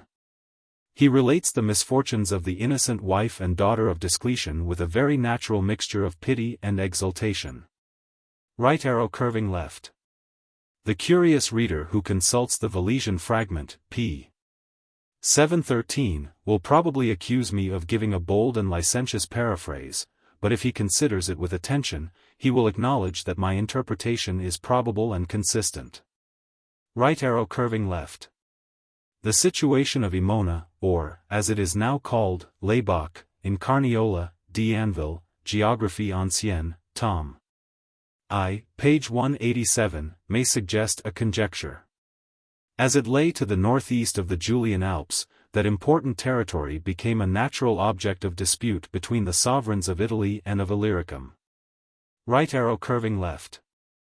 Cibalis or Cibale, whose name is still preserved in the obscure ruins of Swili, was situated about 50 miles from Sirmium, the capital of Illyricum, and about 100 from Torunum, or Belgrade, and the conflux of the Danube and the Save. The Roman garrisons and cities on those rivers are finely illustrated by M. d'Anville, in a memoir inserted in Memoirs de l'Académie de Inscriptions, tom. 28, right arrow curving left. Zosimus, L. 2, pp. 90-91, gives a very particular account of this battle, but the descriptions of Zosimus are rhetorical rather than military. Right arrow curving left. Zosimus, L. 2, pages 92-93. Anonymous Valesianus, page 713. The epitomes furnish some circumstances, but they frequently confound the two wars between Licinius and Constantine. Right arrow curving left. Petrus Patricius in Excerpta Legationum, page 27. If it should be thought that Gamma Beta Rho Omicron signifies more properly a son-in-law, we might conjecture that Constantine, assuming the name as well as the duties of a father, had adopted his younger brothers and sisters, the children of Theodora. But in the best authors, Gamma Beta Rho Omicron sometimes signifies a husband, sometimes a father-in-law, and sometimes a kinsman in general. See Spanheim, Observations ad Julianus, Oratio I, page 72. Right arrow curving left. Zosimus, L. 2, page 93. Anonymous Valesianus, page 713. Eutropius x 5. Aurelius Victor. Eusebius, in Chronicon. Sozomen, L. IC, 2. 4 of these writers affirm that the promotion of the Caesars was an article of the treaty. It is, however, certain that the younger Constantine and Licinius were not yet born. And it is highly probable that the promotion was made the 1st of March, AD 317. The treaty had probably stipulated that the two Caesars might be created by the Western, and one only by the Eastern Emperor, but each of them reserved to himself the choice of the persons. Right arrow curving left. This explanation appears to me little probable. Godefroy has made a much more happy conjecture, supported by all the historical circumstances which relate to this edict. It was published the 12th of May, AD 315, at Nisus in Pannonia, the birthplace of Constantine. The 8th of October, in that year, Constantine gained the victory of Sabalis over Licinius. He was yet uncertain as to the fate of the war. The Christians, no doubt, whom he favored, had prophesied his victory. Lactantius, then preceptor of Crispus, had just written his work upon Christianity, his Divine Institutes. He had dedicated it to Constantine. In this book he had inveighed with great force against infanticide, and the exposure of infants, L. 6c. 20. Is it not probable that Constantine had read this work, that he had conversed on the subject with Lactantius, that he was moved, among other things, by the passage to which I have referred? And in the first transport of his enthusiasm, he published the edict in question? The whole of the edict bears the character of precipitation, of excitement, entrainment, rather than of deliberate reflection, the extent of the promises, the indefiniteness of the means, of the conditions, and of the time during which the parents might have a right to the succor of the state. Is there not reason to believe that the humanity of Constantine was excited by the influence of Lactantius, by that of the principles of Christianity, and of the Christians themselves? Already in high esteem with the emperor, rather than by some extraordinary instances of despair? See Hegewisch, Essai historique sur les finances romaines. The edict for Africa was not published till 322, of that we may say in truth that its origin was in the misery of the times. Africa had suffered much from the cruelty of Maxentius. Constantine says expressly that he had learned that parents, under the pressure of distress, were there selling their children. This decree is more distinct, more maturely deliberated than the former. The succor which was to be given to the parents, and the source from which it was to be derived, are determined. Codex Theodosianus, L. 11 Tit. 27, c. 2. If the direct utility of these laws may not have been very extensive, they had at least the great and happy effect of establishing a decisive opposition between the principles of the government and those which, to this time, had prevailed among the subjects of the empire. G. Right arrow curving left. Codex Theodosianus, L. 11 Tit. 27, Tom. 4, page 188, with Godefroy's observations. See likewise L. V. Tit. 7, 8. Right arrow curving left. Omnia foris placita, domi prospera, annoni ubertate, fructuum copia, etc. Panegyrici Vetters X 38. This oration of Nazarius was pronounced on the day of the quinquennalia of the Caesars, the 1st of March, AD 321. Right arrow curving left. See the Edict of Constantine, addressed to the Roman people, in the Theodosian Code, L. 9 Tit. 24, Tom. 3, page 189. Right arrow curving left. His son very fairly assigns the true reason of the repeal, ne sub specie atrocioris juditii aliqua in ulcescendo crimen dilatio nasceriter. Codex Theodosianus, Tom. 3, page 193. Right arrow curving left. Eusebius, in De Vita Constantini, L. 3 c. 1, chooses to affirm that in the reign of this hero, the sword of justice hung idle in the hands of the magistrates. Eusebius himself, L. 4 c. 29, 54, and the Theodosian Code, will inform us that this excessive lenity was not owing to the want either of atrocious criminals or of penal laws. Right arrow curving left. Nazarius in Panegyrici Vetters X. The victory of Crispus over the Alemanni is expressed on some medals. 8798 Right arrow curving left. Campona, Old Buda in Hungary, Margus, Castellats c. Caluxa, Bononia, Widden, in Mesia. G. and M. Right arrow curving left. See Zosimus, L. 2, pages 93, 94, though the narrative of that historian is neither clear nor consistent. The Panegyric of Optationus, c. 23, mentions the alliance of the Sarmatians with the Carpi and Gedi, and points out the several fields of battle. It is supposed that the Sarmatian games, celebrated in the month of November, derived their origin from the success of this war. Right arrow curving left. In the Caesars of Julian, page 329, Commentaire de Spanheim, p. 252, Constantine boasts that he had recovered the province, Dacia, which Trajan had subdued. But it is insinuated by Silenus that the conquests of Constantine were like the gardens of Adonis, which fade and wither almost the moment they appear. Right arrow curving left. Jornans, De Rebus Jedicis, c. 21. I know not whether we may entirely depend on his authority. Such an alliance has a very recent air, and scarcely is suited to the maxims of the beginning of the 4th century.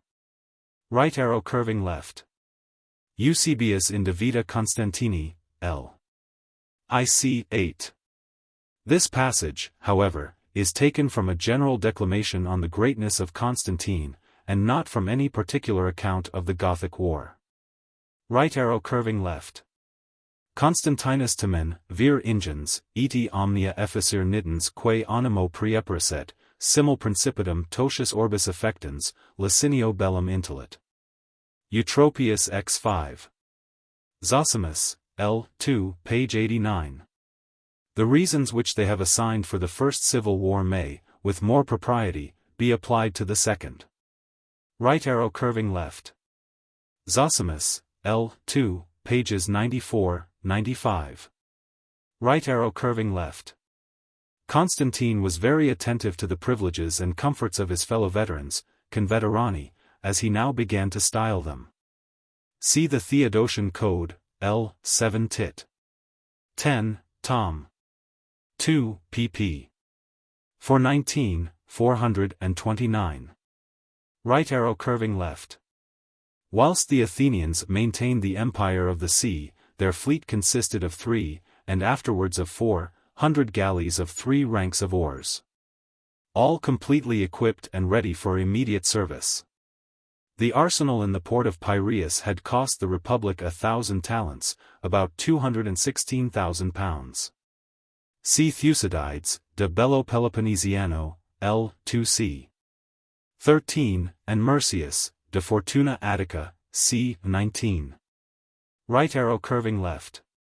Zosimus, L. 2, pages 95, 96. This great battle is described in the Valesian fragment, page 714, in a clear though concise manner. Licinius vero circum Hadrianopolin maximo exercitu latera ardui montis impleverat, illic toto agmen Constantinus inflexit. Cum bellum terra merice traheritor, quamvis per arduum sui nitentibus, adamen disciplina militari et felicitate, Constantinus Licinii confusum id sine ordine agentem visit exercitum. Leviter femor sociatus. Right arrow curving left. Zosimus, L. 2, pages 97, 98. The current always sets out of the Hellespont, and when it is assisted by a north wind, no vessel can attempt the passage. A south wind renders the force of the current almost imperceptible. See Tournefort's Voyage au Levant, Lettre 11. Right arrow curving left. Aurelius Victor. Zosimus, L. 2, page 93. According to the latter, Martinianus was Magister Officiorum, he uses the Latin appellation in Greek. Some medals seem to intimate that during his short reign he received the title of Augustus. Right arrow curving left. Eusebius, in De Vita Constantini, L. 2c. 16, 17, ascribes this decisive victory to the pious prayers of the emperor. The Valesian fragment, p. 714, mentions a body of Gothic auxiliaries, under their chief Aliquaca, who adhered to the party of Licinius. Right arrow curving left. Zosimus, L. 2, page 102. Victor Jr. in Epitome. Anonymous Valesianus, page 714. Right arrow curving left. Contra religionem sacramenti Thessalonicae privatus oxisis est Eutropius x 6, and his evidence is confirmed by Jerome, in Chronicon, as well as by Zosimus, L. 2, page 102. The Valesian writer is the only one who mentions the soldiers, and it is Zonaras alone who calls in the assistance of the Senate. Eusebius prudently slides over this delicate transaction. But Sozomen, a century afterwards, ventures to assert the treasonable practices of Licinius. Right arrow curving left. See the Theodosian Code, L. 15 Tit. 15, Tom. V, pages 404, 405. These edicts of Constantine betray a degree of passion and precipitancy very unbecoming the character of a lawgiver. Right arrow curving left. In spite of my resolution, Lardner led me to look through the famous 15th and 16th chapters of Gibbon. I could not lay them down without finishing them. The causes assigned, in the 15th chapter, for the diffusion of Christianity, must, no doubt, have contributed to it materially, but I doubt whether he saw them all. Perhaps those which he enumerates are among the most obvious. They might all be safely adopted by a Christian writer, with some change in the language and manner. Mackintosh, see the Life of Sir James Mackintosh, page 244. M. Right arrow curving left. The art of Gibbon, or at least the unfair impression produced by these two memorable chapters, consists in confounding together, in one undistinguishable mass, the origin and apostolic propagation of the Christian religion with its later progress.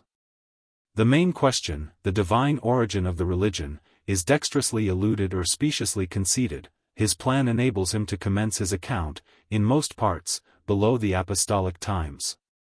And it is only by the strength of the dark coloring with which he has brought out the failings and the follies of succeeding ages, that a shadow of doubt and suspicion is thrown back on the primitive period of Christianity.